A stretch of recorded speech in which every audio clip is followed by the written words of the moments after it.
foot, step on the beat. Make a man's runs, let me step out the case when the whole push screen gotta get out there.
It's the Power Series, or are we calling it the No Power Series at this stage? We can. There is, unfortunately, before we get kicking, there is unfortunately a power shortage over here. So if there is a lack of cameras on your screen, we apologize for that. We are busy looking into it, but it's a sort of an area-wide power outage. So if nothing changes, there's nothing we can do about it. But yeah, we are here, myself and Simon, to keep you entertained for the next half an hour or so while we grab our coffees and chat about motorsport, chat about racing, and then get ready for what is the final round of the Power Series 2025. Simon. That's it, 2025. It has been a year of excitement. Today, the final race of the year. The vibe is electric, the cars are not. Okay, so the power is going. I love that, and I'm glad for that. I used to like electric cars. In fact, I still like them quite a bit, but as far as for racing goes, man. Yeah, we are dealing with some extreme weather conditions today. For those of you watching, you'll see the sun is shining beautifully, and you just might see a little bit of a breeze, but it is windy as all hell. I think we have gusts of up to 70 kilometers an hour. So we're going to see what that does for the racing today. So we have challenges of no power, limited cameras, extreme high wind conditions. I mean, they're really giving us a challenge for the last Power Series. But what we do have is good vibes, though. We do, we do. Lots of good vibes. And I tell you, the vibe in the pit lane this weekend is electric. Excuse the pun. Yeah. Because people are excited for the final round. The Clubman's guys are busy qualifying at the moment. Shane Smith leads off qualifying. Stephen Heydrich is back with his Skyline today, so that's going to be interesting. Barcy Berger is here. Gary Smith is here. Zach Groenewald is back. And Willem Swart also back. So there's lots of names that are really back to put on a show, to go as fast as they can, get those trophy cabinets filled up, and end the year off on a high. It's going to be a competitive day, and I think we'll get into quite a lot of the competitive aspects of it a little bit later, in terms of who is sitting where in their classes, what does it take to actually get them to win the championship for the year, actually. You've got some awesome questions lined up. I do. So I want to start with my first question. For those of you watching, and I hope you are, please comment in the comment box. You have to subscribe and then wait an hour, so I hope you subscribed already. If you haven't, subscribe now for the lunchtime show. But we want to hear from you. We want to know what questions you want to know about the Power Series, the drivers. We want you to comment on who your favorite driver has been for the year so far. How do you think things are going? I'm getting tongue twisted like the wind. Yeah. But Ernest, I want to know from you, what makes the Power Series different from any other regional racing that we have at Killarney or anywhere else in Cape Town? Well, regional racing, in some cases it's a provincial championship, in some cases it's a regional championship, in some cases it's a club championship. And what makes the Power Series different, it's the premier motorsport category in the Western Cape. It's the premium motorsport category in the Western Province, if you think about it. So there are other championships that are running. There are, like, there's the Rallycross Championship, there's a Gymkhana Championship, there's a Drifting Championship, there's a Spinning Championship, etc., etc., etc. But as far as the top of the totem pole goes, when it comes to motorsport in the Western Cape, the Power Series Championship, it's officially sanctioned. You get your Western Province colours depending on how many championships you end up winning and where you win it. So it is the one to chase, and there are Western Province province colors available for other championships. They are growing. I know that Spinning's got that. They're busy working on that at the moment as well. So congratulations to those winners. They're getting integrated into the Western Province Championship proceedings, where next year there's an event, there's a gala event where all the local champions go to, and the champions from each category at this event will get honored at that gala next year, early next year. So it's a big deal. Absolutely amazing. So, I mean, I've learned something. Sorry, I'm laughing because one of our commentators are currently tied up. JT, come on in quickly. No, he can't. Oh my gosh. Okay, he's been duct taped. His arms and his mouth. So apparently our commentator cannot commentate today. So who knows what's going on, guys? We said it was exciting. We weren't lying. There are things happening. So for those are the people watching again on the live stream, they're seeing all these times. The qualifying is happening right now. What do they need to look out for in terms of the times when they're watching really closely on the screen? Well, there he is, if you can see him behind us. Guys, I don't know. What is going on I don't here? know what is happening. They're trying to ching chong chow. Marshals are getting involved. Oh no! Oh there my he God, goes. the marshal's He's breaking it up. Get out of here! Get out of here! Oh wow! We told you it's electric. It's electric. It is. You were saying. You were saying. In terms of the viewers watching, what are they supposed to look out for in terms of the times and the laps? What are the most crucial aspects? The most crucial aspect, I think, is looking at the classes. Which classes are competing and who in those classes is competing, because firstly there's a class championship, secondly there's an overall championship. So you often want to see, sometimes the guys that are racing aren't necessarily racing each other, they're just on track sharing the track. So it's very important to look out for who those class battles are, and the easy way to check that out is to check the colors on the screen and check those colors and where those colors correspond. Okay. Yeah. So today it's going to be extremely windy, and this is going to affect everybody's usual lap times, I'm guessing, by at least half a second or something along those lines. Yeah. The wind is incredible, We guys. think So just bear with, I've got half a papers second flying. to 1.5 seconds, eh? So just on that wind, yesterday I was going through one of the turns, and as you come out of the turns, the wind hits the side of the car. And then what happens is, the lightest part of the car will move, in which case that's the back of the car. So think about cars like the Opel supercars, for example. They've got a little hole in their windscreen, so the window's down permanently. Yeah. When you're coming out of one of those corners, the wind goes into that hole and the car becomes a parachute. Oh my goodness. Effectively. It's very interesting. And when that car becomes a parachute, the car actually moves across the track.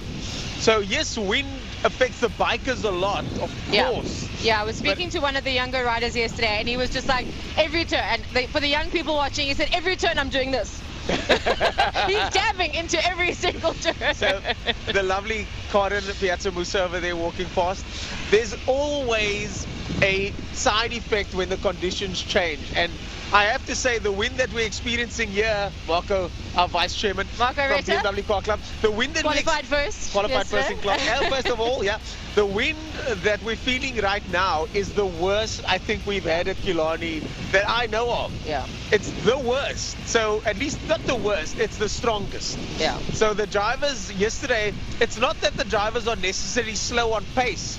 They're just not used to dealing with the conditions, and I certainly felt it in qualifying. The car was feeling different, and it takes a couple of laps to get used to that. Maybe it takes you a day to get used to that.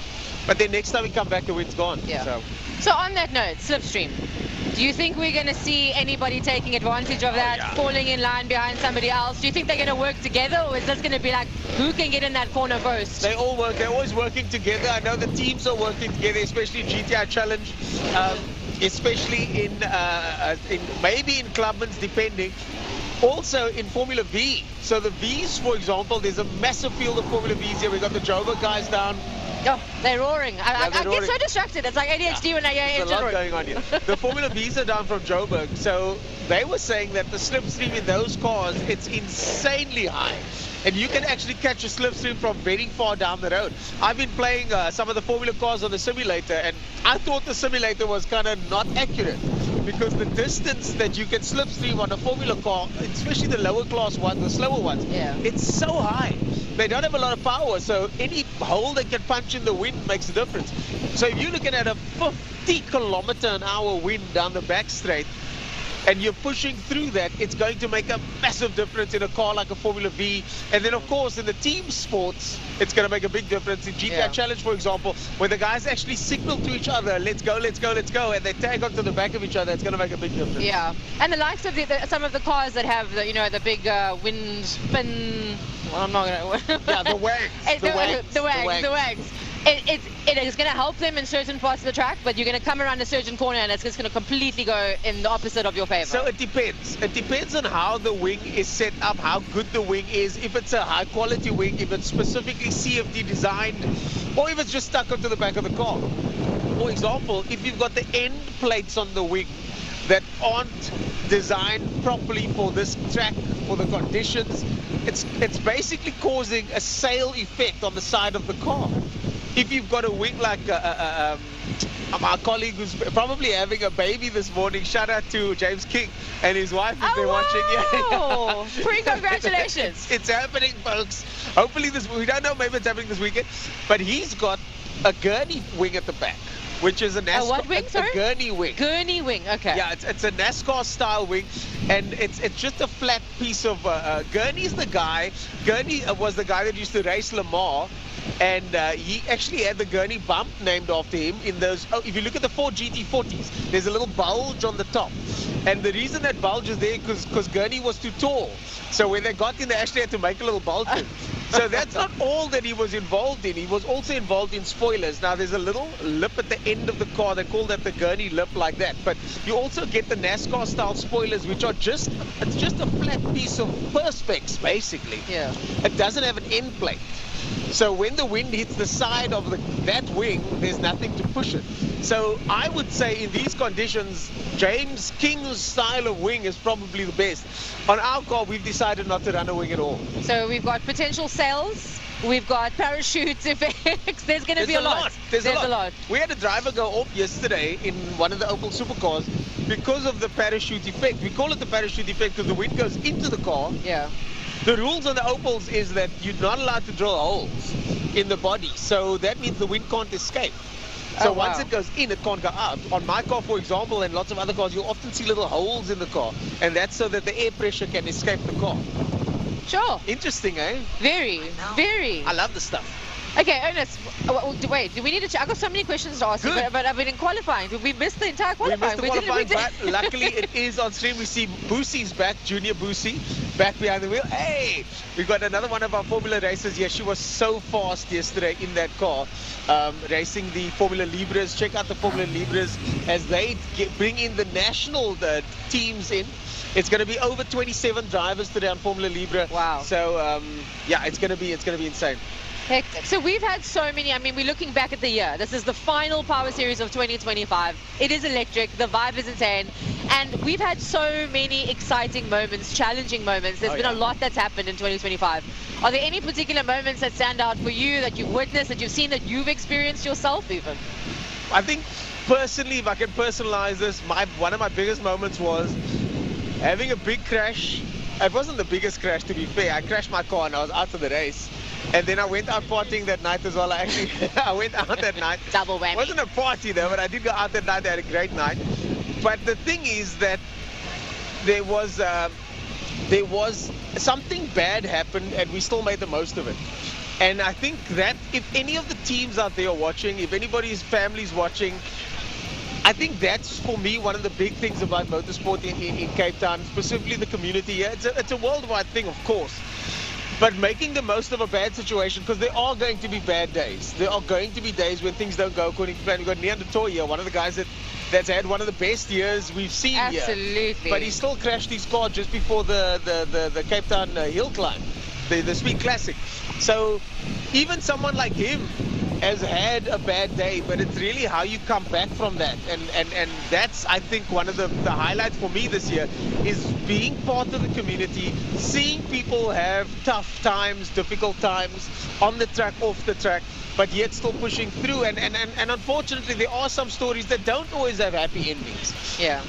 But as a community, we try and prevail. As they say, the harder persists, but so do we. Absolutely.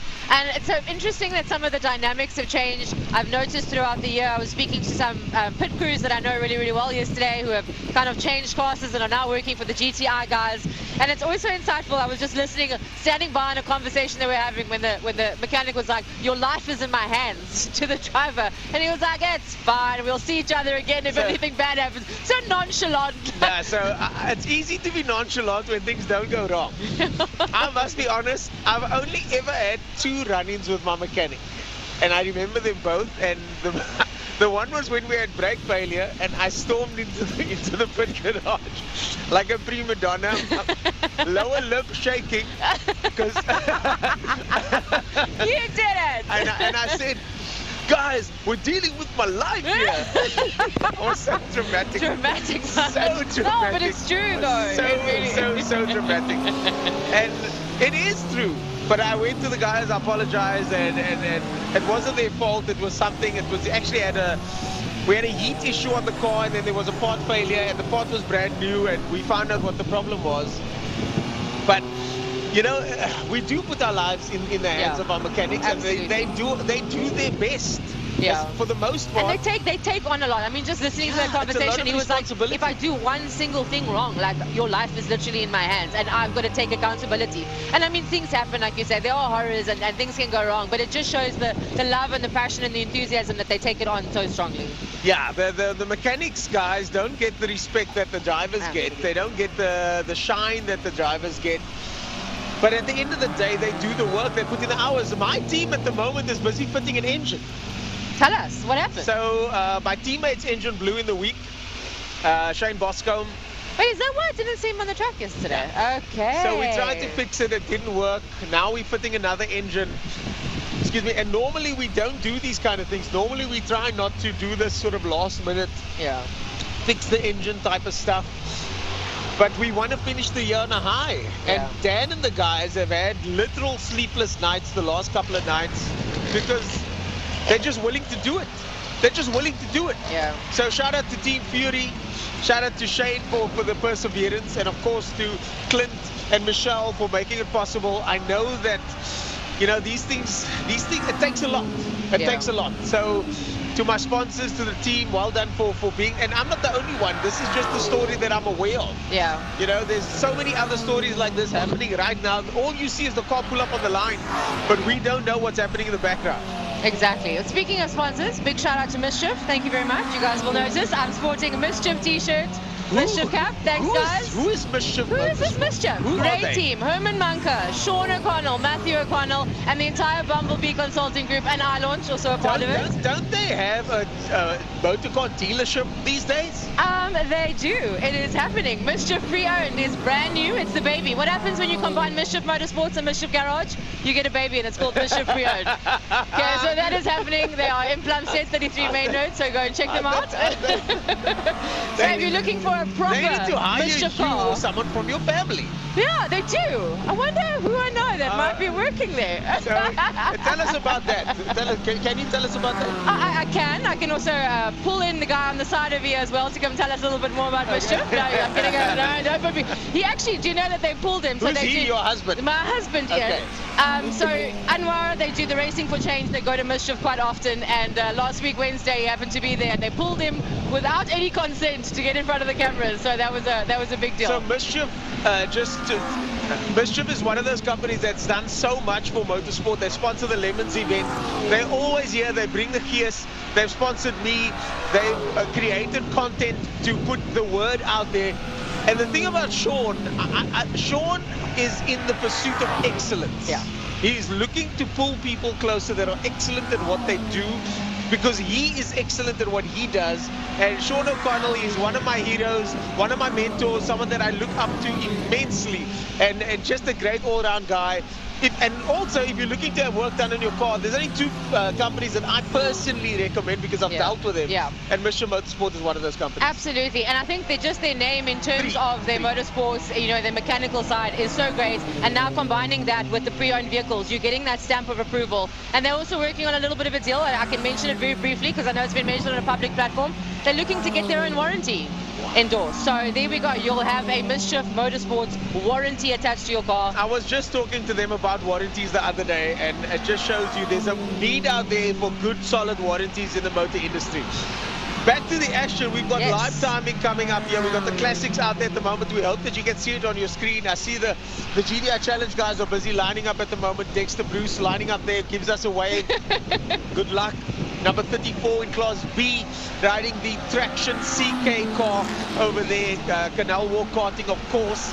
And just GDI Challenge is going to be an absolute blast. We're waiting for the live timing to come up over here. But classic cars are out at the moment. Listen, just want to mention this karting. So we took our kids to the Century karting last week Saturday. Such a vibe, but my daughter gets her driving skills from her mom because on her second last lap she forgot the brakes and went straight into the wall. So sorry to the guys at Century Karting because we damaged your wall and the trolley and the tires and everything that fell on top of my child. Yeah, let's talk about your child. Is your child okay? No, but listen, a big shout out to the guys. The safety over there is incredible. They knew that the kids were the first timers. They let them go out on the track by themselves for safety reasons. And I just watched when some of the guys get a little bit crazy because we sat there for about an hour waiting. They're extremely busy, so book in advance. You actually see when somebody gets a little bit out of hand and driving a bit recklessly, they stopped and they pulled over immediately. So big shout out to those guys for keeping things safe. Their safety record at Killarney is just insane at Century Karting. I know there was an incident many years ago, but that incident was under different management. Yeah. Since then, the guys have made sure to keep the safety standards to the highest degree. So I would highly recommend going there. Century Karting, run by Faisal and his team. Just a fantastic spot. As now the timings come up, Michael Hitchcock leads us off. Danadeo in second place. Boetie van Sail in there. Louis Powell, Glenn Attenborough, Eric van der Merwe, Ian Richards. And you can check those classes. Be sure to check out which classes are which, because then you can tell exactly where those battles are taking place. And I know that Jason has done extensive research on the class battles. Yes. And the championship implications, which he will talk about later on during the lunchtime show. So look out for the lunchtime show later with my replacement, Jason Williams. And kick him off every now and then. Yeah, he just kicks me off. Apparently I'm not good enough. I can only do the breakfast show because more people watch the lunchtime show, so they need to get the experts in. So Jason has done lots of research on the championship implications, and he will update everybody on what's happening in those championships as we head towards the end of the day, where all those championships will get concluded by the end of today. Well, just speaking about the championship, just very briefly, we'll go into the detail with Jason. As a contender, and maybe you can speak from yourself, you're in line to win your class. What is the final qualifying like of the day? And are you just competing to finish for your points, or are you still pushing hard? What is that mindset? So it depends. It depends. The mindset that I work with RDSA, performance at Page, and then of course traction, driver training.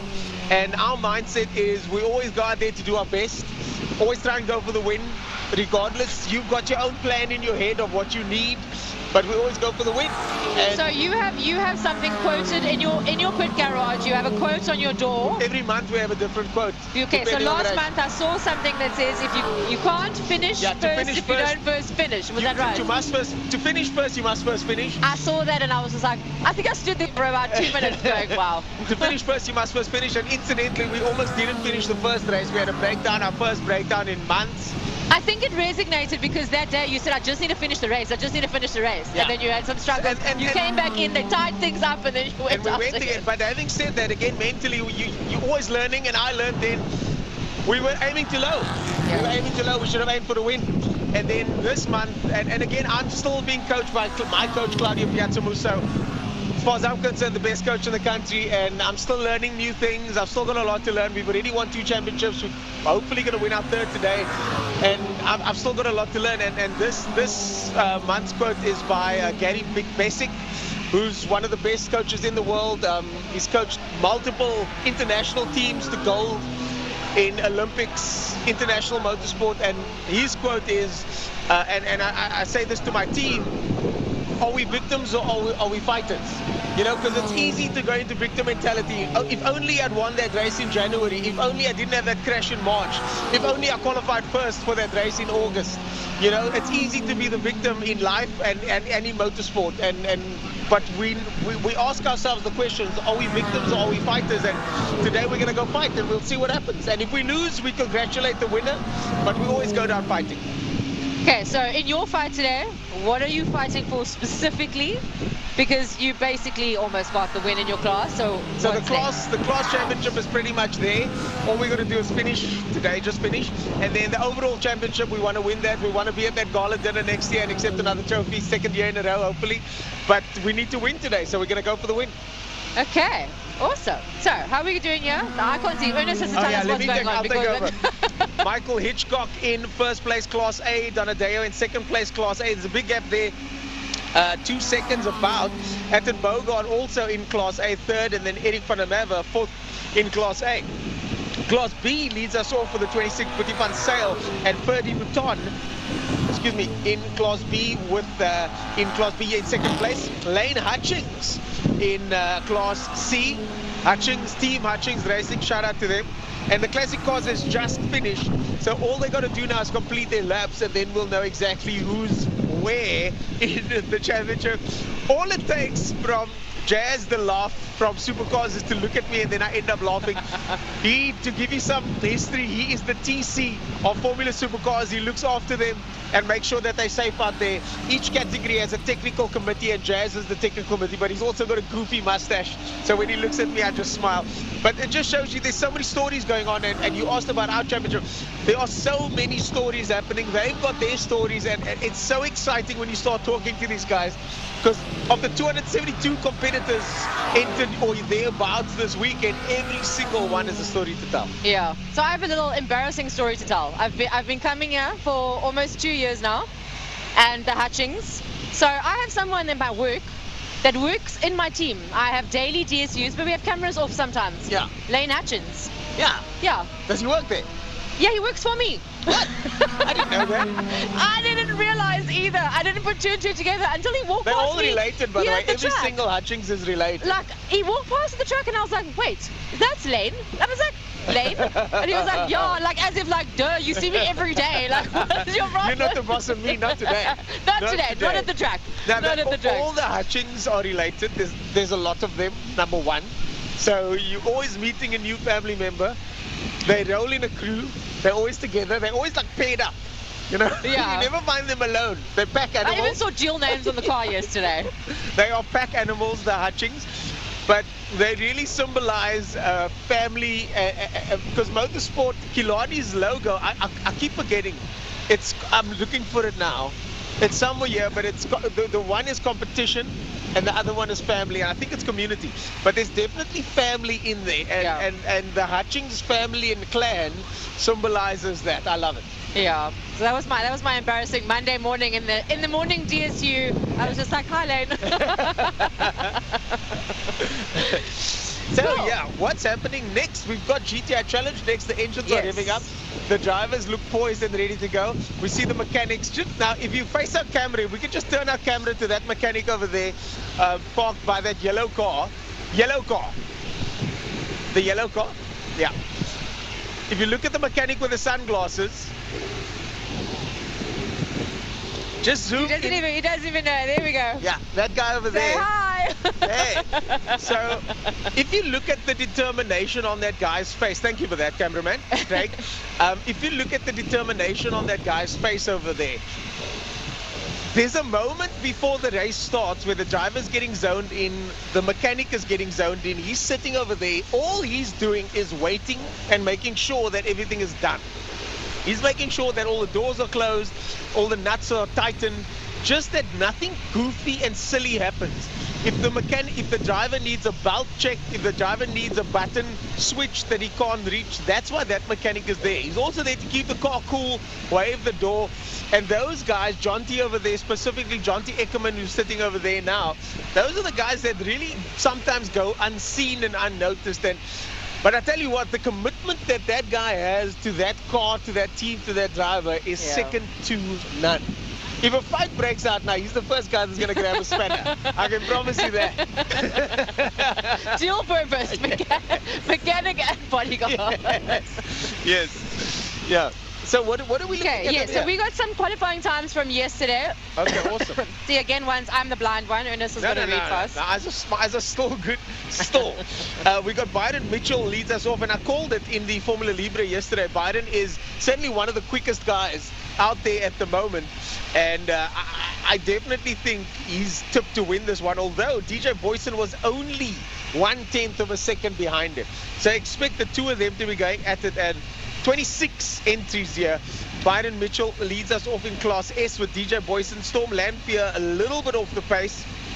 And Jason Kutsia, your National GR Cup champion, unfortunately a little bit off the pace as well, but I suspect that's mostly in the car. And some of these cars are tuned. I know that Byron Mitchell's car was set up for the hill climb, so not necessarily set up for this event. Then we got... So just on that, because we've had the Power Series throughout the year, then we've had the Time Attack that we did, and then we had the Speed Classic, and I think there's 1 or 2 instances where these people use the same car. And is it differences in tuning? So for Formula Libre, I don't think the S-Class is a specific fixed category. I think it's open. So I don't think those cars are checked and tuned. Something like GTI Challenge, for example, is checked and tuned. Something like Clubman's is open. Something like BMW Car Club is open. I do think, though, that the Formula Vs are a closed category. And then Formula V, for example, is Libre Class V. And I do think that they've got a specific set of rules that they've got to stick to. So Class S would be open in this case. Class C leads us off with Johannes Krobler. And then Class V is Joshua. Now, we saw Kelly Fletcher earlier on as she waved and came to come grab a coffee. Kelly Fletcher is fighting for Class V. And, you know, I have to shine a light on this and try and not make it awkward. But but one of the things that my friend Astrid always says about motorsport, once the helmet comes on, and I don't agree with her always, I do think there's a place for women-only categories. I do think there's a place for Formula W to find the best woman and then they join the open league, so to speak. But at the end of the day, when the helmet comes on, it doesn't matter how long your hair is. It doesn't matter how many chromosomes you have or whatever that the scientific term is. Once the lid is on, the bull stops, as they say. So in this case, Kelly Fletcher really embodies that, because once that visor goes down, you don't know who's behind the wheel. You just know that that person's bloody quick. Exactly. And Kelly Fletcher is that person. And last time we were speaking about the Donadeos and everything, and I went down to the pits and I found a Donadeo, and it was this petite, blonde, long rider. And I was like, what? Donadeo's a female on a bike? Well, what? It wasn't Donadeo. It was Donadeo's. You thinking of? I know you're talking about. I know you're talking, but it wasn't Donadeo. We'll get to the name. We'll get to the name. Oh, Purificati. Yeah, Purificati. I'm getting confused. It's just one of the Italians. She raced overseas as well. Yes, absolutely So she had an injury, unfortunately. And then, but you wouldn't say, on that bike, you're seeing this bike go around the track, you would not say once she gets off, that helmet comes off, and it's like, wow, wow. And it's starting to happen now. And then there's Abigail, and again, I don't want to mansplain the situation, but I do think... Don't you dare now. Yeah. But this is just my opinion. This is just my opinion. But I do think that someone like Andrea Bates, for example, incredible driver, was my go-to when it came to the stunt industry. We call each other when there was a second job available for the other person, and she was my right hand and I was her right hand. And she told me when she was younger, no offense to Dick Bates Senior, so, and if your wife's seeing this, I'm sorry. When she was younger, she had to sort of, hey Dad, I want a go-kart. And Dad was like, nah, it's fine, don't worry. But the equivalent son would have had a go-kart already. In a minute. In a minute. In a minute. Dad, I want to ride go-karts, done. Done. Whereas with her, it was a little bit of an uphill battle for her. And then eventually she got a go-kart, and maybe she started 2 years later than she would have. Yeah. For example, she still went on to race Polo Cup. She still went on to have a successful racing career and work in the industry, etc., etc. But at the same time, I do think there's an inherent advantage socially to being a guy in motorsport. Now that's changing. That is changing. But there's that historic data. We can do the same for, we can go the same for many different discussions. Yeah. Where there's a social aspect, nurture versus nature, etc., etc. Yeah. But when it comes to certain women in motorsport, they're just bloody quick, man. And Kelly Fletcher's one of. That's my point. Kelly Fletcher's one of them. So I want to clarify, maybe, I don't know if you know this or not, because my daughter was actually asking me about this yesterday when we came to the track. She was like, Mom, I want to see female drivers. I said, we have so many here. And she was like, no, but I mean like in Formula One. So I said, it's actually very, very rare because the female, the female body cannot, this is what I've heard, the female body cannot withstand the amount of power in a Formula One car. I don't think that's true. I think it will be a while, but look at someone like Michelle Mouton, for example, this close, unfortunately, to winning a Group B championship at a time where Group B was the premier motorsport, the most dangerous motorsport in the world at that stage. So, you know, I don't think there's physical limitations. I think there will be standout female athletes in the future. I just don't think that time is now yet. And Formula One is supposed to be the top 20 motorsport drivers in the world. So you're looking at a talent pool that gets whittled down from thousands and thousands, including me and everybody else driving here. And now you've got the top 20 guys on top of that talent pool. And in that talent pool of thousands and thousands of drivers, there's only a handful of female competitors. So what are the chances of them getting there? You've got to balance that out first. And that's why I'm all for Formula W and things like that, because that will help start balancing the scales and giving more people opportunity. If you're fast, you deserve to be there, if you ask me. Well, hopefully, 5 to 10 years, we'll start seeing some more female drivers in Formula One then. Yeah, we've got GTI Challenge now. I tell you, he's not a female, and that's Ryan van Eerden, because he's that tall and that wide.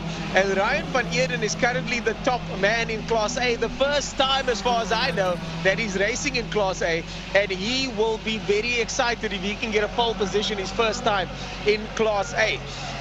Oliver Hintenhouse, second. Shane Williams, third at the moment. In Class B, Waylon Volkskenk, first. Brett Roach also back in second place. Noor Abbas, Dexter Bruce, fourth place over there. In Class C, we've got Dylan van Eerden also back. Ryan's brother. Yeah, I must say, I'm a big Dylan van Eerden supporter. So Dylan is... So he was actually the one I was speaking to yesterday when he was being very nonchalant about like, if I die, if something happens, I'll see you later. And I was like, okay. Yeah, I don't think his girlfriend's going to, Celine's going to have much to say about that. So yeah, GTI Challenge is the one to watch. Lots and lots of championship implications over there. Go to the GTI Challenge socials to find out exactly who. But there's a few guys in there that are going to be trying to win this thing. And the championship in Class B and C specifically is still wide open. Yeah. We've got about 3 minutes left. Anything you want to touch on before we say goodbye? No, but for the people watching on no, and then I go on to speak. How's that for a double negatives? Yes, for the people watching on the live stream, please, we are going to be monitoring it throughout the day. Leave your comments, subscribe to the channel, let us know what you want to see, which drivers do you want us to interview. I'm going to be walking around throughout the day. Myself and the lovely Jason Williams are going to be interviewing some drivers and riders to get the scoop of what's going on and see what's happening with the championships as the heat mounts up today. Do you think everybody's going to be calling it the No Power Series today? I don't know. This generator is annoying. Hopefully you guys cannot hear it. Yeah, we've been told you can't hear it, but it is loud for us. So if you did hear us shouting basically throughout this breakfast show, it's because we were trying to talk louder than the generator. But just be aware that the power is out in the entire area. Yeah. The power is out in the entire area. Unfortunately, there's nothing we can do about that. We've literally contacted ESCOM. We've literally contacted... We've gone to the highest of highs to try and sort this problem out. And let's see what happens. Well, besides the power, it is the final Power Series. A huge shout out, as always, to our sponsors, Lion Property Management. Who else? I've also got Mischief on here. Clint Ridden and Associates. They keep the wheels turning. RDSA, make sure that the wheels stay facing down. Performance with Page. I don't know what he does, but we don't know. He does something. And then of course, we got Fury Autosport, the guys currently working and putting in the engine in. And this is a shout out to all the sponsors here today to make things possible. We see you guys out there. We are thankful for you guys. Your teams are thankful. That's why they wear your branding proudly. We've got, for example, Spirit Invest standing right over here with Connor and his team. You know, we've got all these various sponsors over here. We've got Project 60 SA. We've got, who else can I see over here? Pirelli, Dunlop. You know what Dunlop did for us, eh? Dunlop, there were no tires in the country. Dunlop, Heinz specifically went to buy tires from the competitors in Joburg. I was to the competitors in Joburg. I'm joking. Thanks, competitors in Joburg. And they bought the second-hand tires back from them and then gave it to us in Cape Town so that we had fresh rubber. Absolutely incredible. Unbelievable. So thank you to Dunlop Hines, specifically Bernie Dugabeya, our class champion in Joburg. Congratulations to all the BMW champions in Johannesburg. Yeah. And just the motorsport community is getting stronger and stronger by the day. I can feel it, and I just love being And part of last it. but not least, the Western Province Motor Association. Oh yes, Motor Club. Yeah. Our marshals, the hard work that these marshals do, guys, they stand out in this blistering heat, the wind on every corner. They are monitoring every aspect of the race on every single corner, because if something goes wrong, they need to make sure that that flag is there. Second time. Yeah. So huge shout out to our marshals. Thank you for all of the hard work that you do. Thank you for everybody that makes this possible. Yeah, one more shout out. We've unfortunately had the passing of one of our ground staff members here this week. And yeah, I think I'm watching one of the guys now packing water over there. The guys often go unnoticed. They're just sort of in the background getting things done. So to the ground staff guys out there getting the work done that, yeah, you just don't see. Yeah, there's a lot of that happening. So to everybody involved in motorsport in Cape Town, you are seen, and we are thankful for what you do. Absolutely. Is that time for us to wrap up to the I commentators? think it's time for us to wrap up. Yeah. The next class is lined up. Yes, and yes, GTs. we are getting a notification of it. we knew before she did. Yeah, We sports got and it. GTs wrapped up. Yeah, the last one for the year. It's the last time I've seen on camera. So thanks to Craig behind the camera, to the guys in the production team, Alicia, of course, and we'll see. We'll see you guys at the next one. You'll see them at lunchtime. I will see you guys at lunchtime, and I'll see watch you out guys all the next year. interviews that are going to be happening. The final Power Series of 2025. Let's make it a grand electric day today. Let's.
Good morning and welcome to Killarney International Raceway for the final round of the 2025 Killarney Power Series season at our beautiful Killarney International Raceway. I, Jordan JT Huben, are joined today in the commentary box with Mr. Francois Butler. Morning, Jordan. As well as Frankie Yunus on the other side of the table. Morning, Francois. Morning, Jordan. Hello, everybody. Right, so folks, we are at Killarney International Raceway for the last round of the Western Province Power Series, and proudly brought to you by Libre Property Management and Smile and 90.4 FM. And we're going to kick off the day with the Spirit Invest Sports and GT race number 1.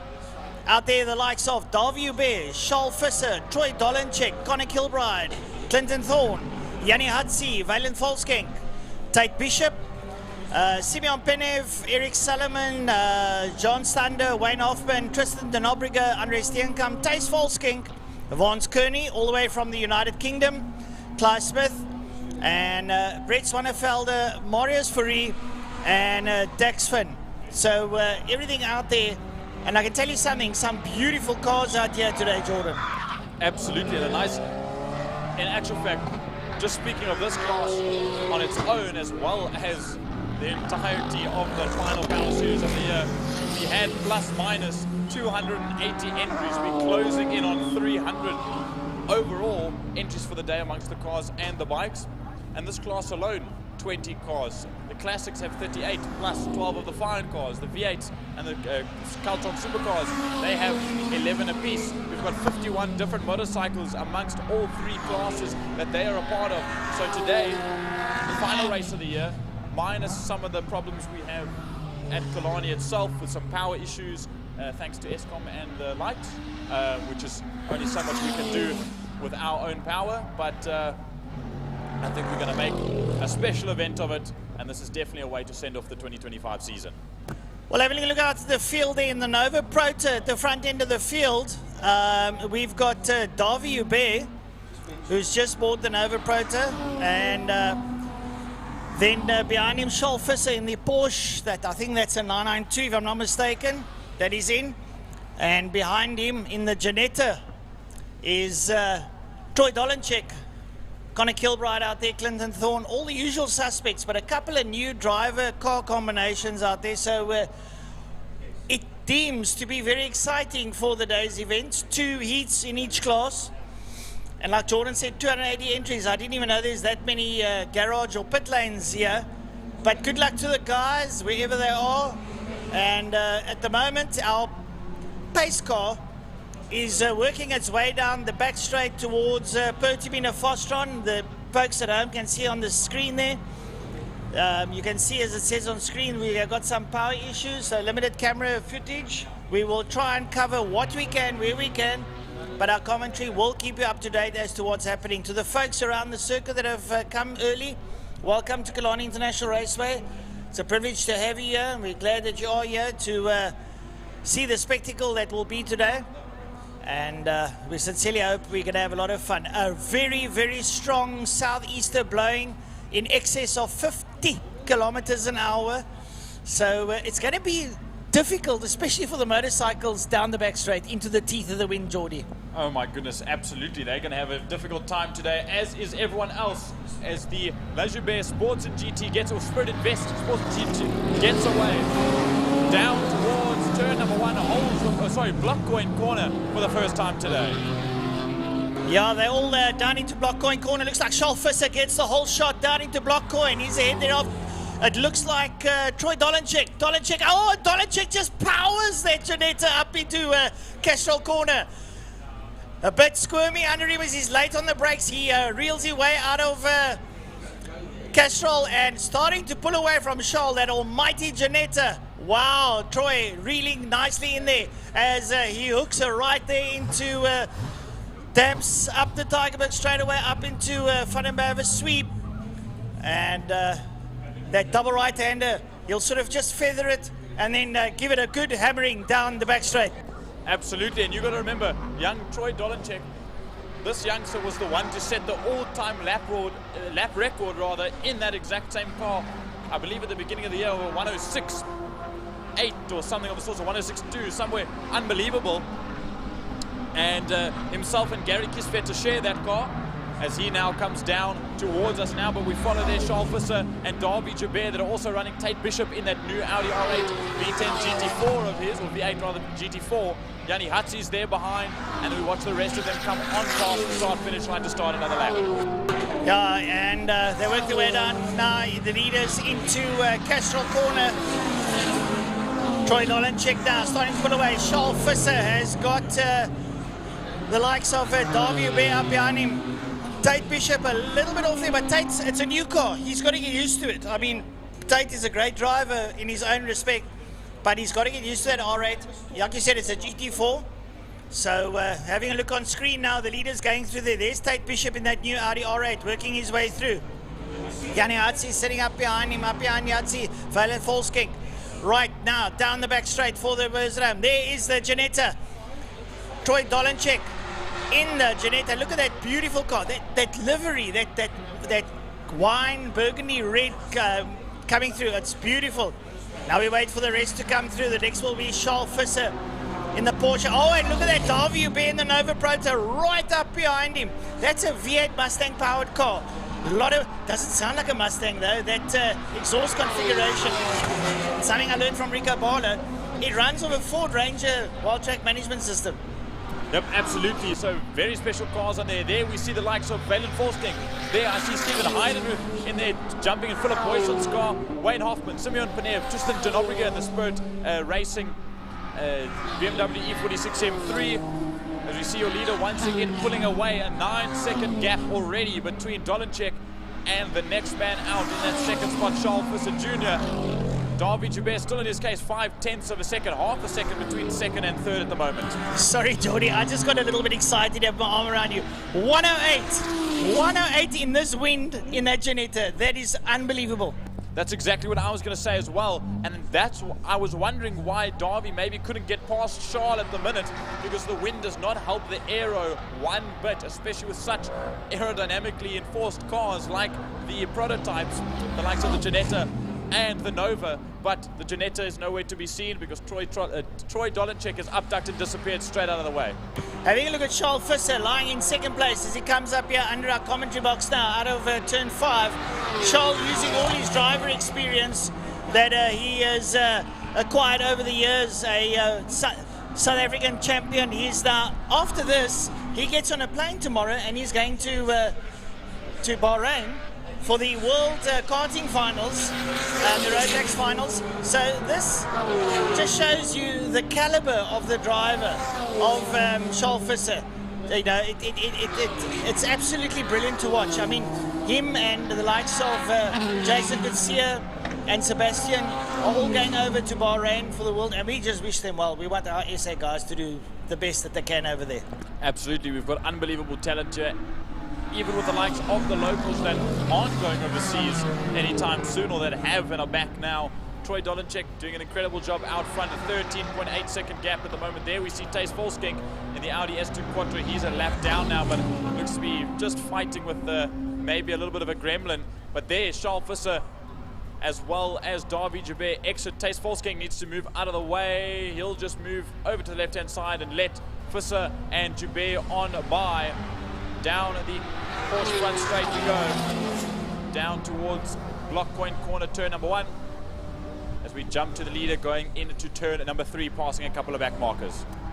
Right, they're coming into picture at the moment. Troy Dolenchek in the Janetta, absolutely flying. And now we hang on that camera to see the gap now when we wait for Visser and Davy Hubert to come through. A few back markers leading through now. Only going into Castrol now. Coming out of Castrol will be the likes of Visser and Davy Hubert. Here they come. This is a brilliant scrap between these two. They are literally nose to tail as they're going to be working their way down the back straight. There's your Janetta. Look at that lead. I mean, they're only coming out of 3 now. And, unbelievable.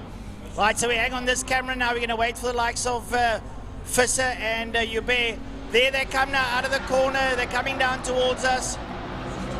Look at that, how close they are. Visser and Hubert absolutely on each other.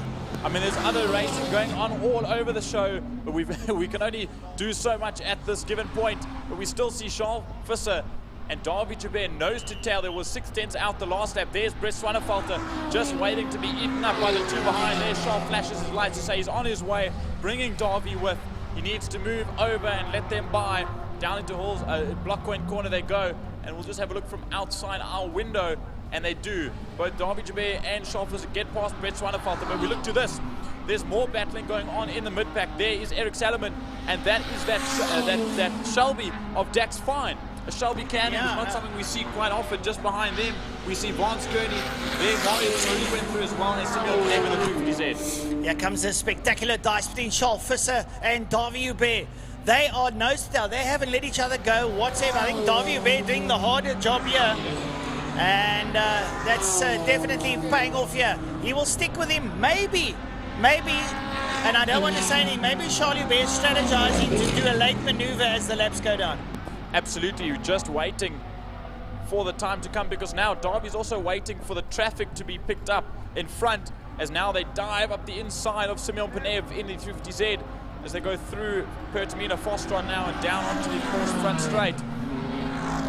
There we see the likes of Dax Fine as well, sorry, Vance Kearney and Marius Fourie in the Mercedes SLK as they go down to down to block coin once again.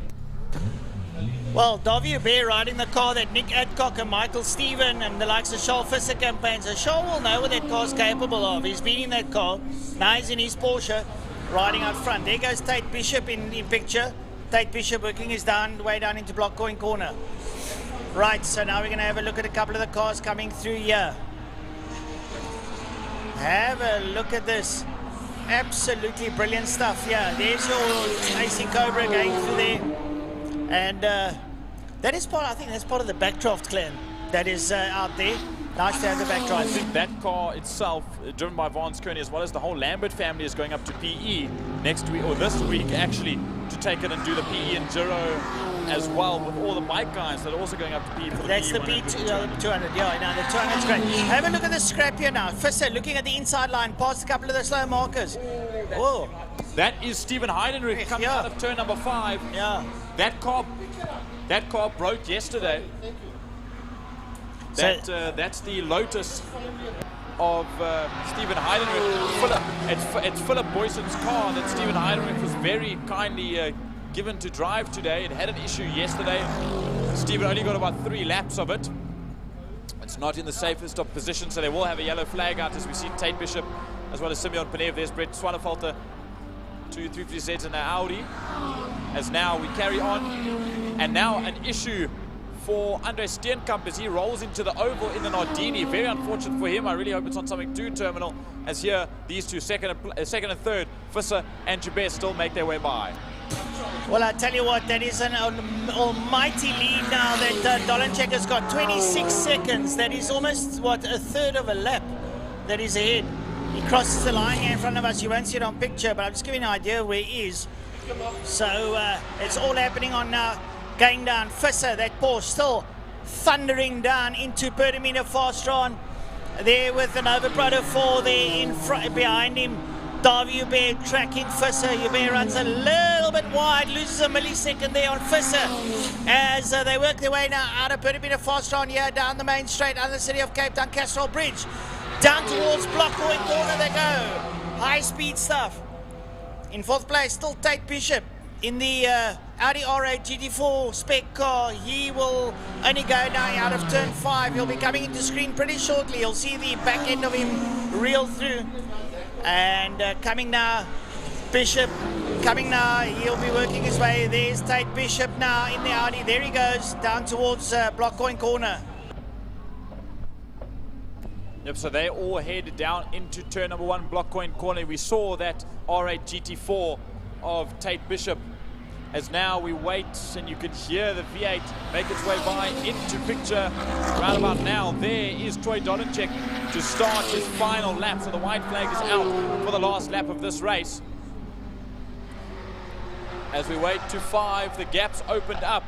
As we can watch it coming into picture now, the gap between Charles Visser into that 992 GT3 Cup car, the same one that he campaigned over in Europe a couple of months ago at several rounds.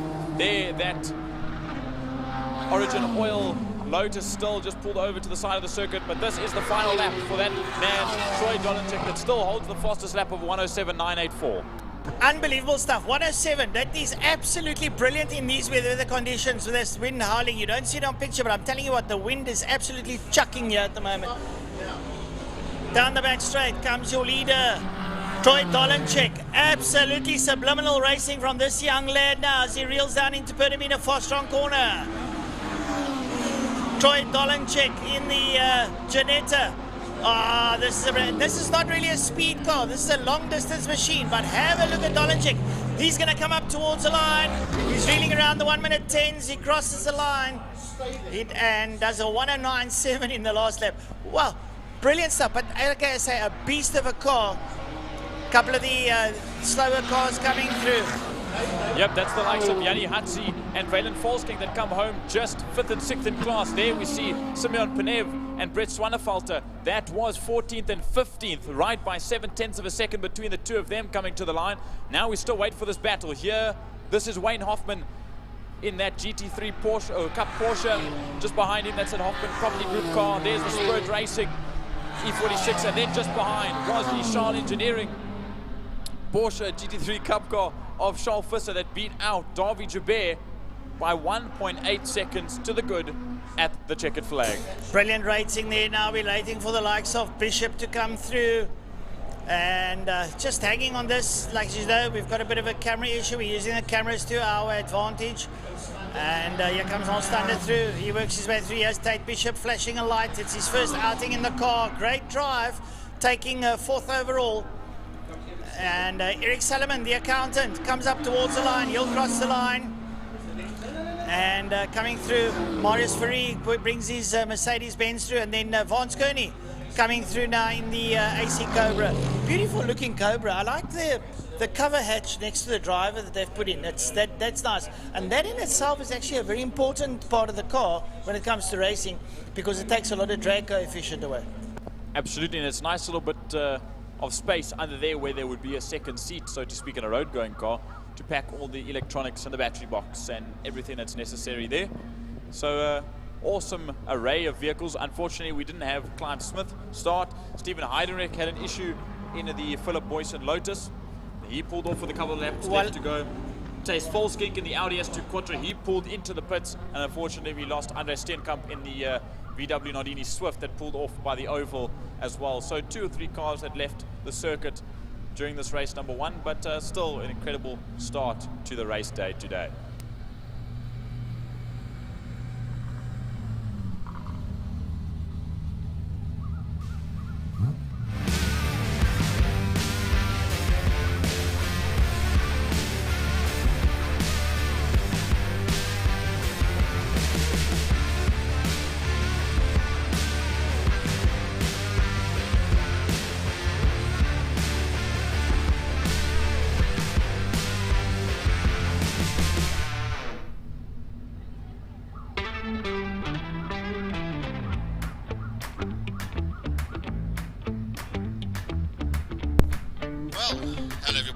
Frank Ennis Mike side, and welcome to Killarney International Raceway.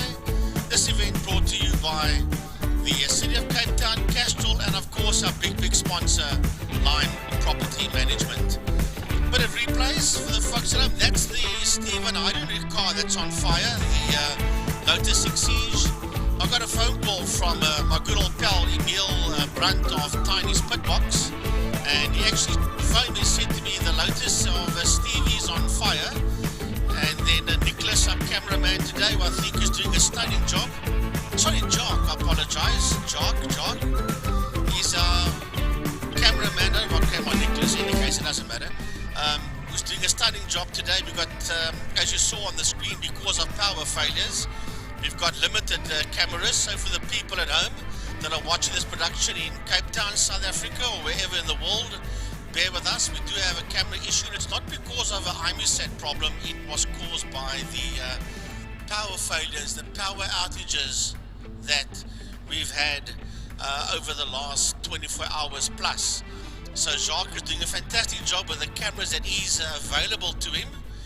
So to the people watching this production, wherever you are in the world, please just bear with us. It's unfortunately one of those things. So next up will be the Thermofires Clubman saloon cars will be up next, and there is a lot of them out there. Well, Stephen Hydrenrich, you have to jump from that Lotus that caught fire to the Nissan Skyline. And hopefully a car that doesn't give any issues like unfortunately the Lotus did.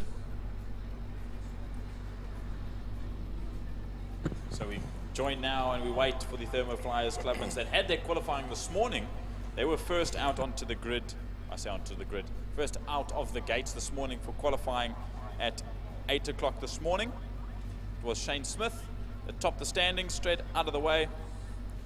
And we are ready for what was 35 initial entries for the Thermofires Clubman Saloons as of this week. And it's looking to be like 33 that have set times, roughly. And 33 that will get underway in just a moment to start off the pinnacle of saloon racing here in Cape Town. Now remember that the Thermofires Clubman saloon cars, it is a Western Province regional championship, and these drivers do qualify for provincial colours, and you've got a senior and a junior category. Now the junior category isn't age-wise. Classes A, B, and C is classified as your senior category, and classes D, E, and F is classified as the junior category. So you got overall winners in classes, and then of course you've also got a senior and a junior Western Province / Western Cape champion as well. So we'll give our marshals chance to clean up, as we can see on the screen there for the folks at home, there by the Turn 5, Pertamina Fostron. The WPMC marshals just busy sorting out that situation there. Obviously with the fire of the Lotus Exige of Stevie Hydrenrich, there would be some fluid down on the track, be it fuel, be it oil, be it whatever. As we pick up the replay again of that Philip Boyson car that is in the hands of Stephen Hydrenrich today, that didn't come out of Fostron the way it went into Fostron.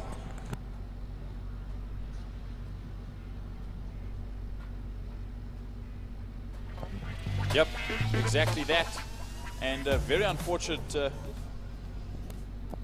My dad sent me a message saying that it already started there coming through turn number 3. So it's an all manner of things that could have happened. But I did hear that yesterday Stephen Hydrenrich only got about 3 laps in with this car before it gave its own ghost, and very quickly, very swiftly did Stephen Hydrenrich jump out of that Lotus. So he's going to have a little bit of talking to do to Philip Boyson, unfortunately. But hopefully we see that car back for the new season. As we see there, Troy Dolenchek making his way through.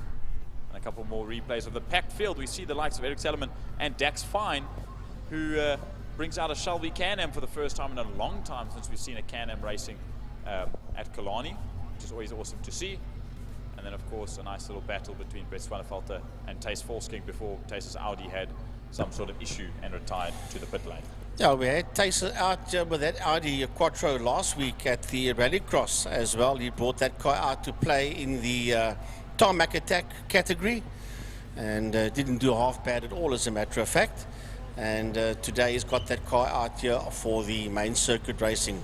You can also see the recovery vehicles bringing Andre Steenkamp's sports car back to the pit area as well. He was one of two that didn't finish, himself and of course Steven Heidenrich. But that's done.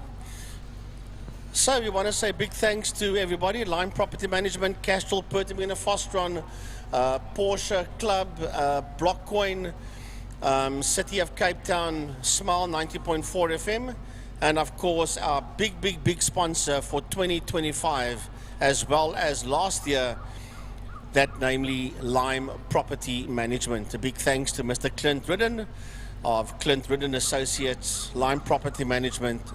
A big thank you to you for what you guys do for us here at Killarney International Raceway. Looks like the marshals are finished. Can't see because we've got the program on our board, but I can see through it. And I can see that the marshals are done there. So, Geordie, Thermofires, Clubman, Saloon Cars up next over, well, supposed to be 8 laps. It says 7 on our monitor. And I'll tell you why it says 7, because both the Clubmans and I believe the GTIs will get 1 lap reduced due to the little bit of a delay we had this morning during a cleanup in qualifying. So they'll have a small little 1 lap setback. But we'll join back by lunchtime to the right time, and they'll get their obviously original 8 laps like we do. As look at our WPMC marshals already running straight out of the gate with fire extinguishers, and of course always a big thank you to our army of orange, well, Orange Army rather is the way to put it, for all that they do here for us at Killarney. And obviously Stephen Heinrich, quick reflexes to pull the car off to the side of the circuit and jump right out. But yeah, a nice day regardless, even with the heavy wind blowing us around. Still some good racing to be had, and for me, I'm grateful to be back behind the mic for Clubman's once again. It's been a little while since I've done a little bit of Clubman's racing.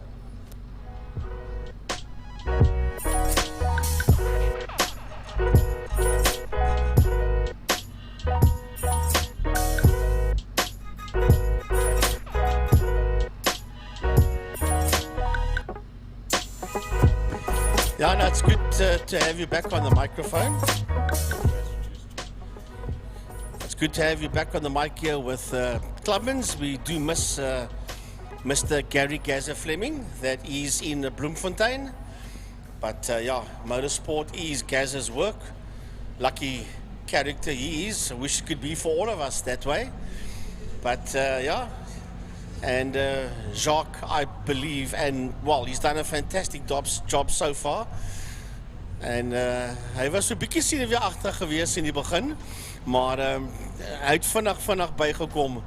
And Jacques, I think we're going to have a good one today. Yeah, we do have limited cameras due to power issues. Thanks for IMUSAT for putting that up, so that the people watching the show worldwide can see that we do have a bit of a problem. And these things happen.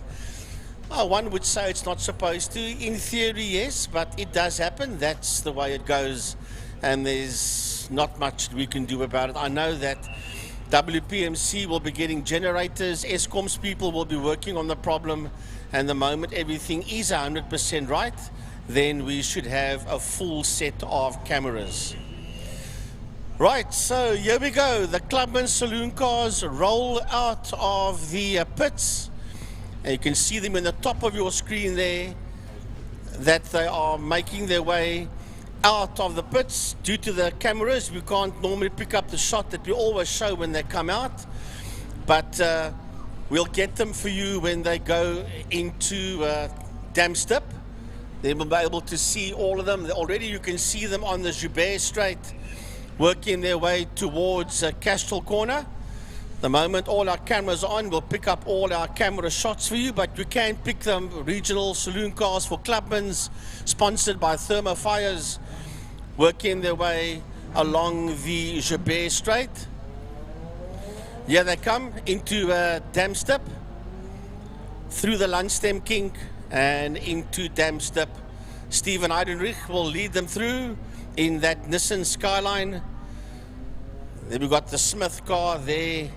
All the cars beginning to go. Dylan Jabert working his way through as well. There is Paul Munich, Michael Assia. A few of the cars that you can actually pick up. Gemma O'Lean working her way through. There's David Vermaak in that blue BM. As we just pick up a few of them working their way through the Lundstem Kink and into Damstep. There's lots of them. You can still see them rolling down the Joubert Straight towards Castrol Corner. We'll pick them up now as they go down the back straight. Double wave yellows there, Jordan, as we see the Clubmans coming to view out of the double right-handed turn 4, that is Sadel Sweep. Yep, there you see Steven Heidenrich jumping straight out of the Lotus in Sports and GT after that early demise for the car. But he said to me before the racing began this morning, he said, oh, he's going to have to pull that car back into the pits, jump out and jump into the Skyline. And he got a little bit more time than he was probably wanting, as we see the likes of Michael Asture come through. There's Gemma O'Lean, Sandra Becker, Mark Gray, David Vermaak, as you'd said.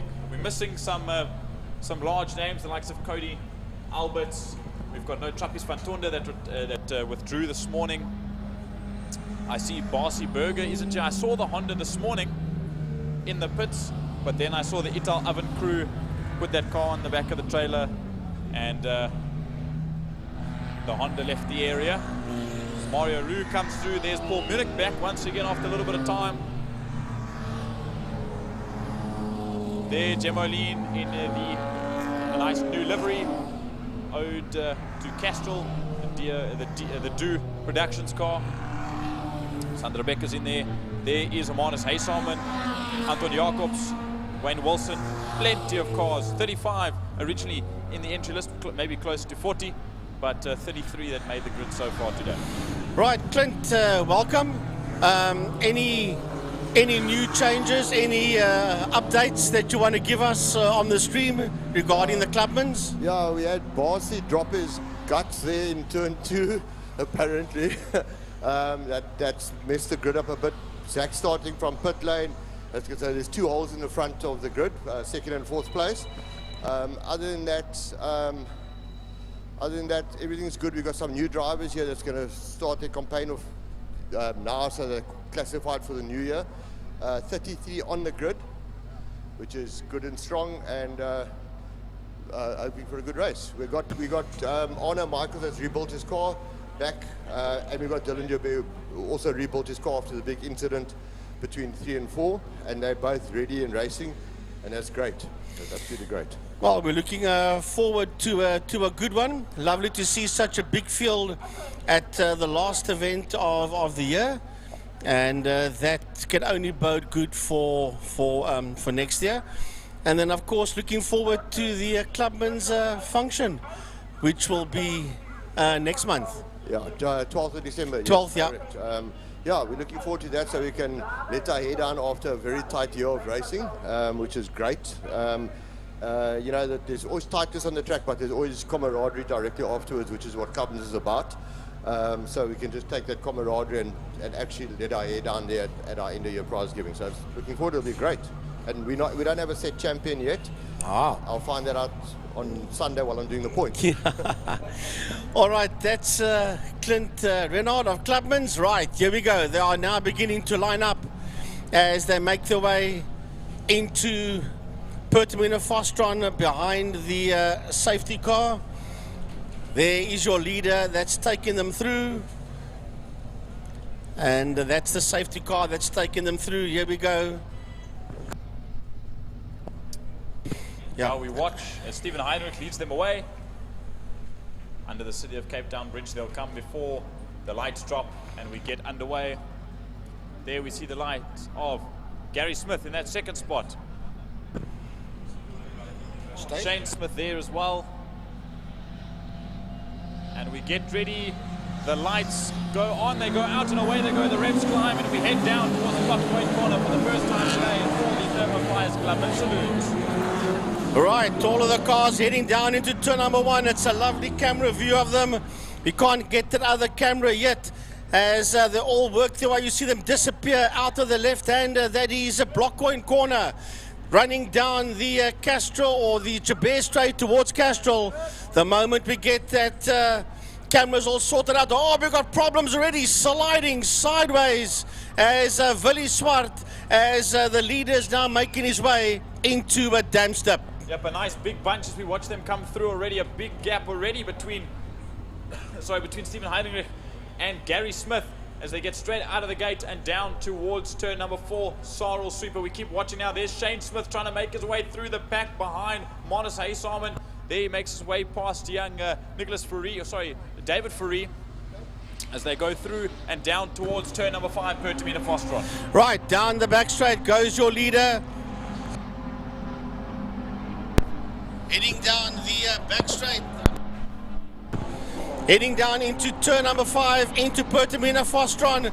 That's Dylan Jabez going through there as the field. Michael Ashear is stuck in that group there. Right ahead of him, we've got Paul Munich as they come around to complete lap number 1. That's a whole gaggle of cars that's busy working its way out of Pertamina Fostron. Nose to tail, these cars as the opening lap. Look at that, Eva de Toy is in there as the field runs through into turn number 1. Yep, this is Clubman's racing at its finest as we watch them come through. Look at them field down towards the start finish line. The BMWs, the Golfs, there I see Quinton Carstens in there as well as the likes of Jordan McKay and David Fourie as they went down into Block Point corner. But we look back to the leader at this given time, Stephen Heinrich, last year's overall champion, still sitting with that number 1. Then we see Gary Smith sitting in that second spot. Just behind him, Dylan Jabez in the newly built E46 done in association with NDT Racing and Toy. And as they go, Willie Swart, Mario Roux, Michael Lesieur, Paul Munnick's in there, Guy Nyans. And we watch the rest of the field peel through down into Damstep and up towards Sarl Sweep as the leader heads down to Pertamina. Right down there into Pertamina Fostron goes your leader. He's got Gary Smith that's there in that second spot. Now you must figure as they make their way now into Pertamina Fostron corner, but behind them there is a massive dice, and that dice is Dylan Jabez that's leading that lot out. Willie Swart is in there, Mario Roux, Michael Lesieur, Paul Munich, they're all in that fight that's busy working its way towards us, and it's a 1, 2, 3, 4, 5. There's about 6 cars fighting it out for second and third as the field make their way through into turn number 1 into Block Point corner. Down into Block Point you go. There I see, there comes Shane Smith, there's Jim O'Lean. I saw Steve Griffin Winter in there in the escort as well. As we jump back to the turn number 3 camera, this is all we have, of course. Stephen Heidenreich will come out of turn number 2. Castrol will catch him as we watch the rest of the field go down in towards Castrol corner. And a big battle raging on between Class B and C as it stands. There we see Gary Smith all on his own at this point in time. Then Michael Lesieur has Dylan Jabez behind him. Willie Swart just behind Willie Swart coming into Damstep now. There you see Mario Roux and Paul Munich. And then we've got Jacobs and Nayans that's coming through as well, followed there by Zak Groenewald and Griffin Wintel as the leader is making his way down the back straight. Stephen Heidenreich, and he was 6.7 seconds ahead of Gary Smith when they started this lap. We are now heading towards the end of the lap. Yep, down towards Pertamina, the fastest straight around Killarney, and then into the heaviest braking zone and the slowest corner around Killarney as Willie Swart up the inside of Dylan Jabez into Pertamina Foster. He takes that position away now, up into 4th overall as the rest of this train runs through just behind. There you see Faisal Jacobs. There as well is Shane Smith making his way up the field, starting quite far back. Griffin Wintel, there is Stephen Close, there's Arnie Michaels in that brand new BMW E36 of his, Wayne Wilson's in there, Mark Gray, David Mark. There is Bernard Lehman and the rest of the field coming down towards the start finish line. Right, the leader is now making his way.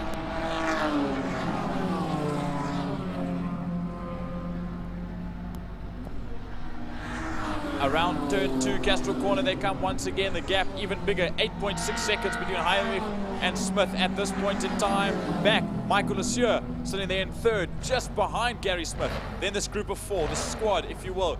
Swart, Joubert, Roux, and Minnick, as they all come down into Damstip, as we have an issue in turn number 1 that we can't quite see, but there's a gulf on the inside of the circuit that will cause a yellow flag at the moment. Yeah, we've got a problem out there with the car that that is in trouble there in turn number 1, but we can't pick it up right now. It's busy going again. He's got that car back up and running as the leaders are busy making their way into turn number 1. We will have a look and see. Here comes Gary Smith. He's in that second position, and he's been closed up hand over fist here by Michael Lesieur. Smith is slowing right down, and then behind them it's Willie Swart, that's Mario Roux, that's Paul Minnick that's in the fight. Here comes Dylan Joubert, and he's got Shane Smith right on his heels there as they work their way out of turn number 1. Wow. Then it is Seth Griffin-Wintle in that fight, Gemma O'Lean, and right behind Gemma O'Lean is Anu Michaels. Down into block coin they go. Now we look back to turn number 3. We saw Stephen Heinrich go through. Gary Smith, as you'll see, come into frame in just a moment. Gary Smith is still sitting behind Michael Lesieur. He's slowed down, and he's slowing down even more, so something's definitely not right with that truck board logistics car. As there's Lesieur, there's Smith. Then we see Mario Roux, Willem Swart, and then it's Paul Minnick, all 3 golfs. Then it is, Shane Smith. Zach Groenewald comes through. As we watch them all come down, they'll head their way down the Killarney back straight in just a moment, and we'll find Stephen Heinrich just in front of us. Well, I'm just picking up a few other battles out there. Bernard Lehman, the man that's doing so well in the championship, he's still out there, and he's a Corsa, busy doing his thing as we pick up the rest of the field going through now. But the leader is making his way into turn number 1 with the penultimate lap. And that is Heidenreich. He is way ahead of Michael Lesieur that you see there in second. Then still ailing Gary Smith. And here they come, They're right on his case as they race down into turn number 1.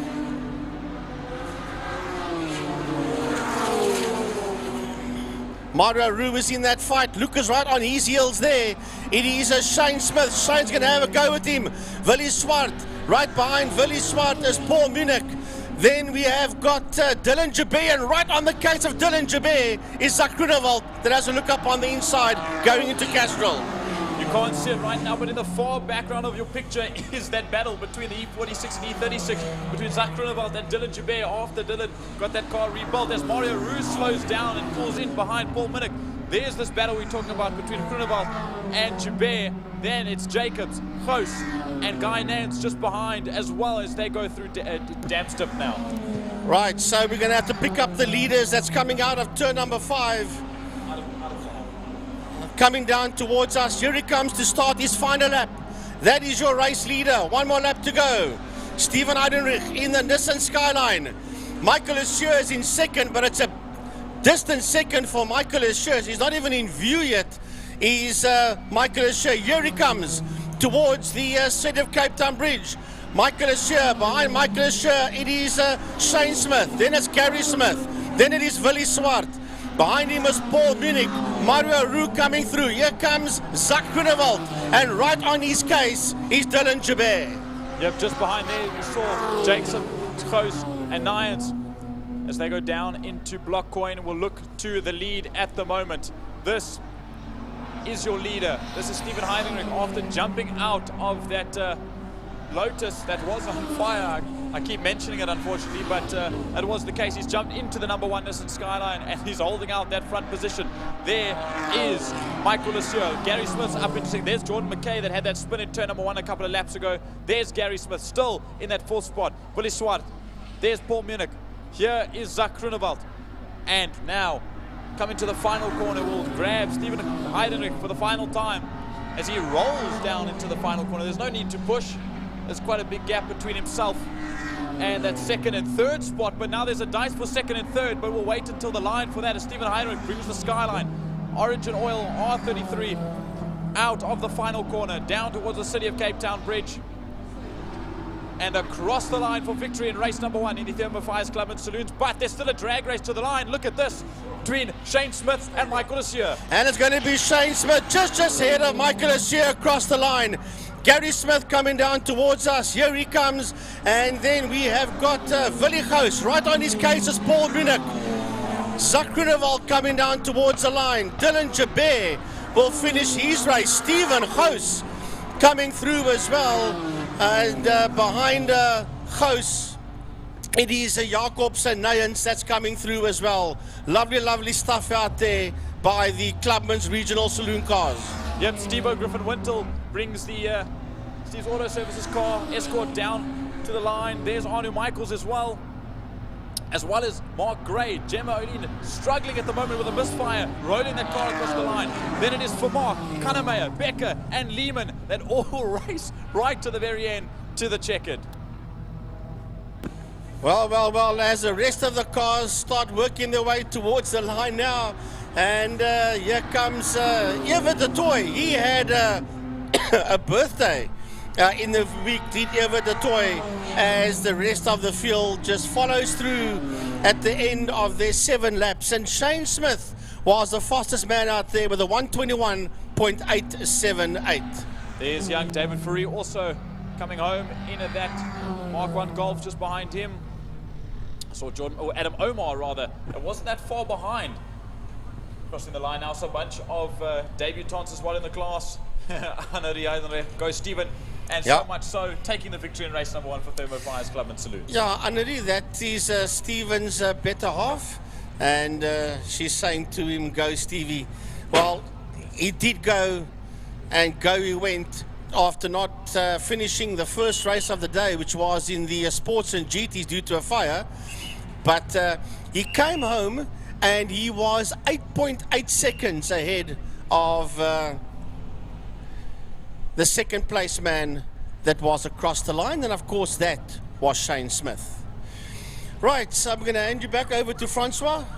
I'm going to help Jacques here with the camera work, and once again with 34 Clubman's cars and limited cameras, I think Jacques, sover moet jy aanvat. Jy doen 'n uitstekende job sover.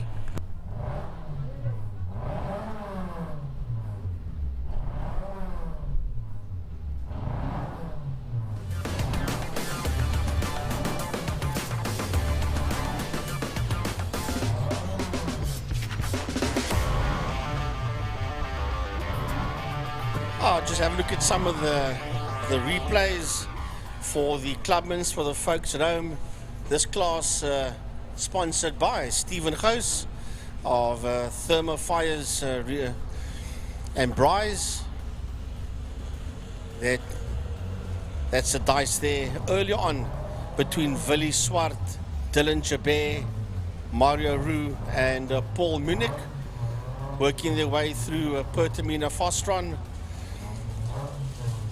That's that same group of cars there. Stephen Gous, a bit further back of this group was Stephen Gous. But yeah, that's some of the replays for the Clubman's Regional Saloon cars.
just wait for a little bit of circuit check over, make sure everything's all right. Next up will be the Pirelli MGA Racing Clubman's Classics and Breakfast Run motorcycles. There you see third in the log. If we look to the times, currently just about 5 minutes over schedule, but that should make its way closer together before lunchtime. But in the Pirelli MGA Racing Clubman's Classics and Breakfast Run, a nice 14 entries for today. I think there was one or two more. Unfortunately, I had to withdraw, unless my numbers were incorrect reading the brochure, if you will. But Libre and Sana starting on pole position ahead of Wesley Hendricks in that second spot, and Hilton Reddingace in third on Henny Shalas's bike, that Honda CBR 600 that hasn't seen some action in quite some time. Henny overseas in the US at the moment, doing his thing, driving some trucks across the country and making some good content. Conrad Meyer on the 1000, sitting in fourth spot. William Morris in fifth. Jordan Seyman, who jumped from, or is still racing at the Kawasaki 400 in the Super Sport class, has now jumped onto a 600 and has now joined the Clubman 600 class in the Clubman's Classic and Breakfast Run. Gerard Chabert on the Triumph there as well. Jean Momberg. Okay, now this is something that I must mention. He crashed out on his Gixxer 750 last round in a spectacular way in turn number 2, and he was fighting for the championship. However, he couldn't get that bike completely done for today. Unfortunately, that was a very well done crash, but he was all right. So he's jumped onto the 78, the MotorWise Triumph 675 of David Entercott that has been lent to him today, just to run around the circuit and pull off the Clubman 600 Championship for 2025. Well, David can lend that 675 to me any day of the week. I promise you, it's a lovely machine. Triumph is just, it's such a nice, not so much the 1050 Sprint, but the 675, the new 701s, they are just a beautiful bike to handle, to ride, everything, the styling, the setup, it's a lovely motorbike. John Momberg and Willem Lowe, they've been around longer than we care to remember. John Kosterman, I think he's on the, well, no, he's not in the only classic. The other person there is Mario Ferreira. Daryl Barrington out on the 1000. And Raymond Alexander on a 600 after clinching the Super Sport class. So that's, and Saad Adam on the Breakfast Run machine out there as well. Yep. So Saad, nice to have him out there. See the officials on screen waiting for the bikes to come around. They literally have to hold on to each other. This Southeaster is picking up. A pity our camera can't roll over to Table Mountain. There is a thick blanket over it, and I can assure you that the Southeaster is really clocking it. I believe out in Gordons Bay, 85 kilometers an hour. It is absolutely pumping. Now, we can't compare to American Tornadoes. They blow in the excess of 300 Ks. But yeah, the wind's strong, and the Cape Townians, well, they're pretty used to it, eh? We're racing in the wind. Yeah, why not? These guys paid for the entries, they're going to race in the conditions. You know, they want to race at the end of the day. They obviously just need to be a little bit cautious coming through some of the corners. I heard a lot from the guys in all the bike classes saying that between turn 3 and turn 4, between Damstip and Sorrel Sweep, the bike gets dragged around in the wind like nobody's business. And then going into turn number 4, when you try and tuck in, the wind just picks you up and it wants to drag you far out wide, which is the last place you want to be when hitting those double apexes and then making your way down the back straight. The worst thing is, your worst nightmare, Jordan, is going into a corner, leaning into the wind, and the wind drops. And you're leaning, and you've got to try and overcorrect yourself in the wind. There you see the bikes on screen going down into Pertamina, Fastron, all leading their way through, making their way to the line to get ready for the race. And they're also a 9-lap race. So I think most of the races before lunchtime will all be cut with a lap, and the folk will go out there. Now you see all the bikes coming out of Pertamina, hands up there, the guys putting their hands up just to show, you know what, I'm slowing down, we're on the way to the line, we're just going to go line up and get ready to get the show on the road. So Pirelli MGA Racing Clubman's Classics and Breakfast Runs, they're all represented in this class, and we sincerely hope the boys are going to have a lot of fun out there and enjoy themselves. So they're all down on the line and getting ready to rumble, as they would say. Everybody taking in their respective positions. And, well, a couple of different bike rider combinations here. Oh, and you know what?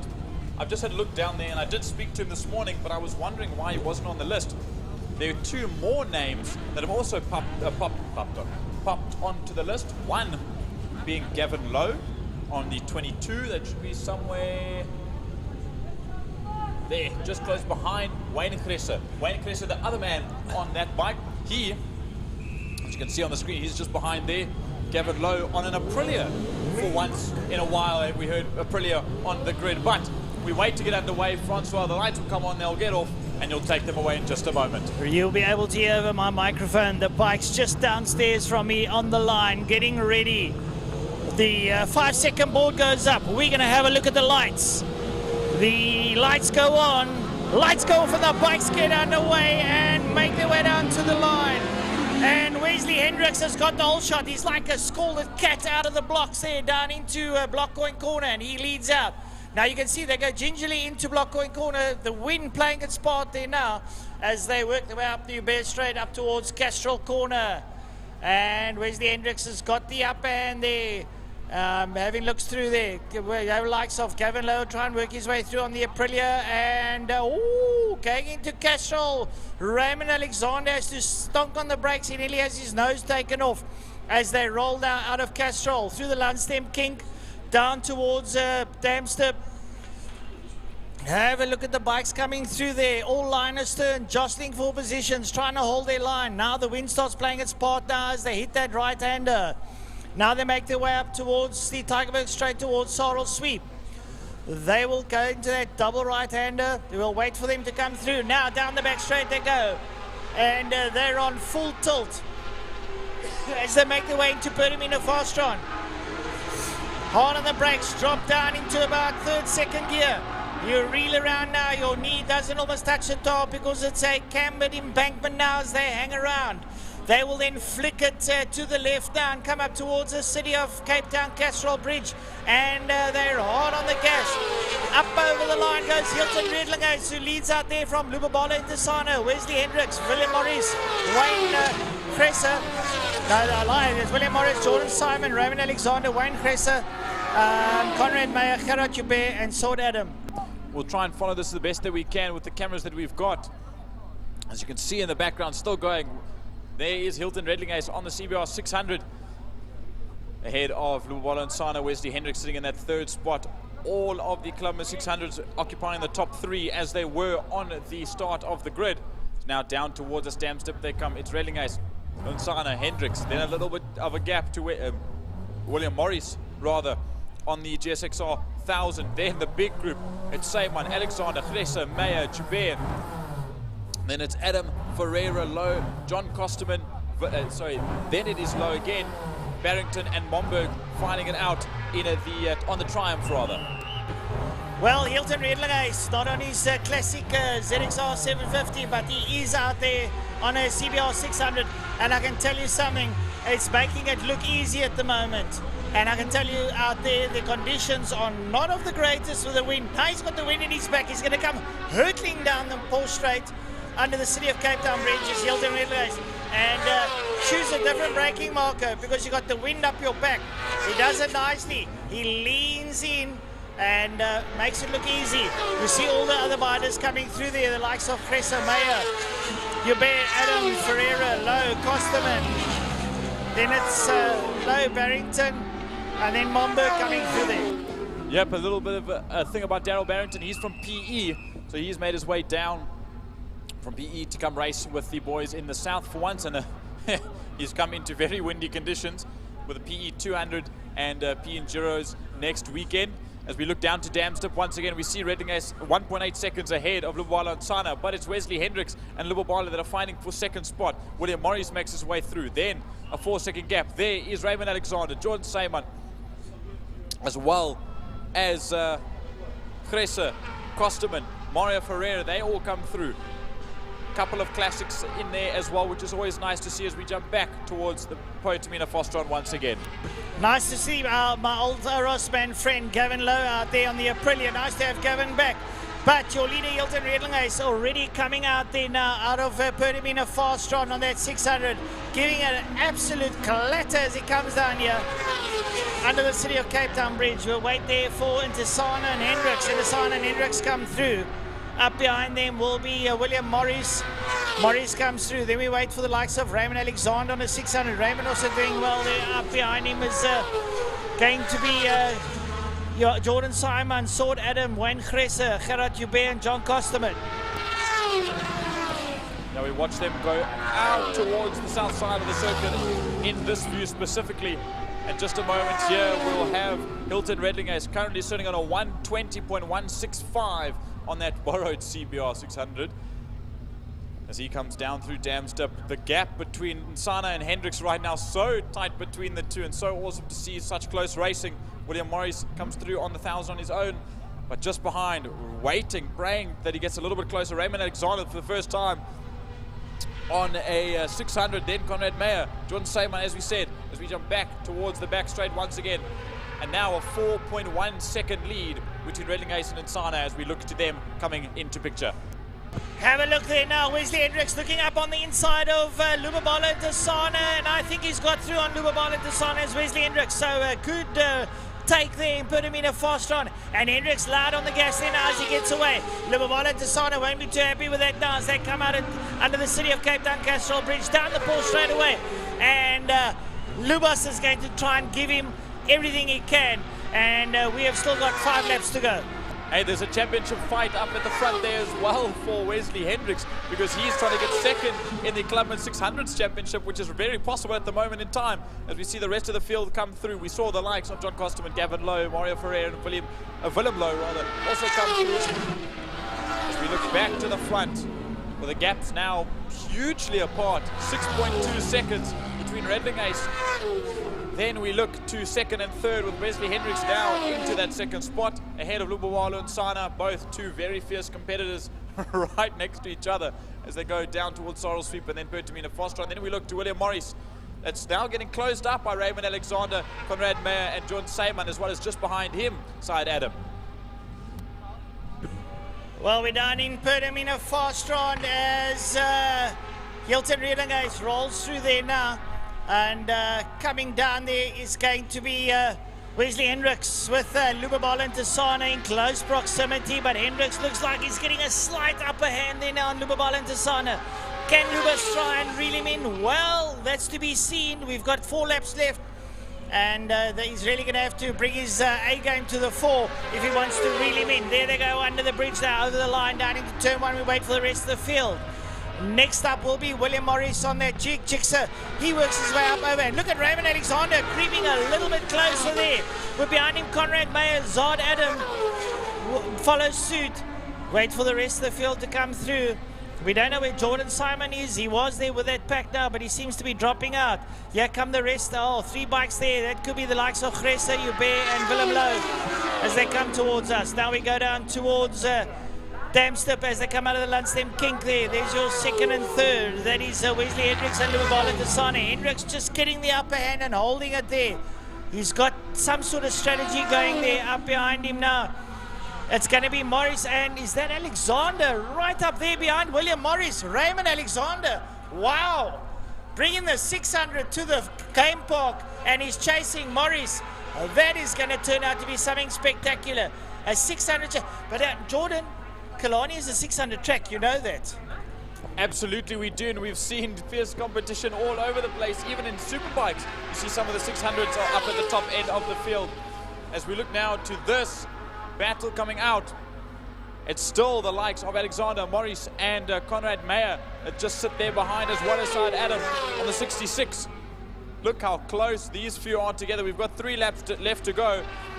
But Raymond Alexander, after jumping off a 400, winning the championship a round ago, now on form on a 600, racing here at Killarney in the MGA Pirelli Racing Clubman's Classics and Breakfast Run Motorcycles as they go down into block point. And Alexander around the outside of Morris. Morris trying to hang with him. Alexander is out the outside, and Morris is under pressure from all sides. Oh, and someone's run a bit wide there. But Alexander gets the upper hand on Morris into Castrol. Well, Raymond Alexander with years of experience now will come into screen pretty shortly. And coming out there now through the lunchtime king, there is Raymond Alexander, ahead there of William Morris as he works his way around. The rest of the field up behind him is Saad Adam and Conrad Meyer sitting up behind him. And then it is going to be Simon who sits up there. And we're going to go down towards Pertamina Fastron. Your leader out there now is, well, the leaders are way ahead of it. That is going to be Hilton Redlegate, who's already up over the start-finish line. He's got 2 laps there, starts his penultimate lap. But I can tell you something, the man that's on the move is going to be Raymond Alexander. But to have a look there, there's Wesley Hendricks, Libabala and Tasana. And they're going to be working their way towards us pretty shortly on screen. You see them coming out there. And tell you what, the man on the move, Raymond Alexander, and up behind him is Conrad Meyer. Conrad Meyer's also moved up quite a bit there. So Conrad Meyer up there behind Raymond Alexander. Alexander is second in the 600 class, or third there behind Lubabala or Wesley. They're all on 600s. So the 600s are dominating the thousands here in the Classic and Clubman race at the moment. Absolutely, they're just more nimble and slightly lighter for the most part between some of them to be thrown around in such windy conditions. All going splendidly for all the riders so far today as we look down to Damstep once again.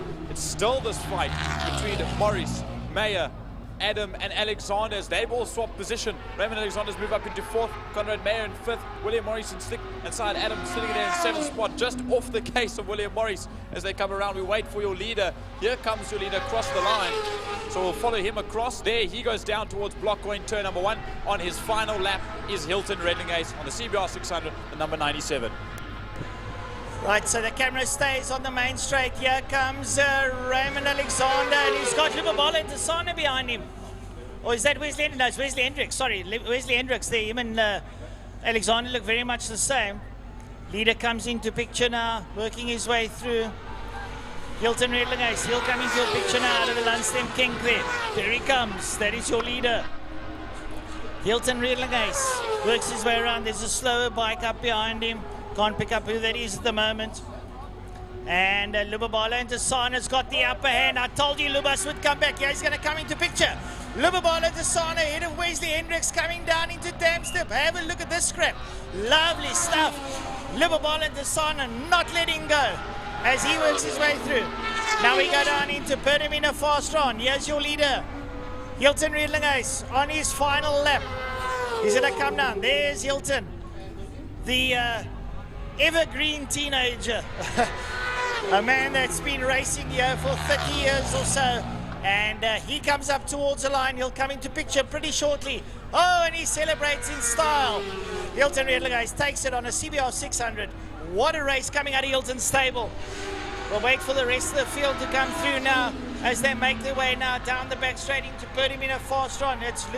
It should be Lubabala and Tasana as they come up towards the line. Yep. Lubabala and Tasana takes Wesley Hendricks at the line. What a way to go. On the last lap, in actual fact. Right, going through turn number 2, but we'll watch here. We'll keep them afterwards. Coming to the line is still a drag race between, let's have a look, Raymond Alexander beats Conrad Meyer to the line right on the last lap. Side Adam beats William Morris to the line. Jordan Seymour on his first 600 outing brings it home in 8th place, 4th in class for the youngster. What a first race for all of the top 8 that have finished so far. Gerard Joubert will come around now on the Triumph. He'll be finally coming through, yes, just through the 5A kink and down towards the line. That's 888, out there in the 888 Sable as well, coming to the line. Now also a drag race between Lowe and Gresse, and look, Wayne Gresse beats Gavin Lowe to the line by 5 thousandths of a second at the checkered. Willem Lowe on the 86, the ZX6 comes home in 12th. Barrington, Mr. PE himself comes across the line in 13th for his first outing, as well as Mario Ferreira on the Kajiva. Wow, what a race. There's still, I believe Jean Momberg and John Kosterman are a lap down. Kosterman actually, in actual fact, has pulled off the circuit about 4 laps ago that we didn't see. So one of the classic bikes out. Jean Momberg, in this case, should score some points and should provisionally win him the Clubman 600 championship. So what a way to go for that. We'll hear a little bit more about who is where come race 2 a little bit later on. But what an incredible race number 1 that was for the Pirelli MGO Racing Clubman's Classics and Breakfast Run motorcycles.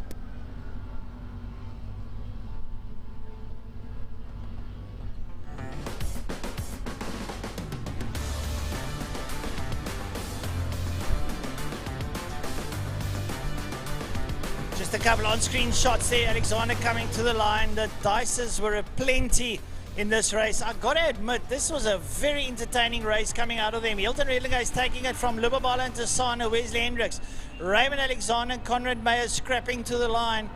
Saad Adam, William Morris, Jordan Simon, Gerard Hubert, Wayne Gresse and the rest. Absolutely brilliant to watch. I do believe our next race is the Libre Classic Cars and Caltron Fine Cars. And we just want to shout out, a big shout out there to one of the guys that really make this happen, Fadi Mouton. A very happy birthday, Fadi. I sincerely hope you're going to have a cracker of a day and bring your best to the fore. Fadi Mouton is in that red and black 67 Mustang. You'll see him out there, number 68. There's a story behind that number, but that's for a discussion for another day.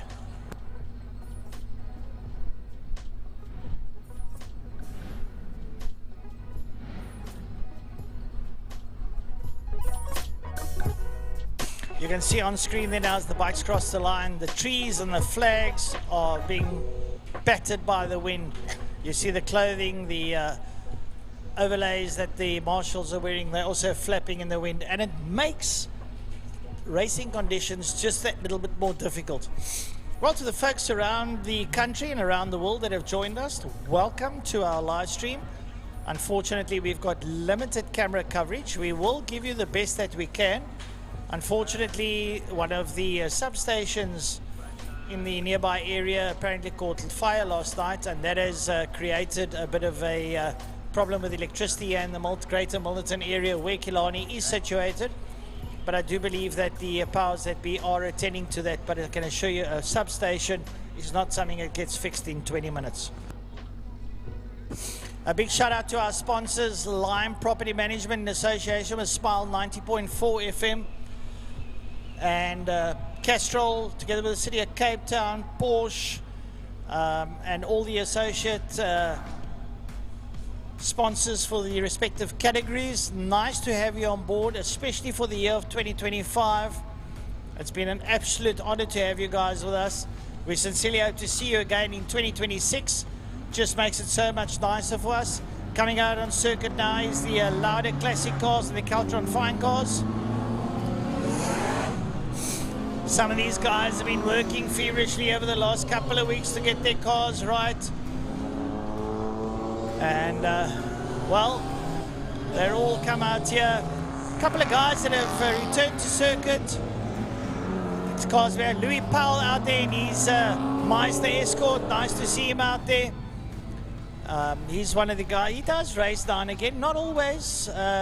Kerry Blows was supposed to have the Golden Grove Datsun out today. I don't see it there. I think he's out in the Nissan 240Z, so it's a bit unfortunate. I don't know what is the reasoning. I haven't had the chance to chat to Kerry about that. Jock Blom is out in the Texaco Sierra. He's got that right. He's been working for the last month or so on that. Hopefully that stands him in good stead. Lane Hutchins is out there. Bruce Van Taplin out there. The mini of Dion Valentine is out there. Nice to have Dion out there. A couple of other cars. Mark Adam Bogart's Granada, Piranha gave him a little bit of issues. He stopped during practice or qualifying, but I see he's out again, so that's a good thing to see. Jan Kukumur has got his Mazda RX-7 out there. That has to be one of my favorite little cars out there, a rotary rat. And there's a couple of rotary rats that aren't here, that should be here, but yes, it does happen. Not everyone has got a valid reason why they're not here. So Libre Classic and Fine Cars, I think it's going to be a lovely race. There's a large field here today, so we'll see how that all works out. 40 cars on the grid. 40 cars on the grid. Folks, can you comprehend that? 40 cars on the grid. It's going to be immense. It's always the last race of the year. They take out the feather dusters, they dust their cars off and say, you know what, I'm getting bonus in 2 weeks' time. What the hell, let's go race. So that is why they're all out here today. Lovely stuff.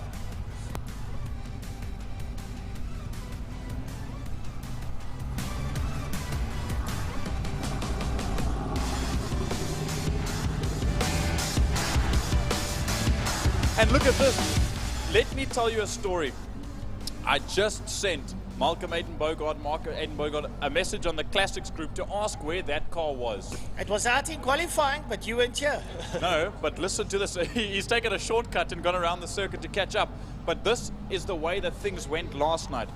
Yesterday, I managed to get to quali a little bit late. And the Aiden Bogards were sitting in the Joubert pit area inside all night last night. If you remember last round, the fair lane was driven, the big red boat, if you will, and it had a gearbox problem. There he is coming into view now, is the Fairmont, and what had occurred was the fact that the gearbox had gone on the fair lane, but the engine went on the Fairmont. So late last night they decided, okay, what we're going to do, the engines are the same, or pretty much the same, between the Fairmont and the fair lane. So they hoisted the engine out of the fair lane, chucked it into the Fairmont, and they got themselves out on the grid at the last 99.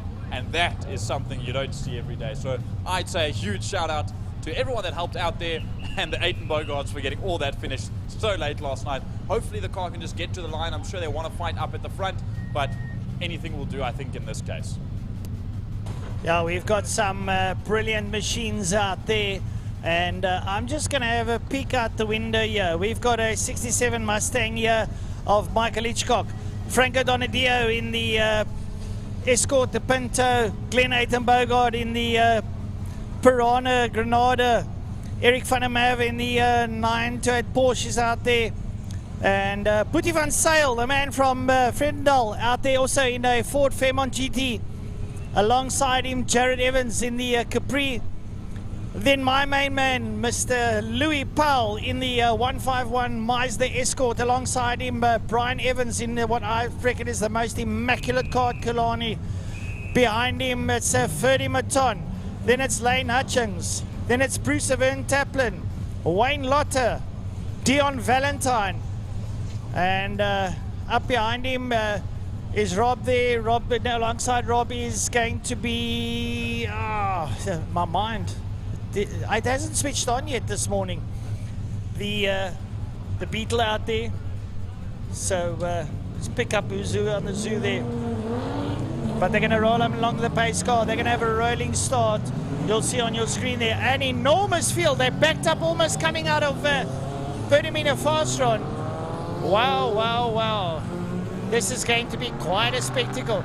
And let's face it, classic cars, they draw the crowds, and it's lovely to see there.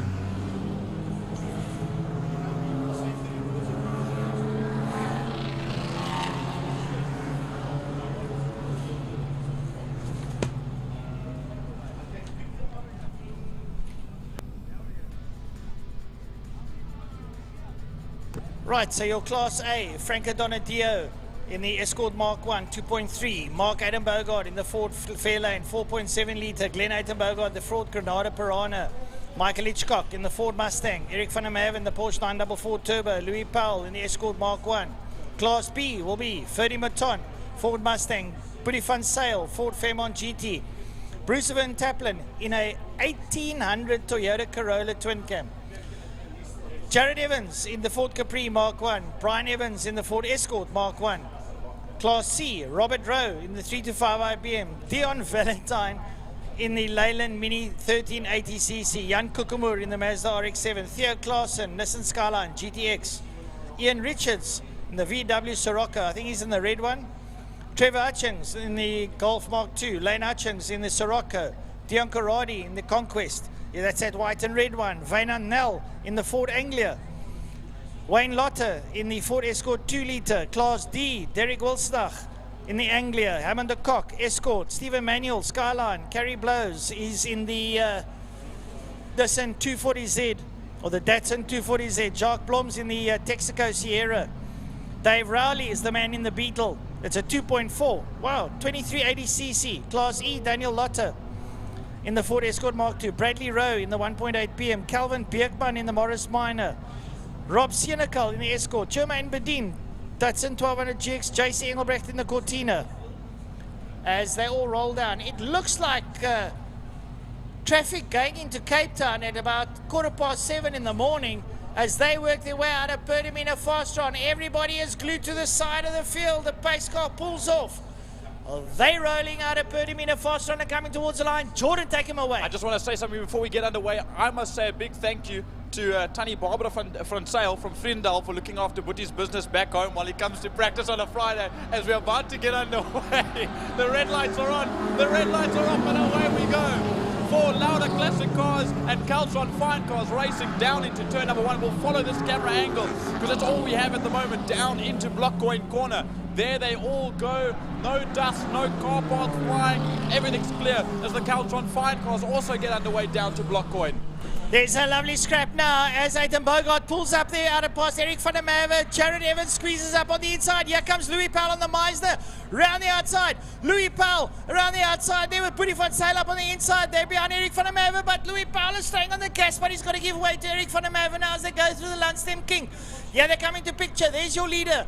And there you can see in the blue Escort, there's Louis Powell on the back, Eric van der Merwe. That is a lovely scrap.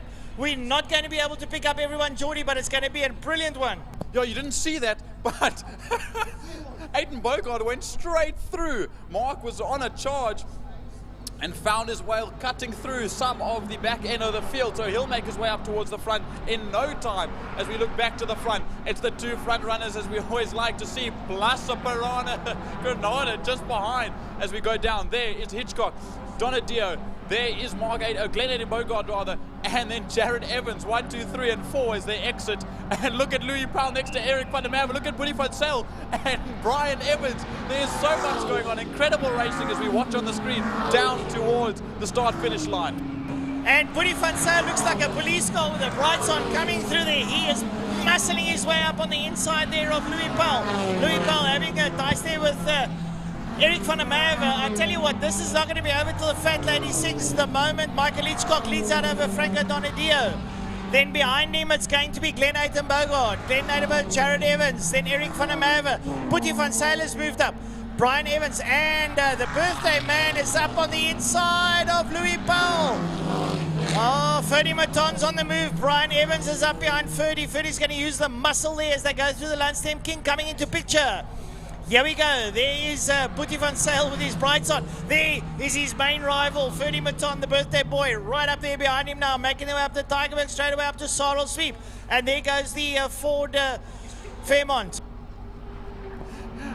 This is way too exciting even for me. I'm trying to watch and talk at the same time, and there's so much going on as we look back to the leaders. Now look at the gap between Michael Hitchcock in the Cross Cape Forklifts Mustang as they go through now into Pertamina Frostron. There's Van der Merwe, there's Van Sail. There we see is Ferdy Mouton and Brian Evans as they make their way through. Boetie, as we saw, really on a hard charge in front of the birthday boy, as Brian Evans and Louis Powell now bring the charge back together as they exit. Lane Hutchings is behind them, as well as Bruce Evan Taplin, then as well as Rob Rose. So there's so much going on all in one place as they head down towards Blockcoin once again. Well, I reckon Boetie van Sail in the orange Ford Fairmont is on a charge now. He wants to work his way up through the field. He's got his main rival, Ferdy Maton, up behind him. It is absolute ding-dong stuff at the moment. Eric van der Merwe in the 944 Porsche leads out. Boetie's got the lights on. Ferdy's going to hang in there. Brian Evans and Louis Powell. Louis Powell glides up inside the back end of Brian Evans there, going into Castrol Corner. There goes Franco Donadio through there. Here comes Glenn Aidan Bogart. He's followed by Jared Evans. There's Eric van der Merwe up behind him. Boetie van Sail, Ferdy Maton, Brian Evans, Louis Powell. There they all go through. But now look just behind there, you see there's Wayne Lotte rather, as well. Sorry, yes, Lotte and Hutchings But then we saw Mark Aiden Bogart that came from about 30th on the grid is now up into, as I look, 13th and still climbing, Francois. He is giving it an absolute rumble at the moment now, trying to work his way through the field. The rest of the field, we're not ignoring them. It's just an immense field to try and keep track of. We're down in Pertamina fast run. Eric van der Merwe in picture. Up behind him, Boetie van Zyl. And not for our international viewers, a little bit Afrikaans. Boetie gaan nou op baie klankpedaal klim en hy gaan hom gas gee. But at the moment, Jared Evans there. Here comes Boetie van Zyl. Up on the inside, Eric van der Merwe. Turbo versus muscle now as they're going to turn number one. Well, Boetie braking a bit early. Eric's going to use that Porsche suspension to his advantage. Ferdy Maton a little bit off. Look there at Louis Powell and Brian Evans having a titanic tussle. We go far away now to look at the leaders coming through on picture. As we now, yes, you say it, very correct. Here comes Michael Hitchcock, 1.8 seconds between himself and Donadio. Then it will be Glenn Aiden Bogart just behind as they start lapping traffic. There's Dave Alexander in the MG. There's Roger Lewis in the other MG as well. There's Jared Evans now coming through. They've got to be careful of the slower fine cars. Van der Merwe and Front Sail still fighting it out there in 5th and 6th. Ruton, there's Evans, there's Powell, all coming in a group of three, in a trio if you will. There's Lotte and Lane Hutchings coming through. Bruce Evan Taplin all on his own. Then some more make their way by. I'm looking, however, for Mark Aiden Bogart, and there he is just behind Dave Rowley in the Beetle. Well, Dave's probably going to make that Beetle as wide as he can because there's a wide car that's going to come past him. Brilliant stuff now as everyone makes their way down into Pertamina fast run. There's your leader now. So, wait, there goes Franco Donadio, goes through there now. And now waiting for the rest. Glenn Aiden Bogart works his way through. Here comes Jared Evans.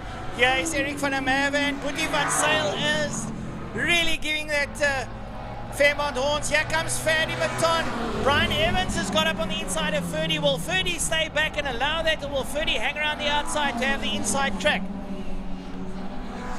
Yeah, absolutely, and we will jump back to the leaders once again, going down into Damstep. There is the little Austin Healy Sprite. As the Fairmont is smoking down into one, but we'll catch him as they go around. Mark Aiden Bogart's got an issue with the Golden Fairmont, so something not too happy after that engine swap last night. I may have called it a little too early, as we see. There's the Piranha that goes through. Now, it's Jared Evans with Eric van der Merwe on Jared Evans' case now, and Boetie van Zyl on Eric's case. Then we look back to this trio as well. It's Brian Evans from Louis Powell from Ferdy Maton that's now chopped and changed between the three positions. Wayne Lotte and Lane Hutchings are still fighting in that position. Then behind, Bruce Evan Taplin's now closing up on that four-cylinder battle. There is Mark Aiden Bogart with a very smoky Fairmont. Rob Rose behind. There is one of the minis. There's Dave Rowley. That's that mini of Dion Valentine. Roger Lewis comes through. There's Jacques Blom in the Escort. Then it's Trevor Hutchings, and just behind Trevor Hutchings is Mr. Conradi. Dion Conradi all the way from the Strand, or Gordon's Bay, or wherever it is, that comes to race now.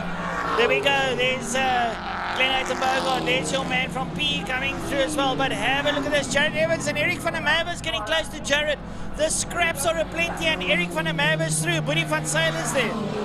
They work their way through, and Brian Evans and Louis Powell are going to take this down to the wire.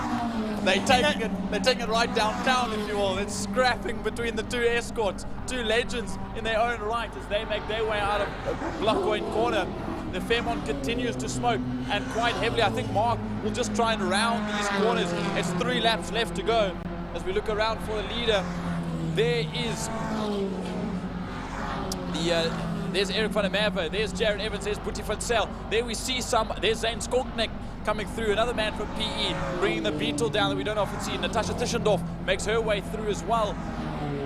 As we'll look through the order for some of those fine cars that are just slotted into place. There's so many cars all over the place, it's difficult to keep track of them. As there's a couple missing as well from the grid. As there comes the Granada Piranha.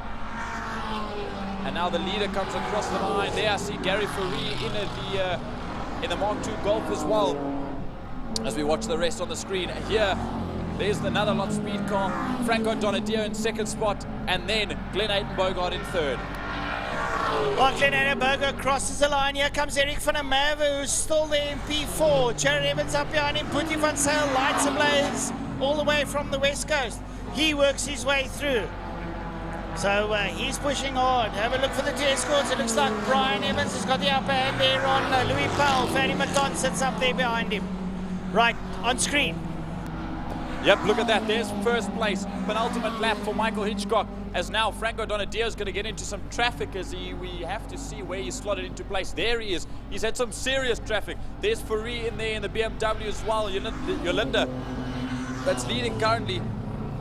There we see some more fine cars. There's Eric van der Merwe. There's Jared Evans. There's Putty van Sail. That is currently 4th, 5th and 6th overall.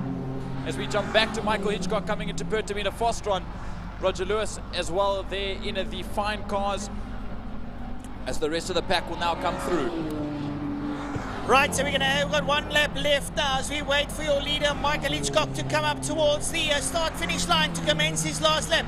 Hitchcock has got a healthy lead there over Franco Donadio, but it's muscle versus power 2.4.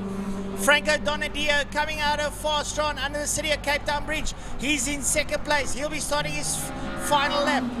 Then we've got Glenn Bogart. Looks like someone ran a bit wide there coming out of Pertamina, but they're still on track. Coming up towards us, Eric van der Merwe. He sits there in P4. Putty van Sail is pushing hard. Jared Evans. Then, oh, look at this. Louis Powell up alongside Brian Evans. Brilliant stuff here. Brian Evans has a slight advantage. Now we look there on the screen. There's Piet Matea in the 944 Porsche. Just behind him is Michael Hitchcock going through turn number 4. Sarel Sweeper will catch up when he goes down the back straight. There I saw Jan Kukumur, as you'd said. It's been a while since we've seen Jan back. And speaking of RX-7s, I heard Pierre Fiallo, unfortunately still some Apex seals that need to be done. Jake's Wallage there, you see him coming through as well. There is the Morris. As now making their way down to the final corner is your leader and coming up your race winner.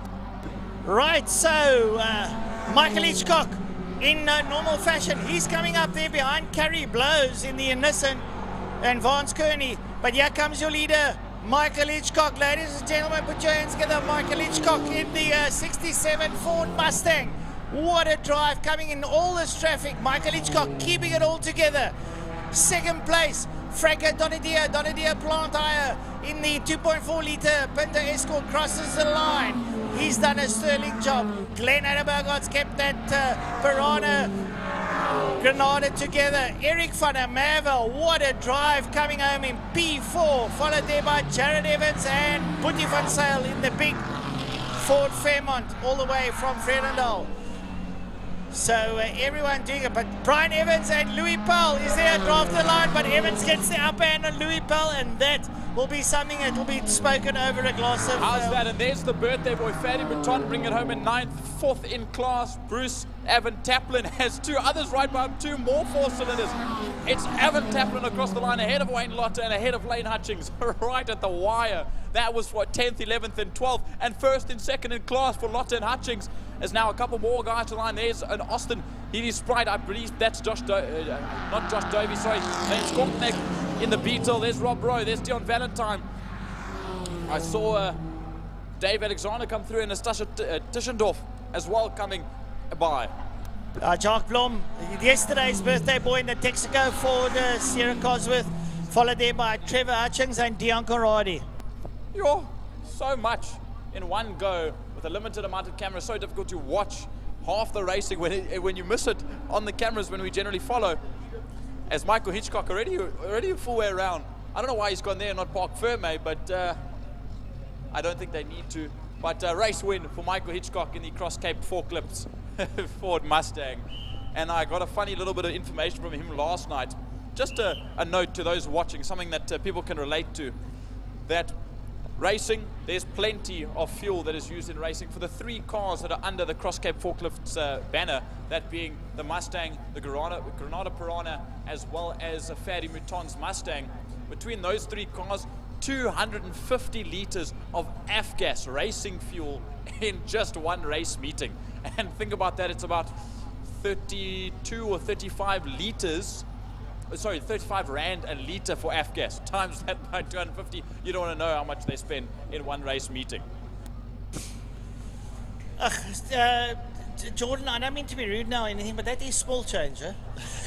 True, for racing in general. Yeah, look, It's an racing, we know expensive it's a very expensive sport. But a big shout out to the guys there. Everybody for all their sacrifices that they do to entertain us here on a Saturday afternoon. And a big shout out to all the people that have come from far and wide, those that have joined us online, some lovely online pictures. And That's what happened. Yeah, Aiton Bogard went off. I think he had a little bit of a snap, and I wonder if that maybe dislodged something or whatever the case is, or I'm not quite sure what lap this was on, but I think he did come across the line. But I'd like to know if this was before or after the smoking, unless maybe the smoke caused a little bit of a drippage under one of the tires and sent him around. As we see, there is Steve Whitehead in the Mini that actually pulled off a couple of laps before. Zane Skonknek in the Beetle, making his way by. Always nice to see another Beetle that shares the track with Dave Rowley. There's Michael Hitchcock and, of course, Franco Donadio just behind. There's Butti. There is David Hubert as well in the other escort. Now look at this. Brian Evans and Louis Powell, two strengthy competitors in the two escorts, having such a good time. There you see, there's that smoking. I wonder, maybe it's possible that there was a little bit of rubbing there after that off. That could have caused some sort of the smoking to occur.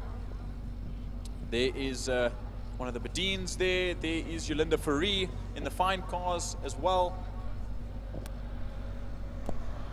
So what an awesome, awesome Lauda Classic Cars and Caltron Fine Cars race number 1 with all that we could do. And of course, just to mention, be sure to check out 108 FM for those that can hear us around the circuit. Tune into 108 FM on your FM radios, and you should just be able to hear us, hopefully, if all is running all right. I know we've got this power outage around the circuit and even towards Killarney Gardens and a little bit further, so we are struggling when it comes to cameras and speakers around the circuit, so bear with us as we do the best that we can for you here today.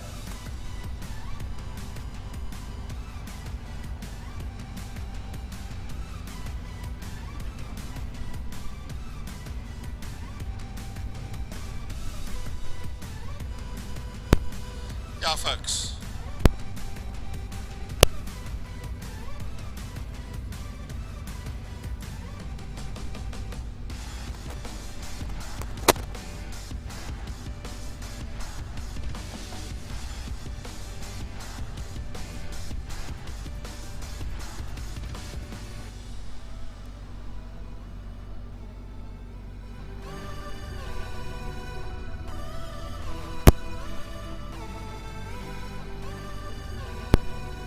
All right, folks, we have got limited cameras around the track, but we are doing our best up here, and a big thanks to the entire IMUSAT crew that is going the extra mile here, especially Jacques up here. We mentioned Jacques' name about 1,000 times, and he's standing up, looking out the windows, looking at the cameras, querying everything, but I know he's doing a good shot. I know Gary Fleming sitting in Bloemfontein that is not with us today. Yeah, he is also watching the stream. I got a phone call from him and he said, Jacques, good for you, say, under difficult circumstances, well done. So yeah, we're doing our best. The next race will be Francois and Jordan with a Patek STC 650 and Super Sport 300s. And that will be over 9 laps. Now, I just looked to our timing screen at the moment for the Patek Super Twin Cup 650s and Super Sport 300s, and there is 13 on the timesheet, but there was about 16 that had entered, so we're missing a handful of bikes, unfortunately. But let me just run through what I can. Max Munton starting off on pole position for the final race, also for the final round of the year, the first race of the final round. Troy Tonking, all the way up from Joburg, from Centurion. His 600 unfortunately gave up the ghost. He was supposed to be riding in the superbikes class, but that ended their weekend early, and they were lucky enough to get in contact with Rob Craig and jump on that new Suzuki 8C of theirs, of his rather, and ride that around today. So he'll sit in second spot on the grid. Abigail Boston sitting there in third. Nicholas Hutchings, this year's champ, in that fourth spot ahead of Adrian Solomon and Lance Jonas. Good to see Lance Jonas back out on the field once again. The chairman, of course, of Killarney as well, James Late, the first of the 300 on the Kawasaki 400, sitting there in seventh spot overall, ahead of this season's 300 champion, Raymond Alexander, who just jumped on a 600 around the circuit for the first time, racing. Bradley Musto sitting there in third. Good to see him up in that third spot. Alman Mostert in 10th, Peter Hill in 11th, Mitch Robinson in 12th, and Cody Redlingace in 13th. So always lovely to see a good amount of names. Jordan Sayman was supposed to be in here as well, but things might change when they leave the circuit and cross the timing beam. We'll see if some of the others that aren't on our timing screen make their way out onto the circuit as well, as we just watch and see. A nice big family affair is the Bat 10 Super Twin Cup 650s and 300s. And I believe, as you said it to me now, Francois, Stavro Michel is back. After quite some time, that name we haven't heard after his big incident. He's riding Peter Hill Super Twin Cup 650 Suzuki, and it's a bit of a gamble coming out of Stavro. Stavro Michel had a nasty accident about a year and a half ago, and I don't think he should be racing, but hey, you can't keep a good man down. And if I think of the likes of some of the biggest riders around the world, Kevin Schwantz, Randy Mamola, broken in pieces, back on the bike. No, you can't stop it. You can't stop yourself, and no one can stop you.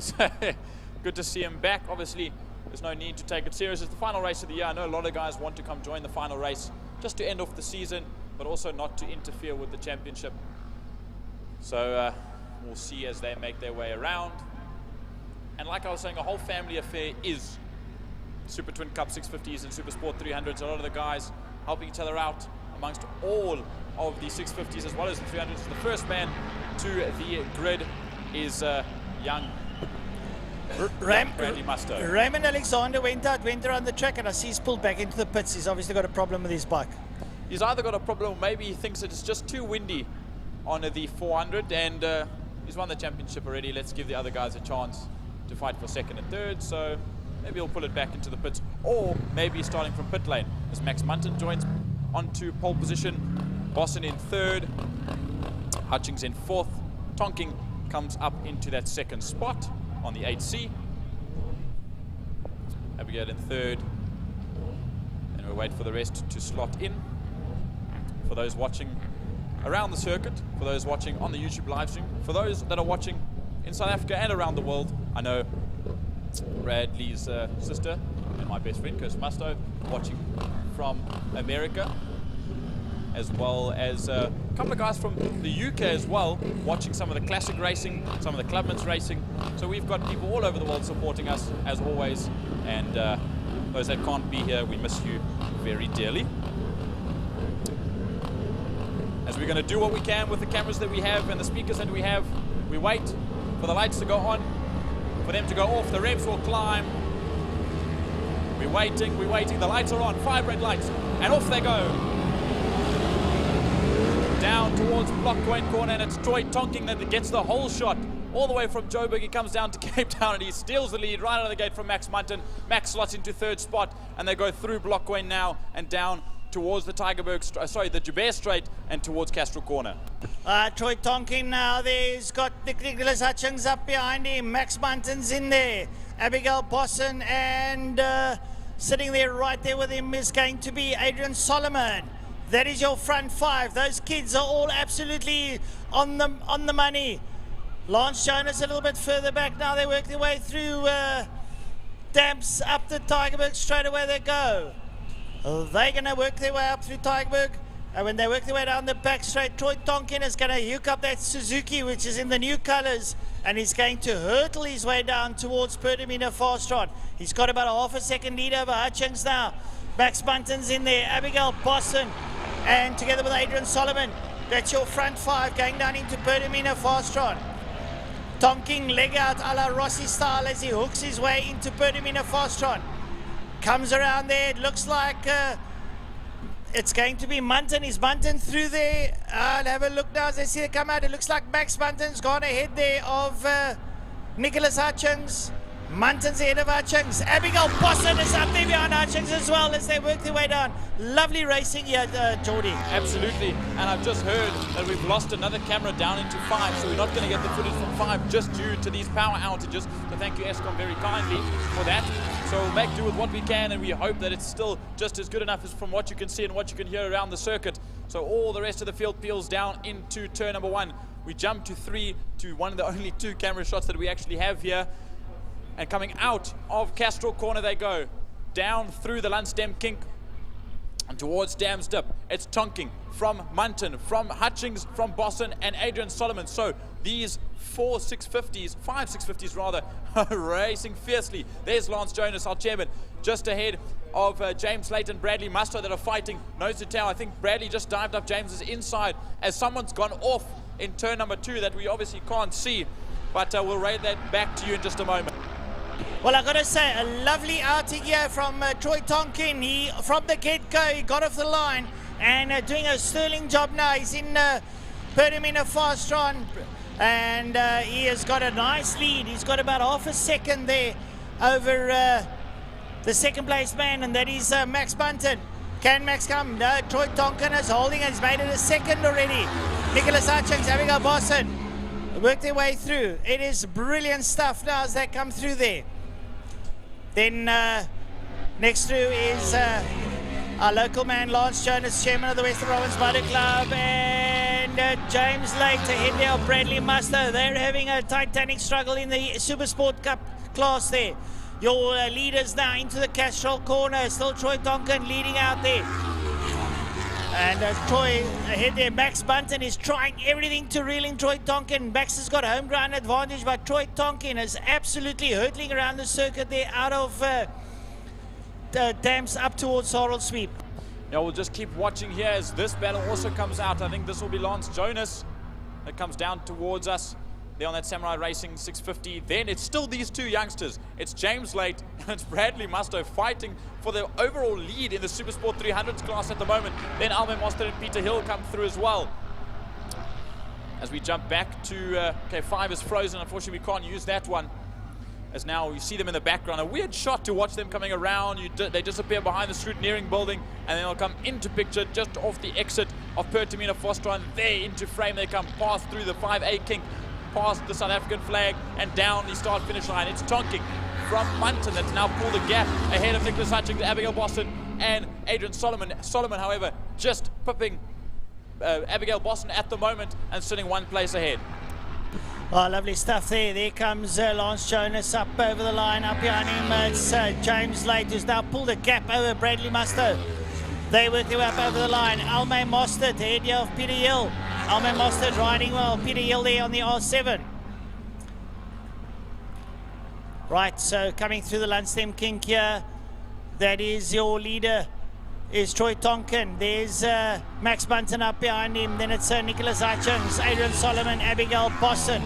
They work their way through Dams. That is that right-hander that's on screen. We wait for the rest now, the likes of Lance Jonas to come through. There's your lonely Lance Jonas. Lance Jonas and James Late ahead there of Bradley Musto. Up behind them, Almain Mostert and Peter Hill. The leaders go down into Pertamina Fastron. There you can see them in the background. It's all that we can get. But in actual fact, something we must also keep in mind, and those that are watching on the live stream, the little map in the right-hand corner also shows you roughly within a little bit of delay from the transponders to the system. You can watch them go by as Tonkin comes by, Munton comes by, 2.2 seconds is the gap. Then it's Solomon, Hutchings and Boston that come by very quickly together. It's 2.8 seconds between Adrian Solomon and Max Munton in that 3rd spot. Then it is 3/10 and then 1/10 between Boston and Hutchings now as they went down into Block Coin Corner.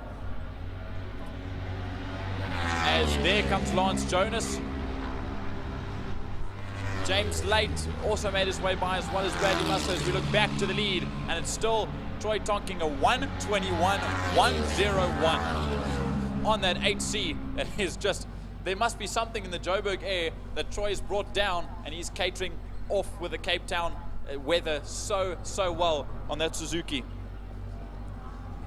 It's now down through Castro Corner. We see the rest of the field come through. This will be the likes of Jonas, Late, and Musto. There is Lance Jonas. As there, Raymond Alexander had a moment in turn number 2. I don't know if he went off, but he ran very wide, and he also came back to the pits on the first lap out. So I'm hoping that everything's all right with that bike, but he's also just rounding the island. Troy Tonkin coming into picture, this man from Gauteng. This bike is absolutely silent as it comes past us. Lovely stuff. And Max Bunton is absolutely reeling. He's throwing the kitchen sink at this one. Adrian Solomon comes through it of Abigail Bosson and Nicholas Hutchings. It's the second last race of the year for them.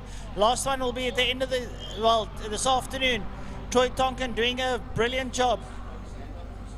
Jonas riding around with his hand up, not sure why.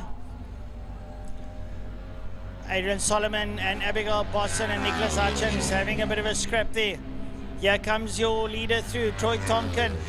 He has done nothing wrong. He is doing a brilliant job. Max Bunton is the one doing all the work, trying to catch Troy. There's they work their way through. There's Solomon, Bosson and Hutchins working their way through. I see as we look towards turn number 3, I just look down towards, and I see a slow bike. Let's have a look. We wait for Max Bunton. That could very well be one of the tail end of the field that died. I don't know if it's Raymond Alexander as we look to this battle once again. There's Cody Redlinghurst that we pick up, as well as Mitch Robinson. Then there is the 94, oh sorry, the 24 rather, of Stavro Michel. I completely forgot that he was in here and racing once again, which is awesome to see. Then Raymond Alexander also in there. Here comes Troy Tonkin, has just made his way by now. There's Max Bunton in second place. They come by us down towards Block Coin Corner. And then look at this battle once again. It's Solomon and Bosson. And just behind, Nicholas Hutchings just watching and waiting to make a move. I don't know if Nicholas is waiting to make a move. I think Solomon and Bosson are absolutely flying. But coming through now on your screen will be Alme Mostert. She should be coming through. But we'll have a look-see. No, I lie. Sorry, Alme Mostert's pulled into the pits. One of these Samurai Racing entries, unfortunately, dropping out of this race. We thought it was Lance Jonas, but it was in actual fact the 94 of Alme Mostert that's pulled in. As we look back to this battle going through, still hairy between Adrian Solomon, Abigail Bosson, and just behind Nicholas Hutchings. And that's sitting with 3rd, 4th, and 5th overall, and in class, which is terribly close together. So we'll see what they can come up with as they get to the end of their lap. Coming into screen soon will be the back markers. We Stavro Michel, Alexander, Robinson and Redlinghurst, but right up behind them is Troy Tonkin, who's going to be lapping them now with 2 laps to go. There comes Troy, watch there, there's Troy Tonkin at the back of that pack, and he's coming up to lap the whole lot of them. Up behind, there's Tonkin in there comes Max Bunton chasing hard. Then up behind them here is going to be Adrian Solomon, Abigail Bosson and Nicholas Hutchins. Yeah, down towards Block Coin they go. We'll just catch the end of them. There's the silhouettes, 3, 4, and 5. That's Solomon, Bosson, and Hutchings that make their way through. 3.3 seconds between Bunton and Solomon, so that's the gap between 2nd and 3rd. As we now wait for the leader, they'll be making their way by some of the back markers. There should be your leader. That is Troy Tonkin on the 52 on that Suzuki. There's Raymond Alexander, Cody Redlinghurst, there is Stavro Michel, there's Max Bunton that goes by.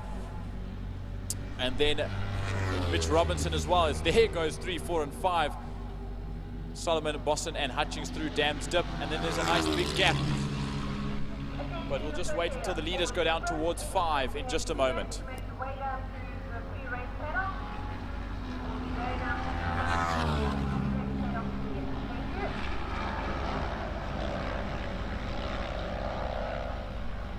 Right, coming into picture now, your leader, Troy Tonkin's about to start his final lap.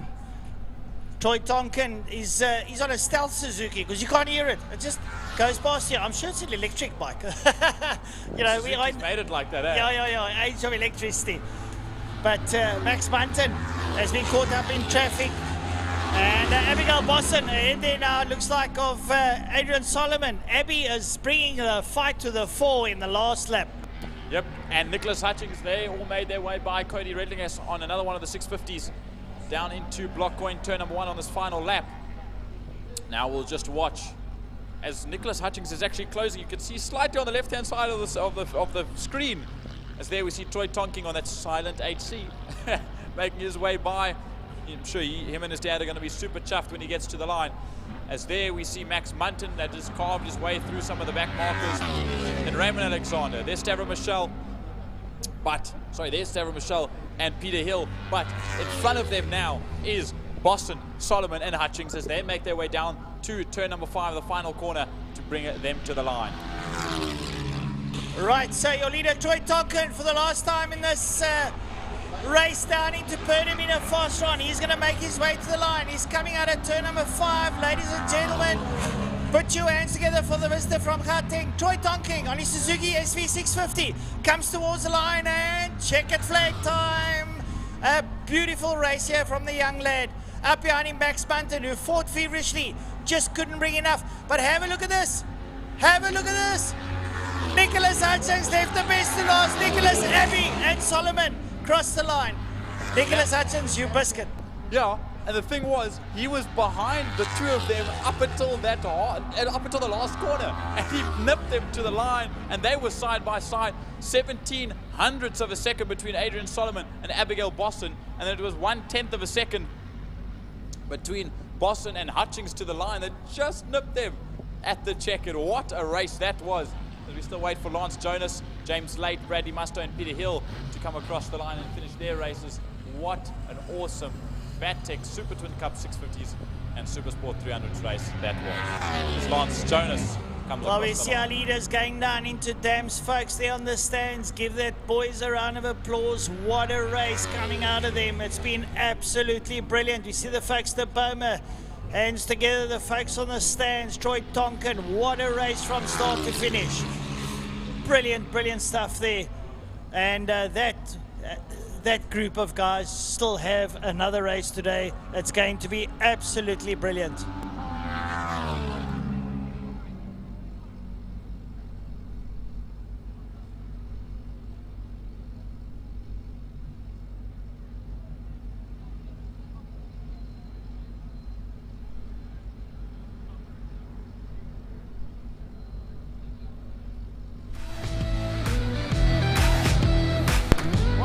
Jordan, we now move on to the DJ Trustees Formula Libres.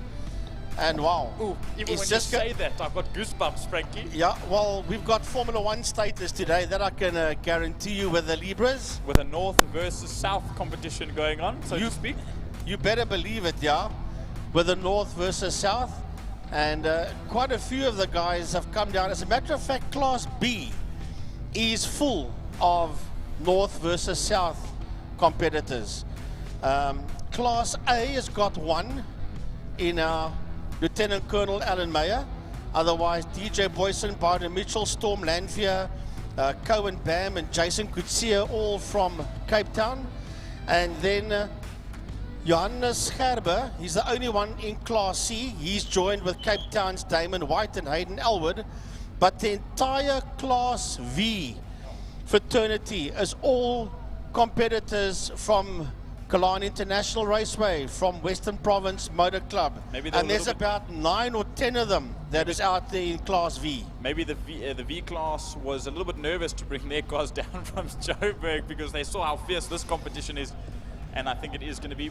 But in actual fact, if you look where they qualified amongst themselves, some of the B class cars are in the mix with the Class Vs. So there's going to be what I think is going to be a major upset between the Class Bs and the Class Vs. As we look, Josh Smith, 9th overall, first in the Vs. He's ahead of any B class car so far. And I've also noticed that Damon White will be a pit lane starter.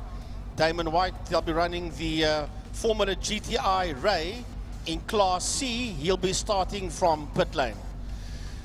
Well, the North versus South challenge continues. And all our competitors from Gauteng, Joburg, Pretoria, and all other places in Gauteng and up in the northern regions, thanks for coming down to Killarney International Raceway. I know that they had a braai and a party and a jawl in the pits. Geordie, you were supposed to go and join them. I think you might have, but yeah, I think a big thanks to the Formula Libre chairman, Sean Lariche, to the secretary's wife, Lee, and the entire Libre committee for making this happen. And of course those from Joburg as well. Their committee as well, yeah. Jackie Johnson, all that she did last night. Gordon and Mitchell. Mitchell for all the catering for last night as well. They also helped out a ton. So there's a lot of stuff we're going to find out in just a moment as we see the classes roll out. And then something I just want to mention as well, besides the competitor of the day that you'll probably see for those on the live stream pop up. So don't forget to send your vote for the competitor of the day to that WhatsApp number that comes up. But also Racing Spirit, the ones that sponsor, Spirit Invest sponsor Sports and GT, Racing Spirit, Tristan de Nobrega and Connor Kilbride. That Connor Kilbride wasn't out today. They've got a sim racing competition going on at the clubhouse where there's cash prizes to be won for the top 3 fastest competitors. So if you want to get your hand in some sim racing down at the clubhouse, that's the place you want to be. But some sim racers have made their way out onto the grid, the likes of Jason Garcia, Byron Mitchell, Storm Lanfear, as we watch all of them come out onto the circuit. This has got my nerves up and my excitement raised to the roof. As we've got a spinner down into turn number 1. As the rest of the field peels out of the pits.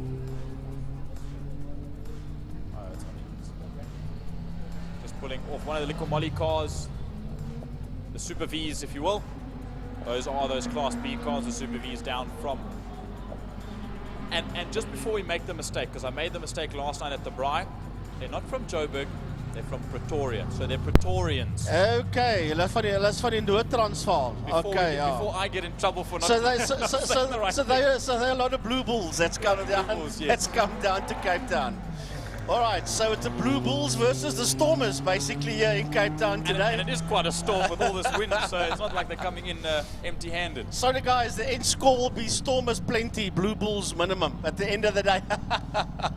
Now, jokes aside now, it's lovely to have the guys from up north, the northern regions, from Gauteng, come and join us. It's always good to entertain our friends from up north. Yeah, I believe they've still got a couple of rounds left as well before the end of their season, unless I may be wrong with that. As we see, there is Hayden Elwood in the Swift.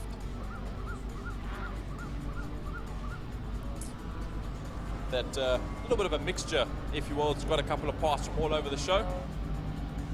So nice to see Hayden up there. Class C, some of the Super Vs coming through. What I also like to see a lot of lady races out in the Super Vs in Class B, which is also awesome. The likes of Andriette van Wyk. I see Bianca Ferreira. Someone a name I haven't seen in a while, Zayna Munson. Yeah, you mean Bianca Boertes in Class B, yeah? It said something a little bit different on the screen, so I believe the book will be a little bit better. I don't know. Well, I think we'll go with the screen rather than if it's the screen says Ferreira, then we'll go with what the screen says. But the book does say Boertes. Either way, it's the same person we're talking about. There's only one Bianca here today. So. Correct, yeah. Yeah, Zayna Munson hasn't been out for a while, and he's in the NW Logistics car number 96 in Class B.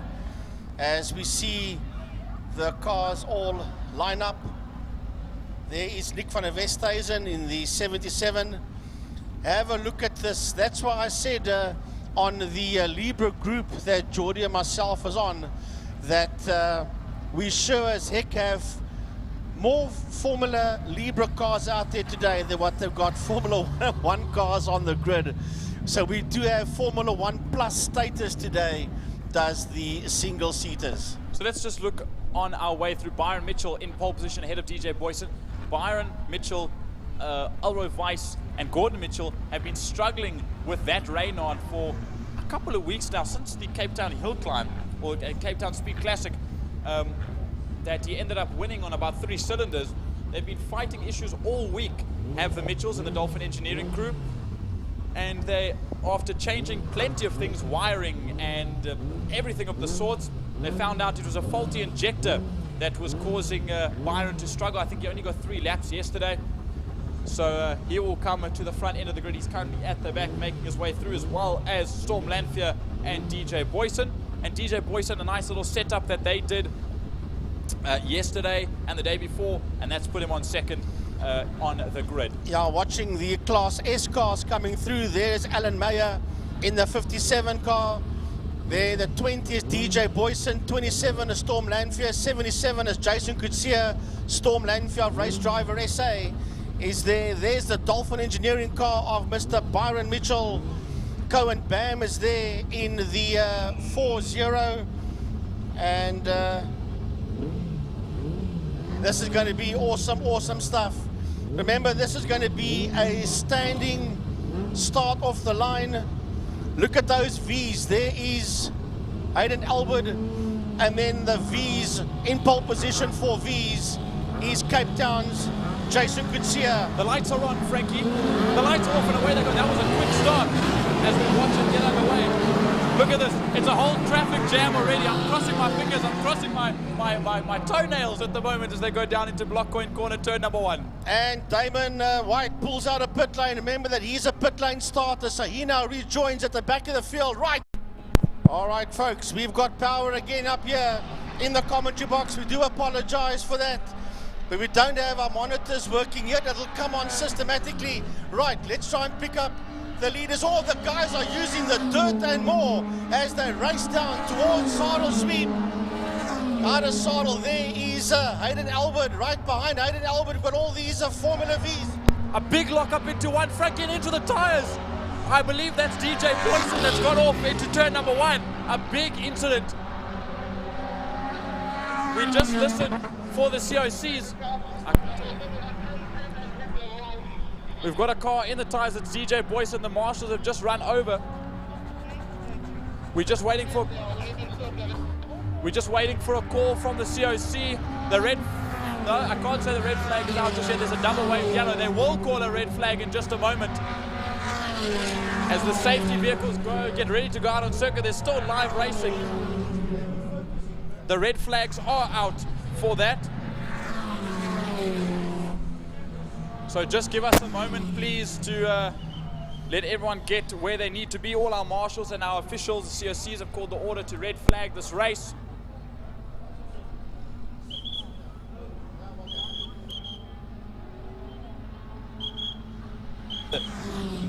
All right, folks, we've got a camera that just came on briefly in turn 1 that wasn't working early on. We do apologize, folks. We've got major power issues here at Killarney today. And we do have a red flag situation where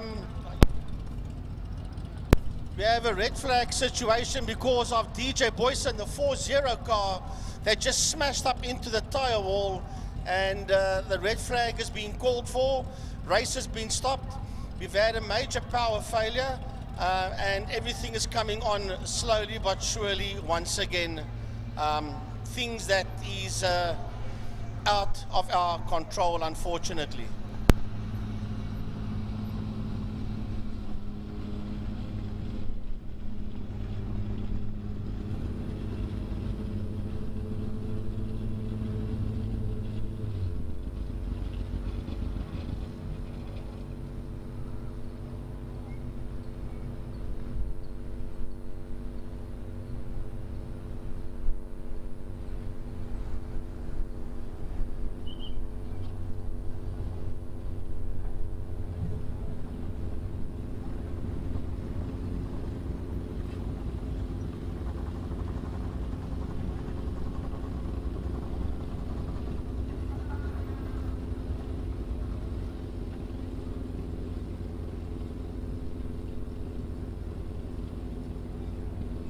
So just for those around the circuit, we have news that DJ Boyson is out of the car. He'll hop into the ambulance and head off to the medical center for a check, but he did get out of the vehicle. So that is always good news to hear after quite a hectic accident into block going turn number 1. Lots of stuff going on all over the show, the red flags coming out, and obviously safety vehicles on circuit, so we had to sort of go a full circuit shutdown, as we can see as we wait just for all to carry on. But wow, that was a nasty one. I just watched as it was it was Byron Mitchell, then DJ Boyson, then just behind him was Jason Coetzee and Storm Lanfear, and 1 or 2 pumps on the brakes. You saw the tires lock up for DJ, and he turned in and it just went straight. And luckily he didn't hit one of the stricken Super Vs that was sitting in the sand as well, but they pulled that car off the tires, and now they're dragging it through the sand just to get it out of the way, but it's going to get caught on the diffuser and the very low under tray that it's got. So they're going to drag that car. I think the bucky actually got stuck in the sand, and hopefully they don't do any more damage than that car's already got, but I'm sure it's got a serious amount of damage already. Well, whatever damage it's got, unfortunately. As you say, it's got a lot of damage, so to drag it out there is not going to cause much more, but you've got to get it out the way, and that is the only way to get that car out the way.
Wow, what a race we've had so far until that point.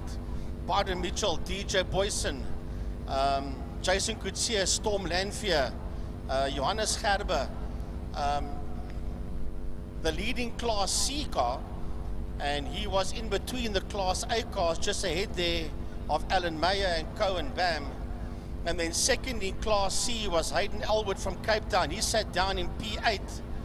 And then Class B was led there by the number 10 car of Albertine Pinar, and the Formula Libres, or should I say V's, was led there by Joshua Smith, and right behind him was Kelly Fletcher, and they were ahead of the Pinar car. As we see on our screen now, they're beginning to clear up that situation. Jordan, that's a very second-hand looking Volkswagen Reynard that has been taken away there by the WPMC marshals of DJ Boyson. As a matter of fact, DJ's car's there. That's another car.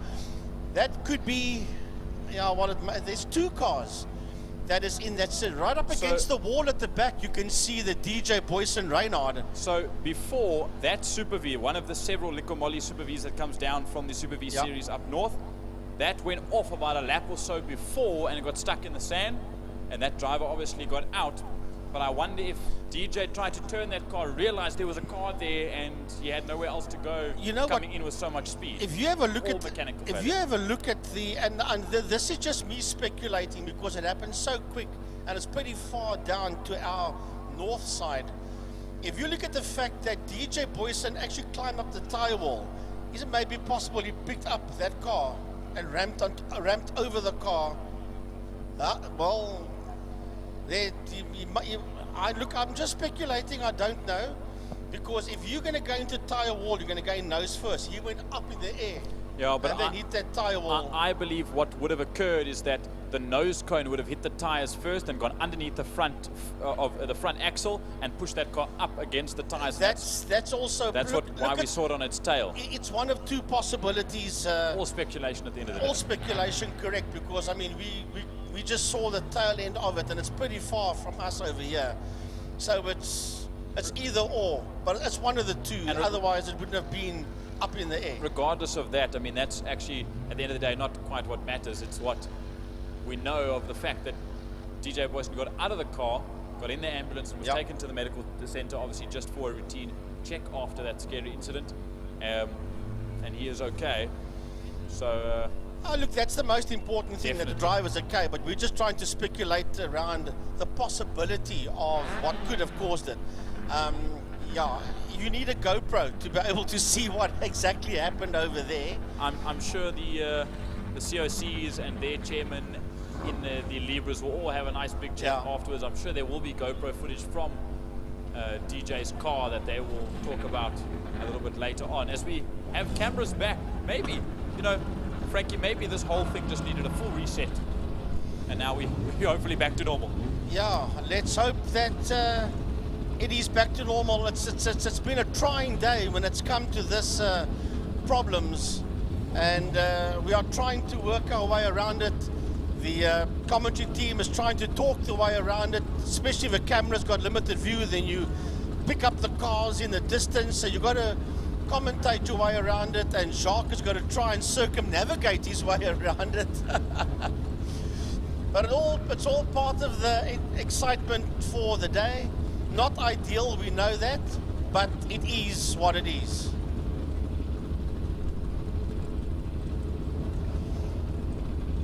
So it looks like the cameras are slowly but surely coming back. I see turn one's camera is coming back again.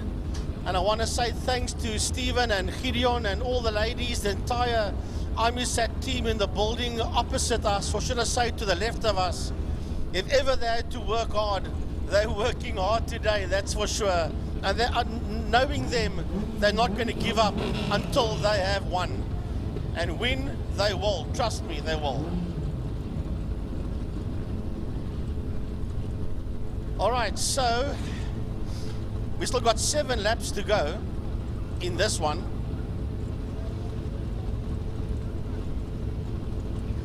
Ah, there's the camera that we need the most when they come into one. So I think, yeah, IMUSAT guys downstairs, thank you so much.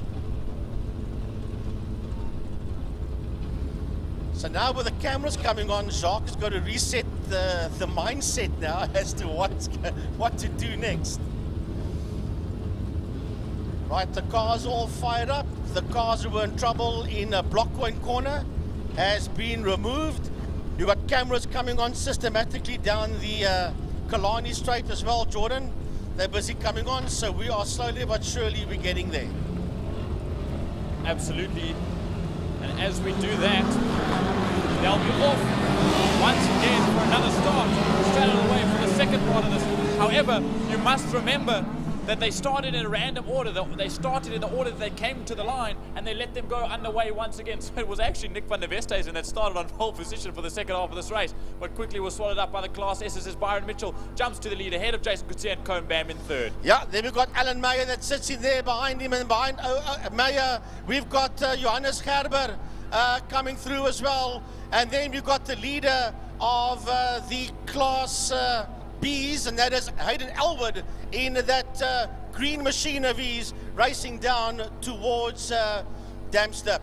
So as the cameras reset, we'll just start grabbing some more cameras as the time goes on. We've got this one now once again out of Damstep, and look at the field come through as we carry on out of Damstep. Down the Tygerberg Straight they go. We see the Super B's.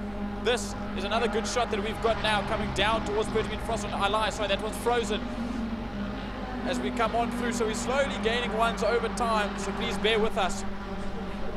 As now through the final corner, Pertamina Fostron they come, and it will be Byron Mitchell leading out ahead of Jason Coetzee. Just behind Jason Coetzee is Cohen with the race driver SA car. Behind him, Alan Meyer. Oh, there's a car off in turn 5. There's a lot of dust there in Pertamina Fostron. We have a situation there in Pertamina Fostron. There's just sand and dust everywhere as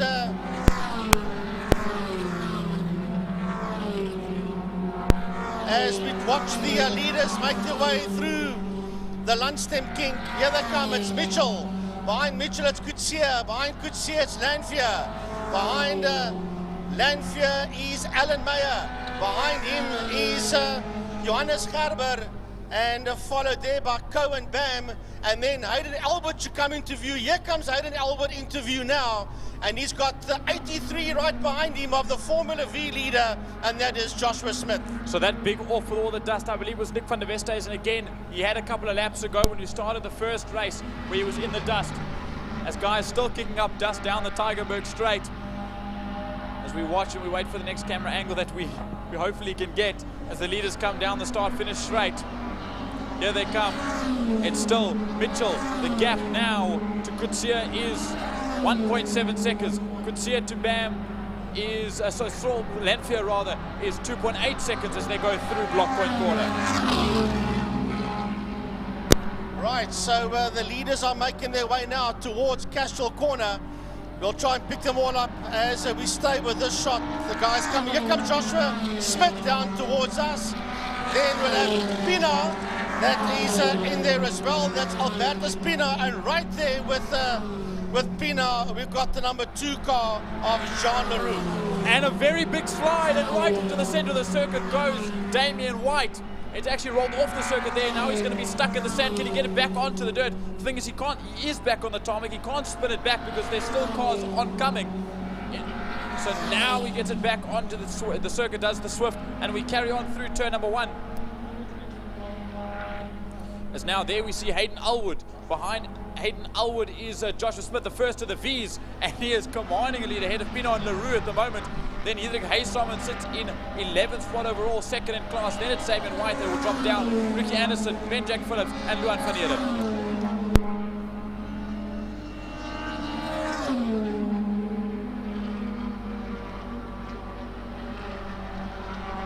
Into 1 we go. There we see the likes of Adam Mayer. There we saw Jason Kutsia come through as well. Now we watch this. Another battle looking into the first corner. Let's see. Coming through is Hannes Gerber. Sorry, I lied. It's Cohen Bam. Then behind Bam is Alan Mayer. And just behind Mayer is the Van Diemen, the KTM-powered Van Diemen of Johannes Gerber. To the leader of Class C. And he sits in P6. And then second behind him is Hayden Albert. That green car coming through there is Joshua Smith coming through. Then it's Jean Leroux, Albertine Pina coming through. Hendrik Haysalmon in that fight. Ricky Anderson, Ben-Jack Phillips, all of them working their way out of Block Point. And they're all coming through in a nice big gap between themselves. You don't want to be too close already in this race. We've seen what's been happening throughout this entire race when the guys get close together. As we look down towards 1 now. There we see there's Nick van der Westhuizen coming through, but there's your leader once again with 3 laps to go now. The gap has opened up by a major margin. As there, you see going through, there's Jason Kutsia, a stricken, I believe that's Annette van Wyk that goes through in the number 5, and then Storm Lanfear in that 3rd spot.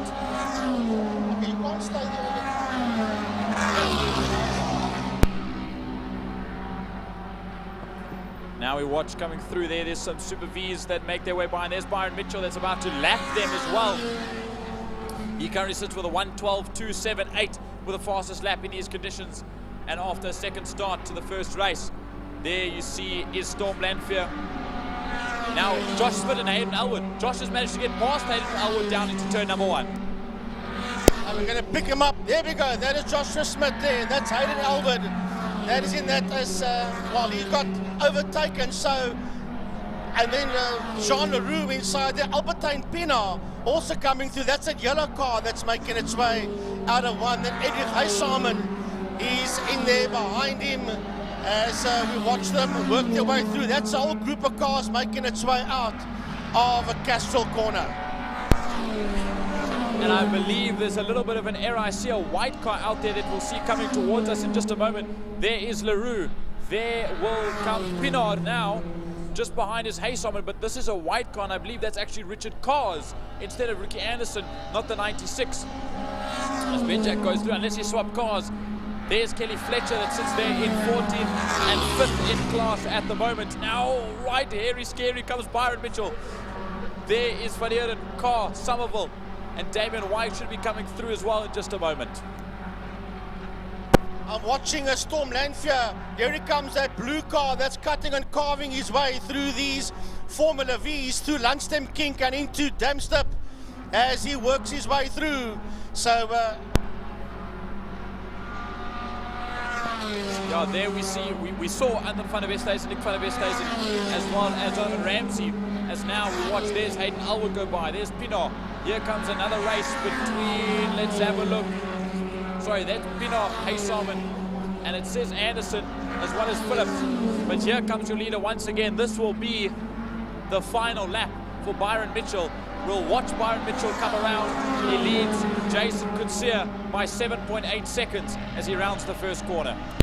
yeah, this is the last lap, and he's on a 1:12.278. As Byron Mitchell will stay with him. He's busy working his way through Castle Corner right now. And he'll come into view pretty soon here in the Lundstem King. Here he comes, that's the last car in your shot as he runs through the Lundstem King onto the Tigerberg Straight. He'll be making his way onto turn, onto Saddle Sweep and onto the back straight.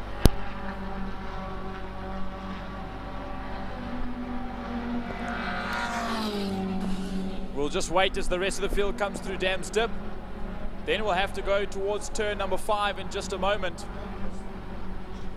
And this will be coming around the final corner. So we don't have all the cameras back like we thought we would have. As here comes Josh Smith. It still leads out in class ahead of Jandre Leroux. But coming by to the line, Frankie Eunice. Yeah, Hayden Elwood crosses the line, but here comes your overall winner, Byron Mitchell. He'll come home in P1. Jason Kutsia will finish in second. That's a yellow car. You're waiting for that blue machine of a Storm Lanfear. Here comes Storm. He's got to put a lap on Damon White. Then we've got a couple of Formula Vs coming through. Waiting for Cohen Bam. Here comes Cohen Bam to the line. And then behind him, we'll have Alan Meyer. Alan Meyer finishes his race. That's a Libre car. And then we're waiting for Johannes Gerber to cross the line as well. Now, if we stay here, we should see Joshua Smith come to the line. And he is there comes Gerber. And Smith will be the leader and winner of the Vs. Luan Verheeren also rolls across the line now. It looked like he had a bit of an issue a couple of laps ago as Byron Mitchell's just stopped and gotten out of his car in turn number 2. We don't have a camera angle of that, so we'll just leave it for the time being. I think he could be out of fuel in actual fact as Andriette van Wyk comes across the line now in the 5. And here comes Joshua Smith, your leader and your race winner in the BJ Trustees Formula Libre class C, just ahead there of Jandre Leroux, and just behind Jandre Leroux, is Albertine Pienaar, and then Hayden Elwood to be the final finisher across the line. Yeah, and I think Hayden is also the final car that's on the lead lap. Everybody else has, yes, he is. Everybody else has been lapped by your race winner, Byron Mitchell, which has got a problem. He's got an issue there. I think he may have run out of fuel or something, I don't know, but he stopped the car on the inside of Castrol Corner. Gordon Mitchell will probably be putting his hand in his head saying, you know what, we didn't cater for this, because I do in fact believe that it wasn't enough fuel for the 10 laps that we're supposed to do, because they still did another round the circuit after the red flag. They sat on the grid, all of that, and I think that fuel burned a little bit faster than they would have thought. So hopefully it is just that, and they can bring it back to the pits and he can be back to race in race number 2. Wow, have we had drama and upstairs, downstairs, commentating and helping Jacques as well. Wow, I'll tell you what, but we have had here's a couple of replays in the Formula Libre category that the people at home can actually see. But yeah, what a day we've had up until now.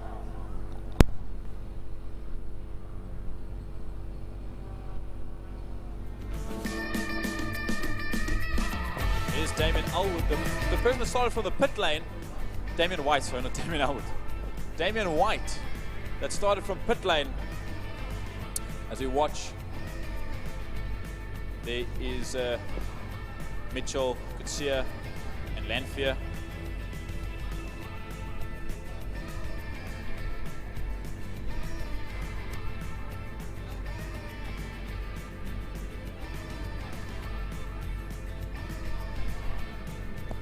Now we'll wait for a little bit of cleanup around the circuit to get all the Libres back to the pits.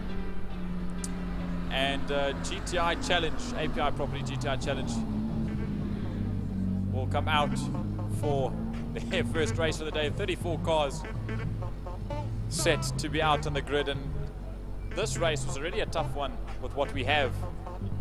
And close to 40 cars in this GTI Challenge race, it's going to be a lot.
Ladies and gentlemen, it's time for the API Property Group Volkswagen GTI Challenge. 38 cars entered this one initially. Class A, Class B, Class C. If ever you've seen war on wheels, this is going to be it. It's going to be 34 shows on our monitor, but Jordan, you need to have einies for this one. Absolutely, Frankie, and I mean, I don't get to commentate this often, but when I do, it's a spectacle. But even more so, watching it from the outside, not even commentating it. So I know how you and Gary feel all the time. It's busy all the time, so you always got to be aware of what's going on. So please bear with us. I apologize for all of the happenings so far today that are out of our control, but we're ready for this, and I think this is going to be an absolute cracker of a race. So I'm excited to see all the GTI Challenge cars come out onto the field in just a moment. They're just still recovering Byron Mitchell's Reynard from the circuit. They'll pull that back to the pits, and then we'll wait to get underway for race number 1 of the API Property Group GTI Challenge. All right, now we're going to have to keep our wits amongst us here for this one, because remember, I'm not sure if it's going to be a 3-light sequence or not. I think with 30 plenty GTI Challenge cars, I would think we should have a 3-light sequence, but We will see if it's 3 lights or 1 light, because this is going to be hectic. Listen to this Class A car. Geldenhuys, Clinton Bissay not coming back, Shane Williams, Ollie Hinternaas, Ryan van Eden, Ian Cup. My goodness gracious me. Tate Bishop is supposed to be out there as well in the Angry Racing outfit. There's supposed to be 2, 4, 7 Class A cars. I see Zach, no, I don't see Tate Bishop's name, so 6 of the 7 cars are there. Zach Layden, Van Forsking, Brett Roach, Dexter Bruce out there, just to name a few. In Class B, Class C, the original Brat Pack is coming back together again. More than 3 or just under 3/4 of this field is Class C cars. Man, what a rumble in the jungle we're going to have. And GTI Challenge is going to leave the best to last today. Everybody's left the best to last today. There are competitors that haven't even raced this year, or they've only done 1 race, that's entered. And every single driver and rider here today is going to leave it all out on the racetrack before 6 o'clock this evening. That I can guarantee you. Frankie, I'm getting antsy. I can't express the smile on my face. Waiting the folks around the track, and they can't see what I can see. And you the know what? Smile on Jordan's face here. It's so much funnier to me now that I even think about this, is that I've got a huge smile on my face. Everyone around the circuit that are so gracefully staying with us in the stands, out on the berms around the circuit. Even my dad's here to watch. Look at above the bull bar. That grandstand is packed and it's windy outside. But you know who doesn't have all the smiles on their faces? Those down in Park Ferme right now, because there's championships to decide. And I'll tell you that Jacques is getting a smile on his face as well, because the cameras are slowly but surely coming back to us. Castle Corner has come back to us. Saddle Sweep is slowly but surely coming back to us. A big thanks to Gideon. They went to go and reset everything downstairs.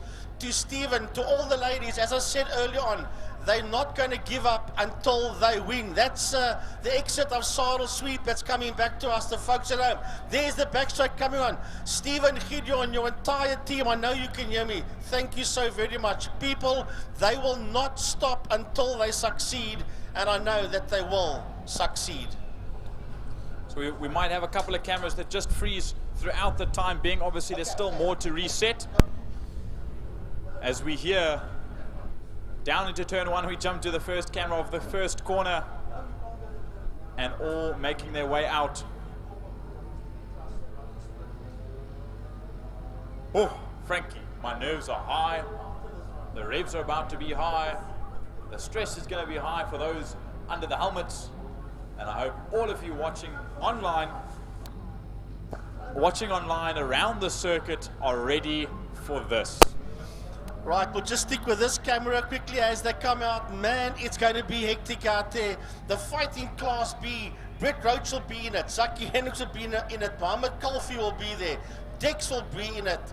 Donnie Sandenberg Jr., Van Forsking, Zach Layden. Where do you stop with all these names? Craig de Toy, welcome return to him. Sean Liebenberg, just to name a few of the guys that will be in the fight in Class B. In Class C, Adriano Ferrari will be there. Ross Schroeder will be there. Flash Fidden will be there. Mark Fontini, Daniel Muna will be in that fight. Let me just pan down. Connor Hubert will be in there. Dylan van Eden will be in there. Dario Busi will be in there. Tristan, Patrick Walton, just to name a few. It's going to be absolutely chaotic. It's going to be brilliant, Jordan. And I am so ready for this, Frankie. I mean, I can't even begin to explain what is about to ensue just based off watching it for the last year. I giggle to myself now, Frankie, because you say, yeah, okay, we've got another frozen camera, but we'll just use what we can, of course. But just think about this. The names you listed off amongst all the classes, we generally call it the Brat Pack in just Class C. But I think for this final round of the API Property GTI Challenge for Race 1 and Race 2 throughout today, I think A, B, and C is all the Brat Pack. I think we've just got one massive 34-car Brat Pack to contend with today. Well, I'll tell you, yes. Now, I remember, let's go back 2007, 2008, when Class A was okay, Class B was smallish and Class C was a brat pack. That was then. It's not like that now, as Jordy was saying. Classes A, B, and C, all brat pack, brilliant racing, all drivers, all classes. Compared, if I go back to 1998-99, when GTI Challenge started here at Killarney, they had about 2-3 races a year only. They were added into the program. I can't remember the regional chairman's name now, for the GTI Club of Cape Town back then.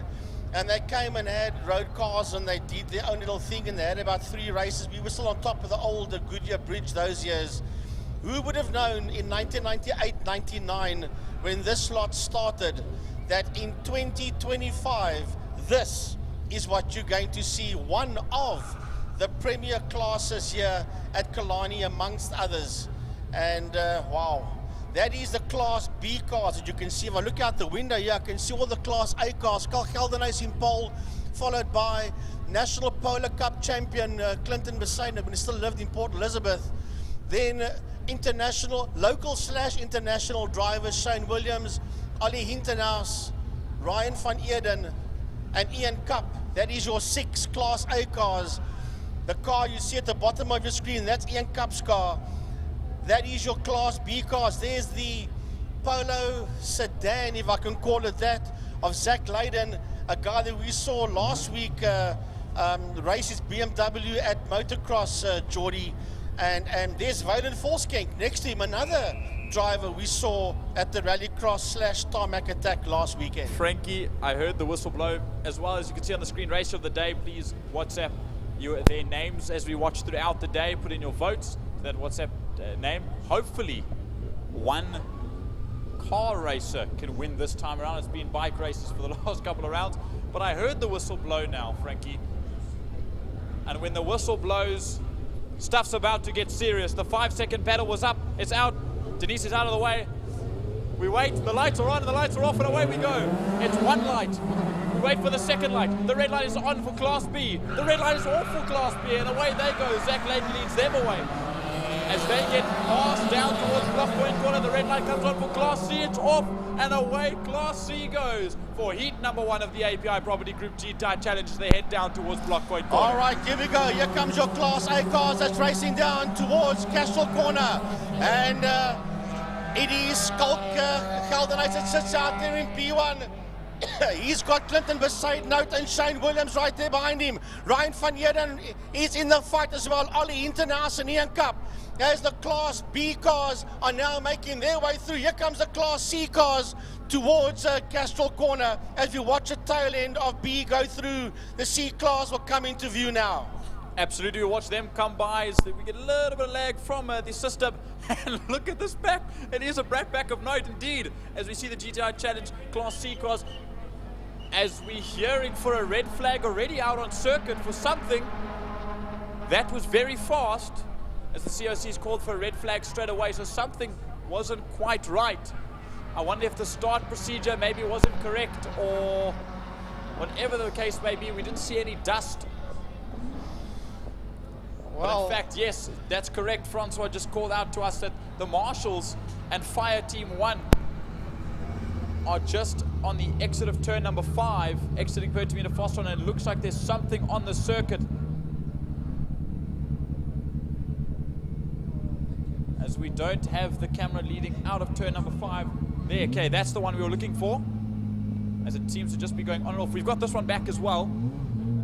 So something just isn't correct as we'll wait for the COCs to give us a call. Something wasn't right. And I wonder if it's, I'm going to speculate now, even the guys downstairs don't know what's going on. We've got no confirmation of anything, so just give us a moment, as today's just turned into an absolute strange fest for the final race of the Power Series season. Frankie, I think you and myself and even Francois, we are a little bit gobsmacked at what the whole 2025 season has come to, and now there's a parking lot. When last have you seen GTI Challenge or any class park all the way up until turn 5? Yeah, well, unfortunately we can't see it on the camera. That's why we've got this parking lot here, but the fire bucky is on the track, and they're busy cleaning up some kind of a substance could be fuel, could be oil, could be coolant, it could be anything that is on the track over there. They are busy sorting it out, and that's just before you come through the kink, it's just before you go through turn 5A that you have got that situation over there, and that's why all the cars have been held up at the exit of Pertamina Fostron.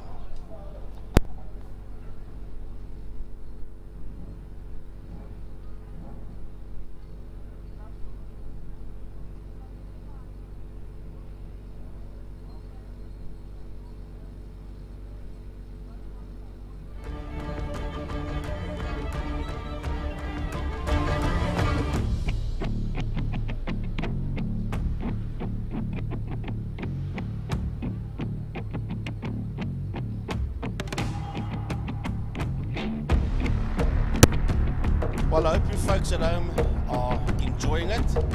Even though we've got our issues here, we are still doing our level best to give you our level best.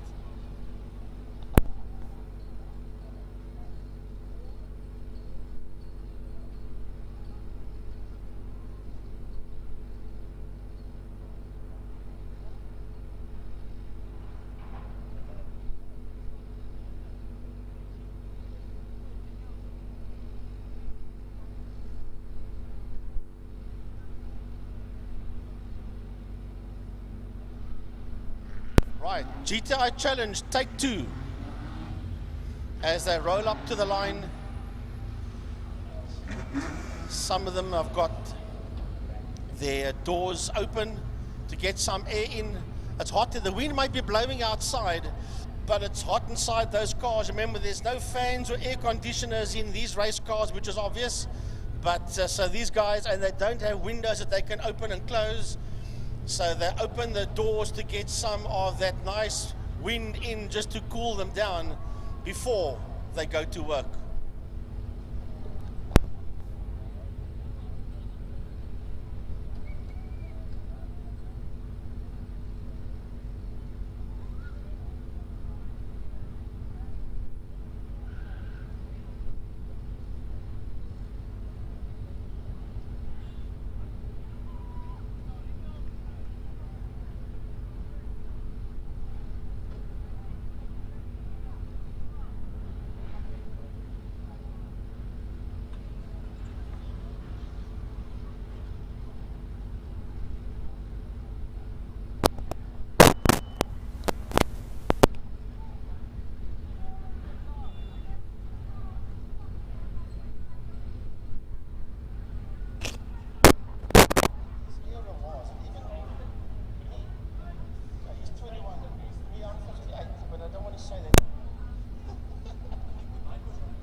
All right, folks, just the marshals and the grid officials just sorting out who's going to be where, because you've got Class A and Class B cars that were pretty close to each other. So they're just getting the marshals on the grid. You can see them busy sorting out the cars, and to get all the cars in their right positions.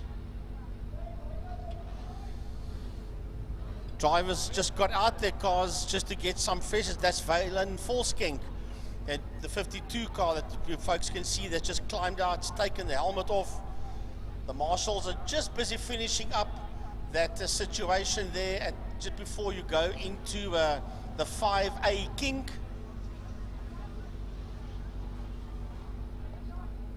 And now the fire buckies are lining up at the back of the Class C contingency. Well, they're lining up there, but 50% of the drivers at the front end of the field are out of the car, and it turned from what was a start grid to what is about a fan walk, which we haven't had a fan walk in quite some time, but it's more of a racer's walk.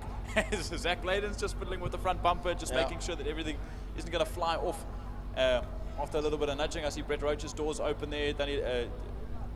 Sandenberg is out as well. Zaki Hendricks just getting into place. And I say a big shout out to Zaki Hendricks as well for all that he's managed to do as the chairman of GTI Challenge. And incredible stuff as and well. I noticed Dexter Bruce has got his door open of that yellow 34 Polo. And Brett Roach's car has been pushed off the grid. You can't quite see it, frankly, but just underneath that car was some water spilling out of there. We hope it's just water. Yeah, you can actually see out the window. You can see, and there where the drivers are walking past now, they're looking at the water there that is on the track. And it's a pity that Roachy can't get that Jetta 2 going. After quite some time that he's been away, I think he was excited to be back. But I remember the years when him and his brother Glenn would be out on the track together, not only just in Challenge, but in Clubman's as well. And that's going back a good couple of years.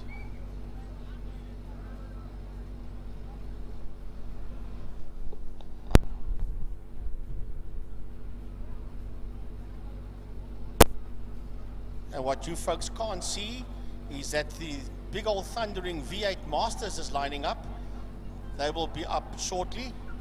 But we first got to get through this GTI Challenge race.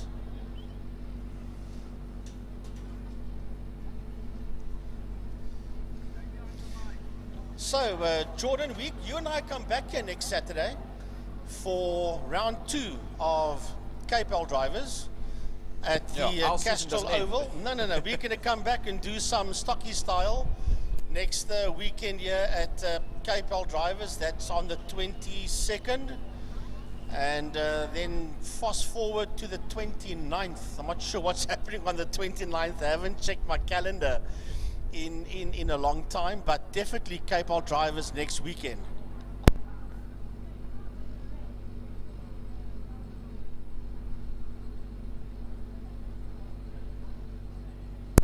Well, what I can tell you, on the 6th of December, we have got KPL drivers again. And I don't want to speak too soon, but hopefully, unofficially, so that nobody can quote me on it, that's why I'm saying unofficially, we might have 1 or 2 surprises. Let's rather leave it at that at the KPL drivers. If my facts are right, it's going to be 2 surprises. We're just waiting for our chair lady of CHD, Mrs. Vicky Loebscher, to make the necessary phone calls, and then we may have 2 surprises, pleasant surprises, at KPL drivers for December the 6th. Yep, absolutely ready for that. As the whistle blows from downstairs, and the drivers rush back to their cars in urgency to get back strapped in. And Brian Hoskins,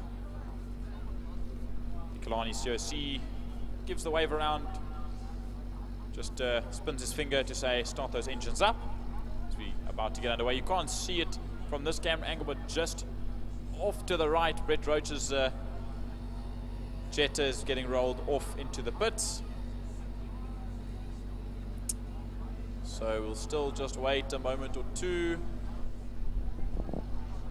and then hopefully we'll be back underway in just a little bit. So just give us a moment and the racing will be right back with you.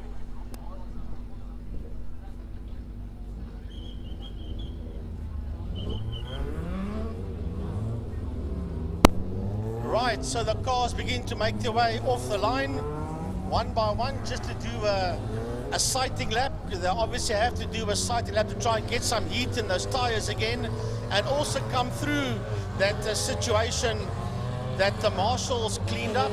So the Class A, B, and C cars slowly but surely move off the line.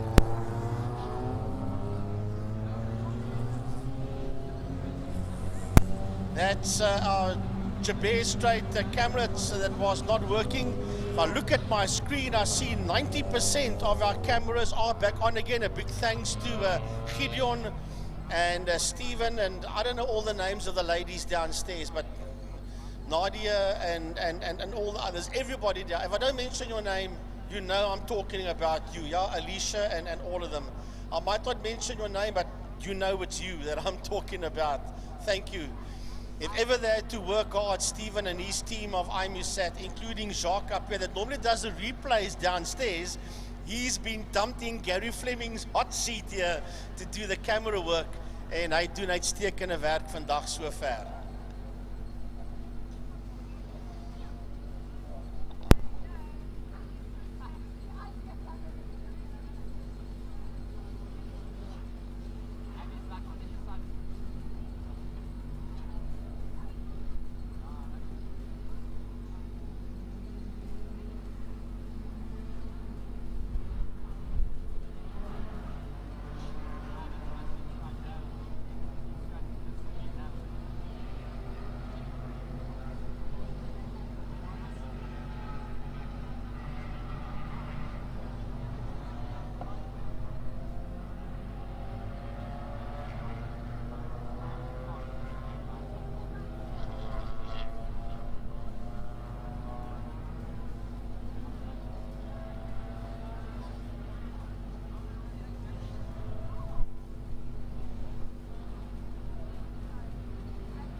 So as the rest of the field pulls in to their grid boxes, you see the likes of Clinton Bezuidenhout, there's Shane Williams, Skull Geldenhuys, who stayed in his car, one of the only to stay inside the car while we waited. So he's definitely in the zone. Bezuidenhout, Williams, Hintenhuis, and Van Eeren. The top 5 that bring that Class A field to the front. I don't see Ian Cup at the moment. He might still be making his way through. I know I lie. Ian Cup has pulled his car back into the pits. I see some rushing around if I look through the binoculars just to try and maybe see what they can fix or what they can do and then send him out. You might have to start from the pits in that case. But the last car on the grid in Class C will join their grid box. And we'll wait for the paddles. Frankie, I'll give you the alert when we get underway. You can start them off in this 3-light start. All right, we are about to go racing. Ian Cup is making his way down pit lane. Hopefully he will be able to start at the end of the pit straight. As you hear the rest pick up, this circuit is green and the Class A cars move off the line. And Class B moves off the line as well. And as we watch them roll towards the block 1 corner, the Class C cars are on their way. Here we go for the second bit of this first race. We only got a lap in. We didn't even get a lap in before the red flag came out. As we watch going down, Shane Williams tries to go up the inside, trying to look for a move past Skull Geldenhuys. As there's 5 Class A's at the moment. Ian Cup will have to start for the back end of the pack, unfortunately, but we carry on. Class B is making their way out, led by Wayland Volskenk. Behind him, we have got Zaki Hendricks as we see the Class C boys make their way down through Castrol Corner. Now going through 4, okay, we might not have a camera for 4. There we have the exit, but I think that's, it's not frozen, it's live. Fantastic to watch them fly through turn number 4, Sarsfield for the first time today. And look at Class A already, as we try and go down at the back straight and down towards Pertamina Fosteron. Right, we want to have a look now. Here goes the Class A cars down into turn 5. So the B-class cars are coming down towards us now. Have a look at that dogfight. Zach Leyden having a go there at Wayland Volskenk.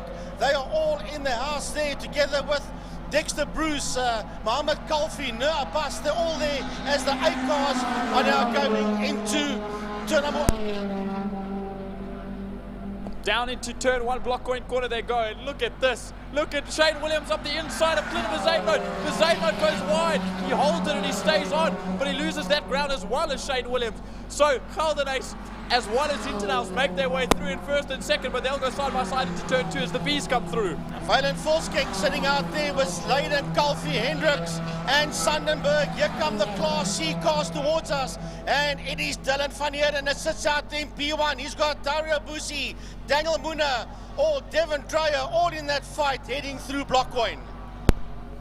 Now we jump back to A, and the chaos is about to start as there's fighting going through down towards turn number 4. We watch to go through to 4. There, the camera's back with us. We'll just wait for them to come into picture. There they are, coming through. It should be Skull Gelderhuys that leads out. Let's have a look. It is Gelderhuys that leads out ahead of Shane Williams, then Clinton Mazano, Oliver Internaus, and Ryan van Heerden. Unfortunately, I saw Ian Cup pulled back into the pit, so that last Class A car is done. All right, we're going to watch the Class B cars as they go down the back straight now. Here we see the Class B cars as they work their way through. It's Violent Volksking. He's got Zach Leiden right there with him. He's got Mohammed Kalfi on his case, and he's got the chairman, Zaki Hendricks, right in that fight as well, followed there by Donnie Sandenberg Jr. and Dexter Bruce as the Class B cars come out. But look at Volksking and Zach Leiden side by side as they come out of turn number 5. Then it's Kalfi, it's Hendricks, it's Sandenberg, it's Bruce, it's Majid, and then Gelderblom, Lindbergh and Cornwall also in there as Class C comes through.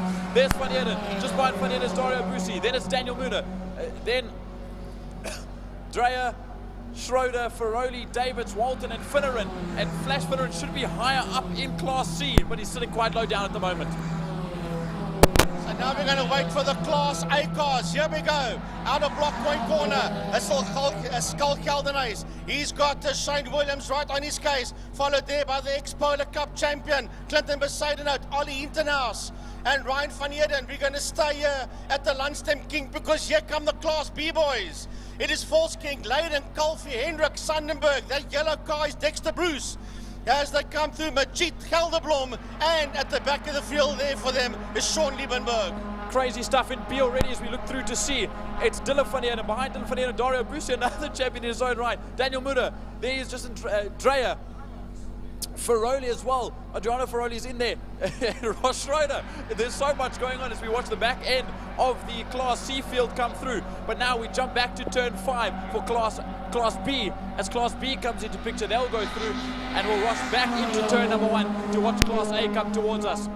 Yeah, we had so much happening. We go back to turn number 1 to block point corner. Here we go. They're side by side. They're sliding all over the place. It is Williams that's sliding all over the place there. Here comes Clinton Besaidenout up on the inside into second. They're on the dirt and they're still chasing down the leader. Skulker, Gelderhuys, Ollie Hintenhaas is in the fight as well. And at the back of that, you see the last Class A car, and that is Ryan van Heerden. Look how close this is as we watch this top 4. Ryan van Heerden also getting to grips with that car. He hasn't raced that car just yet. So a first time out for him, back out on the circuit as we see Gelderhuys. Then we see Williams, Besaidenout and Hintenhaus all sliding through the kink, down through Damstip turn number 3 and through towards turn number 4 Sorrel Sweepers. We'll just wait for Class B to come through in the left hand side of the screen. You'll see them start, and it is still Zach Leiden that leads out in the Polo Sedan. Now we're going to see them come here. It's Zach Leiden. Behind Zach Leiden, we've got Waylon Volksking. And behind Volksking is Mohammed Kalfi. Behind Kalfi, it is Hendricks, Donnie Sandenberg Jr., Dexter Bruce. Then we've got Majid in the house, followed there by Eugene Gelderblom, and then Sean Liebenberg as we watch the Class C cars now filter out of Damstip. Yep. Plenty of stuff that's going through at the moment as we join back to 1 after looking through in the Class C battle in turn number 3, Damstip. Now look at this, trying to go around the outside will be Clinton Besaidenout on Skull Gelderhuys. He's got the room at the minute, but Skulk holds on the inside line. Shane is right there waiting to maybe just give a nudge or a kiss as they almost go wide, just touching on the dirt. They carry on down the Joubert straight towards turn number 2. We'll follow them along. Shane Williams going the wide way around as Besaidenout and Gelderhuys nudge each other. It's going to be ding-dong battling for the rest of this race, Frankie. And I'll tell you what, Ollie Hintenhaus isn't too far behind. We go to the Lunchtime King. Here we go. There's Hintenhaus. He sits in P4 in this fight. Ryan van Heerden is in there as well. Here comes the Class A cars. The last car, the blue one, that's Ryan van Heerden. This is the Class A boys. The Class B cars are going to come into view now. We'll just hold this camera shot for you. Remember, you've got limited camera view, and it's still Zach Leyden from Ryan,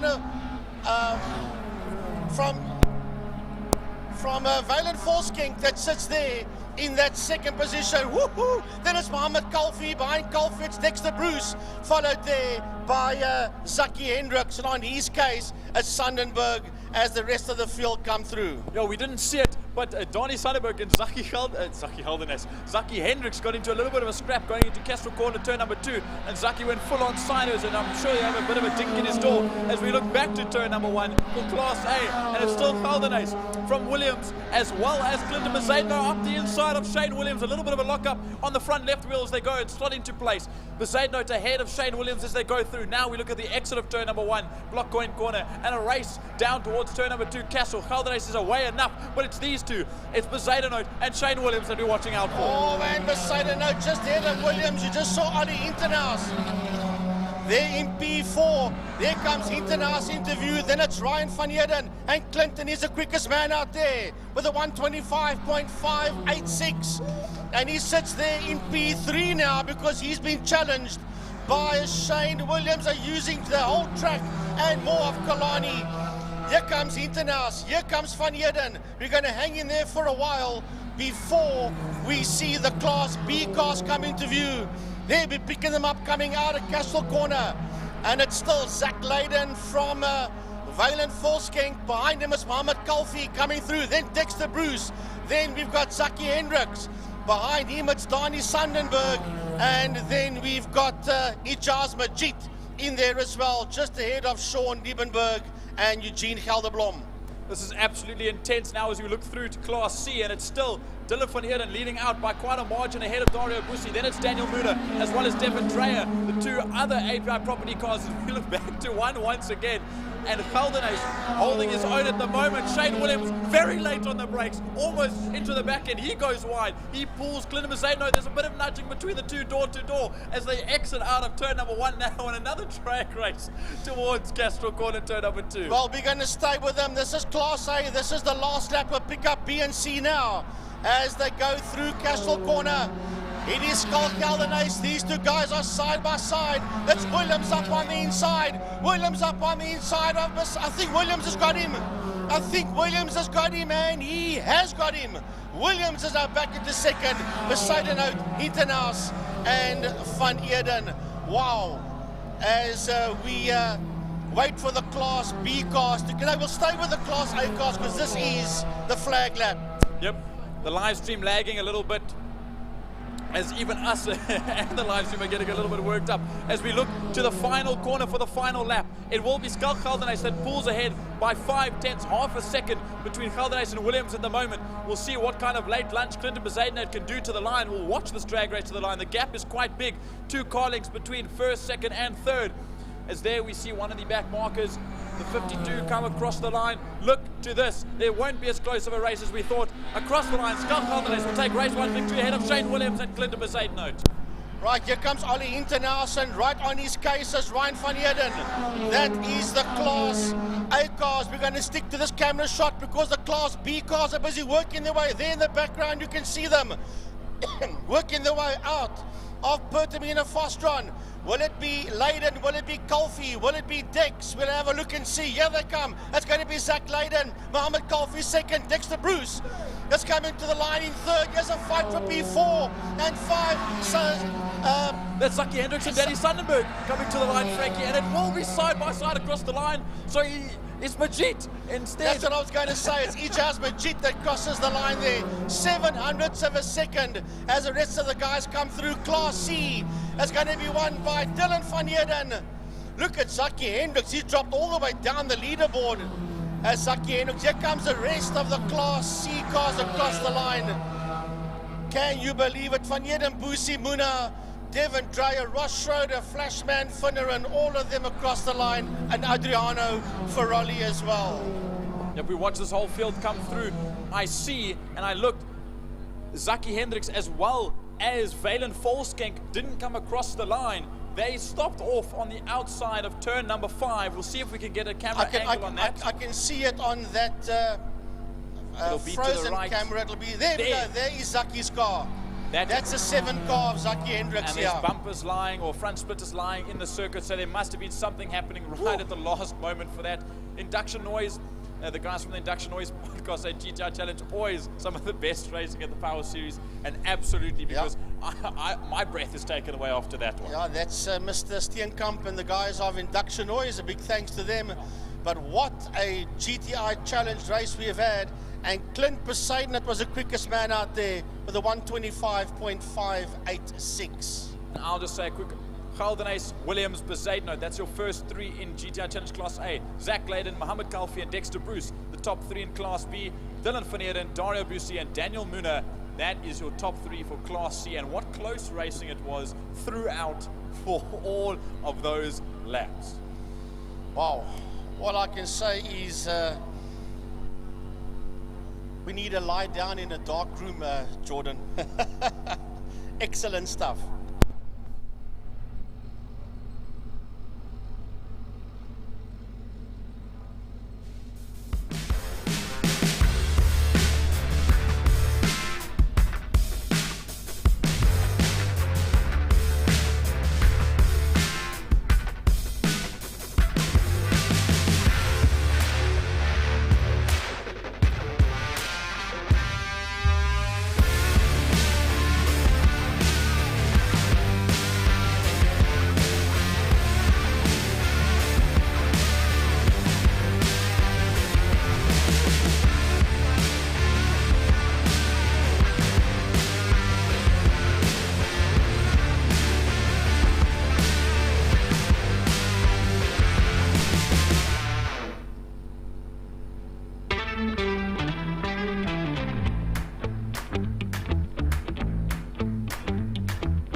Upstairs with us, not doing an easy task whatsoever, but we did see Zaki Hendricks go off in turn number 5, and we saw that replay there by what I will always, from now on, I call that the magnet. We saw it with Dylan Joubert last round that brought him out of turn number 3. And when he came out, he clipped Arno Michaels that came out as well, And if we get the replay again, we'll see that exact same thing happen, but I'm not sure if Zaki Hendricks got a little bit of a touch from the back. We'll have to see. Here it is. He goes a little bit wider. Okay, now this was a previous lap of a different incident. That's just the guys using the track and more coming out of Damstep. That's your Class C cars working their way through turn 1, through Blockpoint Corner. And this is just the guys using the track and more. That was Ryan van Eden. That was bouncing all over the place there in Class A. Yeah, and some chopping and changing. There's Danny Sundenberg and Zaki Hendricks already fighting in turn number 2. Now we wait for the next shot to come to turn number 3, and I think this is the incident that I was speaking about as we wait for the camera change to 3 here, I believe, or maybe I'm wrong. Yes, we'll have a look. He's just behind the yellow car of Dexter Bruce. There you see Zaki Hendricks goes wide. He has a big snap. Was touched by nobody. He loses it himself, but Danny Sundenberg is right there. Right in front of Sundenberg Jr., yeah. So I think maybe just...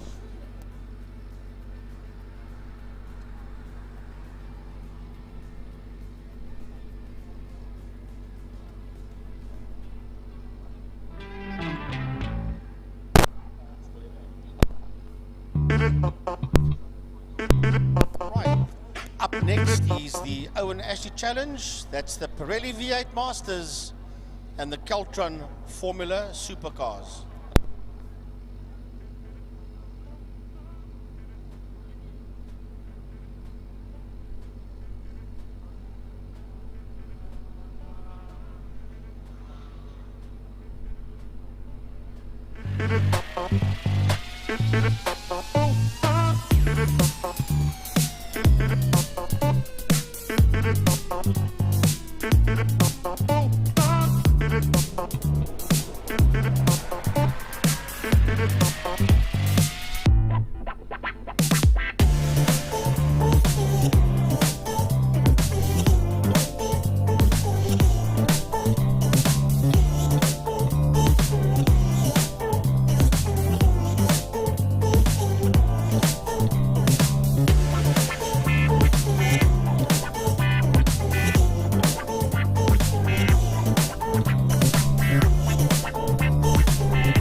Induction Noise also saying, by the way, guys, well done on keeping the live stream going in spite of technical difficulties. Yeah, to everybody at Induction Noise, yes, I fully agree with you. Hard work, and they, as I said, they were not going to give up until they get it right. And but we do have a situation with the oil. You can see the marshals here in turn 5 in Fostron putting the dryser down, but it's not just there, it's what you can't see as well. It's all the way down the back Killarney straight, basically towards the exit of turn 4 of a saddle sweep. That is where the oil started, and all the way down the Killarney straight into where the folks at home can see there. That's the entrance of turn 5, Pertamina Fostron. As the marshals are putting the dryser down, and they're going to sort out the problem. It's roundabout up until there. Now that is where the Zaki Hendricks number 7 Class B Polo is. So it may have come out of his car, it may not have come out of his car. But yeah, there is a lot of oil to clean up before we can go racing 9 laps, Pirelli V8 Masters, the V8 Masters prototypes, as it's called, and the Caltron Formula supercars. Yes, I do agree with this gentleman that put up a WhatsApp here. He says it's a lovely race. It was a lovely race. Actually, I had Jordan doing backflips here and Jacques flapping his flippers here because he was so excited, and I don't blame any of them because it was exactly just that. So we'll go off air shortly and we'll be with you for the V8s and the supercars.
an announcement for a bucky with the number plate CF115233. Can you please move your vehicle urgently, sir or ma'am? It is a bucky with a CF number plate CF115233. Can you move your vehicle urgently, please? Thank you.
dedicated team provides superior property management services, ensuring that your property is in good hands and that your investments grow.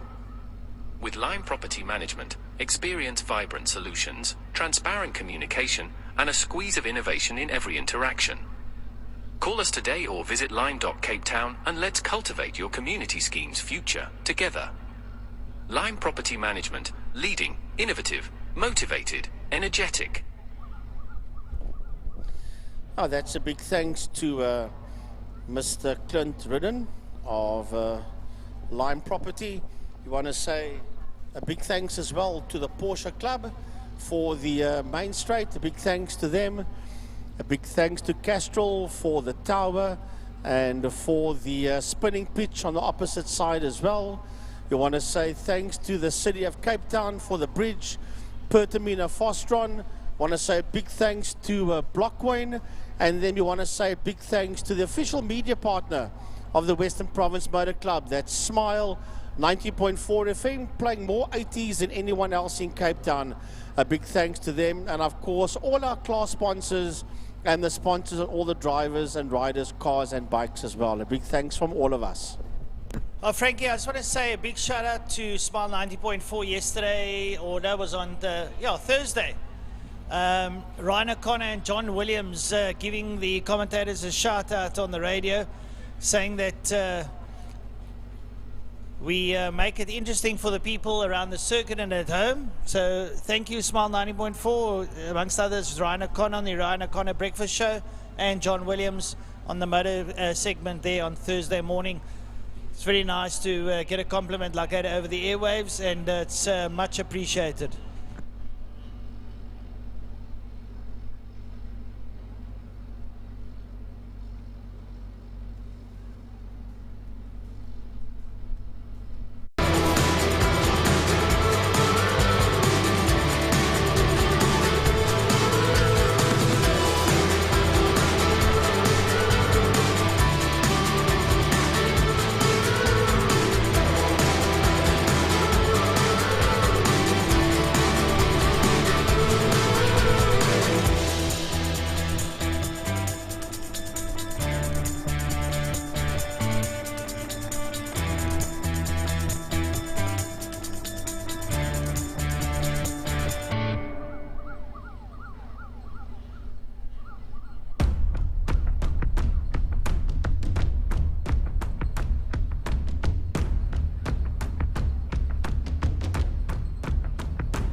Ladies and gentlemen, welcome back. The Pirelli V8 Masters are going out. You will also see a new V8 prototype. I think it's in the hands of Jason Albertson. It is looking very much like a V8 Mustang, and there were the Autohouse Angel stickers on it.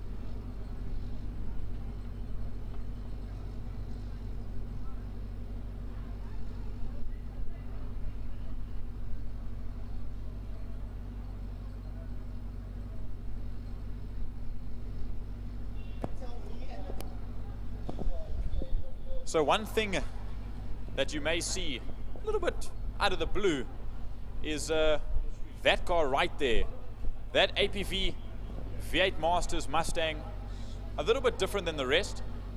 If I go through the history of the V8 Masters and the, of course, Owen Ashley built chassis, the first generation was done many, many years ago in the early 2000s. I think it was 2006 was the initial generation with the initial bodywork.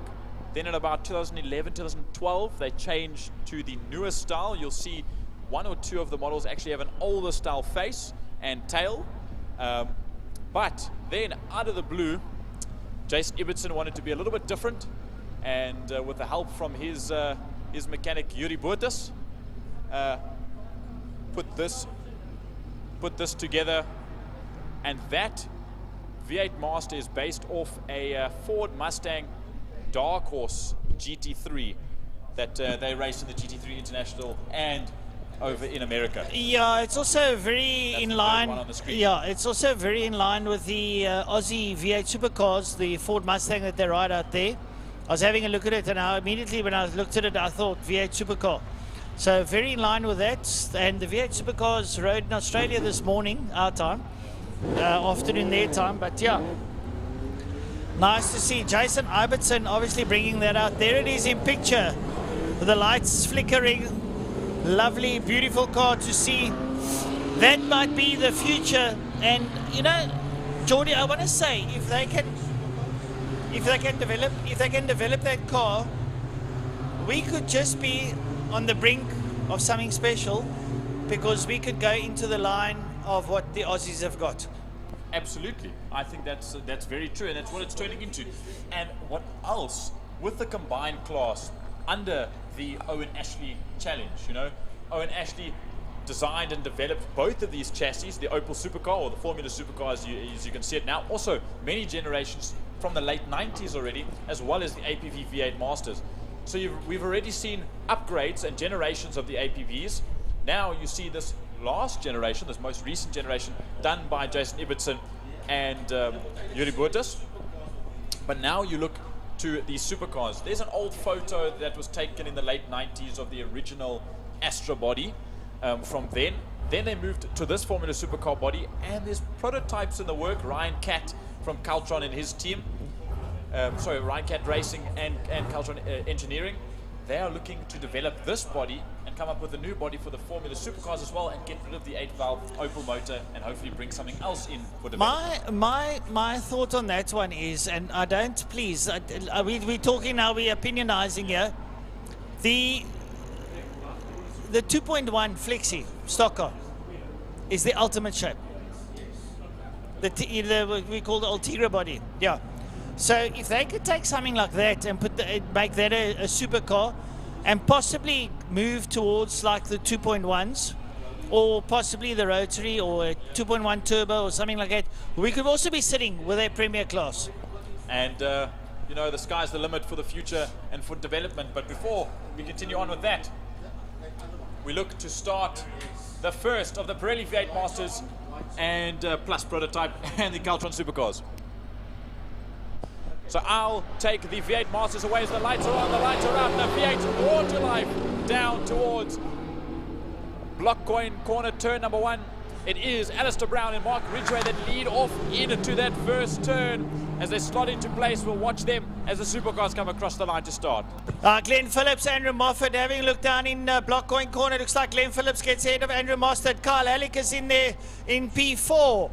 And having a look there, it could be Brad Fenner, who sits up in P3 as they make their way up towards Castrol corner. Have a look at them coming here. Linus turn stuff. And Moffat looking up on the inside of Phillips. Phillips runs wide, and Moffat's up on the inside, and Moffat's going to take a lead, but Glenn Phillips gets on the loud pedal and blows around the corner with Brad Fenner and Kyle Alec in there. Now we watch them come down into Damstip, and as they come down into Damstip, we look for the V8s. They should be heading down at the back straight now, down towards turn number 5. There we'll see them a little bit of dust thrown up, but not from anyone going off. It's just from them running off the side of the circuit. And down we see Alistair Brown. There's Mark Ridgway. Fabio Tofani back once again. He's been out for a little while. There he sits. He tries to go around the outside of Mark Ridgway now. That bright yellow number 53. Alistair Brown holding his own in first place. Then we see as well Martin Bench, Stuart Spooner, Gary Thompson, George Evans, Tian Berger and Sean Moore. That should be higher up the field, but he currently slotted up into fourth place next to Fabio Tofani as they come down towards turn number 1. We'll just follow them in and we'll rate right here. It's down into block coin they go. It's Alistair Brown from Mark Ridgway, Sean Moore, Fabio Tofani, Gary Thompson, and a lock up there from, well, I can only believe it's Stuart Spooner, if not George Evans. Right, coming now into block coin corner, your leader out there, Glenn Phillips. Andrew Moffat coming through there. Brad Fenner leading out Kyle Halleck. And up behind Kyle Halleck, Robin de Vos. Oh, Brad Fenner holding it there. Robin de Vos coming through. He's in the Armour Guard car. Up behind Robin de Vos, Leon Chetty, Shane Boscombe, Nashreen Sloss, and Pierre Pina. Yeah, you see them all coming still. It is Pierre Pina, a debutant in Formula Supercars. As we watch the tail of the V8s go by, we'll just catch up with them in a moment. As there the supercars are here, we catch up to the front end of the field once again. And this battle is getting more and more intense between Alistair Brown and Mark Ridgway. Brown a little bit close up the inside. Sorry, I lied. Brown's gone wide, and Mark Ridgway slots up the inside line. That opens the door for Fabio Tofani as well. They're going to be a drag down towards turn number 1, slotting into place, getting that slipstream, using the muscle of these APV8s down into turn number 1. It's a 4-car trade with Sean Moore also trying to make some sort of move. Fabio Tofani around the outside of Alistair Brown, very wide outside the Alistair Brown, and now he'll lose a spot to Sean Moore as well. As there's Jason Ibbotson in that prototype APV Mustang as well. Just behind him we see Tian Berger and then George Evans, who had that lock up a little bit. We jump back to the supercars. Glenn Phillips leads out Andrew Moffat. Moffat trying to hold him there, and well, having a look there at Brad Fenner still leading out Kyle Halleck. That is a lovely little dice there at the moment. And just up behind them is Robin de Vos with Shane Boscombe and Pierre Pina. Now they'll run through. We see this battle still for the lead. Glenn Phillips has already won the championship last round for the Formula Supercars. Andrew Moffat's there just to put a splinter in the tail, a splinter in the foot, if you will. As we see, there's de Vos. Move your arm, please. There's de Vos, Boscombe, Pino and Schloss at the back end of the field. Leon Chetty's a lap down, so he's had an issue with that number 15. But back to the V8s, look at this. It's Alistair Brown that's gone back to the lead ahead of Mark Ridgway. Then Sean Moore's gotten past Fabio Tofani that sits there in fourth. Behind him, we see Bench, Spooner, Ibbotson, Berger and Evans. Berger and Evans have just dropped down off the pace ever so slightly as the Mustangs fly their way by down towards block coin. The shimmering of the front lights from that Dark Horse spec prototype V8 Master of Jason Ibbotson as Fabio Tofani's gone very wide right off the side of the circuit, and he'll join back behind Martin Bench and Gary Thompson. We'll stay here and just watch them go into 2. It's Alistair Brown from Sean Moore. Sean Moore holds into that second spot now ahead of Mark Ridgway, as now we wait around. There is Berger and Evans. Evans coming towards us now after that little bit of a spin. But in just a moment, we'll wait for the supercars to come into picture, and they will just now. Right, there we go.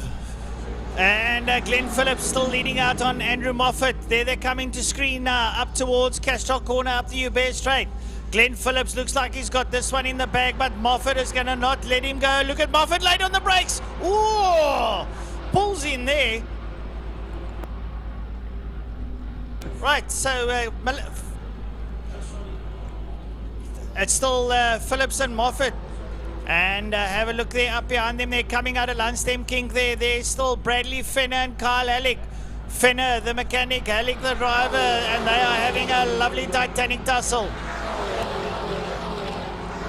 There, it swaps back.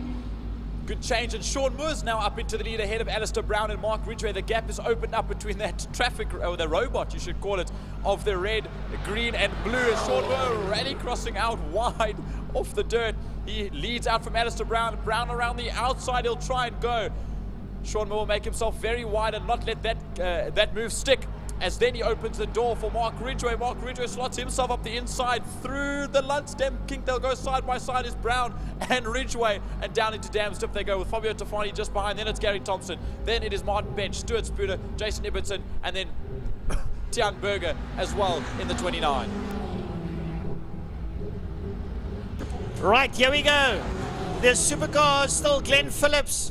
Oh no, it hasn't. It's gone. It's changed. And Andrew Moffat has gone into the lead there ahead of Glenn Phillips. Moffat, I told you, won't relinquish Glenn Phillips any time soon. And they're going into turn 2 now into Castrol Corner as the rest go. And still Brad Fenner leading out. There's Brad Fenner ahead of Kyle Alec. Coming up behind them now, it's going to be Shane Bosco with Pierre Pinot, Ashling Schloss, and Robin de Vos, who's fallen way back. Robin de Vos seems to have a bit of a steering issue. He's battling with the front end of that car, so we're not sure what's happening there. As now, yeah, that tail end of the supercars is getting a little bit difficult there for de Vos as he slows quite a lot down, but it's still Moore and Ridgway that's at first and second, with Alistair Brown in third, Tafani in fourth, then it is Gary Thompson in fifth. I see Fabio Tafani's, sorry, I lie.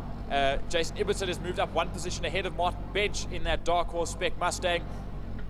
Out of turn number 2, Castrol Corner they go. We watch this front three, green, yellow and red. This is the exact same colors of a stoplight as they carry on right by us. We'll see what the trio of peppers, if you will do coming to the end of this race with 4 laps to go. We look back to the supercars and the lead. Right, here come Glenn Phillips, who got the upper hand of Moffat, but Moffat back up on the inside of Phillips, and Moffat up on the inside of Glenn Phillips, regains the lead after being relinquished in turn 5, perimeter fast run, doing a sterling job here. These two are at each other's throats, hammer and tongs at the moment, but Moffat with the upper hand at the moment, closes off Phillips to the outside, make sure he can't come in, and it looks like it's still going to be Bradley Fenner leading out Kyle Alec. Up behind them it's Shane Boscombe, then Pierre Pinot, Ashling Schloss and Robin de Vos. Now, yep, we watch them come through. There's still a close battle between these two. You've got to remember that I know it's an inside joke between the two Hobo Racing and Vision Fin guys, but Kyle Alec and Brad Fenner, very hard competitors between the two of them, as now the lead of the V8 Masters and the Golds come around to catch up to the back end of the Formula Supercars, the Caltron Supercars that is, and Robin de Vos that sits there in that 17th spot overall.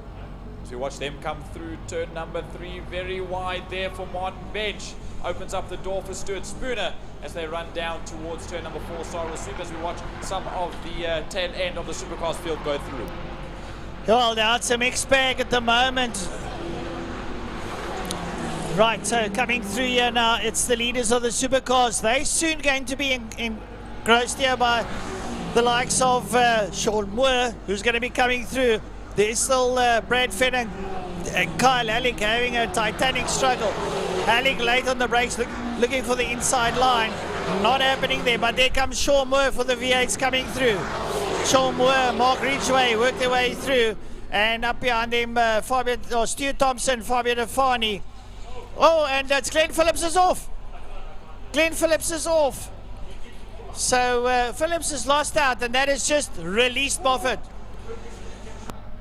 There's an accident. I think that's Shane Boscombe that's collected Sean Moore, who was your race leader.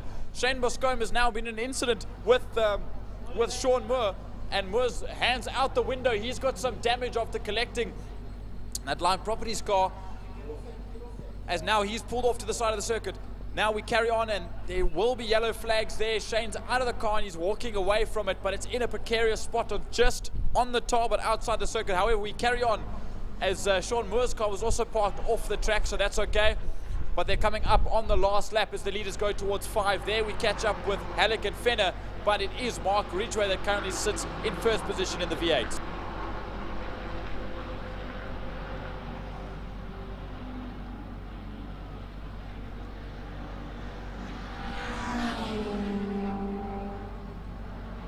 So Mark Ridgway with the supercars up on the inside of the supercars, down the main straight, down towards block going corner. There's your leader of the supercars on screen, Andrew Moffat. Here comes Mark Ridgway. It's still going to be that Brad Fenner, Kyle Alec episode that's still taking place. Here comes Andrew Moffat, but Moffat I think is going to get lapped by the likes of Mark Ridgway. Here comes Ridgway in the yellow APV Mustang. He comes in there, he's your leader overall. Moffat, and there's Ridgway. Ridgway might collect him going down the back straight, I would imagine now, as they come down out of Lundstem King down into Dams. Into Damstip they go. The two class leaders, Moffat in the supercars, Ridgway in the APVs, and he's pushing hard. It's difficult stuff here with the supercars and the traffic, and yeah, a bit unfortunate there for the likes of Sean Moore, but down the back straight they go.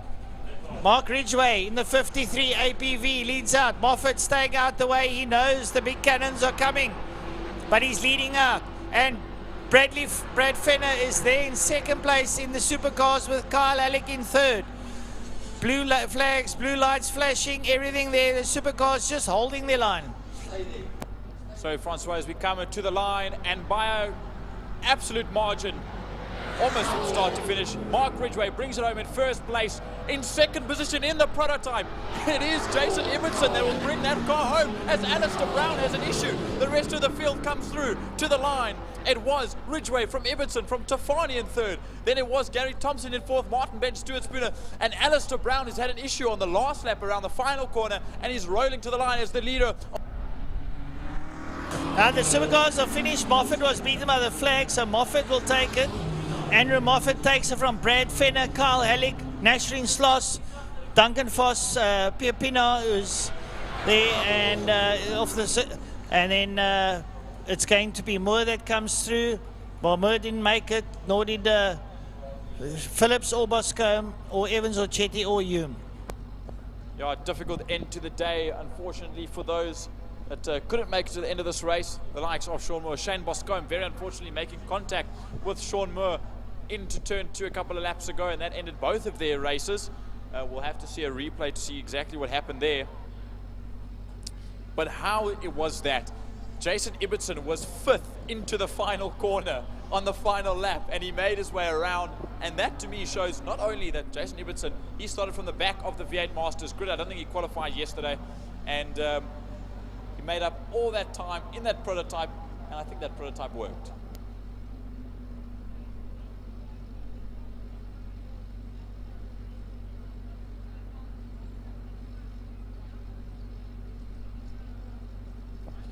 So just a little bit of insight as the V8 Masters and Caltron Supercars bring the car back, or bring their cars back to the pits. There you see the flashing lights of the Dark Horse, or Dark Horse replica, I should call it. Glenn Phillips in the 33 that we saw just for a split second outside of turn number 2. There you see behind the safety bucky. A straightforward tow back to the pits because of a drive shaft failure. That caused him to pull off to the side of the circuit after he was in a brilliant battle for the lead with Andrew Moffat. And then, of course, not that much further away was Shane Boscombe in the Line Property Management's number 18. But a brilliant race regardless of all of that. It was incredible with CRA and Line Property Management's number 18. So incredible racing from both classes. Here is some replays of the start of this race. There is the Dark Horse around the outside from the tail end of the grid. And then here's this group. There was De Vos, Schloss, Shane Boscombe, and as well as Leon Chetty was in there. And Pierre was a part of that clan as well. Hopefully we'll just get a couple more replays before we see 1 or 2 incidents that occurred. But as those go on, next up is the Pirelli Seal Pro Wine and Superbike Challenge 600s and Masters. And before I say much else, I just want to talk about something. As I saw one of our beloved marshals making his way around. Downstairs, Chris, the main pit marshal with the megaphone. You'll see him and you'll hear him, and a great work he is for the Orange Army. they are running a raffle to support the WPMC Marshals, and he's walking around with the a little folder. You can win a Samsung Galaxy A26. As you can go fill that in, and I think it's 20 Rand for an entry to the raffle. Or of course, if you can't find it, make your way down to turn number 6 at the end of pit lane, end of the standard pit lane, and show your support there as well. As I look down, just in a moment, the top 3 drivers for your drivers of the day, or your competitors of the day rather. Adrian Solomon from the 650 class in 3rd spot, James Late from the Supersport 300s, and Sam de Blanche in 1st position. Sam, I believe, from Clubman's with a Mark 1 Golf. So good to see someone from 4 wheels finally at the front. Yeah, that's the people need to vote. Just letting you know that when it comes out on the Seal Pro Wineland Superbikes, Wayne Orenser should have his bike in new colors. And he's got a new sponsor, the Eagle Vision Association. So we know them as sponsored by EVA. So big shout out to Wayne Orenser with new sponsorship and possibly new livery. And sincerely hope that he enjoys his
The 1000 cc's and the 600 scream out of the pits as they head down towards Block Coin Corner, turn number 1. The Pirelli Seal Pro Wineland Superbike Challenge Masters and 600s head out onto the circuit for their first race of the day.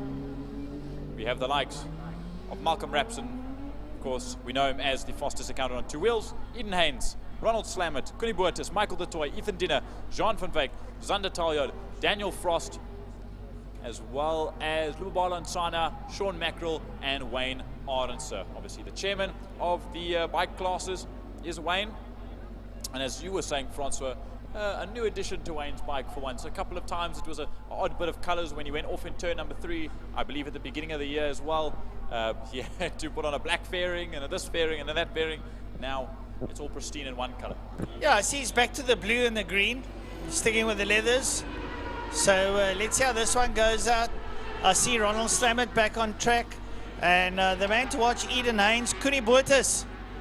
Connie and Eden, I know from Zone 7, ex-motocross riders, and doing spectacularly well down here on the tarmac on those liter bikes. Michael de Toy, lucky to have Michael here.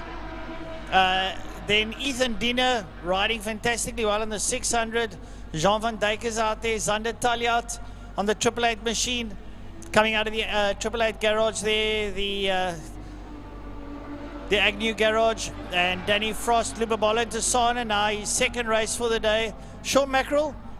Sean, well, I don't know. I've got to do something to Sean just to give him a little bit of zest to get ahead. But a great rider nonetheless. And then I see also Dylan Anderson is out as well.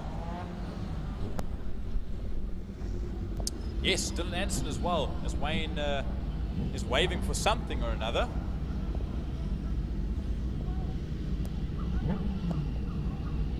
Okay, he puts thumbs up now as Malcolm Rapson slots into pole position ahead of Eden Haynes and Ronald Slammert. I must just mention something about Wayne, of course. He has a sponsor on board, so congrats to Wayne. EVA, Eagle Vision Association, is now on board with Wayne Ardenser as his sponsor on that ZX10 of his. Always nice when some sponsorship comes on board to watch you and support you race. As we look through the rest of the field, Zander Taljaard on the 888 motorcycles, or the 888 numbered 888 motorcycles in Tiny's pit box, GSXR 750. The S1000 BMW stable from Project 60, Haynes, Burtis and Van Wyk. Daniel Frost is in there, as well as Michael de Toy. Francois, the revs climb and they're about to get underway. Lights on, lights off, and we go racing. And Ronald Slamet gets a great jump off the line, but it's going to be Malcolm Rapson that looks like he's got the whole shot. Will Slamet go around him? Slamet around the outside, cuts his bow off, and comes out of block going corner. And Slamet rolling back the years up on the way towards Castrol. Goody Buddha sits there, up there behind Eden Haynes, who sits in third place, up behind Malcolm Rapson. They roll around, and Slamet gets on the gas through Lansdowne King, down towards Damstip. Second place, Malcolm Rapson, sits in there, Eden Haynes and Cooney Burtis. Will Eden light up that big liter BMW when he comes out of Sarl Sweep? They're going to Sarl Sweep. Rapson closing up on the back of Slamet. Slamet's on there, he gets on the gas, rolls out there, gets on going, and Slamet on the back wheel, and look at this. It's going to be Malcolm Rapson. Rapson's alongside Slamet, and Eden Haynes pulls up in behind him, but Slamet late on the brakes around the outside into Pertamina Fostron. Look how close this is on the live stream. It's Slamet, it's Rapson, and it's Haynes all right there, as well as Burtis on the case in the top 4 as they come out of Pertamina Fostron. It's going to be a race down the start finish line, across the line to start another lap. It's still Slamet from Rapson, from Haynes, from Burtis. Then we look in Zander Taljaard, from Michael de Toy, from Jean van Wyk, from Daniel Frost, Ethan Dinner, Wayne Orenson, Lubawalo Nsana. Then it is, as well, Dylan Anderson and Sean Macro at the tail end of the field. Right, coming up into Castrol corner, still Slamet leading out there. Malcolm Rapson sits there behind him. And then it's going to be Eden Haynes, Cooney Burtis. They sit there. Next up, it's going to be Zander Taljaard, Michael de Toy. And up behind him, Jean van Dijk. Then it's Daniel Frost, Ethan Dinner, Wayne Orenson, Lubabal Ntasana, Anderson, and then Sean Mackrell. As they go through down Dam's Dip, up the Tygerberg Straight. I think we missed them out through turn 4. So we'll miss that camera, unfortunately, as they go through and down the back straight. Now we catch them coming down towards the camera now on the live stream. And look how close this is. It's Rapson, it's Slamet, Haynes and Burtis still. Malcolm Rapson jumps up to first place. It's a long time since we've seen Malcolm Rapson up at the front end of the field, and there's not a single youngster, and I mean young youngster, the likes of Slade Vanika, any of them here. As now we watch them go down into turn number 1, block going corner, and it's Rapson from Slamet, from Haynes, and then Burtis once again. Now coming across the line, we see Zander Taljaard, Jean van Dijk, Michael de Toy and Daniel Frost, as well as Dinner, Aronson. Oh, look at Eden Haynes late on the brakes into 2 and takes on Slamet. Haynes goes to second. Oh, big guts coming out of him now as he rolls past Slamet. Slamet got caught napping there now, and Eden's going to go look for Malcolm Rapson. Cooney Burtis sits right up there behind Ronald Slamet. Burtis is on the chase too, because Cooney doesn't want to lose out on Eden. They buddies, they want to ride together. Up behind them there now, Zander Taljaard, Jean van Dijk and Michael de Toy comes through there. Sitting up behind them now is Daniel Frost, Ethan Dinner. Behind Dinner, Wayne Orenson, Lubabal Ntasana, Anderson and Sean Mackrell. As we dive down into Pertamina Fostron. Now down into Pertamina Fostron we go. We still look to the lead. It is Malcolm Rapson that's pulling ahead of Ronald Slamet, Eden Haynes and Cooney Burtis at this moment in time. However, Eden Haynes on an S1000 is flinging that thing around like nobody's business, as well as Cooney Burtis just behind Ronald Slamet, throwing that S1000 away, not away, in front, a ways away from the rest of the pack that's coming through, the likes of Taljaard, Van Dijk, de Toy that are now coming underneath us now. Daniel Frost and even Dino in a race, as well as Arendse, Anderson, Nsana and Mackrell. I don't think people realize how strong Eden Haynes is. He's actually muscling that bike, but here we go. Here comes Zander Taljaard. Oh, legs out. Talad around the outside. Cuts the nose off there from Jean van Dijk with Michael de Toy. Close proximity now as they exit and go down towards the Lundstem kink. Yeah, they'll come down towards us. Have a look at these three, giving each other absolute horns at the moment. So that's your bit of a fight there. And, well, your leaders down now towards turn number 5. It is still going to be Malcolm Rapson out on Eden Haynes, and Koenie Botha is stuck behind Ronald Slamet.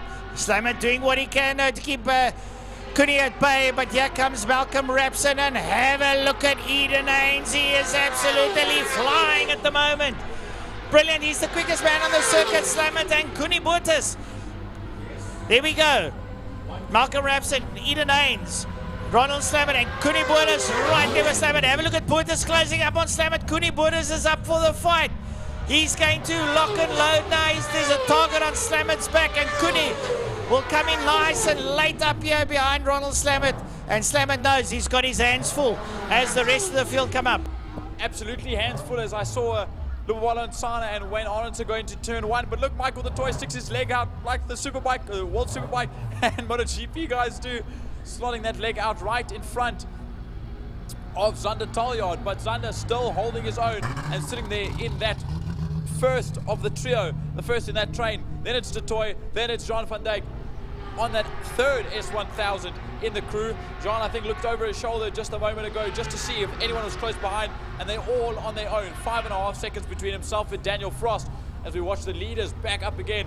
Very wide goes Eden Haynes, but that's also a line that he likes to take. Throws it up towards the top of the lip, then down again and shoots out of turn number 5. Getting slightly closer. We'll look at the gap between himself and Malcolm Rapson now. 0.7 of a second, as now we look to Ronald Slamet and Koenie Botha. It was 1.6 a lap ago. It's now, sorry, 0.160. It's now still a 1/10 of a second coming across the line.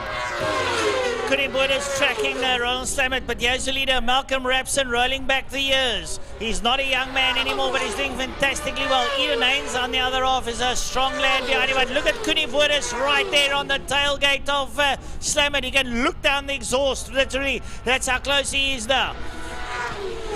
He definitely is getting closer, and he's putting some serious pressure on the 3-time champ. That is Ronald Slamet. Now you see they come out of Dam's Dip, turn number 3, he's close as ever as they go down the Tygerberg straight towards Sorrel Sweep. We lose them for a moment. That's 5 and 6 on your screen. Zander Taljaard. Michael the Toy has managed to get past Zander Taljaard into that 6th spot. Sorry, into 5th position overall as they go through. And now we look back to the leaders, Francois, as they make their way out of Pertamina Fast Rod. Yeah, it's Malcolm Rapson holding out on Eden Haynes, but I can tell you Koenie Botha is trying everything. He's throwing the kitchen sink at Ronald Slamet. And he's sitting right there with him. Koenie Botha has got the drive on Slamet. Koenie Botha is trying everything to reel in Ronald Slamet. Slamet using all the experience he can now as the interblock going corner to keep Koenie Botha at bay. But what a ride coming out of Koenie Botha at the moment. Absolutely. And look how much Eden Haynes has closed on Malcolm Rapson. So it was 0.7 a lap ago. You look to the screen, it is now 0.5. Half a second is the difference between first and second. There's still 1/10, 1.5 tenths between Slamet and Botha as the time goes on. We've got 2.5 laps to go where they are on circuit. And look at Koenie Botha getting closer and closer to Ronald Slamet as they go. It is R1 versus S1000. 2 big liter bikes making their way around the circuit and down towards turn number 4, Sorrel Sweep. Just behind them we see Michael the Toy and Zander Taljaard also coming through. And down towards the final corner we go once again. Koenie Botha alongside Rapson. He's on the outside, Slamet, and he's got the upper hand. Going down into turn 5. Brilliant stuff there coming out of Koenie Botha. Around the outside he goes. And he is relegated Slamet. And Slamet has got absolutely no retort. Yes, Koenie Botha, he's lighting up that S1000R as he pulls away from the Yamaha. And Slamet, no answer. We have a look there for the lead now, coming up towards turn number 2. Malcolm Rapson, Eden Haynes. Rapson still holding out on Eden Haynes. That Suzuki is absolutely flying today. It is, I'm sure it's on lamb oil at the moment because it's really hurtling. And Eden's trying everything. Then there's going to go, that's going to be Michael de Toy, who's now ahead of Zander Talliot. Up behind him, John van Dijk. They're right close together. Is this three? And they've been getting closer, and then the gap's been opening up and getting closer again throughout the last couple of laps. So some serious action going on in the mid-pack. This is still for 5, 6, and 7 overall. Second in class currently for Michael de Toy, and third for Jean van Wyk, and first overall in the Clubman 600, the 600 class for superbikes. As now the leaders head down towards turn number 5. The leaders come onto the last lap. We're going down towards turn number 1. There we pan across, and there we saw Wayne Arendse and Lubabalo and Sana go underneath us, and now back into view. It's Malcolm Rapson and Eden Haynes. Well, Connie Bottas has pulled away from Slammen and left him for absolute dust. Malcolm Rapson leading out there. Eden Haynes trying to reel him in. I can tell you what, Rapson has rolled back the years today. Brilliant stuff coming out of Malcolm Rapson's quarter there. With Frankie Race-Based Motorcycles, his mechanic. Eden Haynes coming out of the Project 60 garage. And so too Connie Bottas. I'm telling you what, if I voted for Rider of the Day so far, Connie Bottas. What an exemplary performance coming out of Connie Bottas' quarters now. Also out of the Project 60 garage. And Ronald Slammert resigning to the fact that he's only going to get 4. Yep, there's only so much Ronald Slammert can do now with the gap opening up, as we've got this camera shot back, but it's lagging ever so slightly as the flag comes out. We're going to watch first and second come around the final corner to the line. Right, here comes Malcolm Rapson, race number 1. I don't know when last Malcolm won a race. Brilliant stuff. Ladies and gentlemen, put your hands together. Malcolm Rapson, what a race coming out of his quarters at the moment. Brilliant ride. Eden Haynes, even better, coming from Eden. He has won here before. But this man, Connie Bottas, my man, what a ride coming out of this youngster. Brilliant stuff up over the line. Coming out of the Project 60 garage. Lovely stuff. 4th place going to the 3-time champion, Ronald Slammert. I think he resigned himself. And this man, also an ex-champion, Michael de Toy. Up over he goes, the Black Knight. He is followed there by Zander Talliot and then John van Dijk. Yep, and just behind them there is some closer action still as Daniel Foss comes across the line, also part of the Motorwise stable in a fight for the championship. Now this will be Ethan Dinner all on his own, also in the 600, but look at this, right to the very end, it will be Dylan Anderson from George that just beats out Lubabalo and Sana here from Cape Town at the checkered flag. Wayne Arendse, your chairman with his new sponsor, comes across the line in 12th position. And finally to the line as well, another fierce competitor and one that we know from years and years of racing here. Sean Mackerel comes home 13th overall on that ZX10 of his, and what a superbike race that first one for the day was.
Right, next up the BMW Car Club of Cape Town race number 1. It's the last race before our luncheon break. Class B, Daniel Coetzee, Anwar Levy, Mansour Parker, Dexter Bruce and Ibrahim Levy. Class C is Mark Coretta. Class D, James King, Sean Tubes and Dylan Ube. Nice here, Dylan got his car sorted out. Class E, Gary Manwaring, Ernest Page, Yusuf Hendricks, Lloyd Brady, Mia Bench, Sebastian Swanepoel and Anna Michaels. Class F, Shane Boscombe, Zach Groenewald, Wayland Volskink, Jock Prince, Zach Leyden, Kobus de Kok, Yolanda Ferrie, Cedric Berger, Shane Williams, Reza Levy, Andre Foon and Quentin Carstens.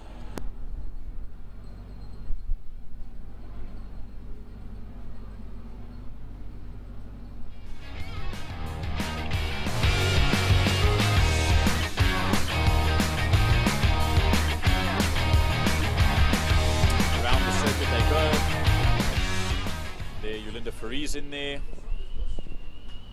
I don't know if you can hear it on the mic or on the speakers around on the live stream, but the wind up here is pumping through our windows.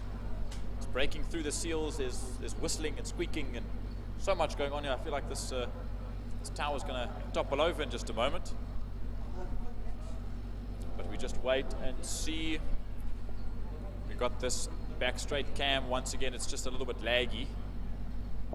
I wonder if the weather's also interfering with things a little bit. But there you see that will be Marius Ferrie and Yolanda Ferrie, 2 of the Class F cars, and around the final corner. And there's a nice big host of 25 cars set to go out onto the circuit. I think we had a number of 30 total entries initially, 31 possibly. But even to get up to 25, this is big things for 2026 and beyond for this class. So we'll just have a watch and see who comes up to the grid first. There we see Marius Ferrie in the E36. Yolanda Ferrie in the 1 Series, just at the back end of the field, back into the picture. There's Mansour Parker making his way towards the front end. Mark Coretta in his MDR Racing PPE Engineering E36 coming to the fray, as well as, let's just run through a quick something. Dexter Bruce in that M, or the 1M 1 Series, that NA 218. Daniel Coetzee. Let me mention something. I've said it before, and I want to get it right this time. As we also look down the grid, the traction driving experience is 4-litre V8 E91 4-door M3 brings itself to the line. But we look to the 5th spot, the 6th spot on the grid rather, and that is Dylan Joubert in his brand new E36, the 444 car, now campaigning himself in Clubman and in BMW class. But I'm just trying to find something on Daniel Coetzee, and Daniel Coetzee hasn't been back in quite some time, but we spoke a little bit yesterday, and the color of his car, because I said something phallic last time, that it looks like something inappropriate, but I won't say it again, sorry Daniel, but that is Phoenix yellow gold. And quite a color. That is always nice to see that car back out. Previous junior champion in Clubman's as well. We've got Sean Tubes in there as well. We've got the likes of Ibrahim Levy. Obviously Dexter Bruce is in there. Anwar Levy is supposed to be on the grid. We'll have a look through the rest of the names. James King, Sean Tubes, as I said, Dylan Joubert, Zach Leyden's in there. We look a little bit further down the page. Ernest Page, in fact. Yusuf Hendricks had a bearing knock yesterday, that sent him out. Gary Manwaring's in there, Arno Michaels. Sebastian Swanepoel, as we said, Mark Gray's in there. Hermanus Haysamen, Marius and Yolanda Ferrie, Quentin Carstens, as well as Andre Foeren, who brings that car Quibus to Cock, back in at Lloyd Brady in the E92. And one more car on the grid that I'm looking to, Jacques Prince in the 56. Jacques Prince, he just finished his master's degree not that long ago, as far as I can remember. And good to see him back in Cape Town and racing with us. So that's a little bit of a run through of the guys as far as I can remember as they make their way around. And Cedric Berger as well, also on the grid. And Mia Bench, the only lady racer that races in BMW class. Mia Bench out in the 110 as well. The same car that's been raced by her for the longest time, which is always nice to see that one car stick in the family. There's Mark Gray that we see.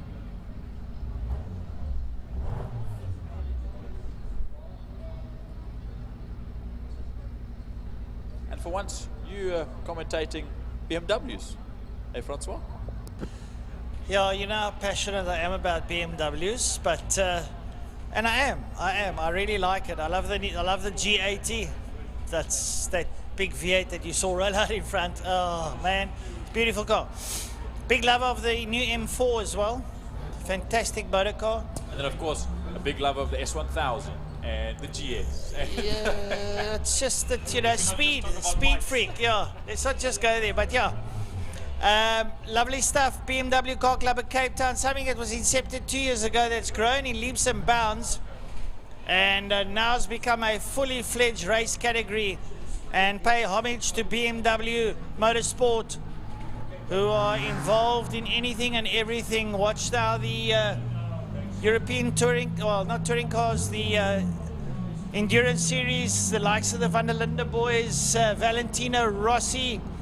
And looking there on some of the cars there, that the 46 shows around, because Rossi is very big into BMW. As a matter of fact, he has got a full factory sponsorship from BMW, together with Sean van der Linde. Right, here we go. Safety car pulls off. So Mansur Parker will lead out. Dexter Bruce lies there in the black M3, sits there. Everybody coming in here as they work their way up towards us. Comes here, watch that red light goes off. They can get cracking. Right off, and they get on the gas and away they go. Marco Retta has a good start there. And already it's here going into Block Coin corner, but it looks like Marco Retta's around the outside. Marco Retta is using experience there. Retta up on the inside, but look at the power coming out of that front-running car there from Levy. And you know what that is? That is turbo versus NA. The top four rather, one turbo and 3 NAs that sit right behind the turbo car of Anwar Levy at this point in time as he comes through. Down towards Dam's Dip they go. Look at this little trainer for this squad, if you will. As they go by, I may be wrong, that actually could be Mansour Parker, in fact, in the E46 M3. We'll just have to make sure, yes, and then it will be Levy in the boxy BM as the rest of the field comes through. Sorry about that. As now they go through, back to the back straight we go, down the Killarney back straight. We'll see them come into frame now. And look at Daniel and Marco Retta go nose to tail, trying to catch up to that turbo BMW in front. Right, they work their way through there. There you can see leading out Parker, Mansur Parker, a man that started also in a boxy BM now, riding out in the turbocharged E46 M3 Turbo, coming up towards us now under the bridge. Mansur leads out. And Marco Retta is under threat. Marco Retta, Daniel Kutsia up alongside him, but Marco Retta holds his line up on the inside. Lovely stuff coming on Marco, but Daniel around the outside. And Dexter Bruce is right there with him. Dexter Bruce, part and parcel of that one, sticking it out. Retta trying to close off Daniel, but Daniel's got the inside line. They're on the brakes and stick it up on the inside. Daniel goes to second. Yes, he does, and he slots right in front of Marco Retta there in the NAE36. Down towards turn number 3, Dam's Dip, and they're not getting dragged away. There's a big bit of dust. It looks like someone's gone off in turn number 1, but they may have just kicked up some dust as Dylan Joubert is slowing, going by out of 1, but we'll look back to the front. There's Zach Layden and Anwar Levy That's second and fifth and sixth overall. Second and first for Class B and Class E. Then Short Tubes sits there in 7 as well. The lag of the live stream just picking up on the cameras ever so slightly as Shane Boscone comes into the pits. We'll stick with the leaders in this moment in time. It's Parker, then it is Kutsia, then Marco Retta and Dexter Bruce, the last of the NA top 3 in this top 4 as the turbo whistles past us through Mansour Parker and down towards turn 1 they go. Right, there's your leaders now. It's still Mansour Parker. There goes Dexter Bruce through there on screen, but have a look now at that fight coming through. Up behind them, Zach Leyden and Ibrahim Levy. Up behind Levy, Sean Tubes and Mia Bench. Have a look at this. Behind Bench, it's Page and it's Page. The two Swanepoels go through. Then it's Brady and Gray and Berger. We jump back to 3 and look at this. It's Marco Retta and it's Daniel Kutsia, the two NA class, the E36 versus E46 Class B, or Class 2 Class C competitors, in fact, that are racing through Dam's Dip. Now they're losing sight of Mansour Park ever so slightly, and as they do that, Dexter Bruce, the first in D class out of 4 cars on the grid, is also getting lost to Kutsia and Retta ahead. Then we see Zach Leyden, Anwar Levy, Sean Tubes comes through, going a little bit wide is Mia Bench. Just behind Bench is Ernest Page, currently leading the Class E Championship. Then it's Swanepoel, just behind them. Then it's Lloyd Brady, Mark Gray, and Cedric Berger, and then Arnie Michaels as they continue down the field. But we look back into turn number 5, Bertamina Foster, and Marco Retta is getting swarmed there by the Phoenix Yellow Gold E46 M3 of Daniel Kutsia as they come down the Porsche front straight. Mansour Parker leading out there, and Marco Retta, Daniel Kutsia up behind him, Dexter Bruce. They work their way down into block going corner. That's your front 4, but up behind, oh, Daniel Kutsia, oh! Well, that's very unfortunate as Daniel Kutsia's gone off. He's almost saved it, and he lost it just an extra little bit as he touched the sand. And now that car is stuck. Luckily, it didn't touch the wall, so he should be back for race number 2. But Marco Retta sits on his own. This is his chance to try and catch up to the Turbo S54, that 3.2-litre BMW motor in Mansour Parker's car that's just pulling ahead with that turbo power ahead of Marco Retta. Dexter Bruce now moved up in to 3rd spot overall and 1st in class still. If you watch them come through, the next into your frame will be Zach Leyden. It's still ahead of Anwar Levy at this, sorry, not Anwar Levy, Ibrahim Levy. Sorry about that. Ibrahim Levy sitting there in a 6th spot ahead of Sean Tubes. Then it is Mia Bench, Ernest Page, Sebastian Swanepoel and Gary Manwaring just there. Then it's Mark Gray, Marcy Berger. They go past us. Arnu Michaels in his brand new all-red E46 and Alcom car. Then De Kock, Haysom and Prince, Carstens, Fourie, and Joubert also making their way around. There's another lap begin. Well, I tell you what, Mansour Parker is moving along swiftly, but Marco Retta is holding him in sight there. You see him going to block going corner. Marco Retta has pulled away from Dexter Bruce. Bruce doing a sterling job there in 3rd. And coming up towards us now into Castrol corner up the UBS straight away is Mansour Parker. Look at Marco Retta closing down late on the brakes. And up behind them there's Dex Bruce. Dexter there in the black M3 sits up there behind him.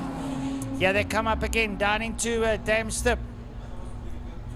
And then Dexter losing a bit of touch on the back of Marco Retta with the rest of the field now coming through Castrol corner. Now we'll just wait for just a moment as the gap now will close. Look at this. Ibrahim Levy has managed to get past Zach Leyden at some point around the circuit. And this not only has done that, but it's brought Ernest Page in just behind those two. It's brought Sean Tubes in. There he is on the case of Ibrahim Levy and Zach Leyden. Then it's Mia Bench and Ernest Page closing up on Mia Bench is Page at this moment in time. Then Lloyd Brady. Lloyd Brady currently just holding out ahead of Sebastian Swanepoel and Gary Manwaring.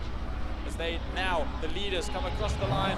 3 laps left to go, and Marco Retta is actually catching up ever so slightly, minusculely, to Mansour Parker ahead. I also think Mansour Parker is looking after that car in the sense that he doesn't want to get too hot with that turbo. He wants to race heat number 2. So Mansour Parker is just keeping that car ahead of Margaretta. I think Margaretta's doing all the work at the moment. They pull away from Dexter Brewster at the moment. Dexter in a very lowly third with absolutely no competition from the back. They've got a monumental lead over Ibrahim Levy. There's Ibrahim Levy coming through there, following out Sean Tube's head now of Zach Lademir bench. Then there's Ernest Page. Ernest Page there with Brady, Swanepoel, and then Swanepoel as well, and then Gray. Watch them through. There's still a fight at the front. Ibrahim Levy still leads out this group ahead of Sean Tubes and Zach Layden. Zach Layden now dropping one spot behind Sean Tubes. Then we see the likes of Lloyd Brady. There I see Gary Manwaring. I see Sebastian Swanepoel, Mark Gray, and then just behind them will be the likes of Cedric Berger and Arno Michaels that will come into our picture in just a moment from now. We watch, there goes Bench and Page as well. There's Brady as well as Manwaring. Sebastian Swanepoel. Andre Furen makes his way by, and the leaders now closing. Let's look at the gap now between Parker and Retta as they come by, and it is 1.2 seconds, and then a massive gap between second and third to Dexter Bruce. Great race being driven here by Marco Retta in second place, up behind Manso Parker. Manso Parker is doing a sterling job. They're on their penultimate lap at the moment, so nothing wrong with that. Right, so there's in the distance, you see Dexter Bruce coming up the Bear straight up towards Castrol Corner.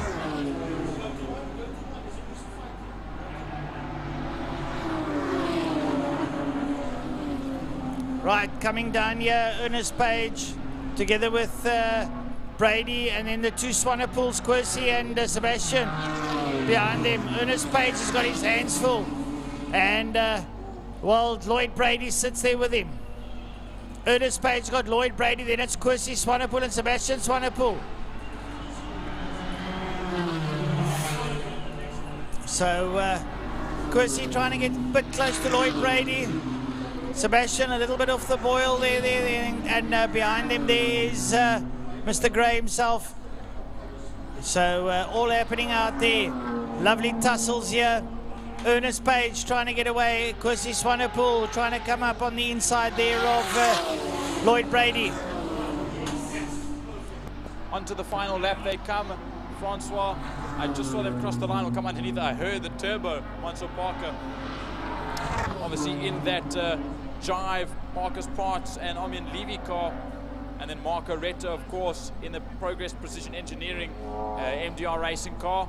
They were just in shot. We'll see them come through now. They are, and the gap is 1.5 seconds. It was at the line. It looks to be closing as they catch up to Yolinda Farid as some traffic.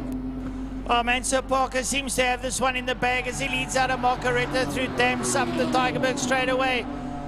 And well, but Marco Retta riding the wheels of that BMW E36 as he chases through. We're still waiting for Dexter. There comes Dexter Bruce into picture now with a slow marker ahead of him. Dex will work his way through, and so we're going to go down towards turn number 5. Your leader's coming down. There's Manso Parker on the way to the flag out of heat number 1, the BMW Car Cup of Cape Town. Marco Retta looking up on the inside of a slow marker. He doesn't want to chuck this one in the bin.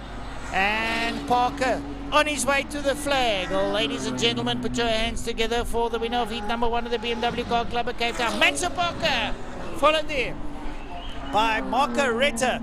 It was turbo versus normally aspirated. Lovely to see.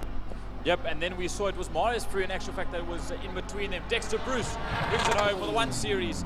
That 1M across the line ahead of Andre Furen, who was a lap down. So that was your top 3, all first in each of their classes. Some dust. We watch right as the very end. Ernest Page goes up the inside. A slide job move, as they'd call it in NASCAR. Slide job, as Dale Arnott used to say. Just to get ahead of Lloyd Brady and Gary Manwaring to the line.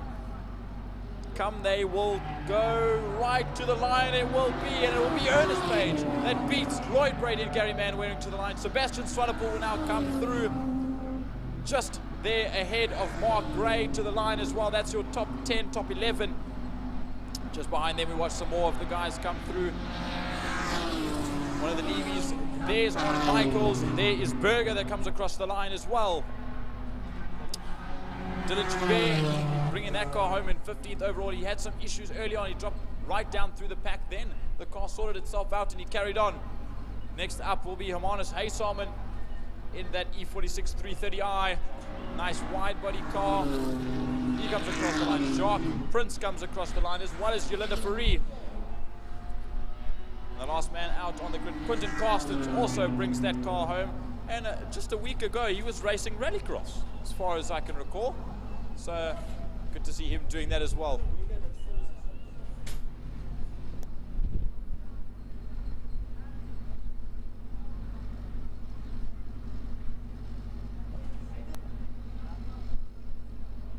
And that is that for the first half of the day, all first heats. And it was BMW Car Club of Cape Town Race Series that brought us some incredible action. And once again, thank you to Jacques for his incredible work, and Frankie Hunis just giving a little bit of side-by-side backup, pointing around the circuit in front of our faces, trying to figure out where to go. And brilliant, the last race of the first heat that was. And it's off to lunch, so go enjoy the vendors, go spend some time in the pits, don't get blown away, and we'll see you just after lunch.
Morning and welcome to what is the final round of Power Series down at Killarney.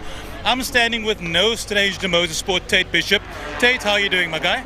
Yeah, dude, not too bad. So far, so good. Windy, but staying warm. It is super windy out here at Killarney today. And how is this wind treating you and this gorgeous Audi R8 behind us? Yeah, well, I mean, I was just chatting to all the other drivers in Park for May. Obviously, you got some guys in some cars that can do some crazy times here, all aero related. And we, you know, it doesn't matter if you're in an aero thing or not much aero. We all hate the wind. I mean, it really does mess it up. All the braking markers, all that sort of stuff, the turning points, you just start understeering a million miles before you'd even expect it to. So, yeah, I mean, not ideal, but I mean, you know, you make do, right? Because at the end of the day, you want to finish the race in style. So 100%, and everybody is subject to the same conditions. I actually had a question from someone this morning that asked me, what do you think drivers prefer if they had to choose between wind and rain? Which way would you go? Well, I mean, that really depends on the driver, right? So, I mean, all drivers don't like wind. Yeah. Half drivers like rain, half don't, right? So, going on stats, I'm saying we'd probably prefer the rain. I mean, I love the rain. Yeah. It's awesome. I mean, since karting, yes, I've always loved it because, you know, it kind of gives you that upper, you know, just a little bit of an advantage on some people who, like I said, don't like rain. So, yeah, I mean, I prefer rain, but I mean, a dry track is a safe track, right? So Of course, of course. And I just want to touch on something before we go. So you had the car out yesterday for practice. Yesterday was, I think, the second time that this car had seen the track and that you were actually behind the wheel of the car. You were doing 15.2s, 15.4s yesterday. I just looked at your first race out. I think you did a 14.8. Is that correct? yeah, I'm pretty sure it's something like that. I wasn't keeping too much track of it because obviously there's so much traffic. But I mean, yeah, yesterday our goal, we went on new slicks, and our goal was to get into the 13s. Unfortunately, I couldn't with the traffic, so I did a 14.7 yesterday in practice. But I think a 14.8 is pretty much the fastest I could go with these kind of tires now, obviously being a little bit older and used. So do you think there's more in it for the next race today? I mean, potentially. I mean, if the wind dies down maybe a little bit, you know, it cools down a little. I think we might be able to get into a low 14. I doubt it's a 13. Obviously, like I said, 4 brand new 6 is, you know, sort of the recipe to that. But I mean, I'm hoping we can go faster, give the crowd a little bit of a show. Well, we do hope you can give the crowd a show. Good luck for the next race, and thanks for chatting to us. Of course, thank you so much.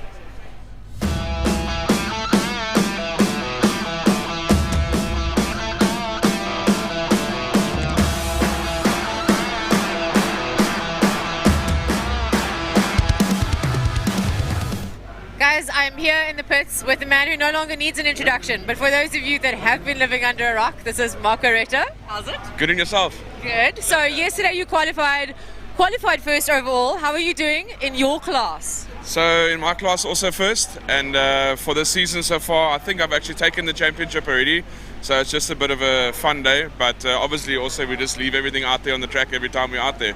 So You're just here to have fun. absolutely. We always have fun. Can't have more fun than fun. Okay, so listen, I've got to speak about this car because no offense to my friends that race in this class, but my husband thinks this is the sexiest BMW in the class. And this has been the first full year of the BMW class of the season. So we started last year, halfway through, big excitement, grew a lot. Tell us a little bit about this car, because you started last year with a different car and now you've got this one. Yeah, so I have the turbocharged E46, also a very fast car, but I found myself racing away from the pack, and then it became almost like a time attack. And so anyway, so I had an NA car, and I thought, okay, let me come and race that, and then now I was in the pack, and we just developed the car on and on and on. And in actual fact, the car that I raced a few months ago, it sold at a price giving. The guy offered me whatever, and yeah, it sold, and then I had to go find another car, and I found this car, and we got it now to the spec that it is now. Okay, so speaking of spec, because we got the bonnet open, tell us what is a little bit tuned, engineered, different about this one? So it's a M52 with a 328, but it's got a 3-liter crank. It's got a sexy set of throttle bodies, individual throttle bodies. Everything sexy describes this car. Yeah. And yeah, besides that, it's simple. You know, it's not. It hasn't got all the sensors like the turbocharged car has. Of course, it's got the sensors that it needs. That we can log fuel pressure, oil pressure, water temp, and all the goodies. But yeah, very simple car to drive. It's lekker. It's yeah, it hasn't got all the auto blip and all that sort of stuff. You know, it's sort of more of a driver's car, if I can put it that way. And yeah, it's lots of fun to drive. And driver's car, I believe this one took part in the Cape Town Speed Classic. It did. I wasn't piloting it then. It was Davy Hubert. He used it on the Saturday just to get used to the hill for the Sunday. Davy Hubert even drove it. You see, that makes it even more sexy. The sexy's just gone up. Yeah, that's it. Yeah. So yeah, we're having lots of fun. Awesome. Well, thank you so much, and we wish you all the best today. Thank you very much. I appreciate it. Thank you.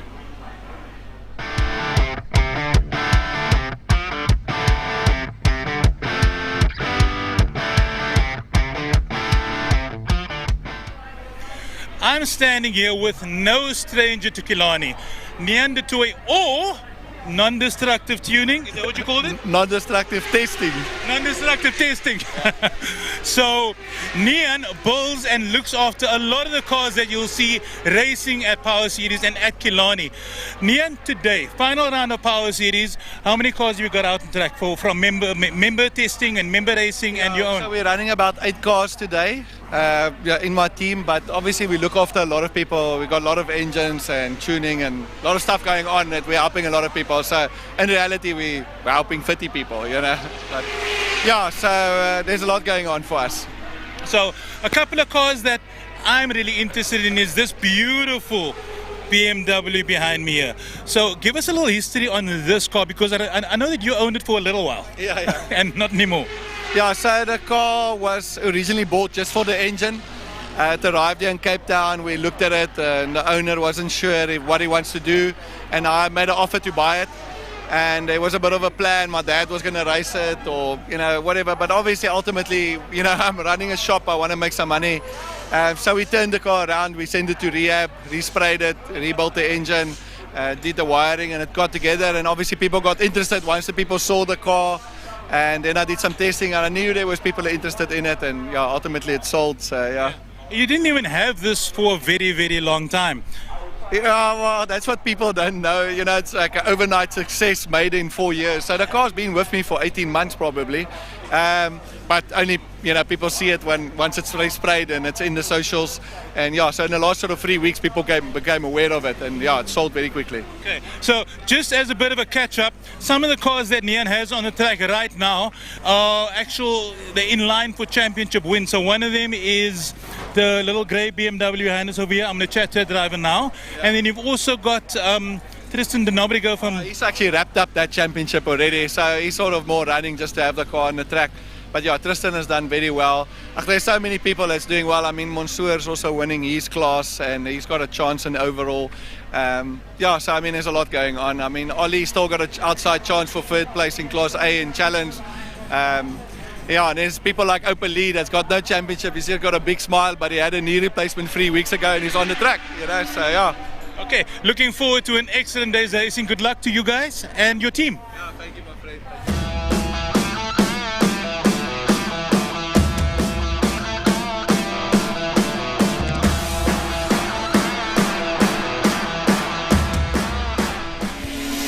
I'm here with Dylan van Eden, and right behind us is also the brother we were speaking about on the breakfast show this morning, Ryan van Eden. This is a family affair. But Dylan, tell us, how is things happening so far? This is the final race of the year, of the season.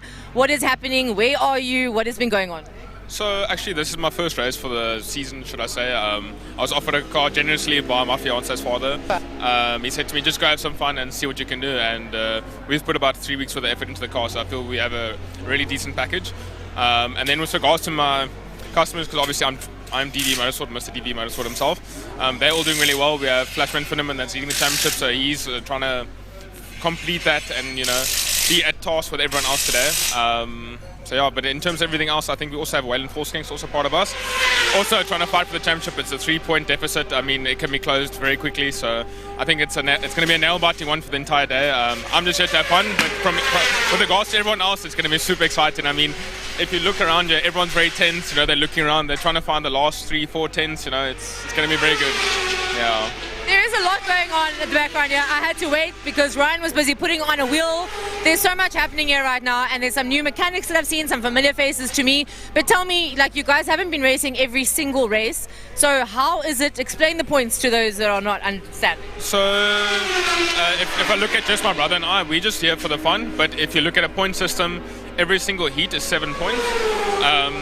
So if you're first at 7 points, second, 5 points, 4, 3, 2, 1, and then you get a point for pole position and fastest lap.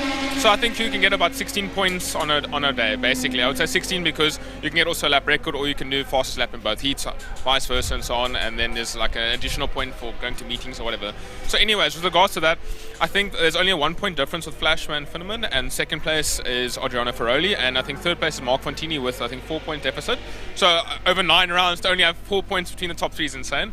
And then with regards to the Class B championship with Wayland Forsking and Mohammed Kalfi and Zach, Mohammed Kalfi is leading Wayland by 3 points, and Zach is trailing Wayland by 10 points. So over the whole 9 rounds, it's a minimal amount. I mean, Class A is already wrapped up, but yeah, with regards to points, that's pretty much it. I mean, there's nothing really in it with anyone.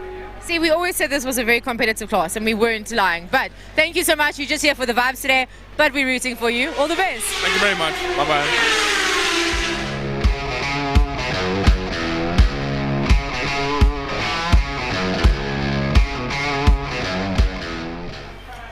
Dylan Joubert, how are you feeling, my guy? It was a bit nerve-wracking coming into today, from yesterday, getting the car out there and stuff, but as the day goes by, it's getting better and better. Let's just give everybody a little bit of quick history. You say you were nervous about yesterday. I've been nervous because of the last round. So the last round of Power Series, in the very last race, Dylan was ahead of the series with regards to points. In the last race, you had a little bit of a fender bender, and somebody jumped you in points. The car was, for lack of a better term, totaled. Is that correct? Yeah, so hit the inside wall of 3, and yeah, unfortunately the car couldn't be saved, so we had to reshell. 3 weeks, and we managed to get onto track. Just want to thank James, Nian, NDT. They managed to turn it around in such a quick time, and especially also my parents and staff for helping out. And yeah, it's just good to be back on the track and fighting for the championship. Well, that's where we are today. So you've had one race so far. When you were leapfrog the last time where someone was ahead of you in points, I think you managed to claw a little bit of those back because you had won the first race this morning. So it comes down to one more race that you've got today. We're still not 100% sure exactly where you are mathematically in the points, but what's going to happen is you've got to keep your nose clean for race 2. Yeah, that's the plan. Look, race 2 is always a bit of a difficult one, especially when you win race 1. You start reverse grid, so you sort of have to make your way through the pack. But yeah, I've got a good car under me now and well prepped, and yeah, I must just keep it on the black stuff. Well, keep it on the black stuff and best of luck, my guy. Thanks so much. Good afternoon, everybody. It is the Power Series final round of 2025. It is the lunchtime show. I'm here with the amazing and awesome Jason Williams, who I love to get on board to kick Ernest off every now and then, because Ernest is probably sweating balls right now because he just came off of the track. So Absolutely. Jason, the BMWs just came off of the grid. They did. What can you tell me? I don't know yet, but what I do know is that very close to our hearts, Mr. Ernest Page, commentator in the morning, presenter, also races BMW Car Club Cape Town. And our guy is in line to win the championship. But it's not going to be a walk in the park. It's going to come down to himself and Mansour Parker. They've just had a race now. I'm not 100% sure how the race ended up because they literally just came off track. So I'm not sure what the results are, but it's going to be close. It's 100% going to be close. We've seen a couple of cars. We've just seen Danielle come past us in his BMW. Bumpers off the car, so clearly he went to we track. saw DJ Boyson, I believe it is. His car was coming off on a flatbed. The tire looks like it's in a different direction. And everybody was just telling me it's incredible. You must say that there's a photo of this car standing like this up against the tires. So we promised you this morning it was going to be electrified racing, and I promise you that is what is happening. Everybody is fighting for that championship. They're fighting for that position. They're fighting for the most points that they can possibly gain right now. I thought this morning it would just be a case of, diligence. Just finish the race. Just keep me where I am. But it doesn't seem that way, Jace. It seems like they're all fighting. Everyone, so yes, there are those guys where they've already won the championship. The championship is secured based on series points that they've had before, but those are few and far between. A lot of these guys, it comes down to every race that's left. So it's 2 races that are left. Some of them have done 1 race already during the day, and they've got another race. So championships in some of the series is not decided yet. It'll come down to that very, very last race. So you guys need to stay tuned after the lunchtime show. Watch the races. Keep an eye on some of these guys that we're going to speak about right now. Okay, one of them we can maybe chat about just very quickly is a good friend of yours, and we bring it up all the time because you've interviewed him and you love the car. And that's my Snoopy. Your Snoopy. My Snoopy, Mr. Calvin Bierkman. Calvin Dean Bierkman in the 56 Modus. He drives classic cars. He's in line for the championship. Absolutely incredible. That car might win the championship. So I think everybody was giving me grief for saying it's a really cute car. But I mean, when you put Snoopy on your car roof, you must know. Absolutely. And the nice thing about it is he's been consistent. They've been here every single race. I don't know if he's missed a race. There might be one where, I think he mentioned to me that there was one race where he had a bit of an issue. It wasn't because he missed the race, but something happened on track and he couldn't finish. And then the second person in line to take the championship sort of leapfrogged him. So if you're watching classic cars, that's yet another championship that's going to come down to the wire. Tell us who's standing out there in that class.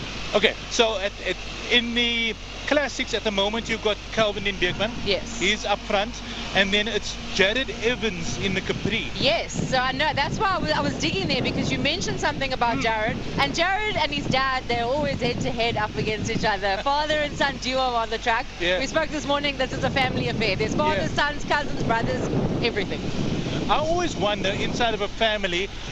What's the Sunday breakfast conversation after you beat your dad's ass? 100%. Are you washing dishes? Are you washing dishes for a week? Are you He's cleaning taking out the trash. So yeah, so it's guys, it's electric. Just keep your eyes on the screen. The final race of the season. This is what it all comes down to. A year's worth of racing. These guys have put their blood, sweat, tears, late nights into building these cars, and there are some, and I'll mention it, where guys have prepped, done some really hard work, just for it all to fall to pieces in the last race. One of them, and my heart goes out to Conor Kilbride in the Libre. So he was out yesterday. The car had been out. It's a new car. I think the car was out last Power Series for like a shakedown. Then he did the Speed Classic. In the car was doing wonderfully. Car came out yesterday, and yesterday when I was out in the wind on the track, there was a lot of wind. I saw Conor come by in the Libre. First lap, second lap, third lap, he came limping by me, and I thought, what's happening with Conor? And he just parked up onto the side. When I finally caught up with him later on the day, something had happened to the engine, and there was no bringing it back for today. So, and that story is the story of a lot of people. A lot of effort goes into it, and sometimes this just happens, and that's racing. Yeah, I'm one of the few, the earlier races this morning that I was watching over here. We were standing right with our heads out of the netting over here to see the track, and I think it was my daughter that pointed out that car's on fire. No one realized, and then we ran and told the marshals, we ran and told another and once they pulled him off of the track, he himself didn't realize that his car was on fire. Yeah. And I think that was him, done for the day. That was him. That was Steve, I can't pronounce his name, Steve Heidenreich. Yes. Steve Heidenreich. And I happened to be on the outside, on the inside of turn 5 a bit further in, seeing the car come around on fire. Got a little bit of a clip of it. I haven't posted it yet. Oh, amazing. See, he's got it. He's ready to post it. Wrong place, right time. The man, There's Marco Retta. How you doing, my guy? How you doing? The red one, what's up? Yes. You guys would have seen the interview with him earlier. He is fighting. He's happy. He's smiling from here to here. That was the biggest smile ever. You know what's really cool about Marco Retta? So you know how in a lot of these races they have classes. You've got class A, B, C, D, or E. And more often than not, you play within your class. Yeah. And you try not to do what they call breakouts, where you go as fast as you can without going too fast to break out into the class above you. Yeah. So you technically have to slow yourself down. Marco just doesn't care. Marco goes as fast as he can every single time. He breaks out, he breaks out. He doesn't care about the points. He doesn't care where he is. Yeah. He just wants to drive and have fun. He literally said he's here for the vibes. That's what he's here for. To get a t-shirt, I'm here for the vibes. Yeah. But I mean, just speaking about what you were saying earlier now, and also the BMW class. Yeah. I mean, I was witnessing earlier Shane Boscombe racing in 2 different classes. Yeah. As of yesterday or last night, he did not have an engine in his BMW. Yeah. They worked tirelessly throughout the night, got it in just in time this morning for the racing. They couldn't even qualify.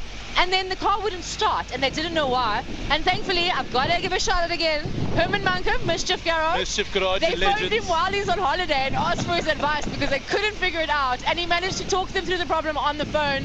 And within an hour, the car had made its way back in here and into the pits, and he got to race. But just before he went for the BMW race, he had the Caltron supercars up against the V8s, and there was a little bit of a bumper cars there between between Shane and Sean Moore. So Sean, I'm sorry, I love you, you know I do, but Shane's sending you an invoice for the damage to his car. Listen, well, Shane's gonna really feel that because he's coming out of an accident from the last time with, I don't want to say the number, it's a big number, where he went off at turn 1 because there was some oil on track. Then one of the V8 Masters came off at exactly the same place, and Shane was stuck in the dirt trap, and this Mustang just came through and piled straight into him.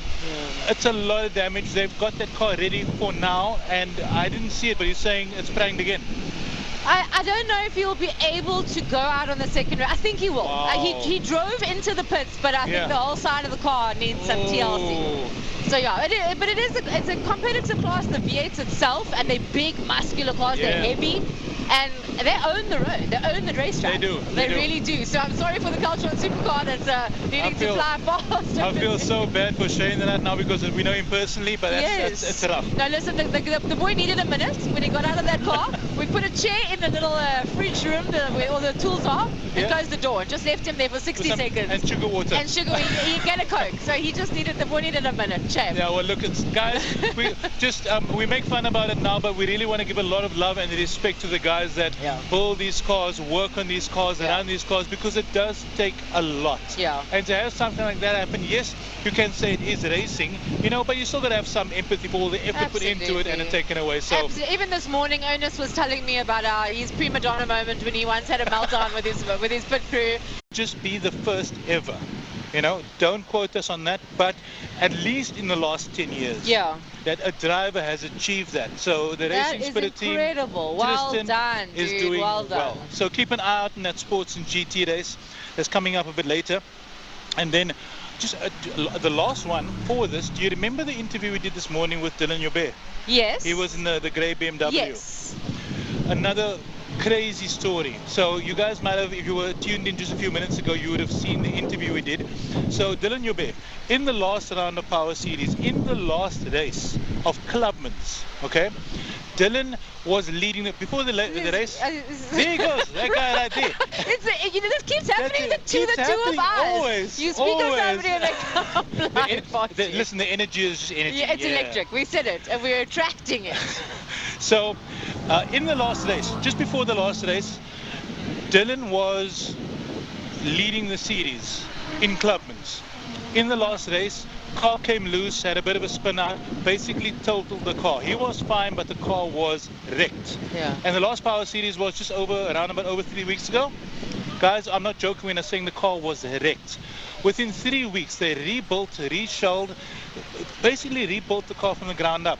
The car drove for the first time yesterday. And he had enough points to keep him in the leader. Well, yeah, so he was in the lead then, but then because he never finished the last race, the driver behind him leapfrogged him. I'm not sure what the name is, but so he was now second in place.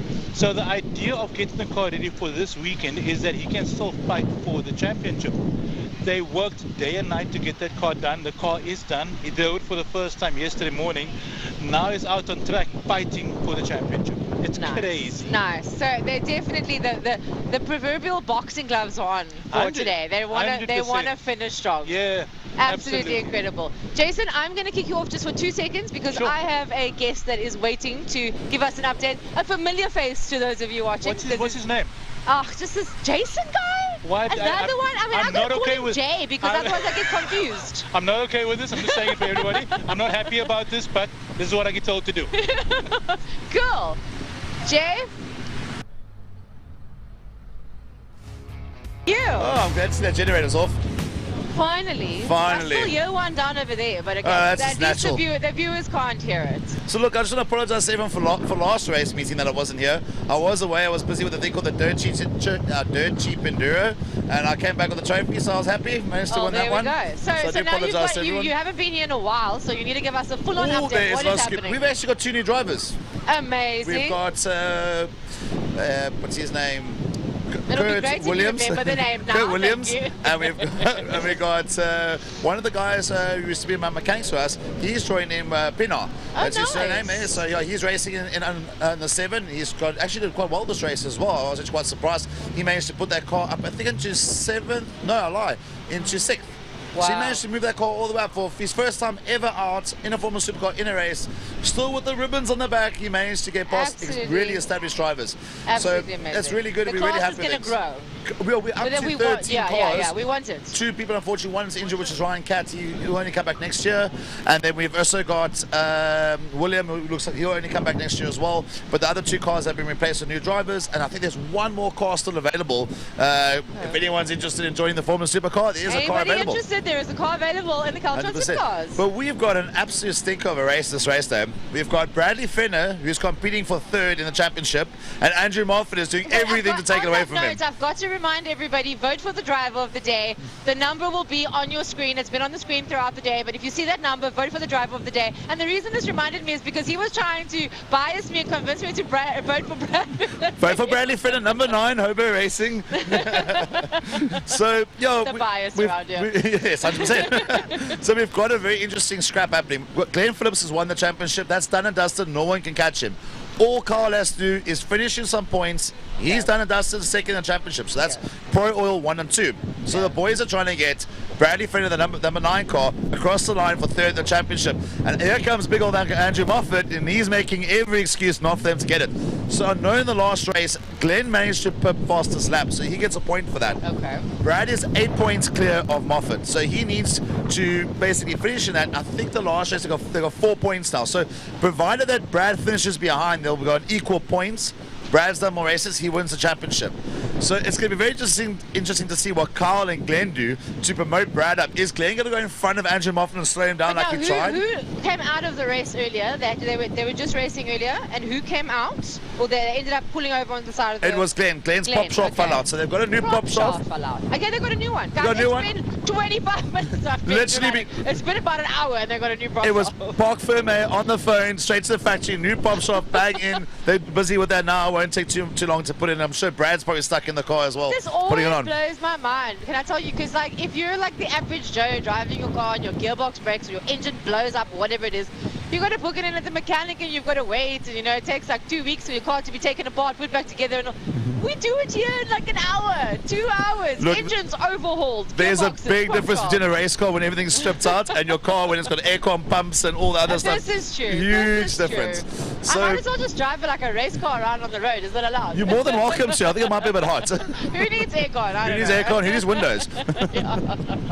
So yeah, that's what's going on at the moment. I know there's a massive scrap at the moment with Shane and the rest of the guys in the Dynamic and in the Armor Guard team. They're really trying to get up there. Shane actually did fantastically well until, again, he's good friends with the Mustangs. Unfortunately, they like to get a little bit closer than they should. Yes. So he's not too happy at the moment. That was painful to watch. Yeah. And considering he was still stressing about his BMW and that engine being right, and then he goes out on the track and let that me car gets ruined. And let me tell you what, I've never seen him so confident in this car. Shane, in this new number 18 car, redone by Rico Barlow and the guys, have done an absolutely fantastic job. And to get that car where it is now, he looks confident. And he hasn't been confident in the supercar the entire year. There's been issues, smoky motors, wrong cams, the pistons were put the wrong way. There was a whole bunch of wrong stuff that were happening with that car. And to see him confident and actually got up to 5th and starting to overtake and really do well, I was super excited to see where he would finish. I thought he might actually land up catching Brad and Carl. And then to have what happened at the end, I know he's not exactly happy. I saw him a bit red-faced around here. Yeah, I don't blame him. He needed a minute. Every racer needs a minute with something like that. Oh. And I've realized there are moments where I'm like, are you okay? And I've realized sometimes I'm going to just stand there and just wait. When they're ready, they'll come to me. Yeah, sometimes you'll walk away. So that's a fantastic thing there that we're seeing. Like, the guys are really trying hard. They're really promoting. I mean, Rob's been super busy with that car as well, trying to get it up there. I know there's 1 or 2 niggles. Hopefully they can get that sorted out before race 2. But we've got something very interesting happening in race 2 that hasn't happened probably in 4 years in supercars. We're doing a standing start with the Mustangs. We haven't done a standing start in 4 years. Can I tell you something? This bothered me earlier because I thought they were going to, because usually V8s do the rolling start. Always. And then I thought, no, they're going around the track twice. What is happening? I'm sure they're going to come back and they're going to stop. So I was waiting, and then the next one they came flying past me. Yeah. So first race, Mustangs came to us and asked us, hey guys, would you like to do a standing start? So we had a vote. That? What's the strategy? I have no idea. Those V8s never do. I have no idea. I just thought this is going to be very interesting. This is going to be a lot of fun.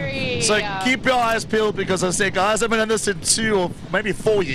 Yeah, so this is something to look forward to, because this is even making me suspicious. Why are the V8s doing a standing start? They never do standing starts. So look, I mean, I've driven these supercars. They're all tricky on the clutch, so you're going to see a lot of guys high up on the revs and just dumping. All right, can I just do one more shot? So I've got a friend who's actually a Killarney guy. His name's Sean Klein. He came off his bike on Thursday. So Sean, please, best recovery for you. I hope you get better. I know it's all on your side there, but we'd love you to see you back at the track sometime soon. Awesome. Jay, thank you so much for chatting with me. Always a pleasure. Thank you very much to you guys. Amazing team. Cool.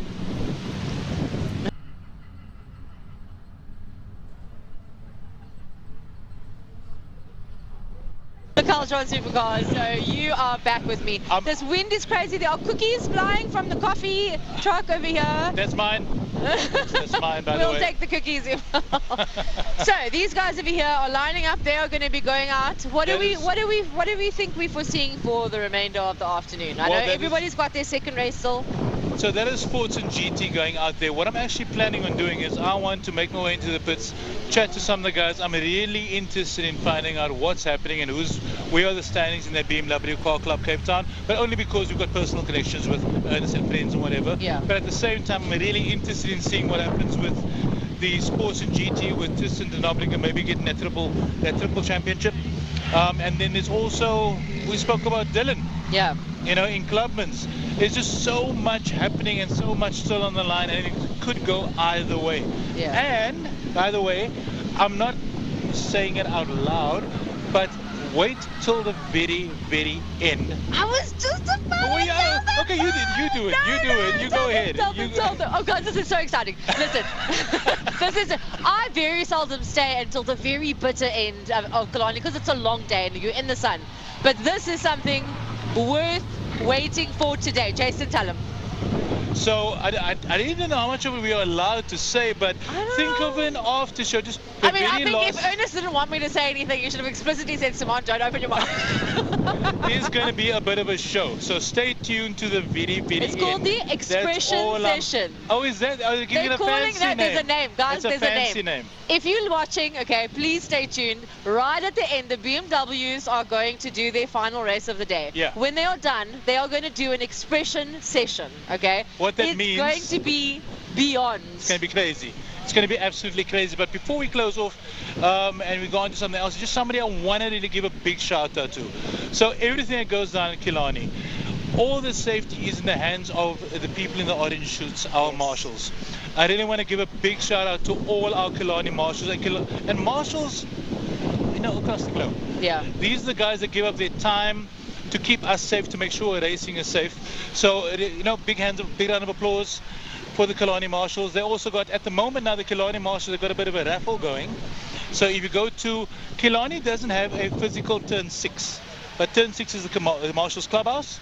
You can buy a raffle ticket, win something in support of the marshals. So go check out turn 6. Cool. Guys, we have to wrap up. The drivers are ready to go. We have to hand back to the commentators. It is electric. It is a beautiful day. It is exciting. There is a vibe. It's not too late to get in your car and get down here and witness all of the excitement firsthand. See those cars flying out at a distance where you can touch them. Power Series, final one of 2025, and we are going out with a bang, and hopefully that doesn't mean a bang of a car into a wall. Yeah, no, it doesn't mean a bang of a car. But definitely a bang of excitement. Guys, thanks for watching, and over to the commentators. Right, ladies and gentlemen, we're going to ask everybody to stand up and take their headdress off, those that are wearing caps. We're going to have a moment of silence and pay tribute to a couple of fallen comrades around the circuit. We're going to start off with people that have recently passed. First of all, Fani Redlinghuis. Killarney is a greener and more welcoming place thanks to its hand on it. And now that the hand is gone, Fani Redlinghuis, a horticulturist whose love and knowledge of plants and trees made him a legend, passed away on Monday the 13th of October at the age of 73. It's a cliche, yes, but never a truer one. A mighty tree has indeed fallen. Our thoughts and prayers are with his wife Elizabeth, his children Jan, Peter and Deborah, and the 3 grandsons in this difficult time.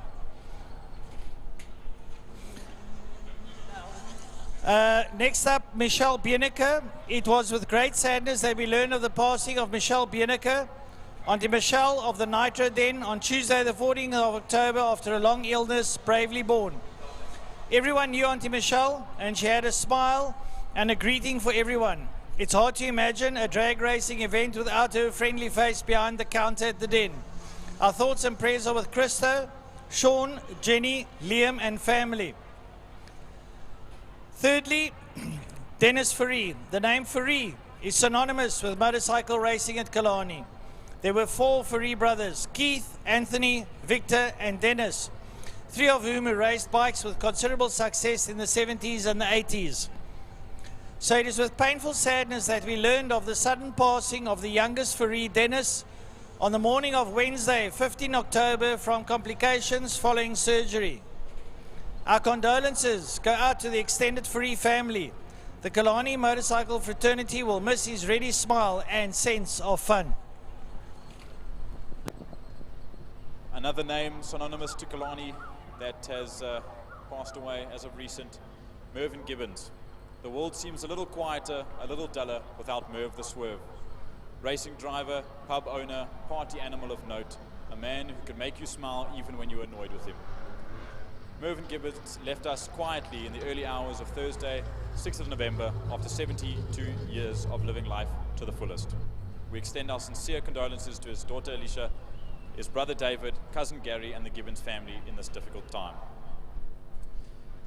another great tribute to Pakamile Zulu Masente. It's with great sense of loss that we learn of the passing of Pakamile Msense, known to all at Killarney as Zulu, on Tuesday the 11th of November, the day after his 56th birthday. A quiet man who kept mostly to himself, Zulu was a valued member of the Killarney maintenance team for more than 30 years. A familiar sight around the facility, and with his characteristic rolling gait, instantly recognizable at a distance. Our condolences go out to him and his family, friends and colleagues at this difficult time. He will not be forgotten. And finally, to Keir Abrams. There's a special sadness in losing a young friend who should have had most of the life ahead of him, no matter what the cause. It was with that sense of life cut short, of unfinished business, that we learned on Friday, the 14th of November, that drag racing star Keir Abrams had finally lost his battle against cancer. He was only 34 years old.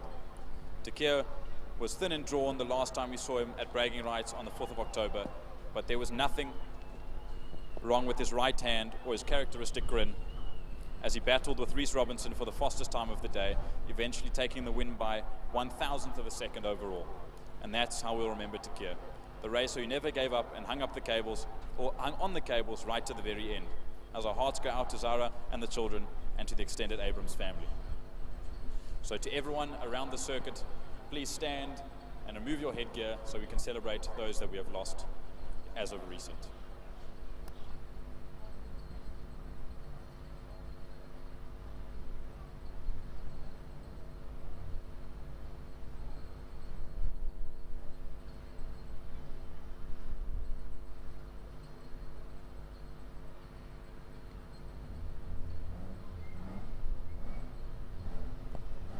Thank you very much, and may every single one of them rest in peace.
Here at Killarney International Raceway. We get ready to start the second half of the scheduled racing. Next up, we've got the Spirit Invest Sports and GT cars coming out for their second heat of the day.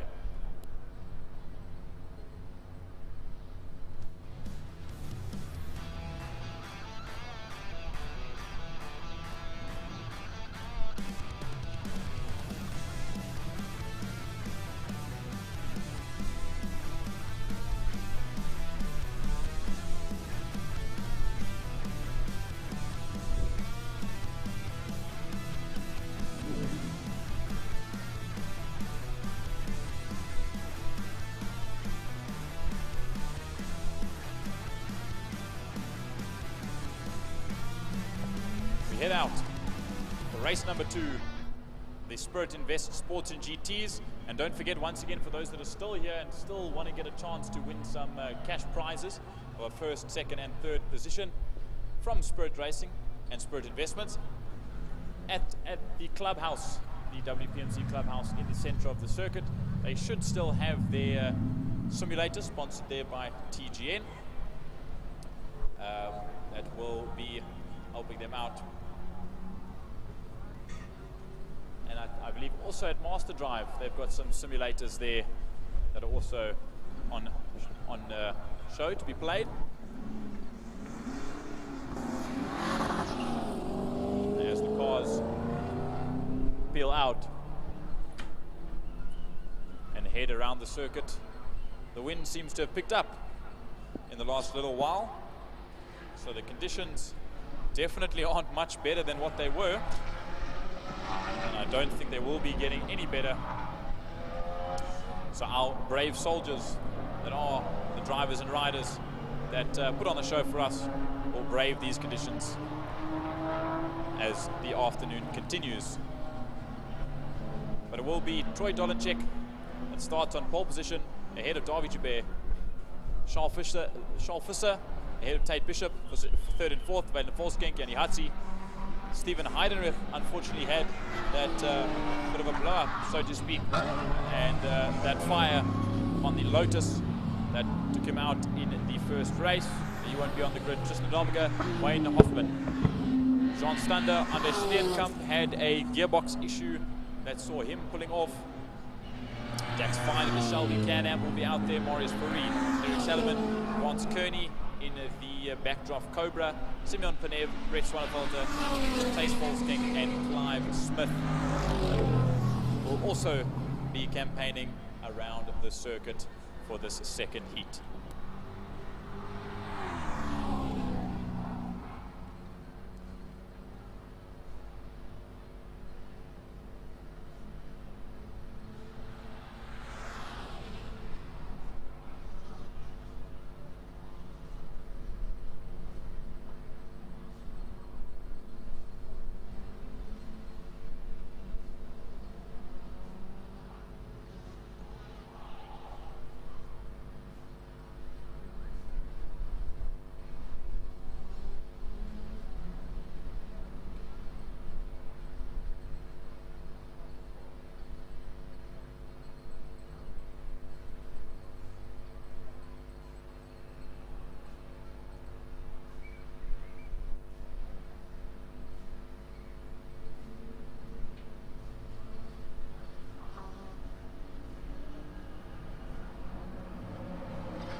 Right, ladies and gentlemen, Spirit Invest Sports and GT, your pole sitter, Charles Visser, together there with Davy Joubert, right up behind them, there's Troy Dolenchek and Tate Bishop. Away they go, the Charles Engineering Porsche, looks like it's going to get the whole shot down into Block Point Corner, and it does. Already Troy Dolenchek slots there into second place, ahead of Davy Joubert, and right up behind them, Tate Bishop in the Audi R8, and they hurtle up towards Castrol Corner. Troy Dolenchek a little bit overzealous, trying to get past Charles Visser. Visser late on the brakes now as they exit Castrol through the Lundstem King down towards Damstep. Dolenchek already very eager to get that Janetta through on that Porsche, and they work their way through up towards the Sarl sweep, the double right-hander.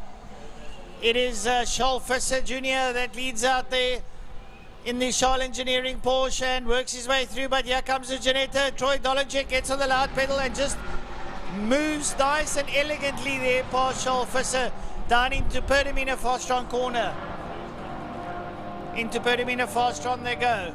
And already Dolenchek takes the lead over from Visser. Visser tries to squeeze out Davy Hubert. Visser holds on to second place, and Dolenchek has a free road open ahead of him now as they cross the line. Down towards turn number 1, block point corner they go.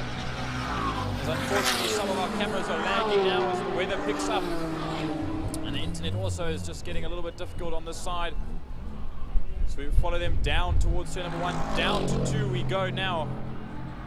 Tigerberg straight heads into Castle Corner. It is Dolenchek. I lie, sorry, it's Gary Kisvetter that's in that car now. I know himself and Troy Dolenchek were sharing that car today.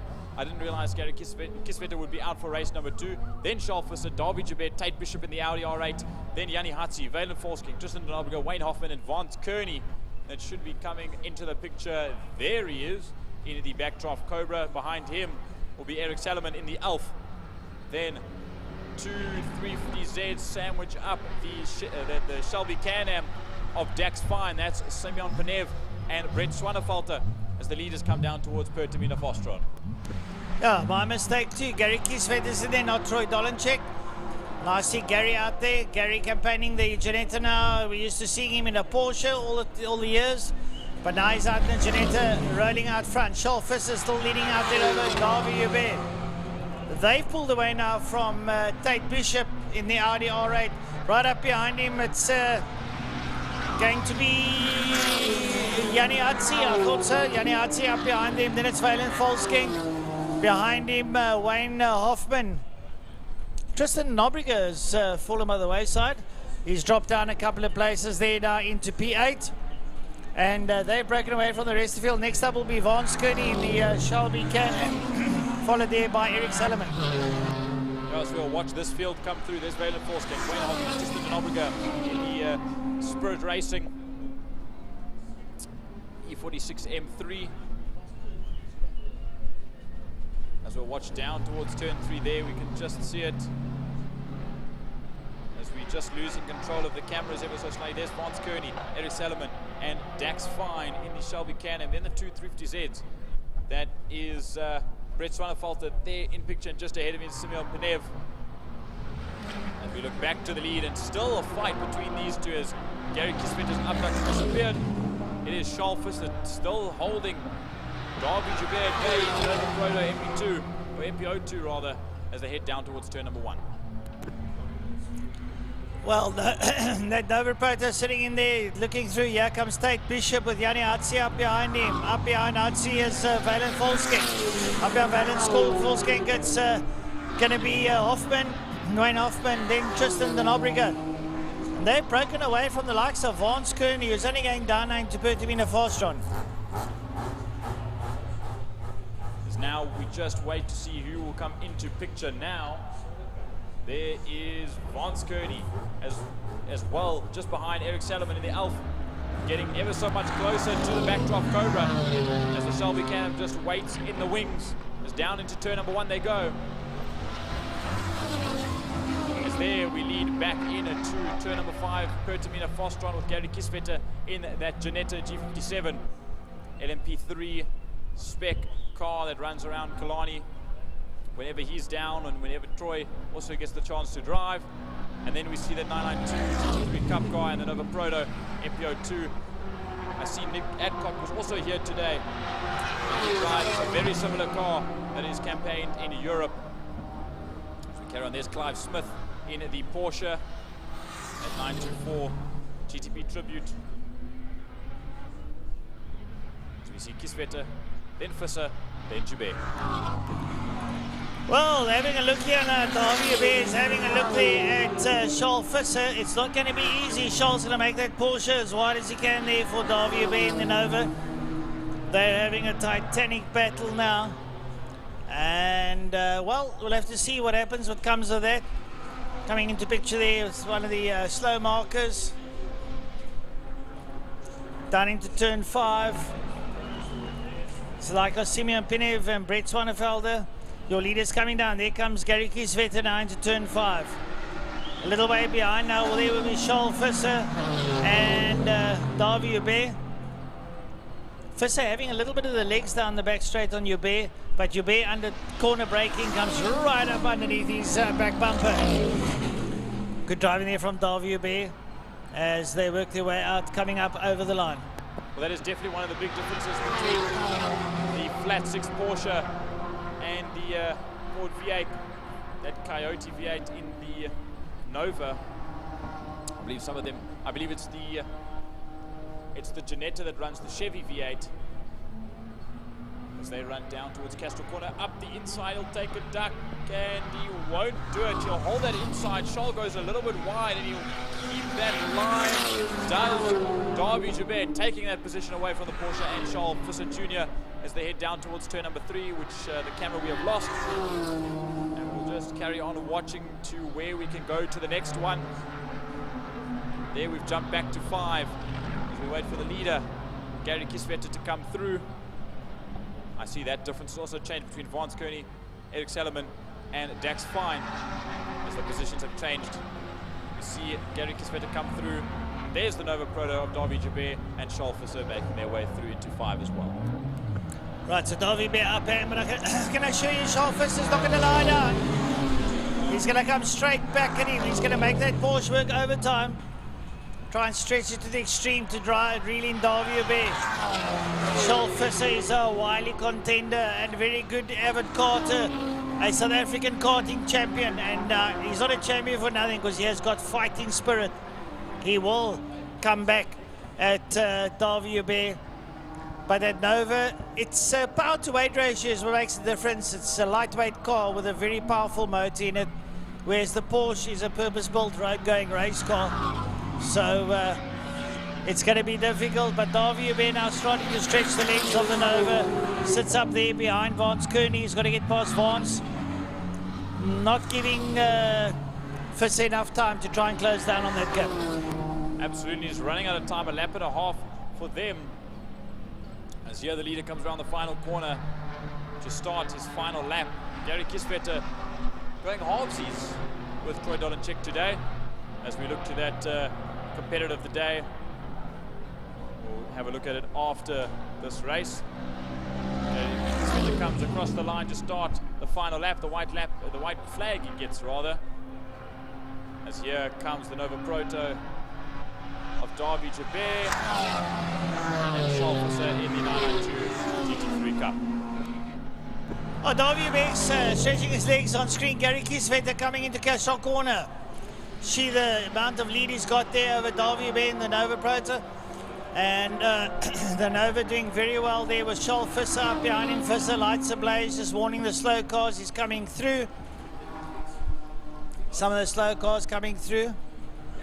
There we go, turn 3. Out of Dams comes your leader, Gary Kisvetter.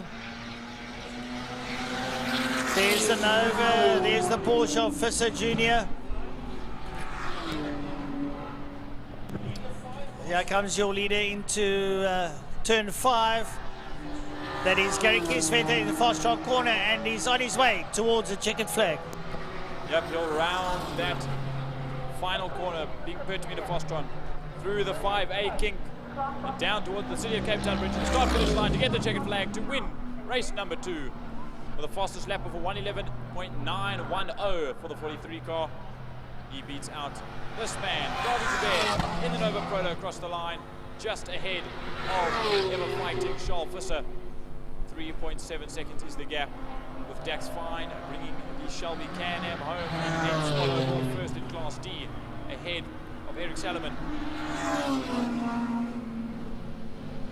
And Vance Kearney also across the line in the backdrop Cobra.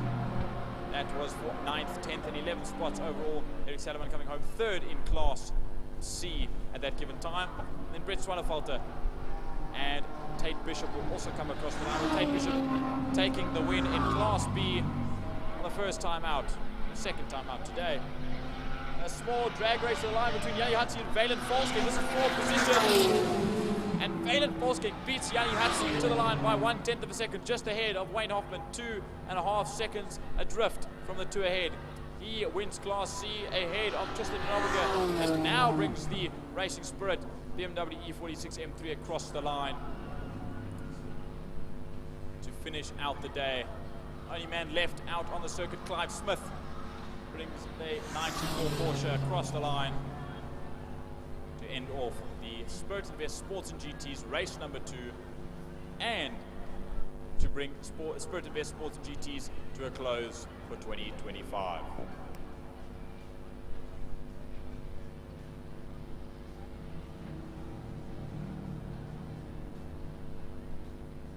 Now 111.910 for Kieswetter, then 2 PBs there for Davi Hubert, 112.337 and a 113.657 as well. So yeah, that was the last race of the Spirit Sports and GTs. We now move on to the Thermofires Clubman's Regional Saloon Cars over 8 laps this time, race number 2. Well, a big thanks to IMUSAT. The cameras have been going on and off the whole day like Christmas lights, but they are slowly but surely getting them back online after what, 2 or 3 power failures that we've had here. But as put in the words of Freddie Mercury, the show must go on, and it does.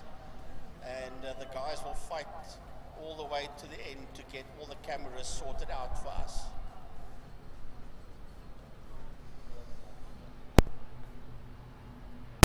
Top 3 drivers of the day so far is James Late, Sam Tablanche second, and it's a tie for third so far between Aidan Solomon and Glenn Phillips. So we've got a couple of car drivers in there as well.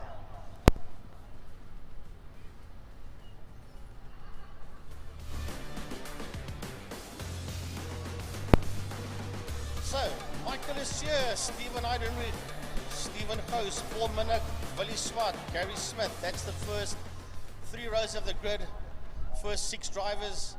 As we wait for them to come out, marshals will just be checking the track. I see a safety car that's moving around the circuit. They're doing a circuit checkup and a circuit inspection. And then we will go Clubman's Regional Saloon Car, sponsored by Thermofires, for their second and last race of the day. You can see the cars beginning to move out onto the circuit already.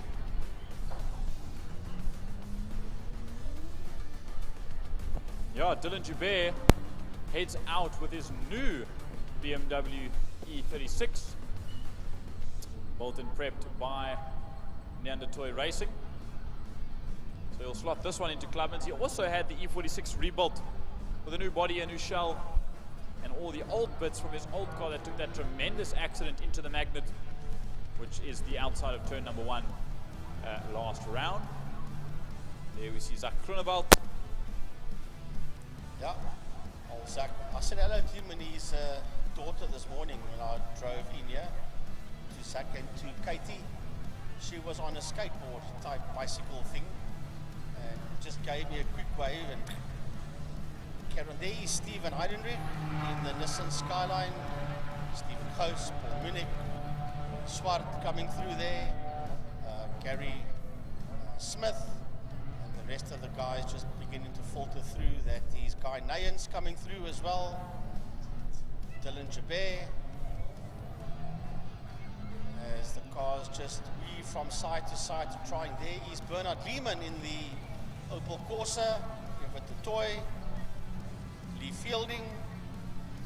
Cars are just rolling through. Sandra Becker, Mark Gray, Adam Omar, Quinton Carstens, I think, if I'm not mistaken, coming through there as well. Adrian Roberts, yeah.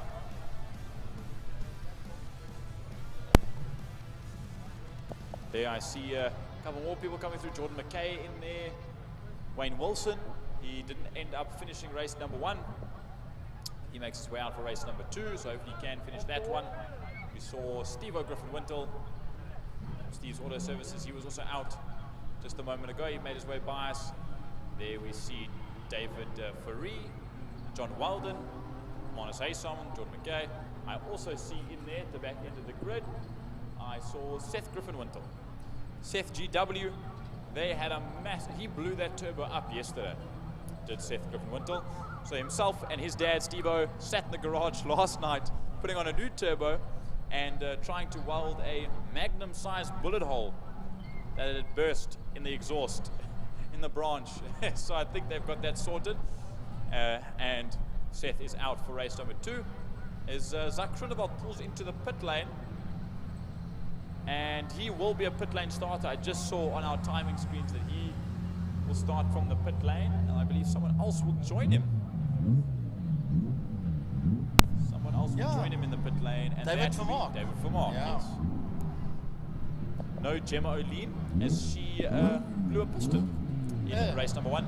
I heard a misfire. I knew there was something wrong. Tiny also said to me that something didn't sound right with that car, and the piston decided it was out of there in that BMW, unfortunately. Yeah, so she's got a lovely inspection hole inside the block, the size of a coffee cup probably.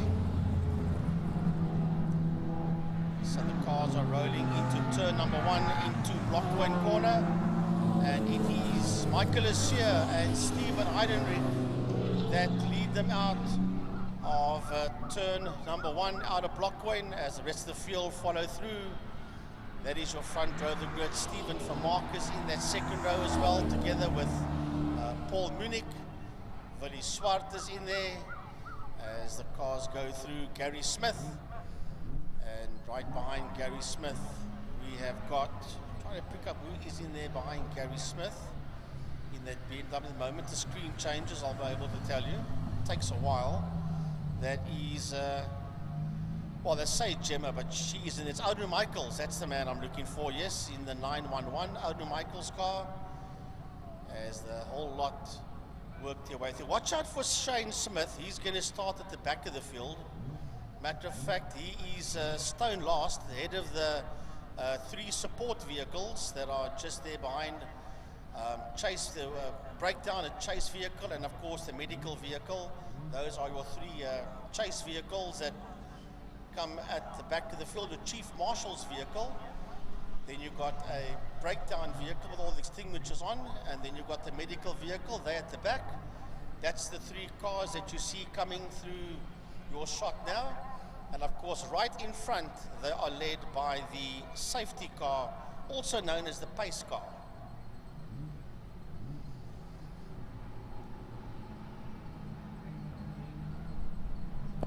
So yes, now we wait for them to round the island one more time before we get underway for race number 2 of the Thermo Fires Clubman's Saloons. Right, here we go. 8 laps of action in the Thermo Fires Clubman Saloons, and Michael Asier and Steve Heidenreich, they will lock out the front row of the grid as they make their way through Pertamina Fostron, through the turn 5A kink. The red light is on, and this one will be over 8 laps. You wait for the light to go off. The lights are on, listen for the revs, and away they go as they drop the hammers, and off they go down into turn number 1. Oh, and it's a sideways Heidenreich, and he's taken himself completely out of the equation as Stephen Heidenreich, he might rejoin. I think he's parallel parked that Nissan Skyline right up against the tires, so I'm not sure if he's going to rejoin, Frankie, unless he might just be moving. Well, yeah, he's going to rejoin right at the back of the field as we watch them make their way out of Castile Corner. It is Michael Asier, P1. It is Stephen House at second, and Willie Swart, that's in third, as they make their way towards Damstep. Heading towards Damstep, the top 3 come out of Damstep they go. Then you've got Paul Munich, and behind Paul Munich, we should have Gary Smith in there. Yes, it is Gary Smith, as the rest of the cars filter out of Damps into turn 4 saddle sweep. We'll get them on the back straight for you. The entire 30 cars that are left out on circuit make their way past. Down towards Pertamina Fostron they come. You see flying down is Michael Asier and Stephen House. Willie Swat's in there. There's Gary Smith just on the outside of Paul Munich as they go into turn number 5, Pertamina Fostron. Watch them exit now, and it's Asier from House, from Swart, from Smith, then Munich, then it's 5, 6, 7, 10 cars making their way out, all led by Dylan Joubert. Yeah, led there by Dylan Joubert. It's a whole gang. It's a whole gaggle of cars that's coming past. Have a look at this high-speed train as they come through.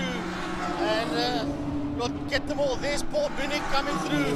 It's Dylan Jabez, Griffin Wilton, Oda Michaels, Guy Nayans, Mario Roux. They're all coming through there. Baby Jake's coming through as well with a 144. It's a whole lot of them that's working their way along the Jabez Straight, that whole group along the Jabez Straight towards T2 Castrol Corner. Roy, it is tight going in, and there Arno Michaels has the inside line on Guy Nayans now, pushing the E36 of Guy Nayans around wide. There is that Century Karting and the traction experience car of Faisal Jacobs that sits just behind that group. Now they run down through Dams Dip, up the Tigerberg Straight they come, and they slowly start to split up. There you see Jabez, there's Mario Roux. Zach Groenewald comes through, as now we see in the center of your picture, it is Michael Lussier that still leads out, the only Class A car left besides Shane Smith that's still making his way up the field just ahead of Stephen Coase. Yeah, that's a lovely fight for second and third as well, making as well, but should I say third and fourth going through. That is Gary Smith, and just ahead of him is Willie Swart. And then closing up on them, hand over fist, we see it is Shane Smith. Shane Smith has gone past Paul Munich, and he's on the ultimate roller, Shane Smith. Then behind them is Mario Roux, followed there by Dylan Jabez, and then it is Griffin Whittle that is side by side here with Ando Michaels and Baby Jakes as they roll into Blockwain Corner. I'm not sure that is Baby Jakes. I know it's Jakes, but I can't tell if it's Faisal or if it's... I believe it is Faisal Jacobs, yes. I was wondering that because I'm used to him in his black BMW Baby Jakes. Yeah, correct. It is now, Faisal Jacobs, there I see yes. Stephen Heinrich still making his way up the field. He dropped all the way back down to dead last after pirouetting into turn one and going into the runoff. There we see Everett Tatoy in the Falcon. Now look at this big gaggle of cars. There's Heinrich. There I see Wayne Wilson, Sandra Becker. There's Adrian Roberts. There's Amanus Hayes-Salmon and David Vermark in the bright blue E36. They all come around through turn number 2. There is David Fourie, and just behind him, Quinton Carstens, as we move to the next one, coming down through Dams Dip. So the leaders are making their way down the back straight towards Pertamina Fostron as they make their way through, and it is Michael Lussier that's busy coming out there. He is right in front of Coase, that's in that second position. A lovely drive here by Stephen Coase, and he's going to be caught here. And he's going to be caught here by one of the Smith cars. That will be Shane. Yeah, Shane Smith coming through. Just behind Shane is Gary Smith. Just behind Gary Smith, we've got Willie Swart. And just behind him, it is Paul Munich and Mario Roux, and then Dylan Jabez going into turn 1 Blockcoin now. He is just ahead there of the 43 of Zach Groenewald. And I've just seen that Shane Smith has managed to get past Stephen Coase. As we watch the field come into play, down into 3 they go. You'll see now it is Dylan Jabez, Zach Groenewald in there. There's Faisal Jacobs, Arno Michaels, Guy Nayans. There's Devo Griffin Winton in the escort ahead of Mark Gray. There is Peter Kannemeyer just ahead of Bernard Lehman, and Stephen Heinrich is still trying to call his way up from the back. Yeah, Everett Tatoy busy making his way through as we watch them make their way out of Dams Dip. As we pick up the leader, once again making his way into turn 5, into Pertamina Fostron. And Michael Lussier was nearly 4.5 seconds ahead of Stephen Coase at the start of this lap. We're heading now towards the end of it. Coase is no longer in second. It is Shane Smith that's moved up to second. Then Coase, then it is Gary Smith coming out, followed there by Swart, by Munich, and right on his case, we have got Mario Roux. Mario Roux is definitely on his case, as you say, as he's closing up to the back end of Paul Munich. Paul Munich's VW Golf that Mark 1 is incredibly quick in a straight line, and he's pulling away from Mario Roux into turn number 1. When we look here, there is Adam Omar, I believe, in that Mark 1 Golf, just moving over to the side of the circle for the leader, Michael Lussier. There's Stephen Coase sitting in third. There is Gary Smith, Willie Swart just behind in that 5th spot overall. Then behind him we'll see Paul Munich. There's Mario Roux, and managing to get by Dylan Jabez is Zach Groenewald from pit lane. Zach Groenewald all the way up into 8th position.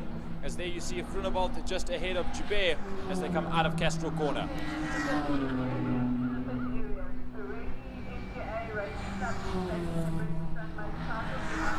So we're picking up the leader going down the back. Sorry folks, we've got limited cameras here today with major camera problems and power failures, and we're trying to make the best of what we've got. But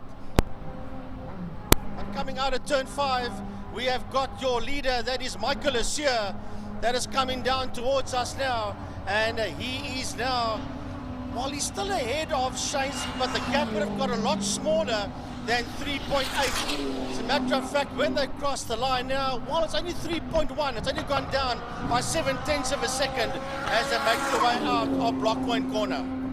Yep, there we see them come through, but look at this battle, another battle between Gous and Smith. Gary Smith goes up the inside in the E36 BMW on the Jetta of Stephen Gous, taking that position away. Now moving the Smiths up into 2 and 3. Stephen Gous drops down to P number 4 with Willie Swart just in the background in that Jetta in 5th place. Paul Munich and Zach Groenewald also sit there in 6th and 7th as we watch Gary Smith and Stephen Gous get out of your frame. There goes Willie Swart, there's Paul Munich. There will be Zach Groenewald just behind him. Adam Omar and then Dylan Joubert fighting behind Zach Groenewald. Got a car going very slow down the base. That's Stephen Heidenrich. Yeah, once again, he's going to go retire that car now in a Park Vermeer. That's the end of the Nissan Skyline. It has not been a great day so far for Stephen Heidenrich, both in this class and sports and GT, as Michael Asier's been caught there, Jordan. He's been caught there by Shane Smith.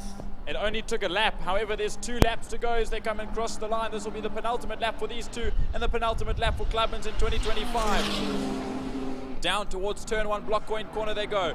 Look at Michael Asier, like prey being hunted down by the Predator. As up the inside, he'll try and shove his nose. Will Shane Smith, he won't get it ready. Blocking his nose off. Will Michael Asier hold on down towards Castro Corner, turn number 2? Well, I tell you what, he's got just over a lap and a half to go. Michael Asier, will he be able to hold off this flying BMW of Shane Smith, who is the quickest man out there with a 121.727? Here comes Gary Smith, and right on his case, we have got Stephen Gous. Not far behind Stephen Gous, we've got Willie Swart. Then we've got Zach Groenewald.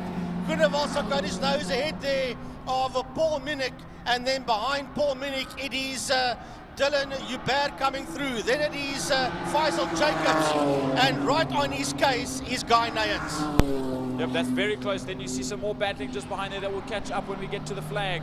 As now we look just in front of us, there's that battle between Shane Smith and Michael Asier. Shane Smith is past, coming to the final corner. Michael Asier has to pull off something crazy to try and get that position back. There we see 2 back markers, Lee Fielding and Adam Omar go through, but Shane Smith holding out in the lead so far as Michael Asier is on his case coming to the line. We've got 1 more lap to go when they cross the finish line now. That will be the final lap. Heading down into turn number 1. Well, they've got a couple of back markers of which Lee Fielding is one of them. So Lee Fielding is one of them, the 2 back markers, and directly behind the 2 of them are your 2 leaders. They're going to try and keep right out the way of Smith and Asier as the 2 of them work their way through Castro Corner. And they've got just over a half a lap to go before they see the checkered flag. Yep, it was Smith and Asier that swiftly got by Jordan McKay and Lee Fielding in the Golf and the BMW respectively, as now they go down into Damston for the final time, and Michael Asier in the 64 VW Golf is still on the case of Shane Smith in the 22 E36 BMW. That turbo car coming around through Sorrel Sweep now, trying to use all of his power on a straight line to beat the turbo Golf of Michael Asier. And the gap is opening up widely as they go into Pertamina Fostron. Right there, the 2 front runners for the last time in this race for today. Couple of back markers going through Fostron. There we've got our 2 leaders. That is Shane Smith and Michael Asier, the BMW versus the Golf 1. Heading their way towards 5A. Back markers will start another lap, and the checkered flag comes out. And it is Shane Smith ahead of Michael Asier across the line. We're waiting now, 2 more back markers heading towards the flag. Then we're going to wait for, here comes Gary Smith. And right behind him, we have got Stephen Gous. We've got Willie Chomoli. Swart also, sorry Frankie, Willie Swart comes across the line as well, as we had one of the back markers that wasn't caught up yet, being David Fourie, that's gone off in turn number 1, but that's after the checkered flag. Zach Groenewald comes home in 6th spot ahead of Paul Minnick and Dylan Joubert. Dylan wins Class C in race number 2 ahead of Faisal Jacobs and Guy Nayans also in Class C respectively. Now, Arne Mitchell's just beat us, Sivo Griffin-Wintle, to the line ahead of Mark Gray, the first in Class E. And then it will be Peter Kannemeyer that brings the golf home in 14th ahead of Bernard Lehman. Yeah, Bernard Lehman crosses the line. And Mario Roux finishes his race with Sandra Becker in there as well, as they just all filter across the line for the end of the second Clubman's race of the day. 1 or 2 more cars left to cross the line. Here's Adrian Roberts in the traction. Golf coming across the line as well, ahead of Quinton Carstens. Brings that 119 BMW E36 home. And finally, Seth Griffin-Wintle just crawls that turbo BMW across the line to finish off Clubman's. Thermophire's Clubman Saloons for the 2025 season and for today.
see a mount.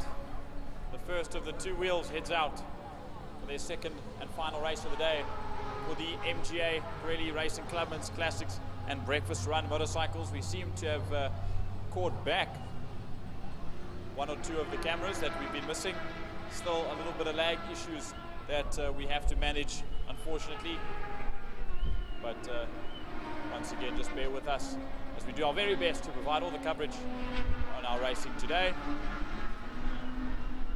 As the first up to the grid, bringing that number 11 after an incredible race number 1, brings the 11 Raymond Alexander, the number 2, to the grid.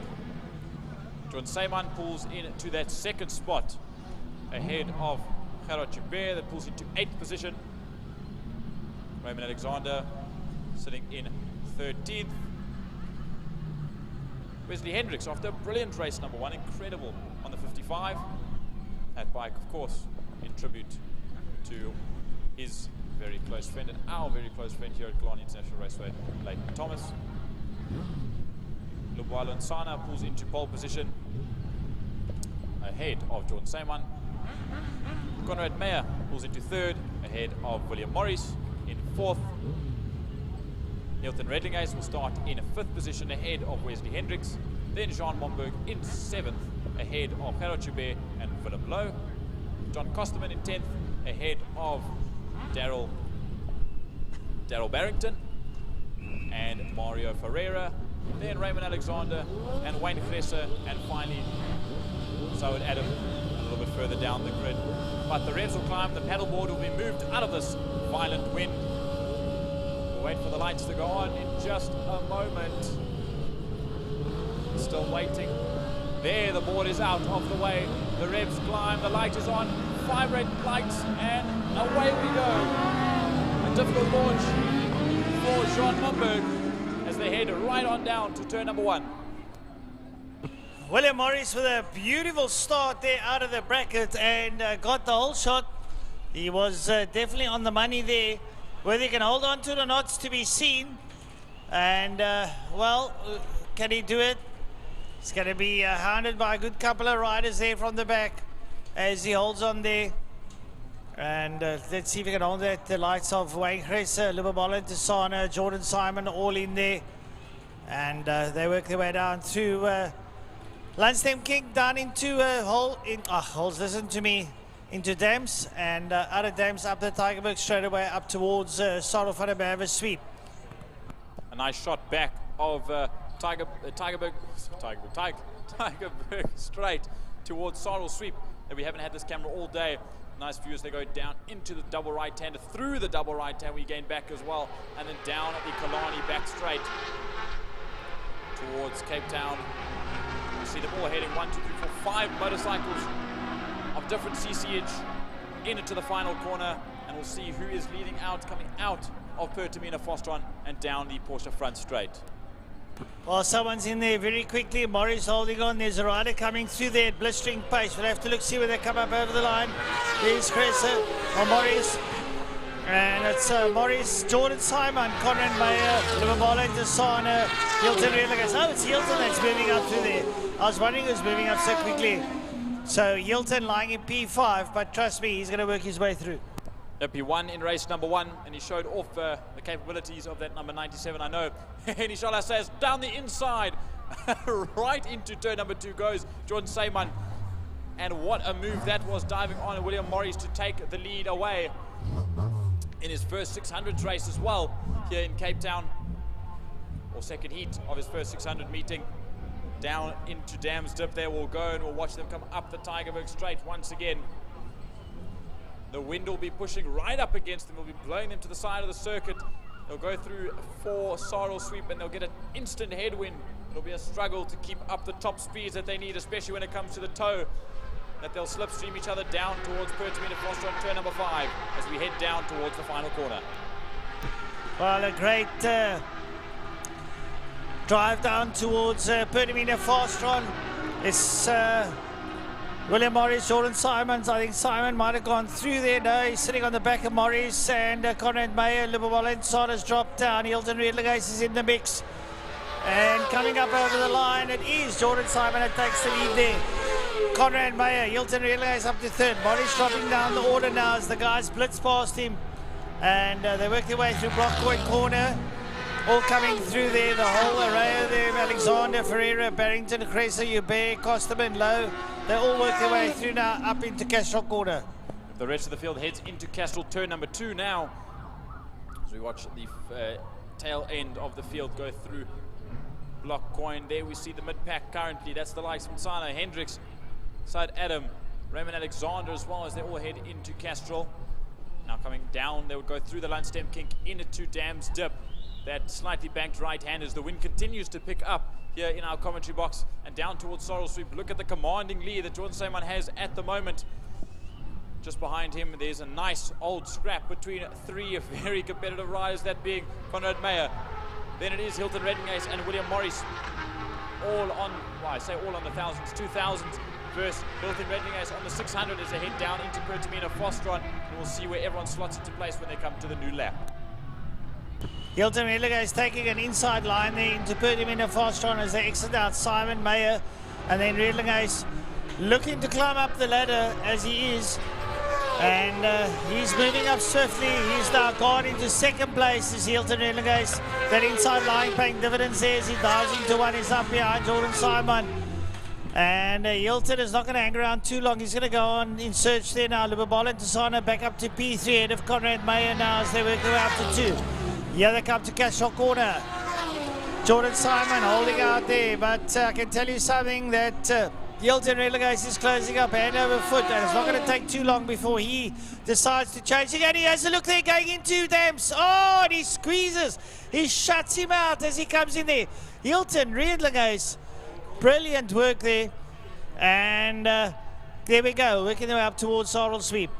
Yeah, we missed that camera shot. That one's not working at the moment. We're just alternating between the ones that we have left as we go through Sorrel Sweep now. And look at this. Simon from Reddingace, from Sana that's now moved up into third spot. Then Conrad Meyer, Wesley Hendricks, and William Morris has dropped down to 6th in the standings as it says.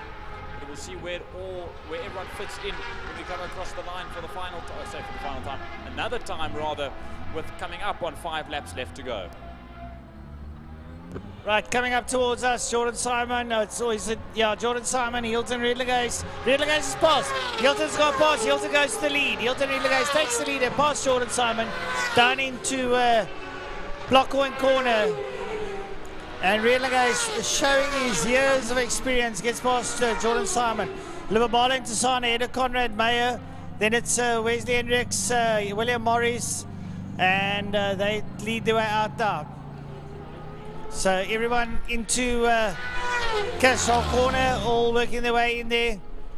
And lots of work to be done. But now Hilton Reddingace is starting to twist the handle. He's out there, he's on his way up towards Sorrel Sweep. There you see, there comes Hilton Reddingace. And have a look at the distance he's ahead of Jordan Simon already. Brilliant stuff here. Up here on Simon is Lubabala and Tasana doing spectacularly well ahead of Conrad Meyer and Wesley Hendricks. Yep, and we watch them go through Sorrel Sweep now. There's some more battles throughout the field, but we'll catch up to them when we can as we watch the leaders go down through Sorrel Sweep up the Killarney Straight. There's another battle between Hendricks, also between Morris and Side Adam. As they go down the Killarney Straight now, we lose them for a moment with a little bit of frame rate. As the rest of the field comes down, our leaders will be coming into turn number 1. As we saw some coming through. Here they come down towards us. It's Hilton Reddingace with now a gap of 4 seconds to the good. And Jordan Simon. 1 second is a difference between Jordan Simon and Lubawala and Sana now as he's managed to catch up all that pace that he lost off the start. Then it is Conrad Meyer in 4th spot. Wesley Hendricks, Side Adam. Behind Adam is William Morris and Raymond Alexander is there at 8th spot. Then it's the rest of the field. The likes of Daryl Barrington, Mario Ferreira, Gerard Joubert that will all come through in a battle across the line. Well, Hilton Reddingace making it look easy. He's got 3 laps to go as the riders go in there, trying to pick up the numbers there. There was William Morris, Raymond Alexander behind him. There's your leader now going into Sorrel Sweep, that double right-hander with the twin apex. Up behind him, Simon, and look at Lubabala and Tasana closing up there on Jordan Simon. Brilliant stuff coming out there out of the double apex. Up behind them, it's Conrad Meyer and Wesley Hendricks coming into picture there. Up behind them, it's Saud Adam. Then William Morris. Down into turn 5, Perdamina Fostron. We're picking up a lot of camera issues here, intermittent power outages. I might think that the wind is playing a big role with the satellite. Absolutely, as we watch down to one, there's Hilton Redlinghurst, all on his own at the moment, 7 seconds to the good. As we look behind, look at this, it's Jordan Saiman and Luwalo Nsana. Now we'll see where Luwalo Nsana can come through. Can Lubas make his way around Jordan Saiman, or maybe up the inside when they come down to Castro Corner? Down the Joubert straight they go. Lubas has the outside line, he'll try and hold him off. He waits, Jordan Saiman goes in through the corner and holds off Luwalo Nsana just for the time being. Yeah, Lubas doing a great job behind Jordan Simon. It's there's a whole fleet of bikes coming up behind them. There will be Conrad Meyer, Wesley Hendricks. But there's your leader at the moment in pictures. We do sincerely apologize about the camera work. We have got a gremlin of note here. As you guys can still see what is going on, but up here on our screens, our monitors are lagging quite a bit, so we're using a little bit of track time than you. As we watch the rest of the field come on through now, we'll look for the leaders as there's just over two laps to go rather. Down into Perdamina Fostron they go. Simon and Libabala Desana. Simon running high, holding his momentum there, trying to stay ahead of Libabala Desana. He does that, but Lubas is going to come straight back at him as they come down towards Block Coin Corner. Lubas trying to draft him, not close enough to extract their draft as they go down into Block Coin Corner. Lubas now closes right up on the back of Jordan Simon. Still Hilton Redlinghurst leading out. And Libabala Desana trying to close down on Jordan Simon as they come up into Castro Corner. Jordan Simon holding out nicely, not affording Lubas any space there. That is where the dice is on for the moment for second and third position. Right up behind them, it's Wesley Hendricks. Wesley Hendricks ahead there of Conrad Meyer. I'm impressed by the fact that the, let me not speak too soon, that the wind hasn't come into greater play than it is. As we watch now down into Sorrel Sweep once again, we see these two. It's still Saiman and Nsana that are racing nose to tail as they come out of Sorrel Sweep turn number 4. Down the Killarney back straight they'll come. It's about 800 meters or so as far as I can remember when they come up to the braking zone of Perdamina Foster on turn number 5. There we see Jean Momberg just lapping around the circle, getting the points in ahead of Hilton Redlinghurst, who makes his way by us now to set a new fastest lap of a 1:18.970 ahead of these two, Jordan Saiman and Luwalo Nsana, that will come across the line now to start their final lap.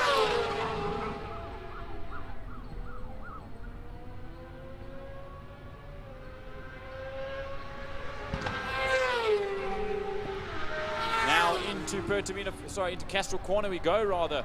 You see the leader just head around. That's Jean Momberg also just rounding the oval, rounding the island rather.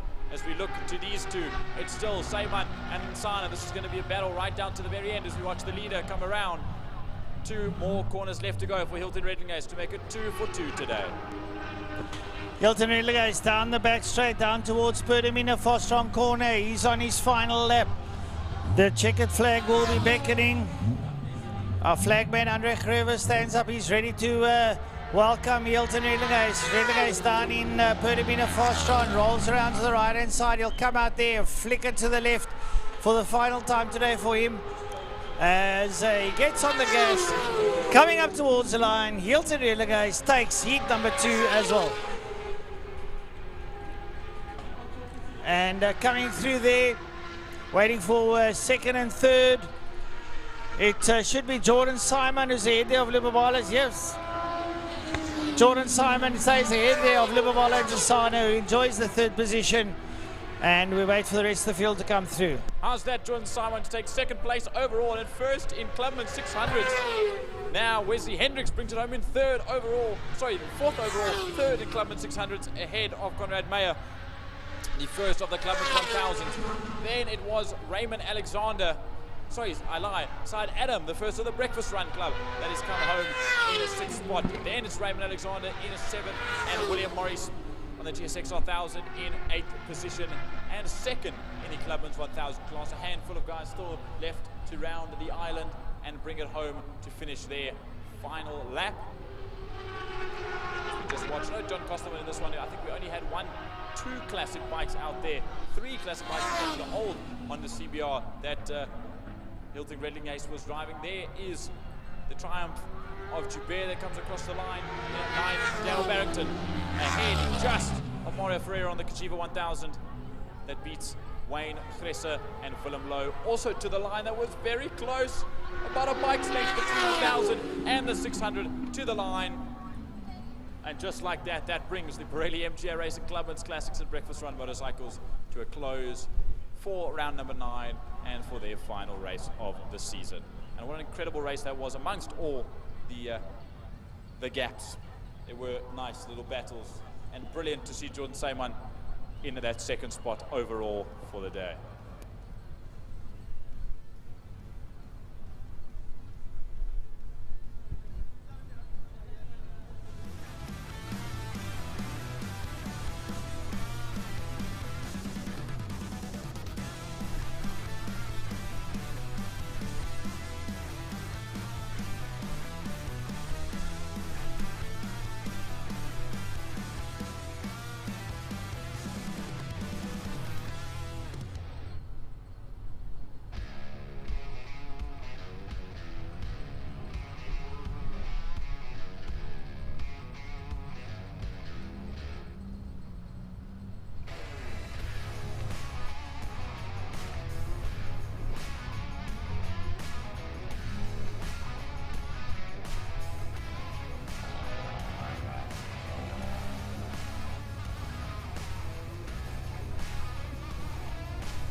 Can't quite see it, but a big number 1 displayed there as we go around through turn number 2. There he is. That is Jean Momberg, your Clubman 600s champion for 2025. That is that one is actually official. He managed just by about a point that he needed to above the rest of the field, and that seals him on a bike that's not even his. So I'd say a big thank you to Dave Entercott and Motorwise for all the work that they do, and I'm sure Jean Momberg will also say exactly the same. What an incredible year it's been, and a big crash he had last round that pretty much wrecked the bike beyond a doubt, and he managed to finish off the season with a championship. It's incredible stuff to him. Is now Lauda Classic Cars and Caltron Fine Cars to be up next.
folks, here we go. Libre Classic cars and Keltron Fine cars, race number 2. Over, well, our monitor says over 7 laps. So let's have a look and see. We had a lovely dice, or should I say, dices all over the field early on. I know you people at home have got a clear stream. We've got cameras that are flashing here. So we might just lose the commentary for a while, and you guys will see it. So, and you'll wonder, why are we seeming to find ourselves in a spot of bother? But that does happen because there are the camera that's flashing, our main camera flashes here, or screen flashes, but you folks at home should be okay. But this is all due to the power problems that we've had since the early part of yesterday afternoon, if not yesterday morning, as a matter of fact. So it's been a difficult day for the IMUSAT team and for the commentary team, but we keep on going, and we keep on going forward and upward, because that's what we do. Yep, as long as you can hear our perfectly peachy, happy motorsport fan voices, then the action will continue. Even if you can't see the racing, even if we can't see the racing, we'll still try and describe it to you the best that we can, and hopefully we come right with what you guys are seeing on the screen as the Libre Classics started to pull up to the grid slots.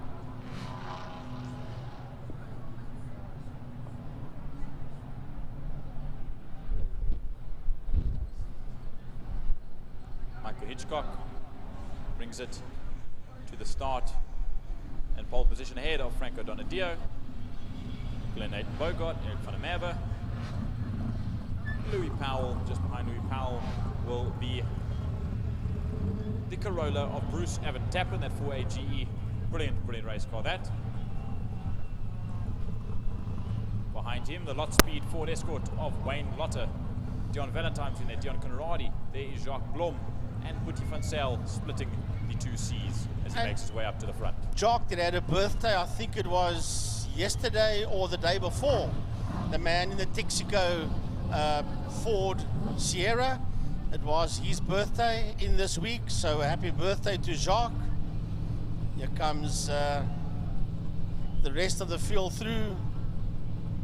Robert Rowe, who is the chairman of the Classic Cars. There is Trevor Hutchings in the Golf, Lane Hutchings coming through with the Sirocco.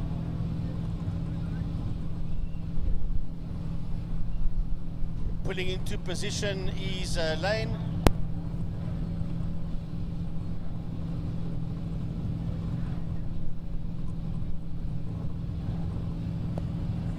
Calvin Birkman in the Morris.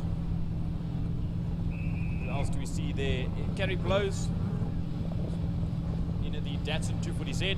Who's supposed to be campaigning Goldie, the old Golden Grove Datsun, but unfortunately that came up short with some issues yesterday that forced him to jump in the 240Z Datsun from one Datsun to the next. Nicholas Fourie, one of the other young Fouries, his brother David Fourie racing a All Black Golf in Clubman's. Gary Fourie, Nicholas and David's dad, campaigns the Mark II that you just see. That was at the bottom of your screen. Nicholas jumping in for the first time at a Power Series event in his dad's car. So both the Fourie brothers starting their racing careers just like their dad and their uncles did for so many years, as well as their grandfathers in actual fact.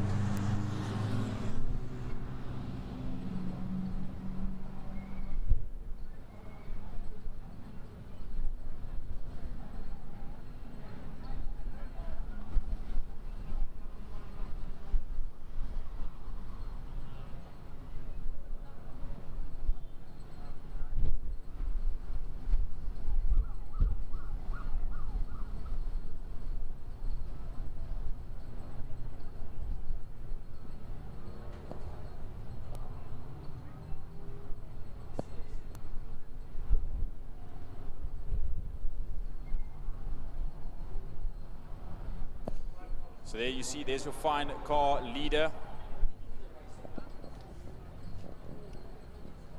That would be Limuton.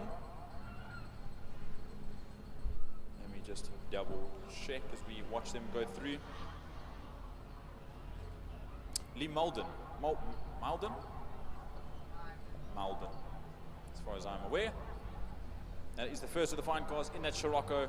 Kunimatia in the Porsche. Jakes Wallage back once again after doing a gearbox refresh and brakes refresh and all the sorts in that S-Type Jag. Marius Ferree, Josh Dovey, Doug Dymore, Natasha Tischendorf, Dave Alexander, Roger Lewis, and Stephen Whitehead, also in the beautifully red Mini. Unfortunately, I'm not certain that the Mini is out for this second race of the day. It was out in race number 1, but he pulled it in for race number 1, and yeah, that called it quits for the day. As they make their way down to Pertamina Fostron before we start the second and final Lauda Classic Cars and Caltron Fine Cars, race number 2 for the year.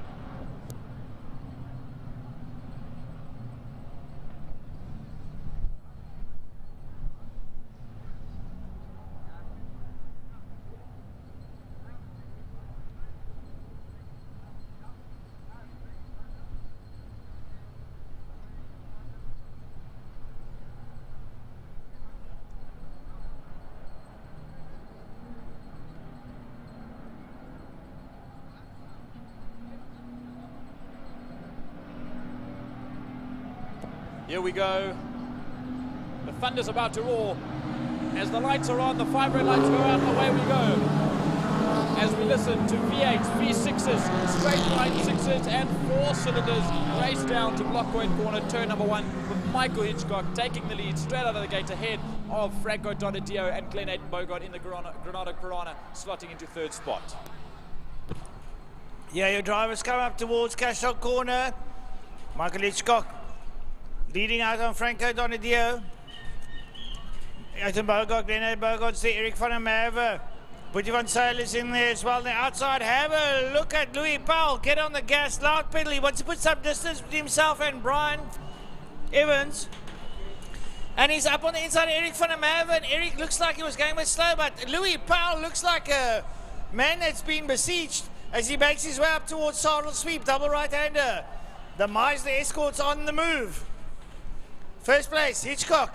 Donadio's there behind him in the Escort. Then it's Glenn Aiden Bogart, and there is Louis Powell ahead of Eric van der Merwe. Can he stay there? Well, we'll have to wait and see.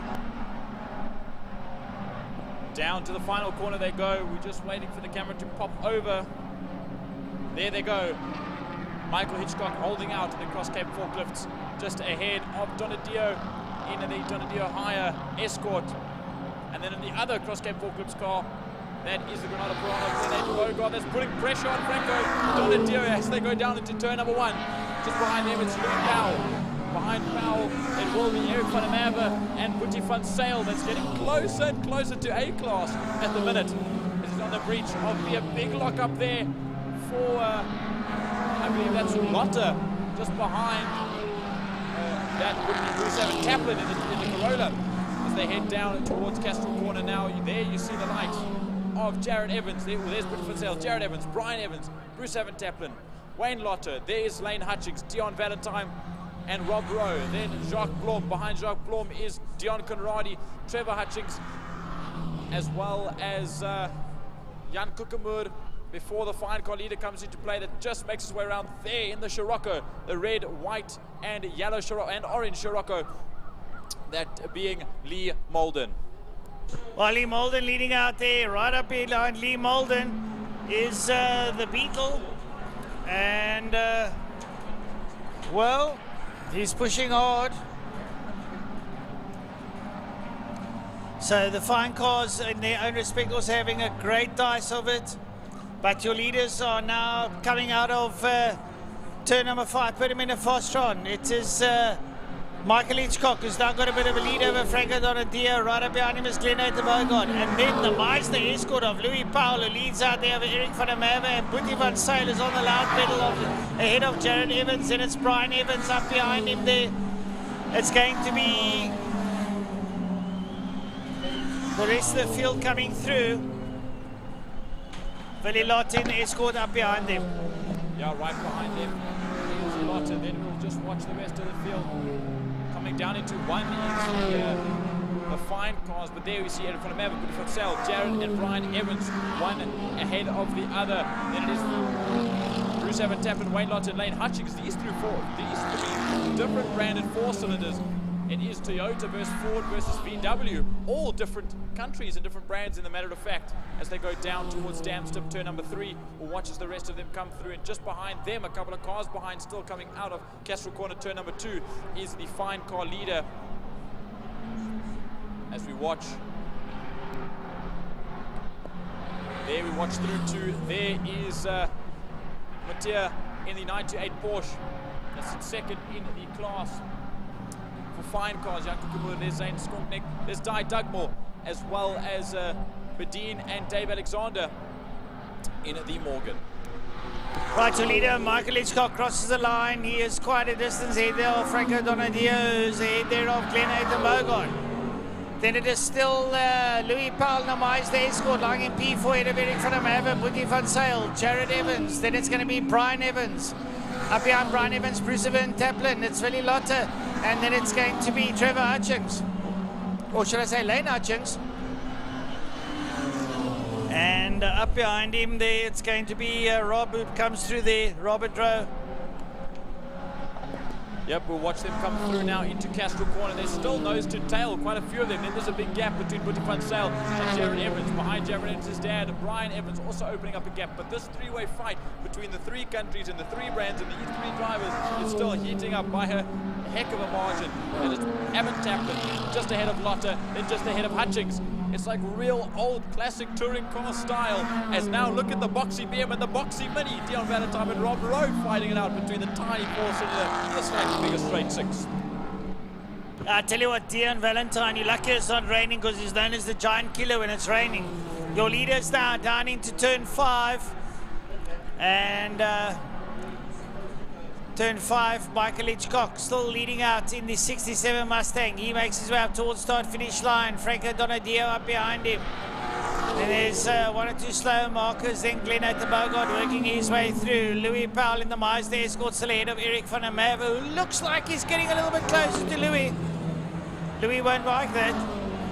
And then Big Boetie van Zyl works his way through there, ahead of Jared Evans and Brian Evans. Last time around, Brian was giving Louis a bit of uphill. Bruce Van Tappen, Willie Lotte, and Lane Hutchings work their way up over the line. Now they're followed by Robert Rowe and then Dion Valentine. We look to the stream and look at the gap now as they've passed Roger Lewis in the MG. And still right close together, no positions changed, but there might be a run for the move, or a move now, a run down to Castro Corner. Lane Hutchings up the inside of Wayne Lotte, possibly no. A good late break from Wayne just to hold off Lane behind him. Ahead, Bruce Van Tappen still holding out in the Corolla as they run out of Castro Corner down the Landstem King. Just behind them, however, is the Mighty Mini and the Boxy Bear of Dion Valentine and Rob Rowe. This is a good one to watch as we follow them out of turn number 2, down towards the exit of turn number 3 and the entrance of turn number 4, Sarl Sweet. Right.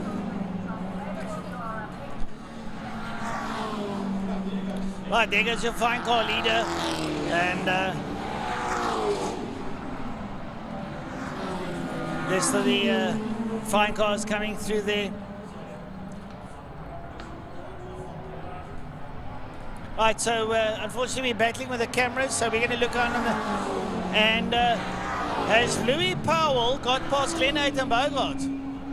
I think he has. Louis Powell's on the move.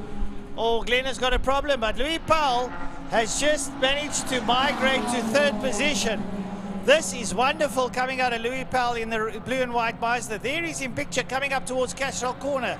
A great drive coming out of Uncle Lou at the moment as he just hauls around the corner. There's Glenn Bogart, Eric van der Merwe, Boetie van Zyl, and Jared Evans, followed by Brian Evans as they exit Castro Corner. There's Brian in picture. Lovely stuff. Then that dice there between Bruce Van Tappen, Lane Hutchings, and Willie Lotte. What a scrap. Oh, it's a beautiful dice there between the three of them. They're having an absolute ball. As we watch Oil out in turn number 4. This is a big upset if he jumps to this Boetie van Sails around. They're going to have a big yellow flag as we watch them go into turn number 4. 1 or 2 cars off. Natasha Tischendorf is off as well. The Beatles off. There goes Conradi. Don't hit Boetie van Sail. Good spin and he manages. Lotta goes through. Lane Hutchings also spun around. They're going to have to throw a double wave yellow. A red flag. A red flag is thrown with 2 laps left to go. That will cut the race for definite. As more sliding goes through, we just couldn't see it. This happened very similarly a couple of rounds ago when Eric van der Merwe blew the motor on his Porsche and it caused an untimely spin for a couple of drivers. But we'll have to get a replay of that. I'm very curious. I did see as we went through turn number 4, it very well could be the Beetle of Zane Skonknecht that could have caused that, as he's pulled off to the side of the circuit and they run over to him now. No one was collected, thank goodness, in such a sudden course of events. So they'll all go back down to Park Ferme. Those that have stopped at the line will make their way around and head off to Park Ferme to end off the last Lauda Classic Cars and Caltron Fine Cars race for the 2025 season. But very unfortunate for Boetie van Sail right at the wire. But I'm sure since it's a red flag and they will can the race, they'll go 1 lap back.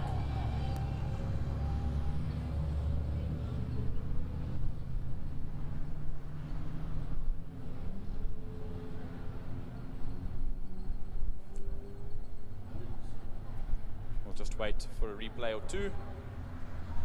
But I would like to see who it was that blew the motor. I was watching in 4 at the time. I was watching the live stream, obviously where we commentate from, and I could see a little bit of smoke or oil burning, and I wasn't sure if someone maybe just touched the dirt, but in actual fact it looks like someone's blown a motor as we just watch and wait. And obviously we'll be running a little bit longer than we would have thought.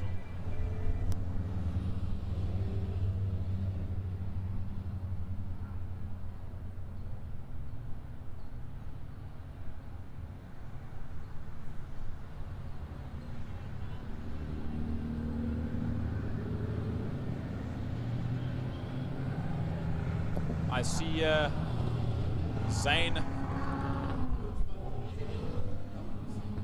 Skonknecht blew that Beetles motor.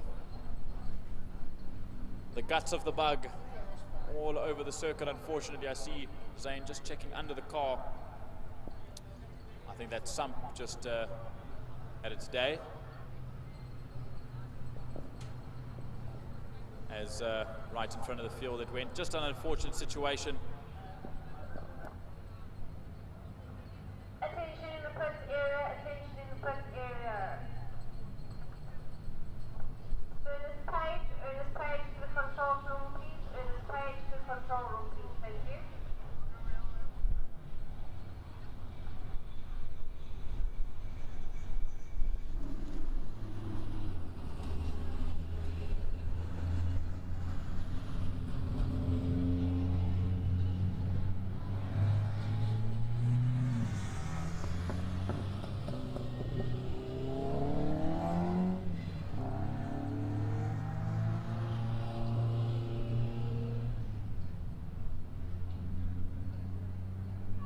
A replay of the Beatles motor saying enough is enough. Yep, and the and first then Natasha Tischendorf was the first one on the scene, and she spun it around. And then we'll wait for Boetie van Sail. There is Boetie pirouetting all over the place, and there isn't anything that Boetie could do about that. And with the power of that Fairmont and those big chunky tires, as soon as they touch any sort of fluid, it's game over. You see that's Brian Evans locking up just in time to get that escort stop before going into the tail end of Natasha Tischendorf that managed to get that car back up and running. There goes Bruce Van Taplin with a brilliant pirouette, as well as Lane Hutchings just behind him. That they both do a brilliant 360 and get back underway. And Wayne Lotter manages to get through that lot without any problems. Did he get through that lot, huh? Yeah, get that Lotter, yeah, you got it. And poor Tash figuring where she can rejoin without driving into somebody. So that is the situation that brought out the red flag in the Libre classic cars and Keltron fine cars. You see, Frankie, this could be a point of discussion, just from my head to yours now, that Zane, in actual fact, didn't have much else to go. He tried to stick off the racing line the best he could. He couldn't have crossed the track on such a fast section. Sure, he could have driven off the track, but I think maybe he didn't realize that he was, you know, spilling the oil as much as he was. And if you feel like you've still got some oomph in the car, some vuma is still in the car, you don't want to go onto the grass and roll your way around, you know. So it will obviously be up for discussion, and I'm sure their post-race meeting they'll also discuss this incident. But just an unlikely course of events in this final classic cars race for the day. All right, so if we keep it, that means Lee Molden then won the fine car category. Wait for the monitor to change. He ended 19th overall. Marius Fourie would have come second, Queenie Matia third, Jakes Wallage would have ended fourth, and Josh Dovey would have rounded off the top 5 in the fine car category.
And you can smile, Mr. Butterton. You can smile now, okay?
out they come for race number 2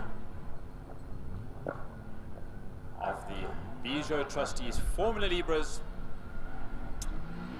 and the Super Vs that join us from up north town for our little north versus south competition to end off both the seasons for ourselves here at Power Series and for those up north from the Pretoria side, I must remember to say. Yeah, well, from the northern Transvaal, northern Gauteng, they have come down to the Western Province area to come and have a lot of fun up here with us, or should I say down here with us, as the sun begins to set over the Table View, Blouberg area. You caught a glimpse there of the uphill, that's the Tygerberg Strait, also known as the Golden Highway. If there's no clouds and the sun is setting, it looks very, very smart indeed as we watch them.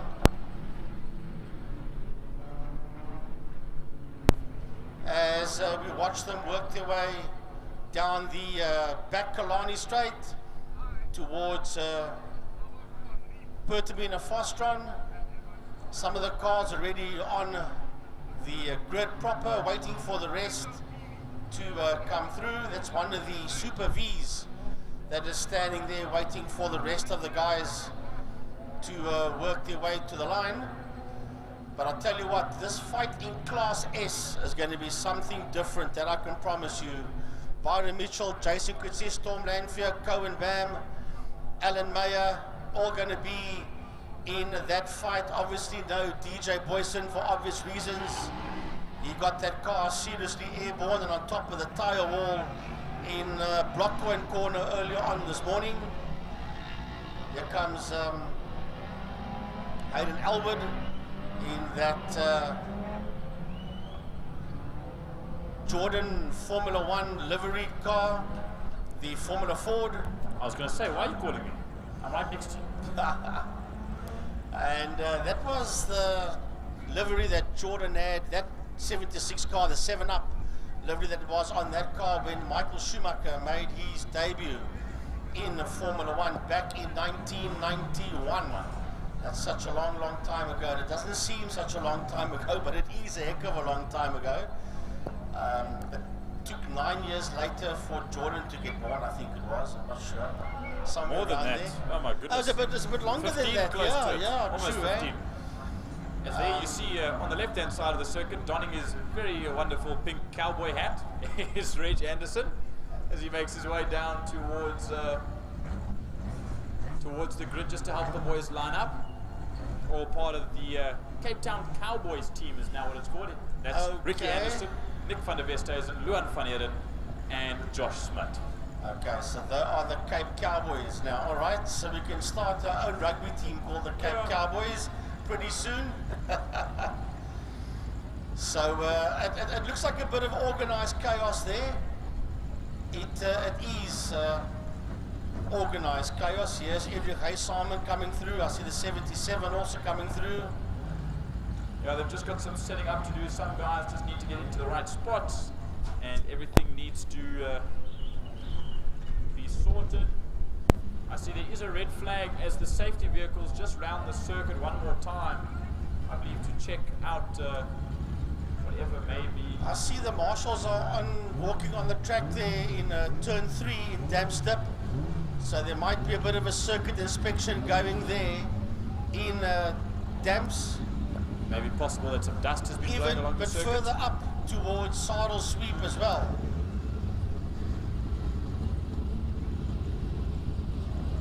Yeah, we've got camera 3 back again, or turn 3 camera back. And you can see the marshals on the track there doing a circuit inspection.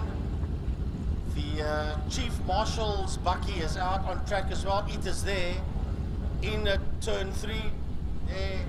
Well, that's not the one that I'm talking about. You can see it on your, should be able to see it on your screen.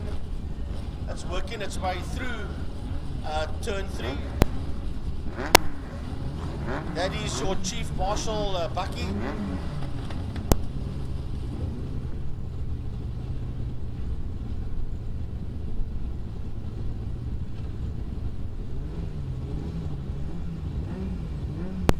Jordan, there is some kind of fluid that's on the track there in Damstep. And I think it's possible that that could be from just one of the cars during the sighting lap. I think otherwise they would have noticed after the last race. So they're just going to have an overall look, maybe pick up a marshal or two and just make sure that everything is clean and ready. Obviously we had that incident with Zane Skorknecht, the Beetle driver from PE that came down, and unfortunately that race ended 2 laps early. But I was certain that that was just in turn number 4, so I wonder if there maybe is a little bit of a spill in turn 3 as well, as we just have to sit and wait at the moment. All right, so on pole position, we do have Byron Mitchell with Jason Kutsia on his outside, Storm Lanfear, Cohen Bam, Alan Meyer, and Johannes Gerber.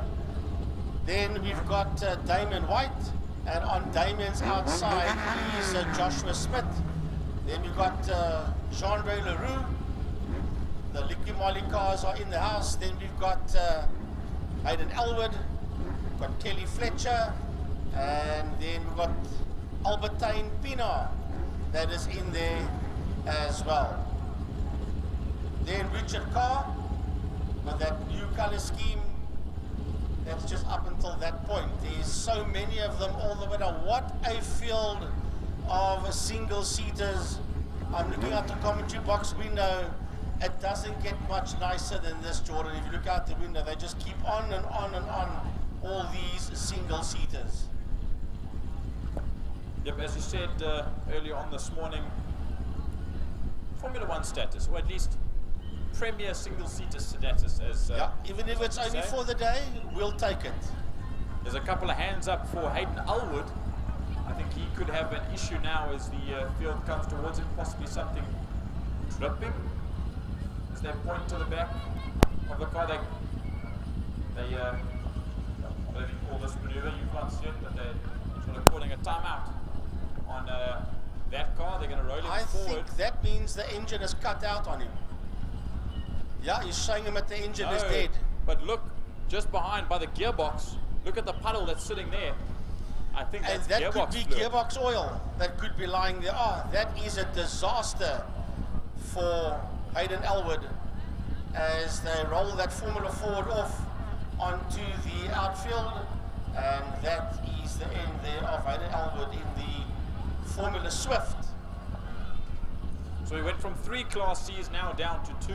Damien White, who started from pit lane at the back of the grid, now gets a better chance, starting in 7th position, with his other Class C rival, that being Johannes Gerber in the Van Diemen, just ahead in the 42, 1 spot ahead of him, as our wonderful CEO, Brian Hoskins, takes a seat there, and just maybe giving a pep talk there to Byron Mitchell. Yeah, we've got one of our marshals just standing there because they're going to have to put some dryzer down there on that oil, be it engine oil or gearbox oil. We presume it's gearbox. And then clean. Now the 10 cars got trouble as well. And that is Albertine Pina. That's Albertine Pina in Class B that has got a problem out there, and they're moving that car right out the way. On your screen, folks, it's a yellow number 10 car. One thing I've learned about working on V's, the likes of Ricky Anderson, Nick van der Westhuizen, and Reg Anderson, of course, being the powerhouse behind it all, that some of the cars, they have electric start. Others, you need to plug in the battery pack or into what do you call it, in a battery, a car battery, via an outboard plug, just to get them fired up. Obviously, most of them don't run direct batteries, but they can run for a good couple of laps. So some of the guys now, because they've been sitting for so long, they don't want the cars to get hot. So they cut the cars off, and they can't get them electrically started, which causes a bit of havoc. So we wait now. The marshals are outside of turn 2 now as well, so we're going to be here for a little while, Frankie. I think, do you want to play a game of I Spy? Do you want to? I don't know what else there is to do. But we'll just be with you in a moment as we wait for everything to be continued with the procedure.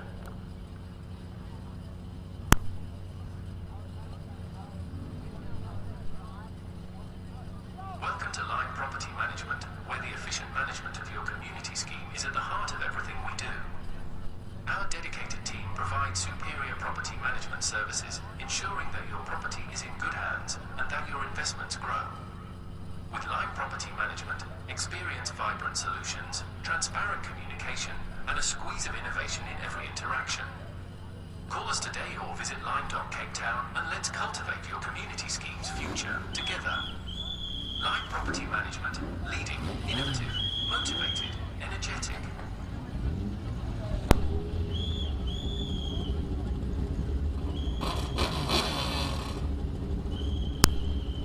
Big thanks to Libre Property Management, Clint Ridden, also of Clint Ridden Associates, CRA, the main sponsor for the 2025 Power Series and also last year's one. So big thanks to Clint Ridden Associates and Libre Property Management, also Mr. Clint Ridden. A big thanks to Clint as well as Castrol, City of Cape Town, Porsche Club, Pertamina Fostron, Blockcoin, and Smile 90.4 FM or just Smile FM. And big thanks to all our class sponsors as well. We can't do this without you. So I've heard, I can hear some of the cars are firing up, but there's still work there in Damstip. There's still work up the Tygerberg Straight. And going into turn 4, the double right-hander, that is saddle sweep. So the moment the marshals are done there, we will get this Formula Libre single-seater race underway, sponsored by Bijo Trustees.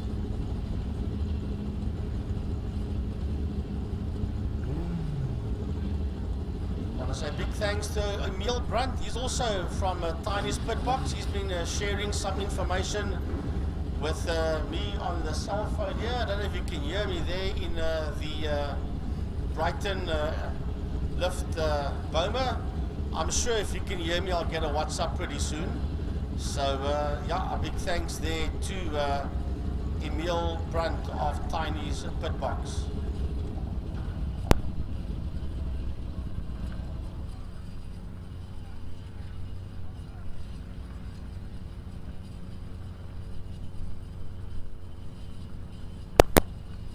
So having a look at this oil slick, it seems to be making its way into saddle sweep as well, Jordan. And I don't see it on the exit of saddle, looking out the back window of the commentary box, but certainly halfway into saddle sweep. And another thing I must be sure to mention, the competitive of the day is still going on. It's running up until about 6 o'clock. It's now 4:10. So there's a little bit of time left to vote for your competitors of the day. And as it stands, in third place, it's still Adrian Solomon and Glenn Phillips that are tied for third. Sam Blanche in second. There it comes up on the grid. Like a commentator's blessing. We usually say a commentator's curse. And James Late, a biker. As we have so many times said, guys, the bikers always win this competition. Let's vote for the incredible car drivers that we have as well. And that is James Late that holds out in first position.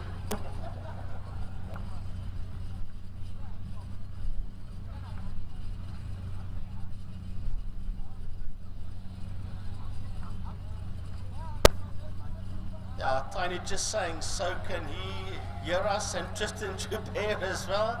So yes, James Late sits in first so far for the top 3. Sam Blanche in that second position. I don't know what the difference between votes are, but I'm thinking it's pretty close. But you can WhatsApp their number, or your number I should say, to 060-352-2890 to vote for your driver/rider of the day.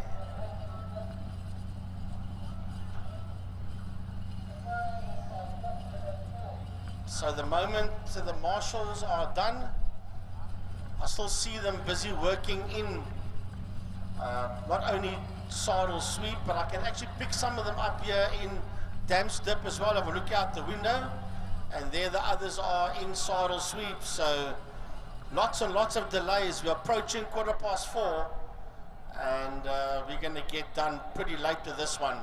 They're going to have to probably end up cutting some laps. I'm just guessing. I'm not the clerk of the course, so I'm just guessing what's going to happen, because we've got about an hour 45, then we have to be done.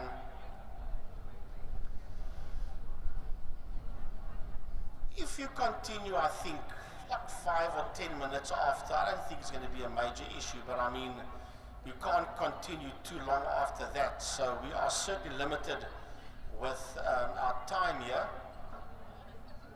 So the longer it takes to sort out the problem, the clock is ticking.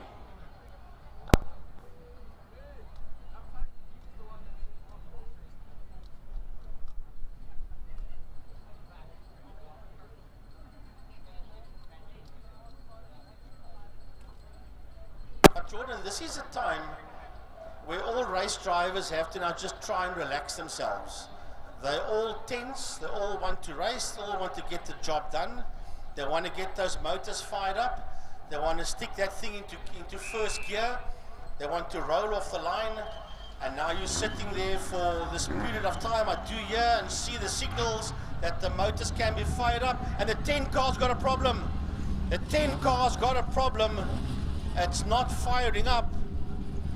And they're pushing it off the line again. Well, it's the second time it had to push that car, and that is Albertine Pina from the north. The yellow flag is out. I think that car needs to get a bump start. Yeah, just a push start, and it'll take its position up again. As you were saying earlier, Geordie, some of these cars don't have starters. You're either going to plug it in or just give it a push start, and then off it will go. So he was waving his hands frantically there. Come and help me, I need help. So this is another thing I want to mention. As the lights go on, they let them go out for another sighted lap. Obviously the cars have been pulled for quite some time. As there, I can hear the Van Diemen, the KTM powered motorcycle engine in that Van Diemen gets underway. That same car with Janus Gerber did the Cape Town Speed Classic Hill Climb a couple of weekends ago, as well as Byron Mitchell in the very Reynard that he's in at the moment. So he could take overall victory today.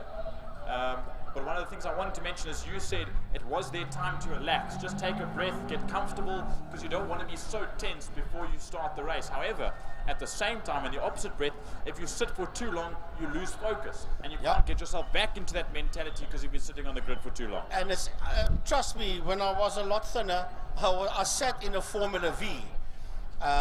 Good couple of years ago, Niels Raber, that did the motorsport show on Radio Tigerberg, and myself came down on a Friday afternoon. We had 2 Vs, we had like 2 hours to play around the track.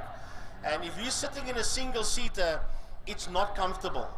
You're not really sitting in that thing, you are lying in it. Not like a Formula 1 or an Indy car, but still, you are lying in that car, and you basically got your stomach and your chest pushing down towards your back, and your feet is right down there, Jordan, by the front suspension and the front axle of the car, and your pedals are very close to each other, and you can't bend your elbows in the car, so your arms are straight when you're clicking the gear lever. So it's not a comfortable position. It's not like sitting in a sports car, GT car, or a saloon car. Absolutely very different. Even comparing this to go-karts, you sit up in go-karts compared to this, even though you can't tuck in this because you're lying down. And you can't turn your head neither. You can't see. Turn your head neither. You've got to rely on your little wing mirrors. That's all that you've got to rely on. So I look at this. Firstly, a car has been pulled off the number 2. One of the Liqui Super Vs has been pulled off the circuit with the rear suspension damage. It looks like the cam on the rear is 2 cars, in fact. I know Francois Butler was mentioning something about 2, but I thought it was only the 2 car. As a second of the Liqui cars, the 18. So the 2 and the 18. Jean Leroux is in the 2. and I may have got that number wrong if it's not the 18. However, look at this. This is the strategy that I'm thinking. Jason Kutsia left the line when they went for green. Okay, he's gone all the way around. Now he sits there and he has to wait for the rest of the field as Byron Mitchell has to bring them all up to the line. And that's not what you want. That thing is going to start to overheat. I think it's the opposite. Now you've warmed up the tires, even 5-10 seconds. They stay hot, but they also can get very cold very quickly. Yeah, but your engine temp will go up as well because you haven't got flow through the radiators. So colder tires compared to the rest that are still warm and coming up to the grid, and maybe a Remember, warmer these motor. cars don't have fans like a road car, so if you've got no air flowing through the radiators, it's going to start to get hot. So now the rest of the field fills in. I see Luan van Eeren and Ricky Anderson pull into their boxes. They're the last on the grid. Frank Eunice. It's going to be 7 laps of action in just a moment. As they get under the way, the board is out of the way, the lights are on, the lights are off and away they go down to turn one. Listen to the Reynolds, to the Swifts, to the Van Diemen, and to all the VW Formula Vs that head down towards turn number 1, Block Point Corner. But it's all about Jason Kutsia that sits out there in P1 right behind him. You've got Byron Mitchell as we watch the Formula Vs go through. There towards Castrol Corner. And it is Mitchell that sits on the outside of Kutsia, followed there by Storm Lanfear. Into Castrol Corner they go. Those 3 are trying to break away. Then we've got Cohen Bam. Behind Cohen Bam, we've got Alan Meyer. And behind Alan Meyer, we have got Johannes Gerber. That's that first group of cars that's working its way out of Damstep and onto the Tygerberg Straight. That is the group of cars that's heading towards Saddle Sweep. We'll look at those three rather. It is Kutsia in the VW Formula Renault as well, leading out ahead of Byron Mitchell. And then Storm Lanfear in that 3rd spot, all just racing down the back straight towards Pertamina Frostron for this first time. The Van Diemen is in there in about 5th place as they ran down through Pertamina, exiting Pertamina Frostron now. And look at that side by side between Mitchell and Kutsia as we come to close the opening lap. Lap number 1 in the bag, and Byron Mitchell gets his nose up front. Jason Kutsia 2nd. Storm Lanfear in 3rd position. Cohen Bam, Alan Meyer, and Johannes Gerber as they work their way through, followed there by Damon White. And Damon White is the leader of Class C as they head into turn 1, Block Point. Yep, we're going to have to keep our heads on a swivel, Frankie, as we watch them come into turn number 2 are the Reynolds. So there is Mitchell from Kutsia. The wind definitely dragging them around ever so slightly, but they should still be doing incredibly quick times. As there you see Cohen Bam around the outside, but putting on the inside goes the Van Diemen of Johannes Gerber on Alan Meyer. As they go down towards turn number 3, there you see them come through. That is Bam, then Meyer, then Gerber, as Damien White's is then Class C in the Swift. And coming through, then it's the start of the Super Vs and the Vs. Well, I said Damon White was leading his class. His 2nd in class is actually Johannes Gerber that is leading that class and sitting there just behind the top 5 in Class S. Right, here we go, talking about Class S. It is Mitchell, Kutsia, and Lanfear. Through your shot they come now. Byron Mitchell, Jason Kutsia, Storm Lanfear. Across the line they go. Racing down into turn number 1. These Class S cars are basically nose to tail as they work their way out of Block Point Corner. Out of Block Point they go.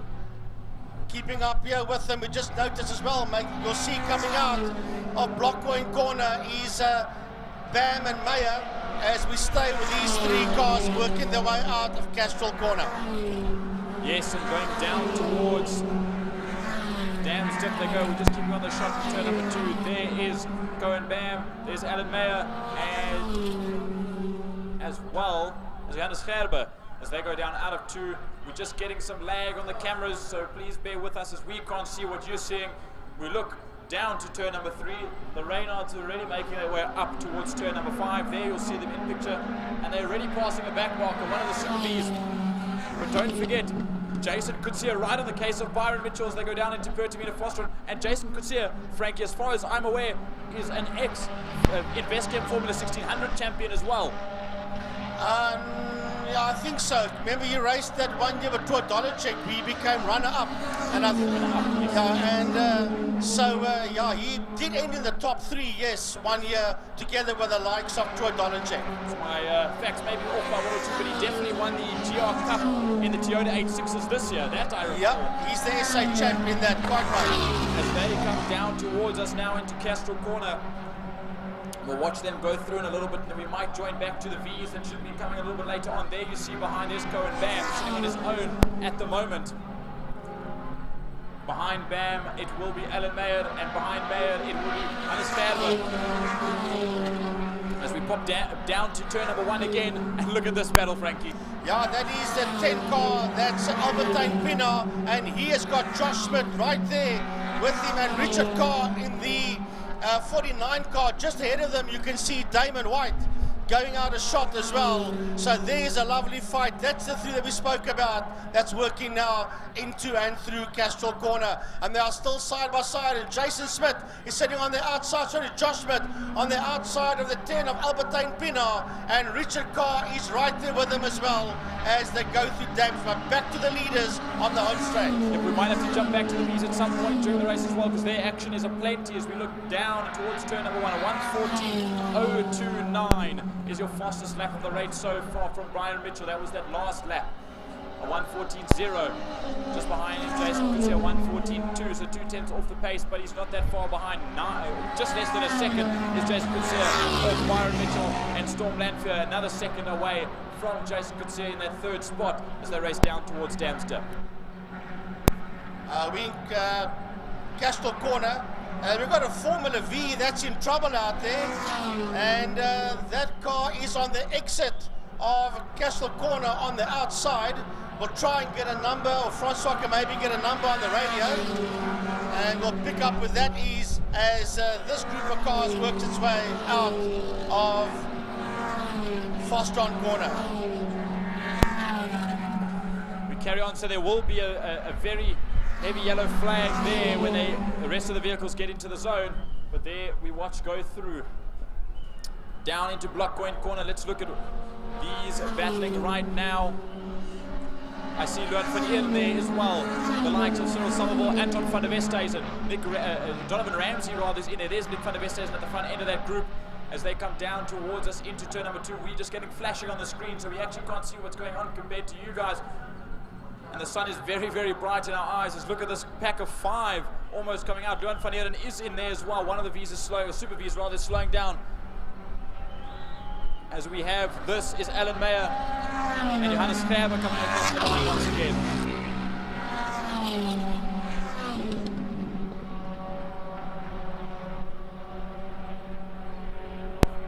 Right, so the leaders are making their way through at turn number 5 through Pertamina Fostron. Now that's not the leader.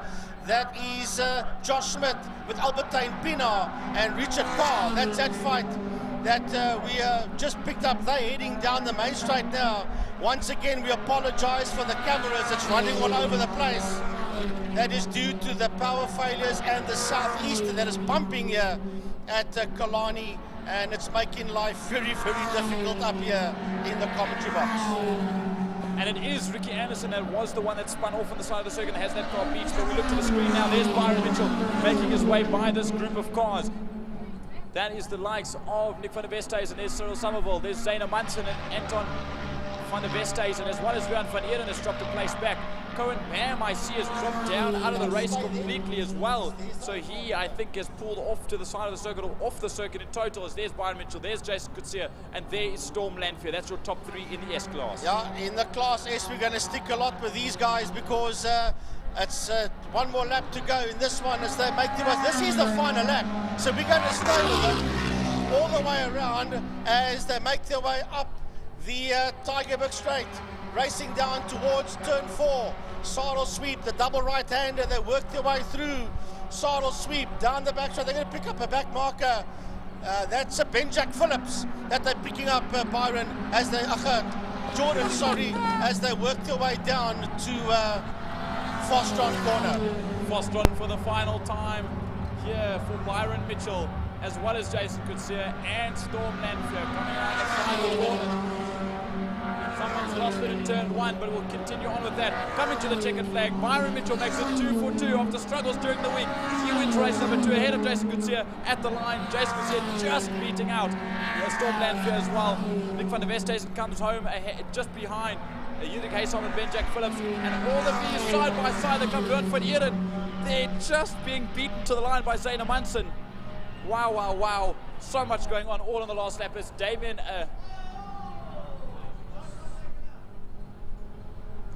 as there's been an incident and Josh down into turn number 2.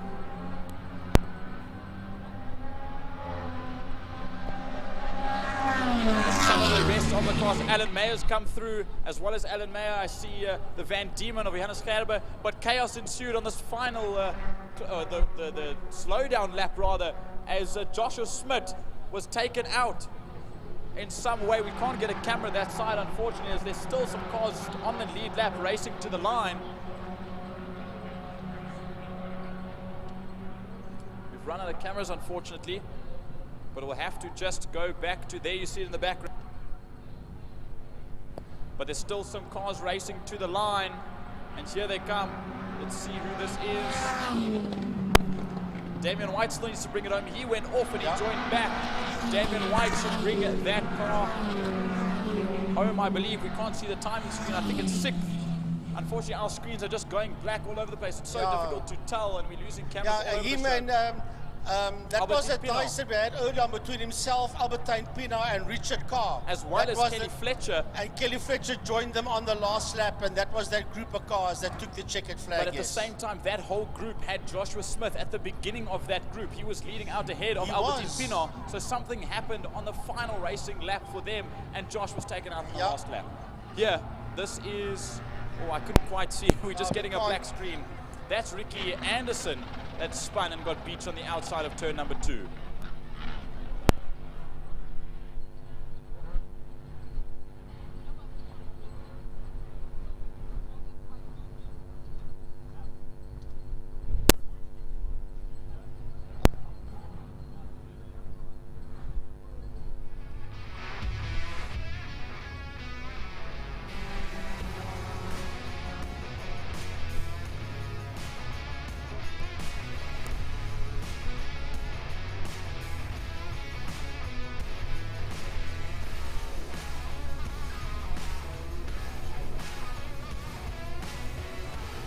Lost a handful of cars off the start. There was no DJ Boyce coming to the line. Hayden Elwood was one that was pulled off of the circuit to begin with. And then we had the two Leroux's, Yandre Leroux, as well as it was Andre and Yandre. They had to pull off the circuit before the race even, or just after the race began, and pulling off to the left-hand side. And now we've lost the likes of Josh Smith. Ricky Anderson fell out in that, getting spun and getting stuck in turn number 2. So just chaos, absolute chaos in that final Peugeot Trustees Formula Libre race for their 2025 season. And I hope that the Joburg guys did enjoy their trip down here, even though the southeasterly was a little bit aggressive. Yeah, that was the two Liqui cars that ended up not starting this one. And yeah, our friends from Pretoria, from Swartkorp's World of Motoring. It's great to have you guys down here in Cape Town.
So the wind still blows. There is that replay of Ricky Anderson, unfortunately, just lost on his own, going through to almost collecting Luan van Heerden. And unfortunately, Ricky just couldn't get on the brakes in time, or enough in time to get that car stopped before it beached itself on the under tray. So very unfortunate for the Cape Cowboy stable. And all of those members, there I see Nick van der Westhuizen as well. There Judith Gijshamen was also in there. And before I forget, there's also something special that was going on. I must just look at Attention in the pit area, attention in the pit area. Wayne Orenson in the control room. Wayne Orenson in the control room now. the Chile racing team of either Gijshamen and his dad and his family. They are racing for Gerard Lehman today, battling cancer. So there's a backer buddy for those that want to go and support Gerard's battle with cancer at the moment. And of course, we all do this for the love of the sport and the family that comes with it. So a big shout out to them for racing as well today, with something to carry on their shoulders. And yeah, they did a brilliant job today, as well as everyone else on the circuit. So we'll just wait a little bit longer. Some more cleaning up. There's cars scattered around the circuit. Josh Smith still needs to get that Formula V back. The two Liquimoli cars also need to be roped and towed back to the Joubert pits.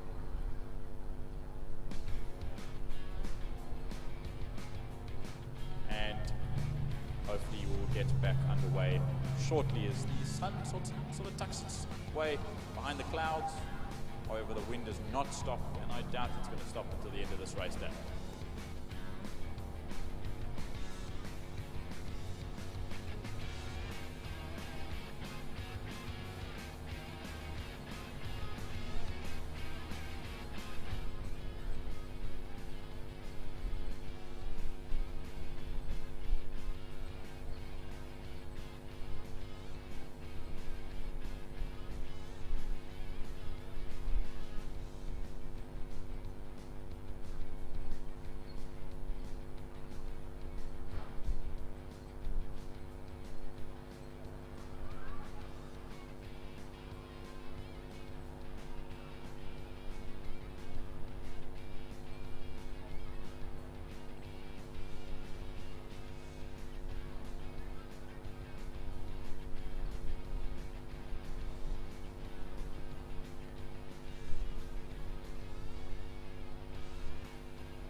Right, folks, next up, the Batex Super Twin Cup 650 and Super Sport 300s are out.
Okay.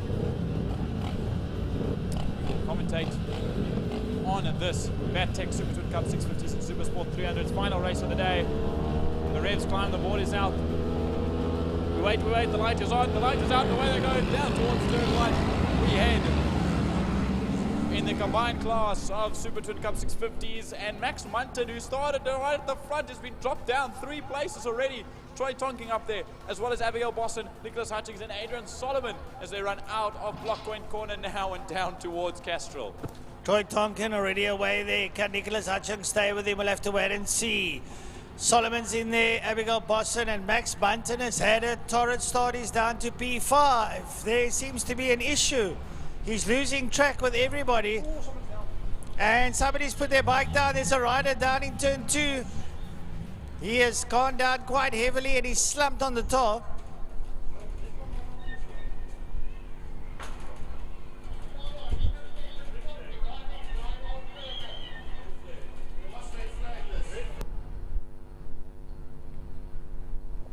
I believe that is Peter Hill. They're just going to red flag this race now.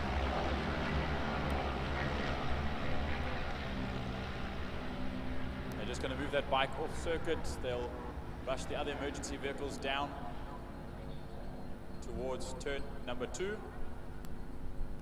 But just give us a little bit and we'll get back with you shortly.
riders have headed back to the pits just to park and wait under park firmware conditions. It was in fact Peter Hill that went down into turn number 2, so we'll just wait and see. I've heard that he is all right. We did get confirmation from race control. So now we're just going to wait for a little bit to hear, and we will update you with whatever information we can get whenever we do.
Right, folks, just getting a warm-up around the circuit. Patek, Super Twin Cup and Super Sport 300s. They'll come to the line and then they'll get the race underway. It's going to be a 7-lap race.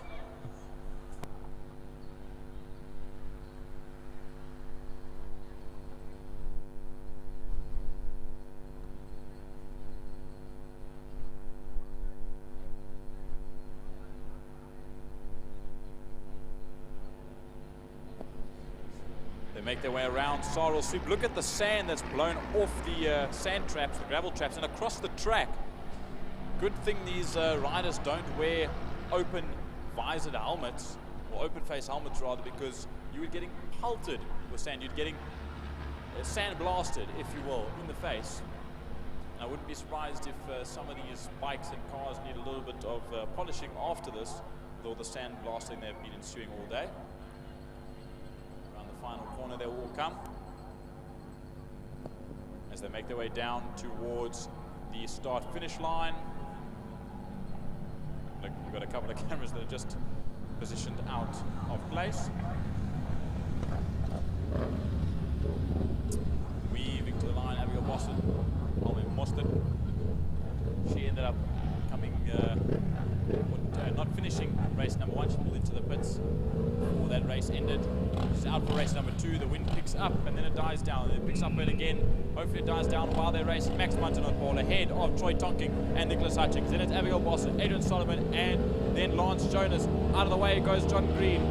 Without getting blown over, the lights are on. They're out and away we go once again. Francois down to block point corner. Troy Tonkin down, gets the whole shot, and up behind him Nicholas Hutchings, right up there on his back tyre, but Troy Tonkin with a beautiful smooth glide off the line manages to get away. Right up the Uber, straight up towards Castro corner, and Nicholas Hutchings is sitting on the back of Troy Tonkin. Adrian Solomons is in there, Abigail Boston and Max Bunton. Max Bunton seems to have a front braking issue, possibly a tyre issue. She is very gingerly on the brakes there. But Tonkin is away and Nicholas Hutchings is sitting with him. Oh, and Abigail Boston up on the inside of Solomons, but just too much, he comes straight back. So it's all happening out there. There we go, we got that camera back just in time. It's just cutting in and out for us on this side of the board. There's a nice little wave to the races coming by there by the Project 60 Boma. As down through Sorrel Sweep they'll go, rushing on through the double apex right-hander, knees down as far as they can go. As now we look to the final corner, down to Pertamina Frostron. For this time they'll be able to complete the first flying lap. Look at that, it's Tonking from Hutchings, from Max Bunton, and Adrian Solomon also in the fray. Abigail Boston will just be behind those four as they come through and out of Pertamina Frostron. And I lie, there may be a bigger gap from 4th to 5th than I thought, and in fact it is Abigail Boston that sits there in 5th and Max Munton that's dropped way off the pace, down in 5th ahead of Lance Jonas. Then ahead is Bradley Muster, behind Bradley Muster, James Late, Raymond Alexander, Albert Boston, Mitch Robertson, Cody Redlingace and Stavro Michelle will continue on as they start a new lap. Right, so leading out still Troy Tonkin there, and Nicholas Hutchings together with Abby Boston on the inside of Adrian Solomon. Abby moves up to P3. Abby's gone to P3 there now ahead of Adrian Solomon. Max Bunton lies in P5, just ahead there of Lance Jonas. Bradley Muster is in there with the little 350, giving it absolute horns there, sitting in there just behind Lance Jonas. Yep, he's trying to fight with that KTM 390 just to get to the back end of the Suzuki SV650 of Lance Jonas. It's a fierce battle between those two, different in class. As they race on, we watch them go through. Sorrel Super will catch back up to the leaders. There you see Jonas and Musto, as now we head to turn number 5. And here they come in, and it is still Tonking from Hutchings, from Solomon, from Boston, as they follow on through and out of turn number 5, Pertamina Frostron. Right, coming out of Frostron on the City of Cape Town Bridge here is Troy Tonkin on the 650. He leads out there over Nicholas Hutchings, then Abby Boston, then Adrian Solomon as they make their way down to Blockcoin Corner. Here's Max Bunton in P5, Lance Jonas P6. Here's a little... Bradley Muster has lost out down to James Late as they make their way down towards Blockcoin Corner. They made their way to Blockcoin as our leaders make their way down towards turn number 2. Troy Tonking also with the experienced Libre throwing the leg out, very similar to Michael the Toy that does it in superbikes. Behind though, it's still Hutching from Boston, from Solomon, and that 8C, that Suzuki that Troy Tonking has under himself, is just pulling away from the rest of the Cape Town field as they come out of Dam Stip now, and the gap opens up between Tonking, Hutchings, Boston and Solomon. Troy Tonking has got a factory bike there under him. I'm telling you, it's a beautiful machine. It's nice and quiet, and he is just riding it to its fullest potential as he makes his way down the back straight. And Nicholas Hutchins tries to make and just not stay in touch with Troy Tonkin. This young lad is absolutely brilliant. Ride from him, foot out as he goes late break down into Pertamina Frostron. He rolls through Pertamina Frostron. He's going to come out there now with Nicholas Hutchins in second. Abigail Boston riding in a brilliant form at the moment in P3 ahead of Adrian Solomon. Here comes Tonkin over the line. Tonkin over the line, followed by Hutchings, Boston and Solomon. Make their way down towards Blockcoin Corner. See on screen there for the viewers at home. There's Tonkin in the lead, followed there by Hutchings, Boston and Solomon. They make their way around now. They're going to go up the U-bed straight up towards Castrol Corner. Very wide there. That's Hutchings that's gone farming ever so slightly, managed to keep it off the dirt and just on the rumble strips, and that drops him down into 4th position. So an uncharacteristic mistake, but I wonder if a gust of wind just blew him off his line and threw him out of contention. It now seems like, as the wind's picking up everywhere. There we see Max Munton all on his own, also uncharacteristic from him, as we saw him right up close at the front in the first race.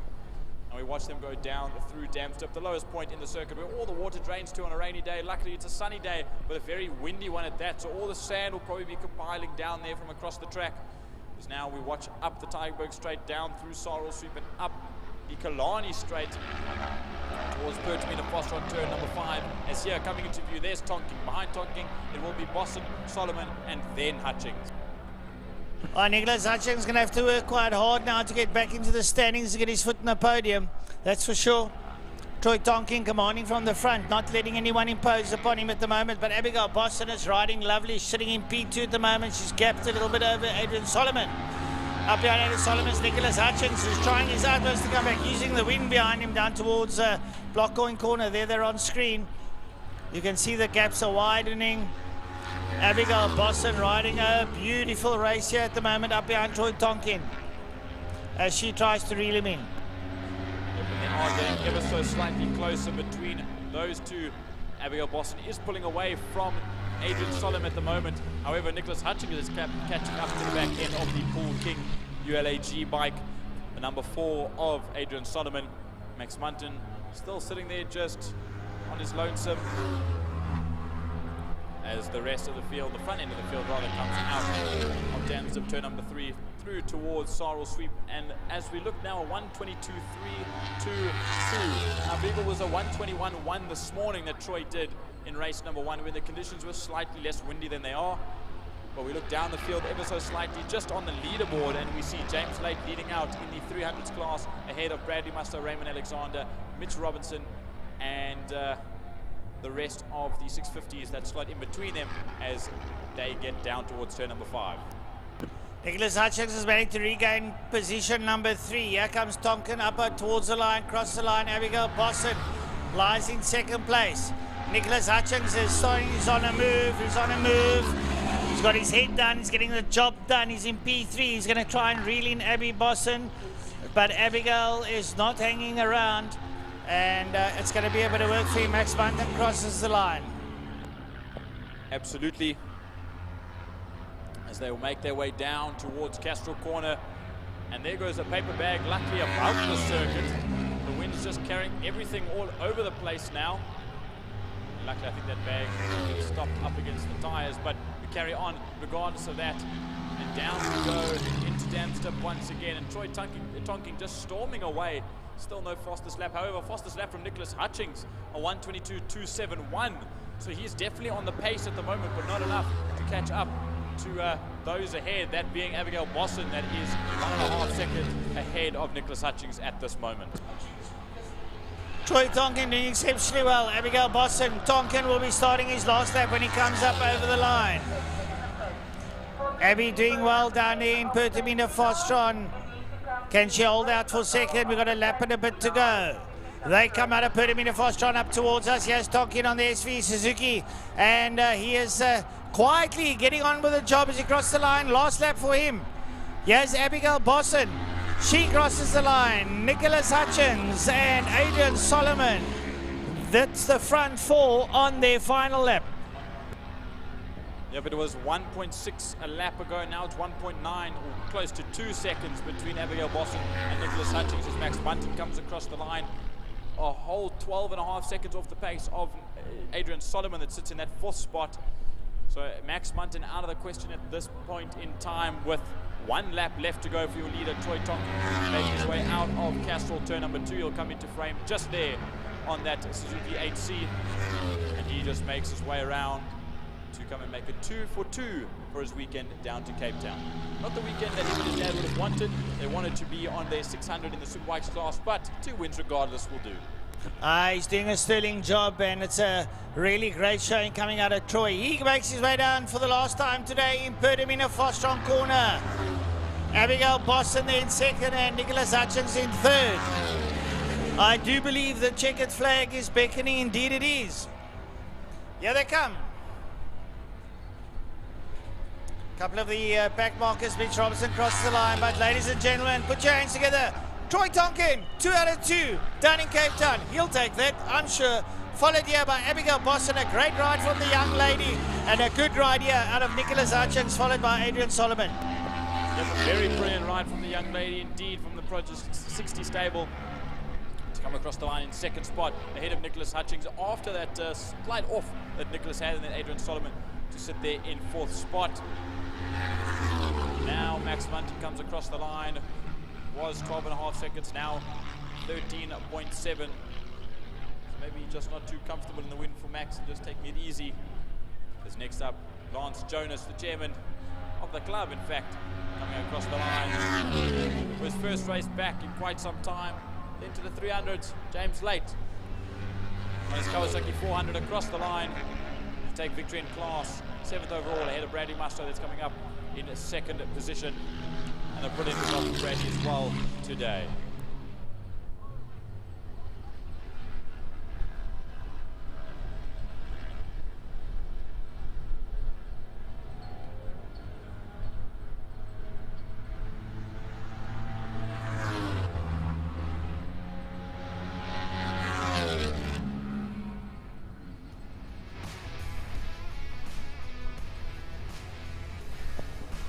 Two more bikes across the line, that being Raymond Alexander and finally Mitch Robinson to cross the line as well. Stavro Michel actually left the circuit early on, so he didn't finish this race. But a wave to the fans for the riders around to close off a brilliant season for the Battec sponsored Super Twin Cup 650s and Super Sport 300 motorcycles.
Okay, folks, hold on to your seats. Here we go with the API Property Group Volkswagen GTI Challenge, race number 2, over 7 racing laps, as the cars work their way out onto the track for their second and final race of the day.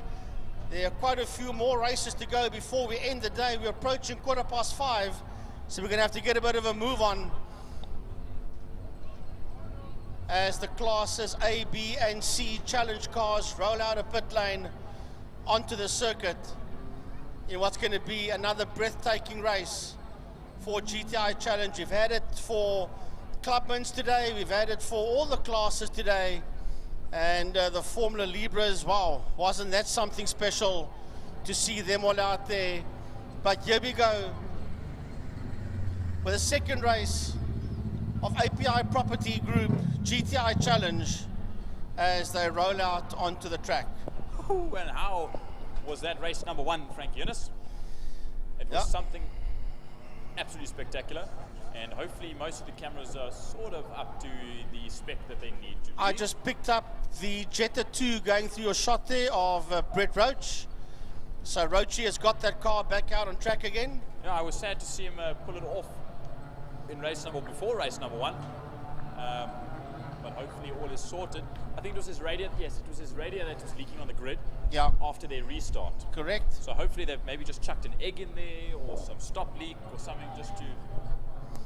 So we watched them roll down the back straight.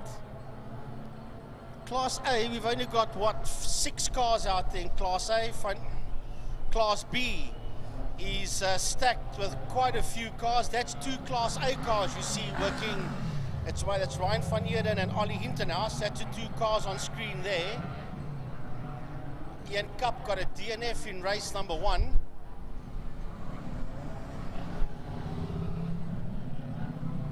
So the cars are working their way around. Class B, Mohammed Kalfi's there, Zach Leyden is there. Dexter Bruce. There's the 57 car coming through, that's Clinton Besaidenout. That's the 46 car, that is Shane Williams. Ollie Hintenhuis is there as well. As the cars start coming closer towards us. There's Ian Cup in the 65.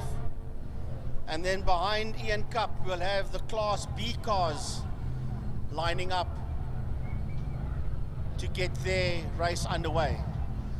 We've got the 10 car as well, that's just ahead of Ian Cup. That's Skull Keldernace. He won race 1 for Class A. As the Class B cars are now beginning to line up as well.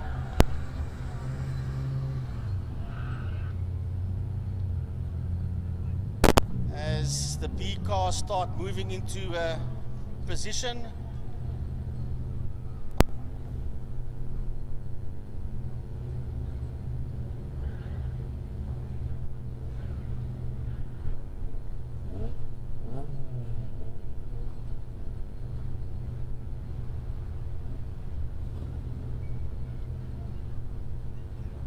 That's Eugene Gelderblom.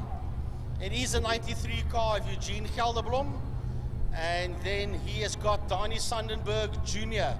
just there on his outside. I see Dexter Bruce out there with that yellow car of his. That's the Faisal Jacobs car that's in the hands of Dex. A little bit further back, we've got Valen Volskenk a bit further back, Sean Liebenberg a bit further back. We've got Zach Leyden a bit further back as well, together with Brett Roach. So just a point of note that we should discuss.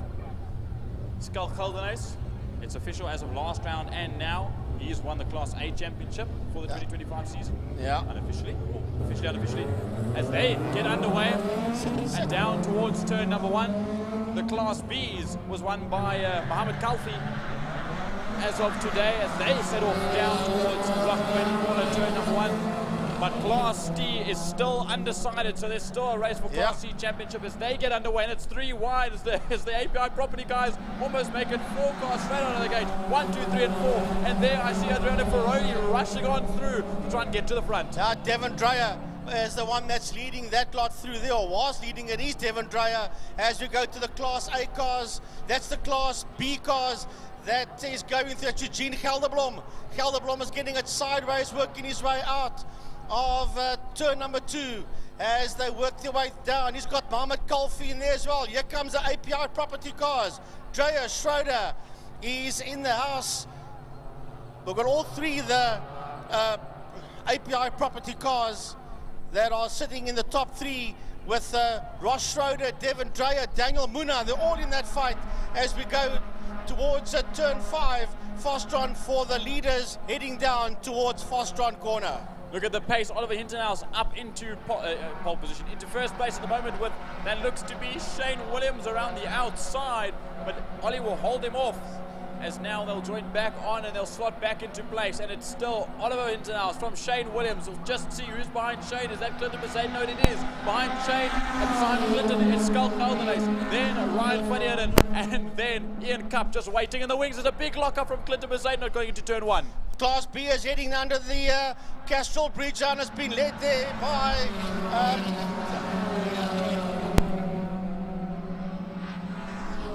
Sandenberg Junior. He's leading Class B, heading out of turn number 1, and he sits out there in P1. He's got Zach Leyden tucked in there behind him, and right behind Zach Leyden we've got is that Kulfi coming through? It looks like Kulfi with Liebenberg right on his case as well, together there with Dexter Bruce as we watch them work through Castrol corner. It is a heck of a dice. We've got a problem in turn 1. That's a Class C car. You're going to look at the Class C cars working their way out of 2. It's been led there by Douda Busi from Dylan Van Heerden. Then it is Daniel Muna, Ross Schroeder, Mark Fontini, Andrea Ferrari, and Devin Dreyer. Now we look back to the lead and right onto the grass. 4 wheels on the grass. I think that was for Shane Williams, and he dives up the inside. He'll take the lead away from Clinton Mercedes and Skull Caldenace. Oliver Hintenhouse has dropped down to 4th spot. He's been mugged by a whole long shot coming down the back straight just to come up and start. 5 laps left to go as we watch. They'll go down towards turn number 1 and we'll watch this absolute gaggle of Class B cars come into Bertamina Fast. Tell you what, this B class is absolute chaos out here. They come down towards us. It's Kulfi. Sandenberg that sits there in P1. Gelderblom is in that 2nd position, or maybe not for long because it's chopping and changing. Yes, here comes Kulfi across the line now. It is Sandenberg Jr., Gelderblom, Kulfi, Liebenberg, Volskenk, Roach, Leyden, Dexter Bruce, Bas. My goodness, they all nose to tail these Class B cars, and all those names that I mentioned is in that fight working its way out of Block 1 corner. And we're still following it into Castrol. Look at Donnie Sandenberg staying right out of the way because he didn't want to get dived too heavily by anyone behind him. Gelderblom still sitting in that 2nd spot just behind him. He's just waiting in the wings. Mohammed Kalfi's won the championship, but he's sitting waiting as we jump down to C. Now looking in, Dario Bruce is still leading out from Dylan Van Heerden, Daniel Muna, Mark Fontini and Ross Schroeder as they all pile in to Castrol corner. Yeah, Adriano Ferrari and Flashman Finneran, but we go back now to turn 5. We go back to a Fostron corner for the Class A cars. Through Fostron they go, and is that Clinton that's got his nose? No, it's not. It's still Williams that sits out there in P1 with Skull Caldenace. That's in that 2nd position, followed there by Clinton Mercedes. Right on the coast of Mercedes, we've got Ollie Hintenhouse. Behind the 2 of them, we've got Ryan Van Heerden, and closing up on Van Heerden is Ian Cup. As the Class A cars work their way towards Block 1, we go back to turn 5 Fostron for the Class B guys. We watch them come through into picture. They should breach the wall now, and as they do, it should still be, in fact, here comes Donnie Sandenberg. Sandenberg ahead of Mohammed Kalfi and Jacques Gelderblom. As they come on through, we watch as they come by. That is Sean Liebenberg, then Brett Roach, Valen Volskenk, Dexter Bruce, still in position, then Zach Leyden, Noura Bas, Iyaz Majid, and Chris Cornwell that all go into turn number 1, line astern, and now exiting out as Class C comes into turn 1. Well, they're going to pick up a lost Class B car that's way out of sync. All these Class C cars, look at this Brat Pack coming through there. And it's Busi. Fontini wants to come through as well. Is Fontini going to muscle his way through in the Goffin Cooper car? You better believe he might just take the lead away. He goes wide, does Mark Fontini, and he will dive across the bars. And Fontini, I think that's Mark Fontini that's taken the lead away from the API property group. And all the bumper cars in the Brat Pack, as we saw the noses touching the rear ends of the rest of the Class C cars. They exit out. There was a stricken Class C as well, just making its way at the back end of the field. As we look back to Class A, the lead will still be for Shane Williams. Then Skull Caldenace up into 2nd ahead of Cliff Mercedes. And they are pulling away from Oliver Hintenhouse. Ian Cup currently on the case. of Ryan van Heerden as they go down into turn number 1, but we look back to turn number 5 to catch up with Class B once again. Right, we're going to pick up Class B. Here they go. And the camera's bouncing all over the place, but it's still Donnie Sandenberg Jr. that sits there in the lead of this class. Golfy was in that second spot, and he still is in that second spot. He's Mohammed Golfy. Then it's Eugene Gelderblom crossing the line. Behind him, it's Liebenberg. He's got his nose ahead now. Volskink, Dexter Bruce, Zach Leyden, and Nur Abbas as the Class B cars roll out of Block Point Corner. Yep, I saw Zach Leyden just jump up the edge as Brett Rhodes sits at the back end of that Class B battle. Now into C. There's still that stricken Class B car. I believe that's Chris Cornwell that just moves out of the way for the leaders in Class C. That lead in Class C is Mark Fontini, and they now sits in first place ahead of Dario Bussi and Dylan van Heerden. So they're scrapping no matter what they can do. There's a championship still down to the wire, side by side. Up the inside, will he go? That will be van Heerden that tries to just nudge Daniel Murray and Dario Bussi out of the way going through. No, I'll tell you what, they nudged Mark Fontini completely out the way. He got knocked to the left. Get out of my way, Fontini. You may be a SA Stock Car champion, but get out of my way. Mark is also in with a fight here as we watch the Class A cars now race down towards turn number 1. What a rumble in the jungle we have got, and still Williams holds. Williams holds from Gelderhuys in second. It's Besaidnout that sits there in third position, followed by Hintenaars, Van Heerden, and Kapp. There's 1.5 laps left to go, just over 1.5 laps. Around the outside, Skull Gelderhuys will try and go on the very experienced Shane Williams, and he slots right into place. We'll jump back to Class B as there's a battle at the front between Mohammed Golfy and Donnie Sandenberg as they race down into Block Point. Yeah, that's the two of them, and they're beginning now to get away from Eugene Gelderblom. Here comes Volskink. That's Valen Volskink. There's a lock up there. Behind Volskink, there was Zach Leyden that locked up. He, in turn, has got Dexter Bruce right on his heels there, followed by Sean Liebenberg and Abbas. Yep, they're not giving each other any room for error whatsoever. One little mistake and you are done for as they race on out. Now the gap opens up. It's still Class B that we're following. We'll jump back to Class C. We're about halfway through. That's Jared. Sorry, that's Jared O'Reilly as they make their way out of turn number 1. Here's the rest of the Class C battle, and it's still Mark Fontini leading out, but Mark has peeled away. At this point in time, it's Bussi, Van Heerden, Munna, Schroeder, Finneran, Ferroli, and Dreyer that are all stuck together as the last lap starts for Class A. One more lap to go. We'll stick with the Class A's and pick up all the other classes as they get down. That's going to be another fight for that second position. That's Clinton, and then we've got Ollie Hintenhuis inside there as well, followed there by Ryan van Heerden, and not too far behind him, losing ground, is Ian Kapp as these Class A cars race down towards Castrol. It's getting chaotic on this final lap. 3 more, 4 more corners left to go. Shane Williams wants to come home with a victory on the final race of the day and the season as he holds out against Clinton Besaidnout and Skull Gelderhuys. We go down in towards turn number 3, but we just watch them exit. There's a stricken Class C car still making its way around. We'll follow them to the flag. There's some lockups in Class B that we'll follow on with in just a moment. As now coming through sideways, big sideways moment for Clinton Besaidnout. He'll hold it, and he might get swallowed up by Skull Gelderhuys, and he does. Skulk passes for second position coming to the flag. And I'll tell you what, Skulky had it sideways earlier on, and then Clinton got it sideways, and that is why Skulky got his nose ahead of him. Blue lights are flashing for a slow Class C car that gets picked up by these guys. As that is that blue Golf that's moving right out the way, but the checkered flag is out, and it's going to be Shane Williams, a local / international driver, that will come home in P1 with Besaidnout second. Gelderhuys, then Besaidnout across the line, and then Hintenaars, and look at this, Ryan van Heerden has got Ian Kapp right on his bumper. Bring the Class B guys home, Jordy. We still watch it. What a Class A fight that was to all the boys. Very well done. As now we watch very slowly as they come down into turn number 5 for the final time. It's still Sandenberg that leads out ahead of Gelderblom. Golfy, I lied, that's in the lead. Now we come to the final shot towards the finish line. It's Mohammed Golfy that's gotten to the front ahead of Danny Sandenberg. It'll be a nose-to-tail finish to the line. There's a 3-wide battle, bumping and nudging to the line. Let's look. It's Sandenberg that beats Golfy to the line. Just after that, it's Gelderblom. Then Zach Layden, false kicks in there in third place as well. There, Brett Roach, we just missed out that to the line. Now, coming across the line as well. There was Roach, Majid. That's Class C's winner. That's Fontini ahead of Busi with some damage on the nose. Van Heerden, Muna, Finner into the line as well. Yeah, and here comes Andrea Ferrari. Where is Devon Dreyer? He will cross the line as well, and so will Ross Schroeder. Man, that's the first 24 cars as Connor Hubert crosses the line, Jared O'Reilly crosses the line, Ishmael Davids crosses the line, and so does Connor Hubert cross the line as well in Class C.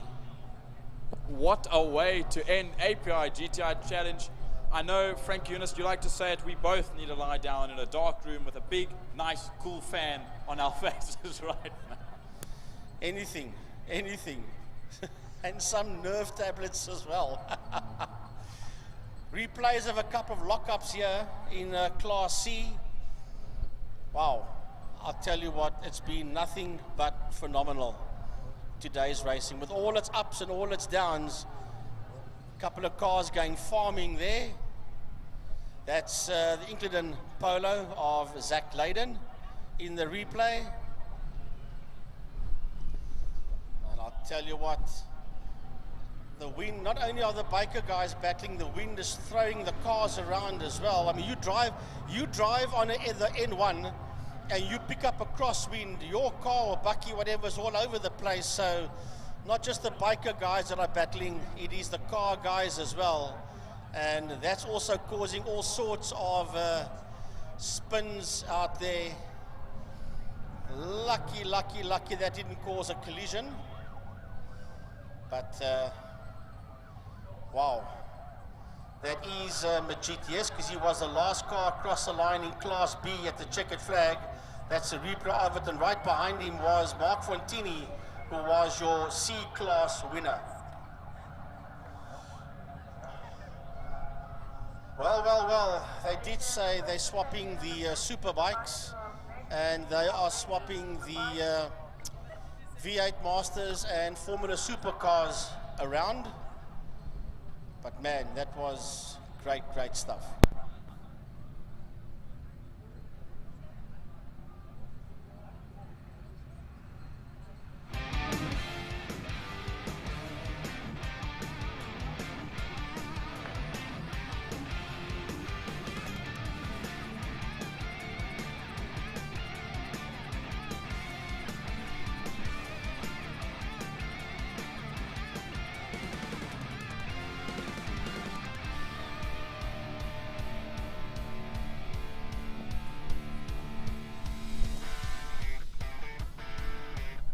Just an important announcement to those by the clubhouse and those by the staff parking next to the clubhouse.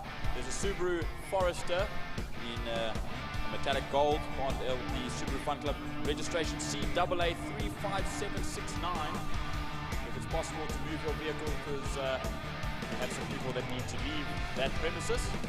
So if anything, we do have forklifts on site. We've got some races with we've got tow trucks as well that will move that car for you.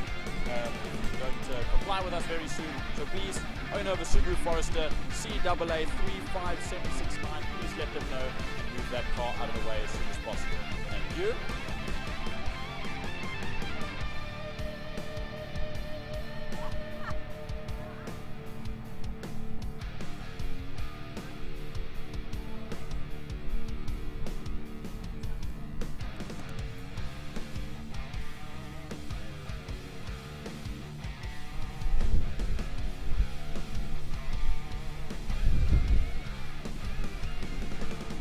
Don't forget, for those that are still around the circuit and those that are watching on the live stream, I've heard some rumors that there's going to be some interesting stuff happening at the very end of this race day regarding the BMW Car Club of Cape Town race series.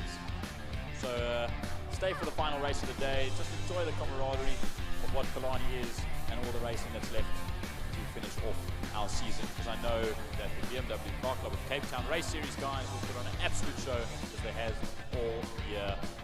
So stick with us and only a handful of races left to go. We're slightly running out of time, but we'll make do with what we can do, and we'll see this day through to the very end.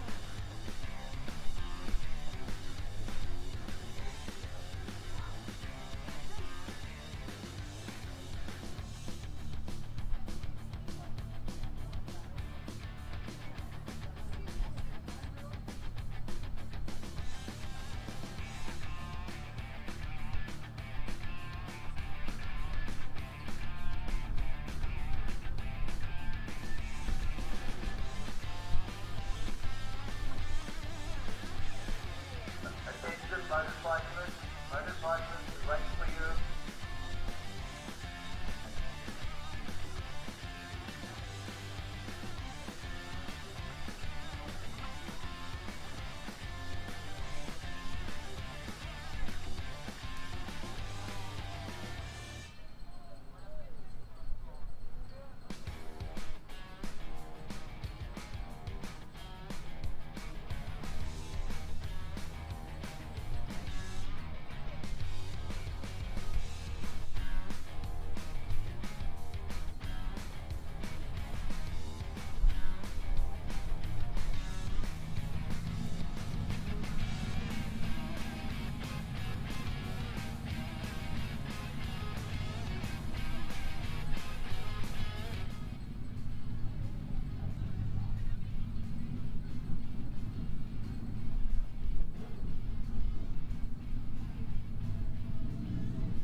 Pirelli, Seal Pro, Winelands, Superbike Challenge Masters and 600s will make their way out onto the circuit for the final time today and the final time for 2025 to round off all two-wheeled motorcycle action at the Power Series for 2025. Don't forget the 14th of December, we've got the Cape 6 Hour in combination with some sprint races during the day, as well as the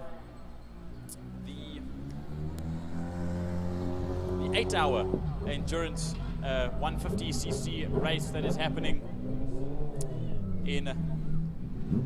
on the Sunday. Not often we get a Sunday worth of racing, but the Tuesday is a public holiday, so Monday is also taken off for most of us. And it'll be happening at the go-kart circuit for 8 hours of my day while I commentate it. So that's a couple of weeks from now. Next week we've got a car track day in the morning and oval racing in the evening, the second round of the Cape Health Drivers season.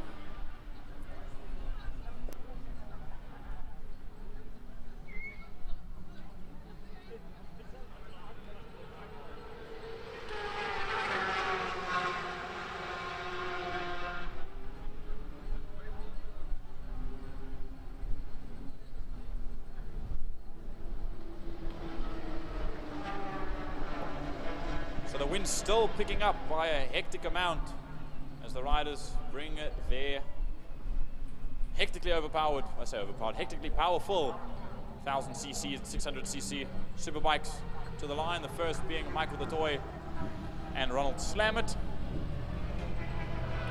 And I see just behind them is Eden Haynes and Connie Buertes, the two best buddies on the S1000s, making their way to the grid. Behind them, Malcolm Rapson, as we said, good to see him win once again. So he's here. Jean van Dijk also there, just behind in the third S1000.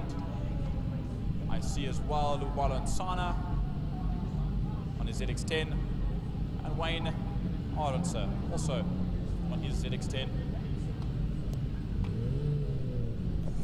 As a couple more bikes, Daniel Frost also comes to the grid, as well as Ethan Dino on the R6 and Zander Talyard on the GSXR 750, that Triple 8 Motorcycles and Tiny's Pitbox sponsored Suzuki.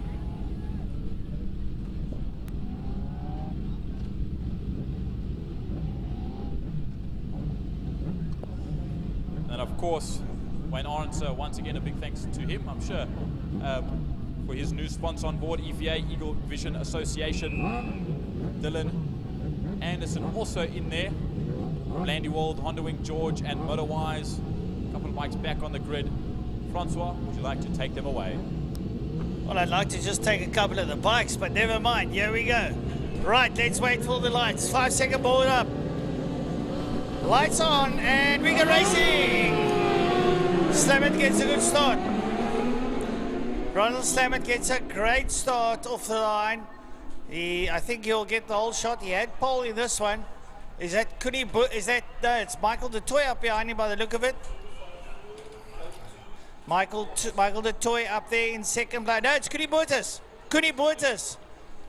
Eden Haynes coming up on the inside there. Michael de Toy is in third. They roll around now. It's difficult to see there with the sun as they roll around now through dams. Kuni Boertes is after Ronald Slamet. Now, I don't want to count my chickens before they hatch, but Kuni Boertes is lying in second and behind Ronald Slamet. I'm just saying. And it's just what we've got 7 laps left to go. Let's not call anything at the given moment in time as they exit out through, or they enter through Sorrel Sweep, exiting through Sorrel Sweep. Now it's still Slamet from Boertes. Behind Boertes, you will see Zander Talyard, Eden Haynes, there's Michael de Toy, Malcolm Rapson, Ethan Dinner. There is Ron van Dijk, Dylan Anderson, Lubabalo Nsana, Daniel Frost, and then Wayne Arendse at the tail end of the grid, all racing down to Pertamina Fastron. As they exit Pertamina Fastron, coming up towards us, Ronald Slamet leads out on the Yamaha. There's a bike down. It might be Kuni Boertes, I'm not sure. Ronald Slamet leads out. Eden Haynes up to second. Malcolm Rapson up to third. Kuni Boertes is up, he is okay. So that is okay. Just, I think a little bit of overzealousness coming out of Kuni's court there at the moment. Very, very unfortunate after chasing after Ronald Slamet. I knew you shouldn't have said anything, Francois. Yes, down into turn number 2. Kuni is fine, which is what we love to hear, what we want to hear. It's through Castro Corner. They go side by side between Talyard and Malcolm Rapson. Just behind them, Michael de Toy and Eden Haynes as well. Sorry, Eden Haynes and Malcolm Rapson, and then de Toy and Talyard as they rush down towards Dam's Dip. Look at sitting up right mid-corner between Rapson. Rapson moves up into second position, and now he'll try and go and catch up to the 3-time champ Ronald Slamet. Well, I tell you what, today has been an indifferent day of racing. Exciting none the least, as Slamet has a good lead there, but look at Rapson turn that 1000 Suzuki up, and that's at Alice. He's not going well, and Eden Haynes got a bit of a spook coming out of turn 3 as Rapson went up on his inside. Slamet holds the lead. Can Rapson really win? I think he can. Rapson is absolutely piloting that jet under him as he goes there. As you see the riders coming to turn 1.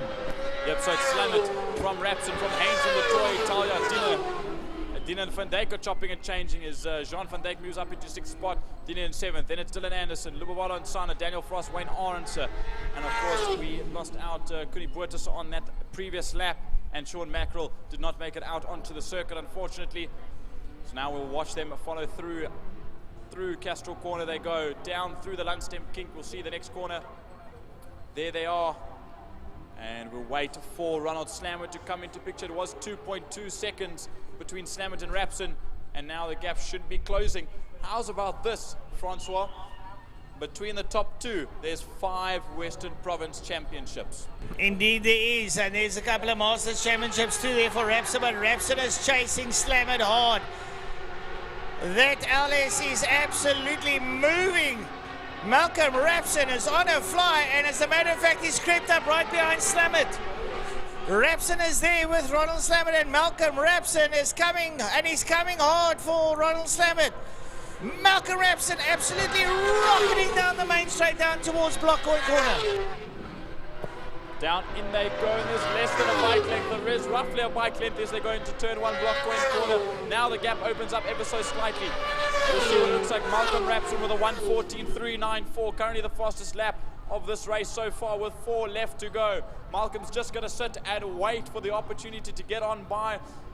He's missed out a handful of rounds during the season as Malcolm Rapson, as well as Ronald Slammett after some technical bike issues. As now we look to 4 and 5. That's the difference between the Toy and Talyard at this moment as they go through Castrol Corner. Eden Haynes sitting on his own. As now we look down and look up the inside. He goes before turn number 4, Sorrel Sweep. Malcolm Rapson takes to the lead. Oh, Malcolm Rapson's on some fine form now as he pips Slammett and he works down. Eden Haynes is coming. Eden Haynes is there. And we've still got 3 laps to go, ladies and gentlemen. This race is unfolding into really something special now as the riders make their way into Pertamina Fastron. There's Rapson, there's Slammett, and just slightly out of picture is there's Eden Haynes. Eden Haynes is coming for them. Wow, this is developing into something special at the moment, Jordan. Absolutely, you can see the people watching through the fence. Eden Haynes is getting closer and closer. If we watch behind them as well, look at these two, Toy and Talyard also coming through nose to tail for 4th and 5th. Both the leaders of their class, both Challenge and 600s at this moment. Now they go through. Into Castrol we go. Rapson still leading out ahead of Slammett. Eden Haynes is now 2 seconds exactly adrift from from Ronald Slammett, and there's about 8/10 as we look to the Toy and Talyard. Then just behind Talyard Van Dijk. Then Anderson, Frost, Dinner, and Sana as we watch this fight just lag slightly towards us in turn number 2. Lovely stuff there now, and your leaders are going to make their way down the back straight. Malcolm Rapson is on the fly at the moment. Rapson leads out on the Ali Suzuki. There's Slammett, and up behind him Eden Haynes. What can Eden Haynes do? Can he reel Slammett in? He's pressing hard down into Pertamina Fastron corner.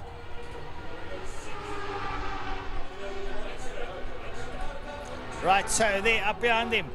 Up behind them is Michael de Toy and Zander Talyard having a lovely scrap. Then John van Dijk and Dylan Anderson. Here we go. Oh, all the tables are on the card. The dealer's got no more cards to deal, but maybe one. Yep, this is an open casino session. If anything, we don't promote gambling here, as this is all a gamble in actual fact. Coming down to the wire, we've got 2 laps left to go. Look at this battle still between the Toy and Talyard as they go through into block one corner. Just behind them there's another fight between Van Dijk, Anderson, Frost, and Dinner. As we watch them come out of the first corner. Just behind there is Jean van Dijk, also one of the Project 60 SA riders. And then look at behind Anderson, Frost, there's Dinner also in the fray to make it a trio. Lovely stuff there, and have a look there. There's your leaders. There's Rapson, there's Slammett, and there is Eden Haynes. And it's happening. We have got 1 lap, a lap and a half to go. Lap and a half left in this race. Can Eden Haynes catch Ronald Slammett? We know they can't catch Malcolm Rapson because he's out front now, down into Pertamina Fastron. Haynes closes up on the back of Slammett. Eden Haynes is there, is about half a second or less up behind Slammett. We're going into our final lap. Here comes your leader, Malcolm Rapson, up towards the line. Ronald Slammett and Eden Haynes. Down towards turn 1 they come, and look at the gap. It's 2.1 seconds. It's 2.1 seconds between Slammett and Rapson, but now it's 0.4 of a second between Slammett and Haynes as they go through into block point corner now. It's getting more dicey than ever, and we're on the final lap, Francois. Right, into Castrol corner goes Malcolm Rapson. Ronald Slammett and Eden Haynes closes up on the back of Rapson. Haynes can smell something. He's got a sniff of a podium step. I reckon that's what he's smelling now. Through the Lundstein King goes Eden Haynes. Up behind Ronald Slammett. He's right up the back of his exhaust. But we didn't see it. We just missed it. But coming into this corner, it looks like Michael de Toy has jumped up the inside of Zander Talyard to take that position away for 4th overall. And Talyard's back now down towards turn number 3. Let's just wait here as we have to follow these. Eden Haynes and Ronald Slammett rush on down. And Haynes is ahead, Francois. Yeah, down go to Pertamina Fastron goes Malcolm Rapson. And right up behind him, Eden Haynes. Eden Haynes ahead of Ronald Slammett. The checkered flag should be beckoning now, and indeed it is. And Michael Latoya and Xander Taylor having a look. But it's checker flag time, ladies and gentlemen. The fastest accountant in Africa, Malcolm Rapson, crosses the line, followed by Eden Haynes and Ronald Slammert. Wow, wow, wow, what a finish between Haynes and Slammert to the line. An incredible double victory for Ronald Slammert, and another battle to the line coming right to us. It's Michael Latoya and Xander Talyard, and it will be Michael Latoya, the learner, that brings it home ahead of Xander Talyard, the youngster, the rookie, but not really a rookie, to the line. Sean van Dijk brings it home as well, and another battle to the line. Francois, watch this, just chopping and changing it, 7-8, oh! And Dylan Anderson, and it was Daniel Frost, 3,000 of a second. Wow! Just ahead of Ethan Tina that's also come by. Unbelievable stuff here. And then Libre and Desana coming through, and we'll let Wayne Arendse. I don't know, I think Wayne Arendse went to pick and paint Tableview. He's not here. Wow, wow, wow. Oh my goodness, I think Wayne's just making his way around, wanting to finish the race in this win and make sure that he doesn't, that nothing happens to the bike with his new sponsorship. But now down towards turn 5 he comes.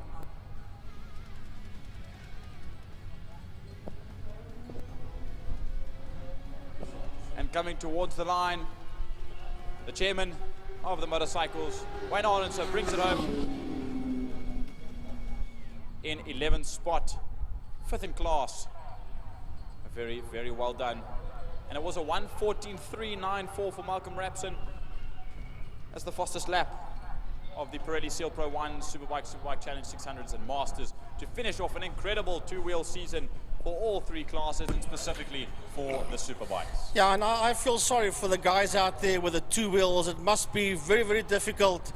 I mean, we know Wayne Arendse is a fantastic rider, but he ended 40 seconds behind Ntasana, and that shows you how much the wind played. There's a bike that went down that we saw early on in that replay where the rider was fine.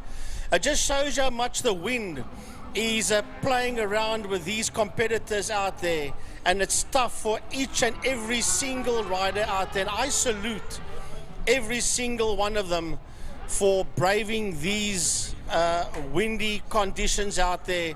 If it's tough for the cars, it's even more tougher for these guys, and that was Kuni Botas that we saw going down there in Pertamina Fostron.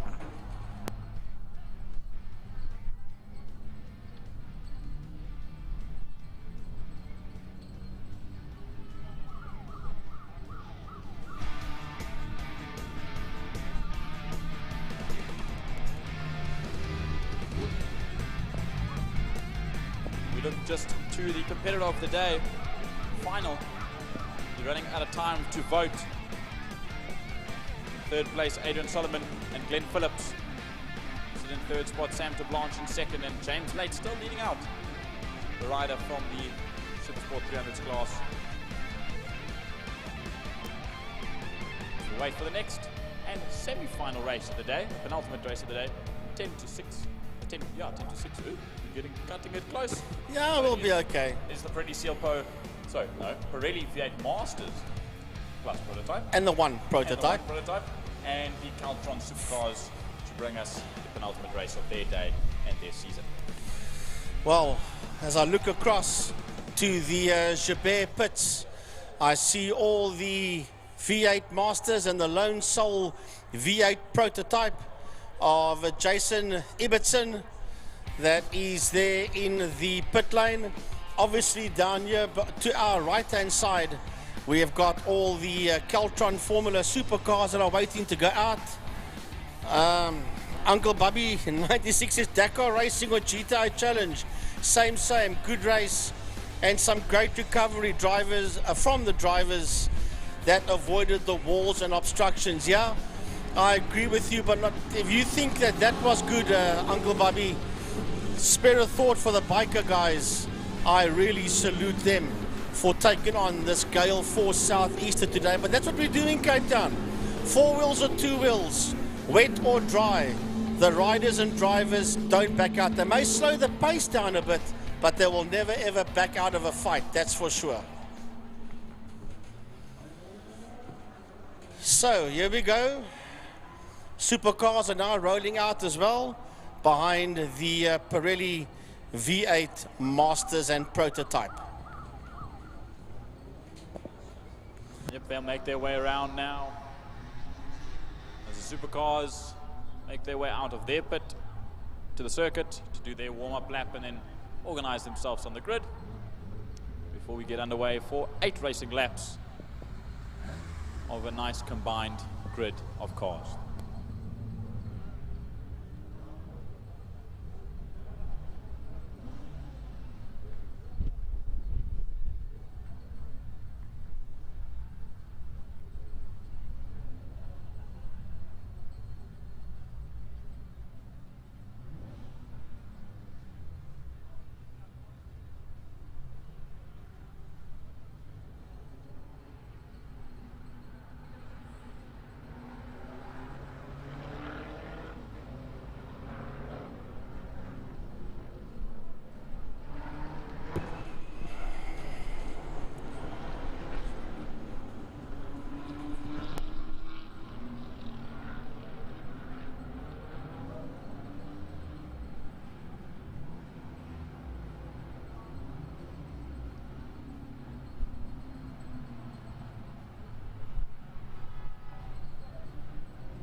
All right, here we go with the Pirelli V8 Masters, a lone cell prototype, Keltron Formula Supercars. That's the V8 that's rolling through. Mark Ridgway, Fabio Tafani, Gary Thompson, Martin Bench, Stuart Spooner, Alistair Brown, that's there.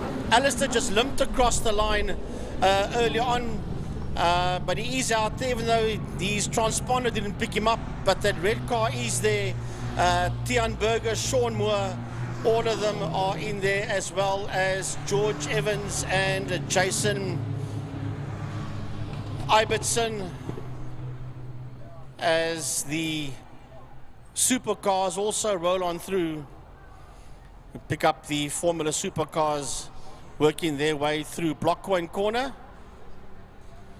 As we look at all these Ford Mustangs, APV, Ford Mustangs, beautiful state-of-the-art equipment, state-of-the-art machinery for the V8s.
The V8s will start to climb up towards us, and Frank Punis, you'll take these V8 Masters Plus prototype.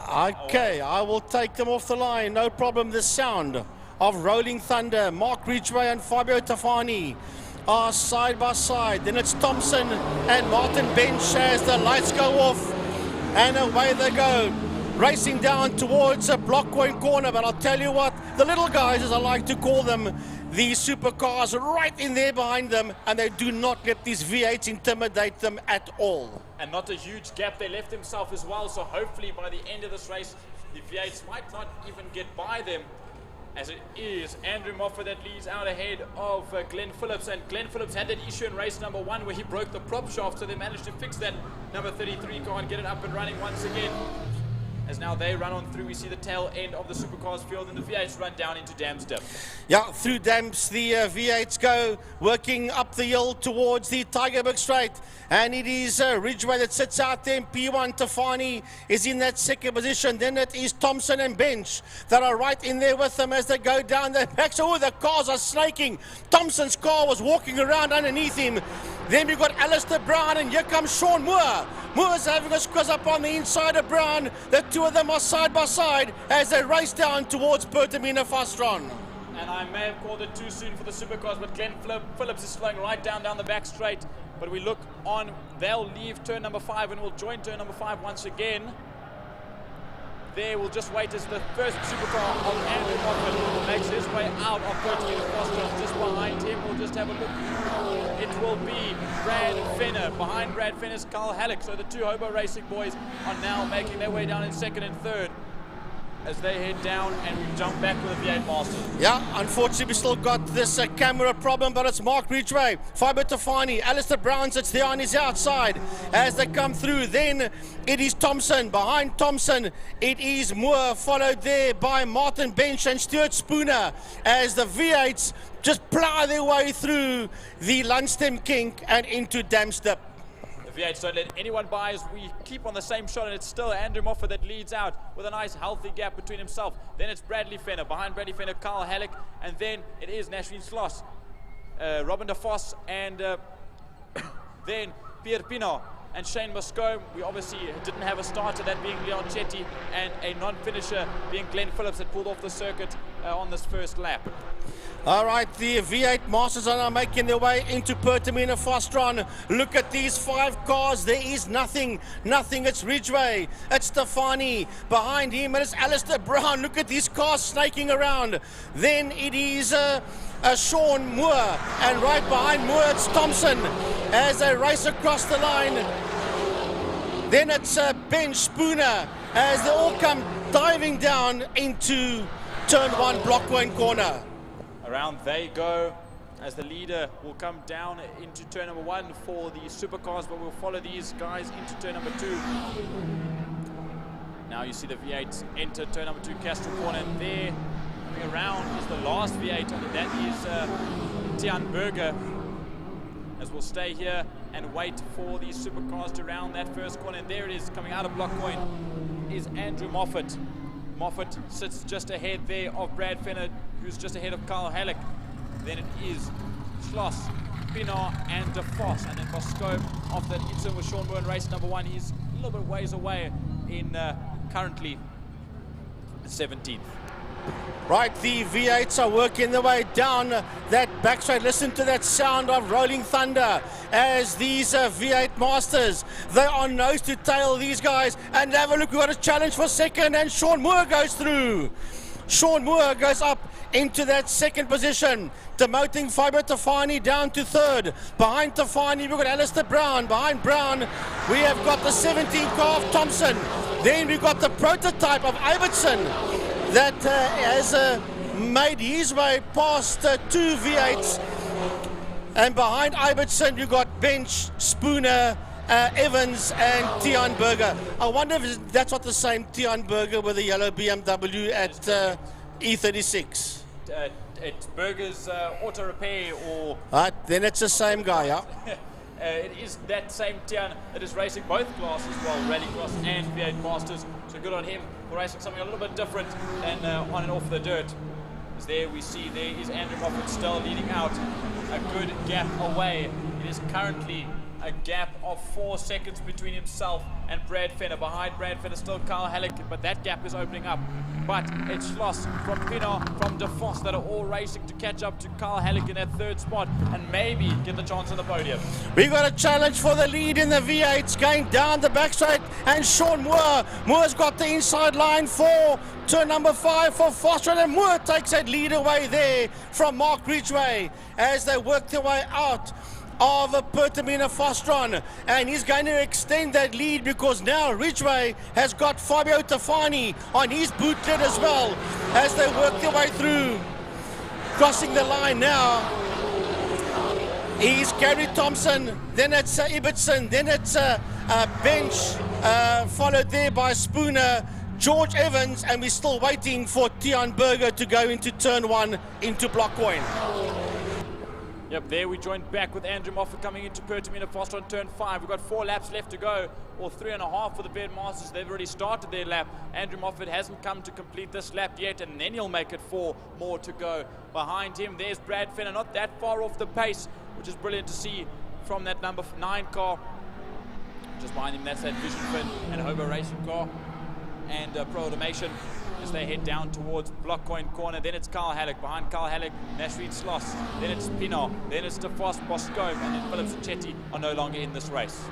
Right, the V8s are thundering down that backstraight. Look at the huge lead in the Killarney straight that Sean Moore has got now over Mark Ridgway as they work their way out of Fostron corner towards a turn 5A kink to start their third last lap. Under the City of Cape Town Bridge he comes, racing down towards Blockcoin corner. It is Moore, it's Ridgway, it's Stefani, it's Ibbotson. Behind Ibbotson it's Thompson. Then we've got Brown, and behind Brown we've got Martin Bench, Stuart Spooner, and right there with them is George Evans. Yeah, very close between the V8 Masters as they go through all these APV V8s, absolutely storming on by down towards Castle Corner now. Still quite a massive gap between them and Andrew Moffat, as Moffat only is making his way down towards Pertamina Fostron now, so they won't get caught by the V8 Masters, but the tail end of the supercar grid might just. As there you see Carl Halleck in the back of that frame. Behind Halleck was Schloss, DeVos, and Pienaar, and Boscombe as well, as I believe Robin DeVos has dropped down 2 spots now, and he's sits in 17th, as here is Andrew Moffat, behind him Bradley Fenner, so they'll carry on down towards turn number 1. There's Carl Halleck, behind Halleck should come into frame now, that was Nashreed Schloss, as we should jump back to the V8 Masters that are making their way around the final corner. Yeah, down into Pertamina Fostron, that's your leader, that will be going through. No, well, we missed him because that's 2nd, 3rd and 4th. The leader sitting out there, that is Sean Moore, and he is way down the highway. Here comes Moore towards us now. Then we've got a lost Formula Supercar, and here comes a battle for 2nd, 3rd and 4th across the line. It's Ridgway, Tafani and Ibbotson down into turn number 1, and they are followed down into turn 1 by Gary Thompson, and right on Thompson's heels is Alistair Brown, and right there with him is Bench, Spooner and Evans. This feels like it should be the last lap, but look at the side by side. I'll join you here, Jason Ibbotson, or Ibbotson rather, trying to go around the outside of Fabio Tafani. Everyone knows, multiple series champion here at Killarney in V8 Masters, and Tafani just keeping ahead of Ibbotson as they go down towards Damstip, turn number 3. Then you see Alistair Brown, there's Thompson, there's Alistair Brown, Bench, Spooner, Evans and Berger also making his way around with some lapped supercar traffic. Yeah, we're going to try and pick up the Formula Supercars because the V8s have driven away from these guys. As a matter of fact, your overall and class leader is making his way into turn number 1, but here comes the Supercars being led there by Moffat. Then it's Bradley Fenner that's in there behind him. Carl Halleck making his way towards us as Halleck, and then we should have Nashreed Schloss, and then right behind her is your overall leader Sean Moore starting the final lap. He starts his final lap. It's Schloss and Pienaar that now make their way around towards turn number 1. Ibbotson smoking heavily as he comes down towards turn number 1. You can see the tail end of that Mustang almost up in smoke, and I wonder if a tire's gone down, because it doesn't look like anything major. It's not an engine issue as of yet, hopefully not at all, as he goes round through Blockcoin corner. Oh, we've got a spinner. We've got a spinner in turn 2.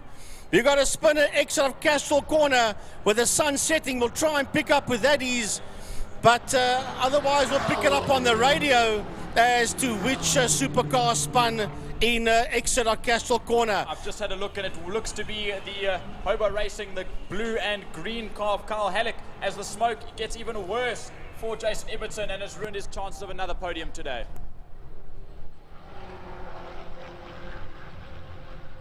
Right, so we pick up the leader, class and overall leader, Sean Moore, on the final lap, heading into Fostron corner. There he goes, a 73 car sits out there in P1 as he makes his way towards a turn 5A kink with the checkered flag that's out, and he will come home in first position.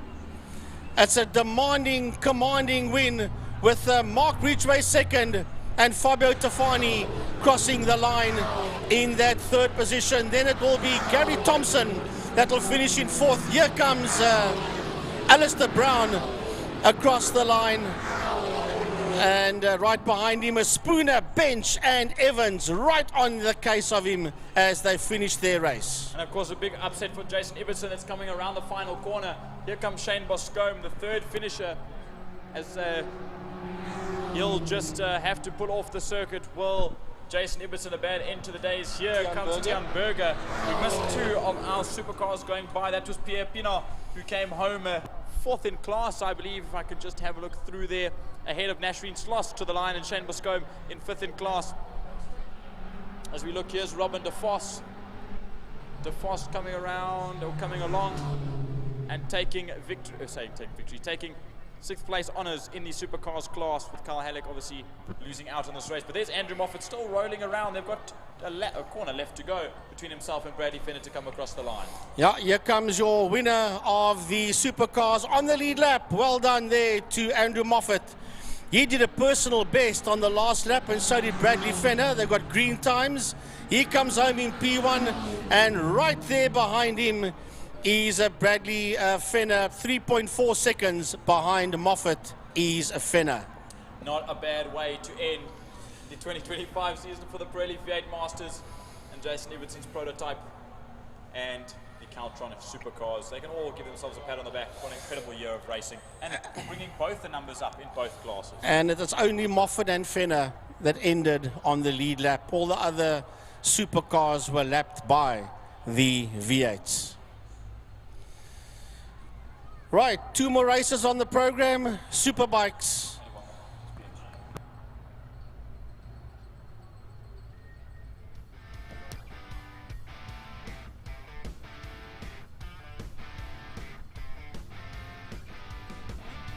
All right, folks, yeah, the superbikes did run, of course, before the V8s and the supercars. It's been a hell of a day up in this commentary box. So we've got one more race to go. BMW Car Club Cape Town Series over 8 laps. The last race of our day, the last race of round 9, and the last race of the 2025 calendar season. And it's sad to say it's been a quick year. And we, yeah, 9 rounds goes very quick, eh? And we wait a couple of months, and we're back at round number 1 again in February. Yeah, February month. But remember, it wasn't just 9 rounds. We had lots of other main circuits as well. We had the 2 national extreme festivals that happened over here. We had the 9-hour. We had the SAES 6-hour. Yeah, and there's still another 6-hour on the 14th. And that's going to be a different 6-hour. It's not 6 hours in total. It's a 3-hour race, then a bit of a gap, and then you do the other 3 hours after that. And those that are only doing the 3-hour and not 6, they will do the first race with the guys that are doing the 6, and then the second 3-hour are the guys that are completing the 6-hour. And then there's a couple, I think 2 or 3 sprint races in between. I know that V8s and supercars is one of them, and I think classic cars is the other one. So not a bad way to end off this season as well, with a nice little endurance race, and of course myself doing the 8-hour, the Livingston Boss 8 hours. Yeah. Some Boss 8-hour endurance. But Livingston's been sponsoring that 8-hour for a good couple of years now. We're on to the 43rd annual Killarney 8-hour. Now, as we wait for the BMs, this 8-hour, way before my time, because they're going to first recover that supercar that's there in Castral Corner. It started off on the kart circuit, or known as the Buzzy circuit back in the day, as a 2-hour. At the end of the year, it was a fun thing, 2 hours, and everybody came and had fun, and had a couple of drinks afterwards, everybody went home. Just a fun event. And then it got a little bit more serious, because then it became a 4-hour. And now it began to get some meaning, and it began to draw attention of riders from up north. It began to draw attention of riders overseas as well. And I actually did the 6-hour with Jeanette Kok-Kritzinger and with Niels Rabe. We had an old Honda MB50, the old Bobcat. We were ancient bike, and we got our hands on, and we did that. And guess what? We didn't come last, and we finished. So that was some good stuff. In any case, then the 4-hour became a 6-hour, which became the 8-hour, and it is very serious. Now, only once in the history, Jordan, was it a 9 hour, and then it went back again.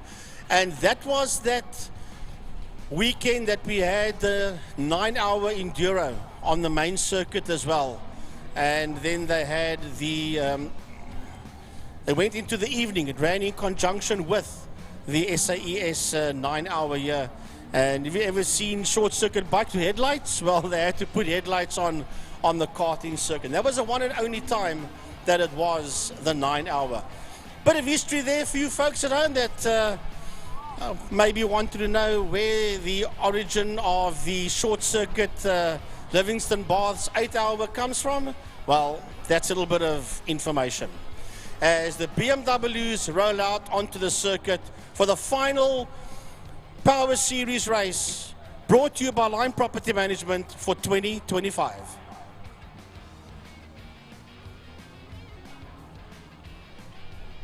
Absolutely. It's this last one with a little bit of show that they plan to pull off at the very end. I see that Carl Helicar still stricken on the outside of turn number 2, so I wonder if they've just tried to roll it out of the way. I think they're trying to roll it just down towards the wall, and we just hope that none of the BMW guys have any issues that result in them going a little bit wide through Castro Corner. As the traction driving experiences, E91, M3 makes their way down towards, E93 rather, E93, M3, 4-litre V8, 4-door drift car, makes their way down the front straight just to assist as a safety vehicle for the BMW Car Club of Cape Town Race Series class. Looking at Mansour Parker just rolling down into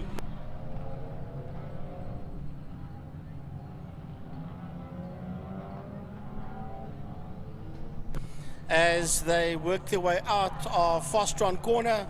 Mansour Parker, Mark Aretta, Daniel Alcoetzee, Dylan Jabez, Sean Tubes, Dexter Bruce, Lloyd Brady, Ernest Page, Mia Bench, Zach Layden. That's your top 10 as they work their way towards us.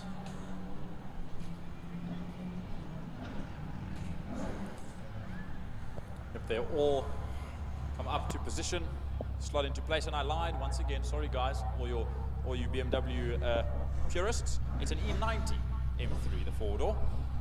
The E91 was a wagon, the E92 also came in a GTS model, as well as the E93. However, E46 M3 at the front, that being Mansour Parker, and E46 just behind him, M3 as well, Daniel Kutsia.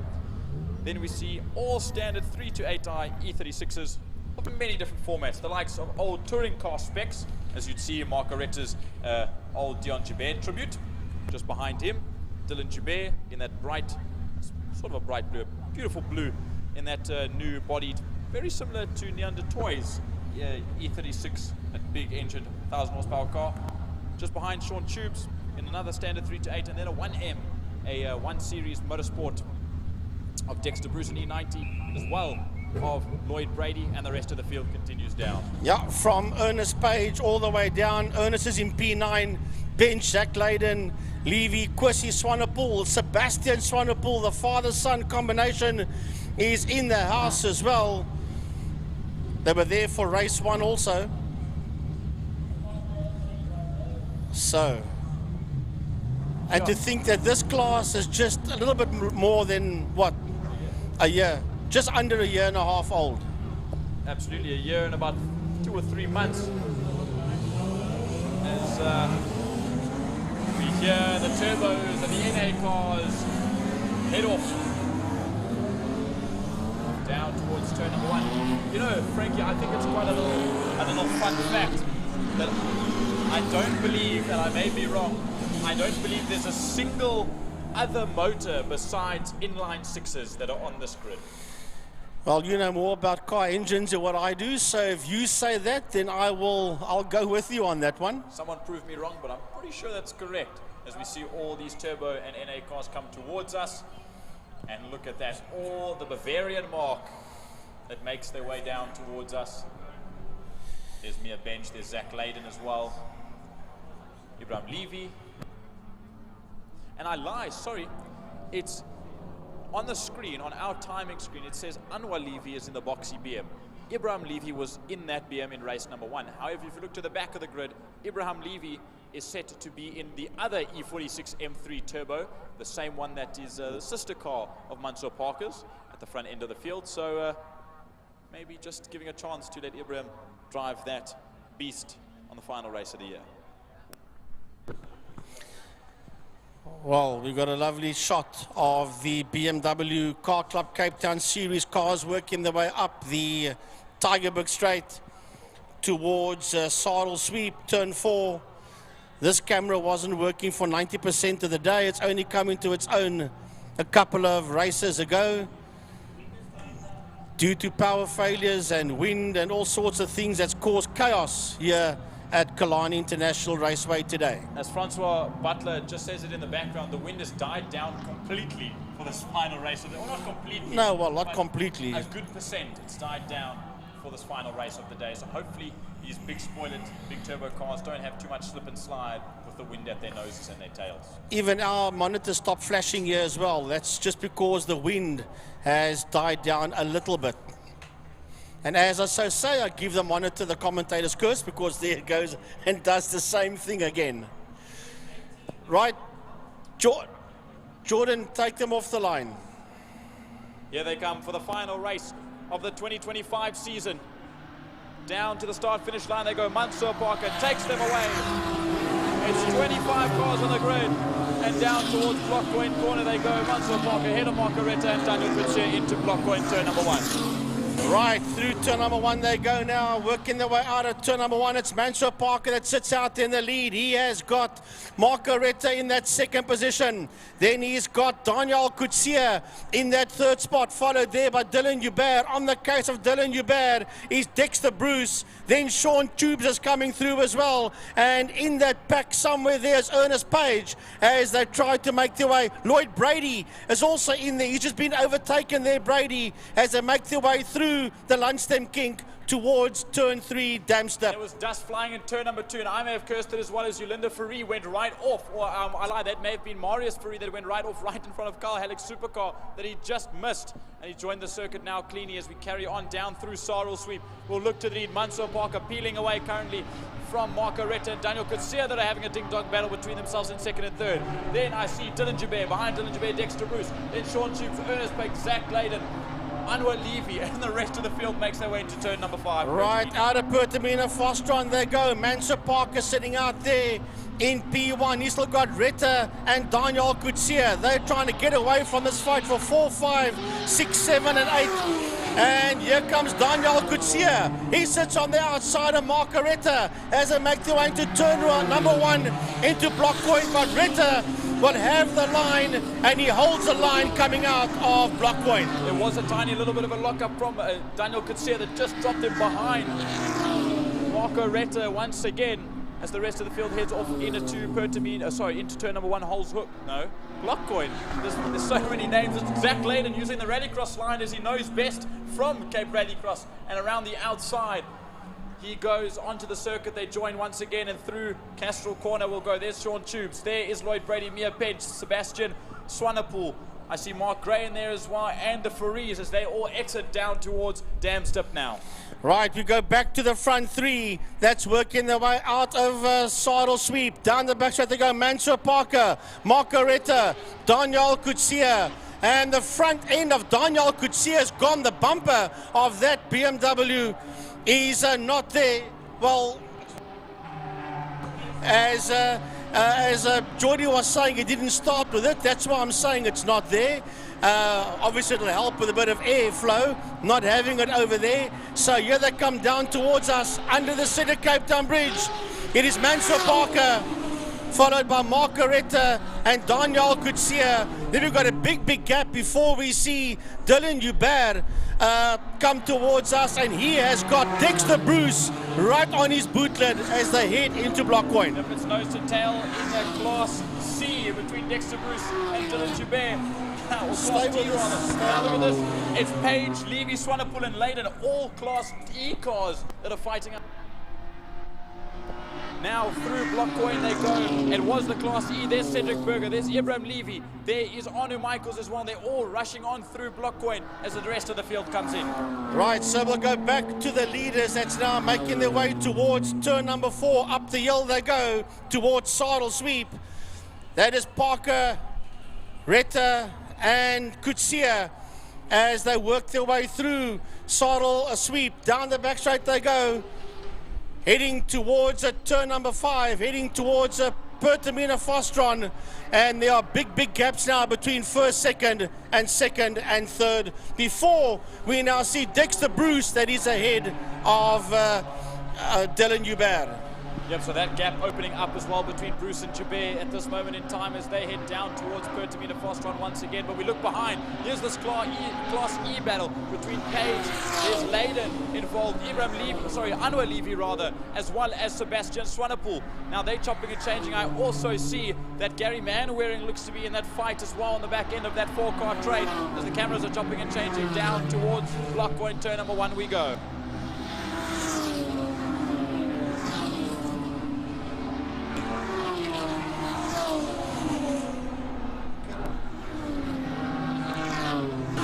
Right, so that is Page, Levy, Layden and Swanepoel making their way out of turn number 1 behind this combination of Bruce and Hubert as we watch them make their way through Castro Corner. They are Ernest Page has got them all racked and stacked there. He's got Levy, Layden and Swanepoel right in that fight as well. And I think it's Tubes that's also part of that fight. Yes, it is. As there's a car that's gone off on the exit of turn 1 on the outside. I think he's just clipped the dirt and gone back on again. So no harm done, Jordy. I'm not quite sure. No, it looks to be Yolanda Faree that went off wide, and she's joined back onto the circle after a harsh battle at the tail end of the field. But now we look through once again. This is the mid-pack battle. I see Levy, I see Brady come through. There's Sebastian Swanepoel, Mark Gray, Cedric Berger, and Anu Michaels that all make their way by. 4 laps now left to go for your leader, Mansour Parker. But where is Daniel Kutsia gone? He's dropped way off the pace between the front two. Yeah, here he comes towards us, and he's now in the clutches of Dexter Bruce. And catching Dex now is Dylan Hubert. And then here we go, this fight between them. Here comes Page, Levy, Layden, Swanepoel, as they all head down into turn number 1. A bit of a lock up there by Ernest Page. And he's got them racked. He's got 1, 2, 3, 4, 5 cars racked and stacked behind him as they head towards Castrol Corner.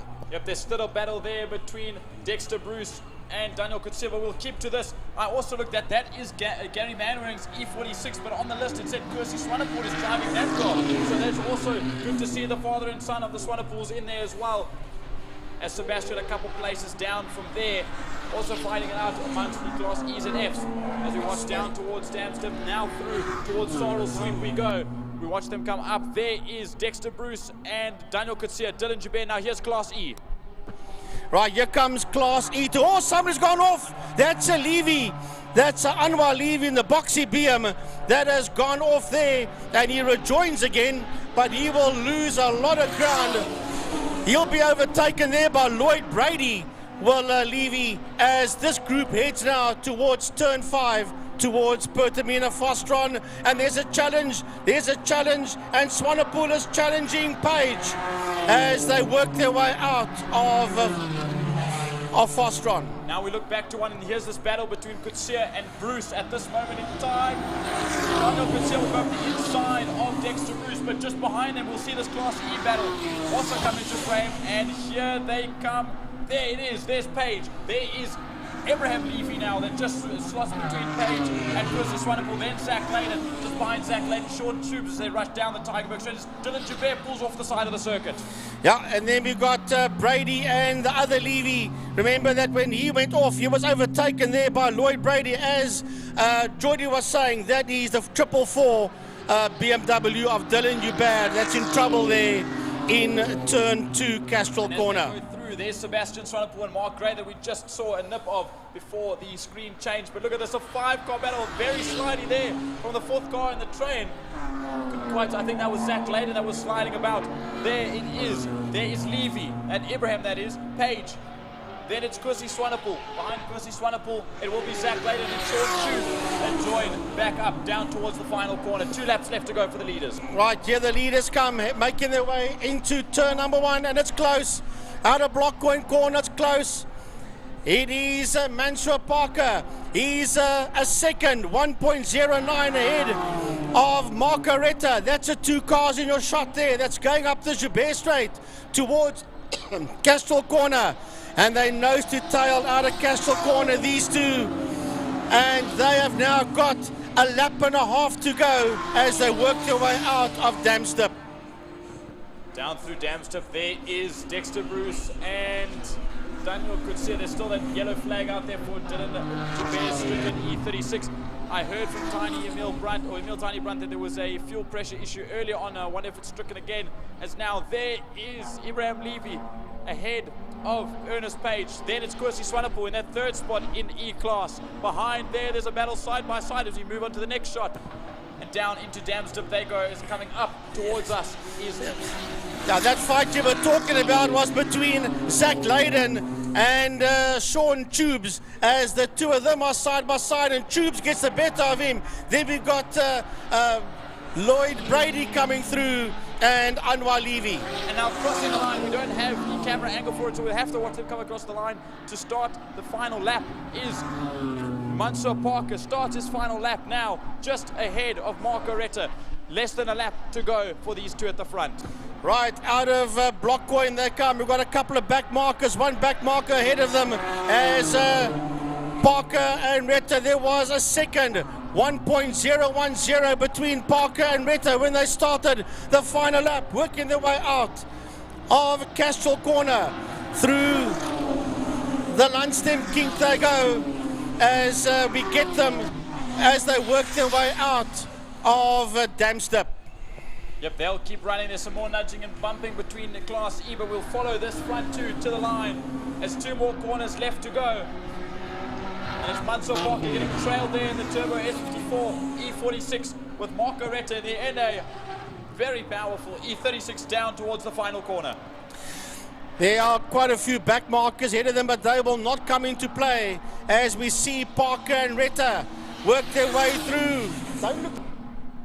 As they work their way out of Pertamina Fostron towards a checkered flag. Here they come towards us. The flag is out, and it's going to be Parker that comes home just ahead there of Marco Retta. As a matter of fact, he beats Marco Retta by 7/10 of a second. What a way to finish, but there's still a battle coming to the line. We'll wait until they come into view. Let's just give them a moment. It's Dexter Bruce and Daniel Kutsia. Here they should be coming just behind a back marker. It is Bruce ahead of Kutsia just to the line, and it will be Dexter Bruce that beats out Daniel Kutsia to the line at the end of this race. Right, now we're waiting for this massive fight. Here they come, 3 of them heading towards us. It's Page, Swanepoel, and it's going to be Levy. It's Page, and then it's Swanepoel, followed by Levy across the line. Sean Tubes gets to the flag just ahead there of Lloyd Brady, followed by Zach Layden, and that's your top 10. That's Anwar Levy that makes his way by, and another battle to the line. Sebastian Swanepoel just beats out Mark Ray to the checkered. Just behind them as we watch coming to the front. Another battle. This is between Cedric Berger and Arno Michaels between the E46 and E36 to the line. What an incredible way to finish, with still some more cars coming around the final corner in the lead lap. Wow. Yeah, they come down towards us. That's Seth Griffin Wintle that just comes across the line. He pulled back into the pits. And now he joined back out and finished a couple of laps. But there's still a small battle in Class F left to go. 3 cars. That's Jacques Prince just ahead of Hermanus A. Simon. Yes, and Jacques Prince will beat Hermanus A. Simon just ahead of Quinton Carstens to final out the BMW Car Club of Cape Town Race Series and to final out the last race of the Power Series season. And the first 18 cars was on the lead lap for that one. What an incredible, incredible show from everybody involved. It's sad to have missed out a couple of cars that couldn't make it out onto the circuit in the first place and those that we lost during the race. But what an incredible race that was to finish us off for the day. 121.682, Mansour Parker was the fastest man out there.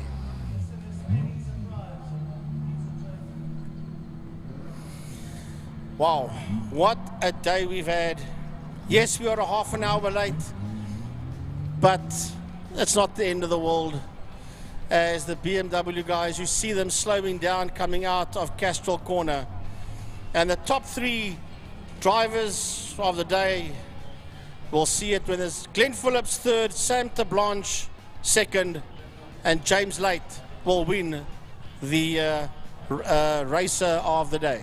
Look at this, a nice little parade lap to end off the 2025 season amongst all the BMWs. There's Mark Goretta, Mansour Parker, Dexter Bruce, Yolanda Fourie, there's Andre Furen, Marius Fourie, Daniel Kutsia, Ernest Page, and Kwesi Swanepoel. What a way. And look to the very front end, down to turn number 1. I believe that is Faisal Jacobs in the traction driving experiences E46 M3 that finishes the year out with a nice, healthy, smoky burnout.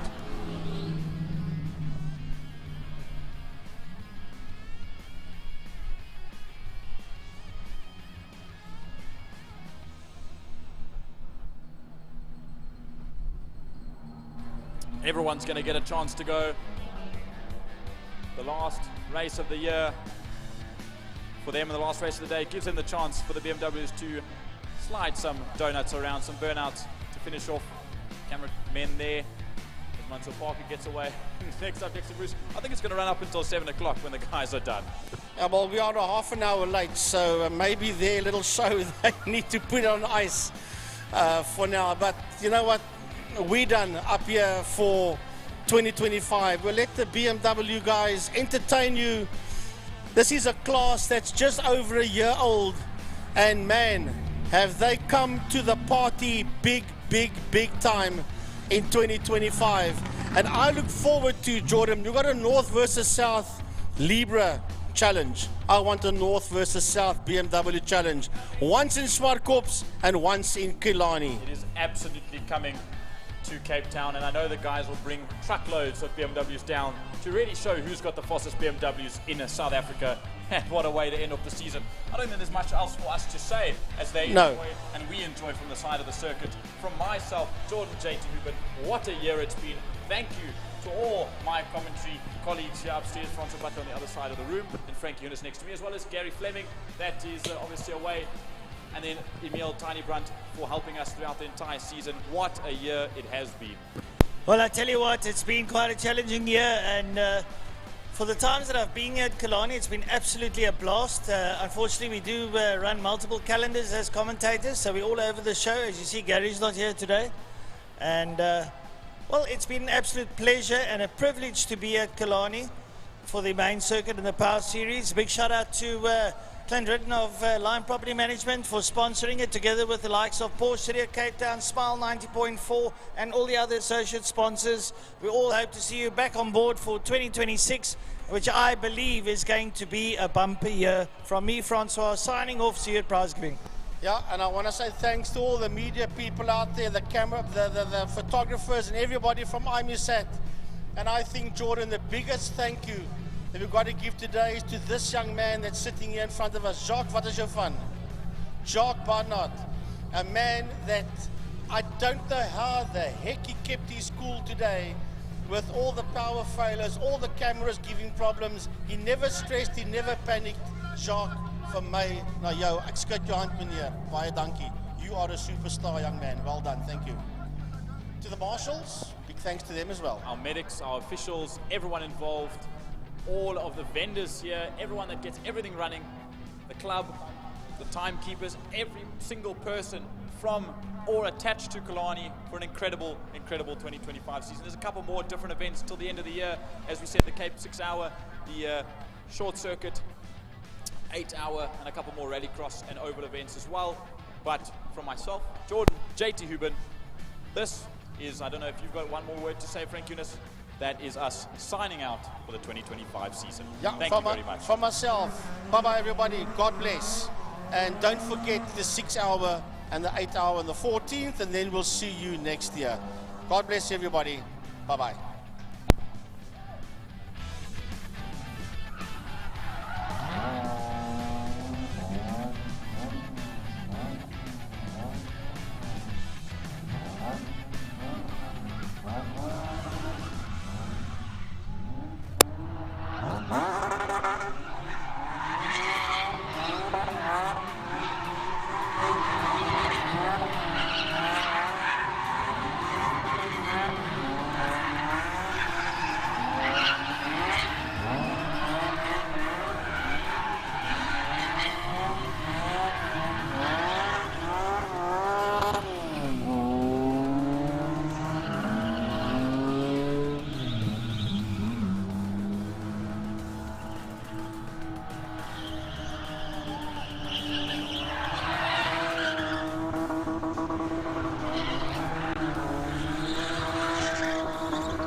What an absolutely incredible day of racing, but not just a day of racing with the finals, what an incredible year it's been. Absolutely, guys, it has been an incredible year with so much excitement, so much competition. 2025 Power Series comes to a wrap. Comes to a wrap, unfortunately, and we come back when? February 2026. So guys, thank you so much for staying tuned and for keeping up to date with everything that's going on, and we will see you again in February 2026. What the? This was an incredible.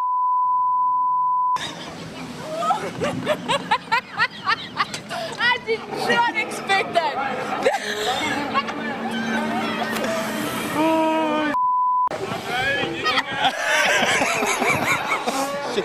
At least he's gonna have a jaw. Okay. I think my face would be like, oh. I know.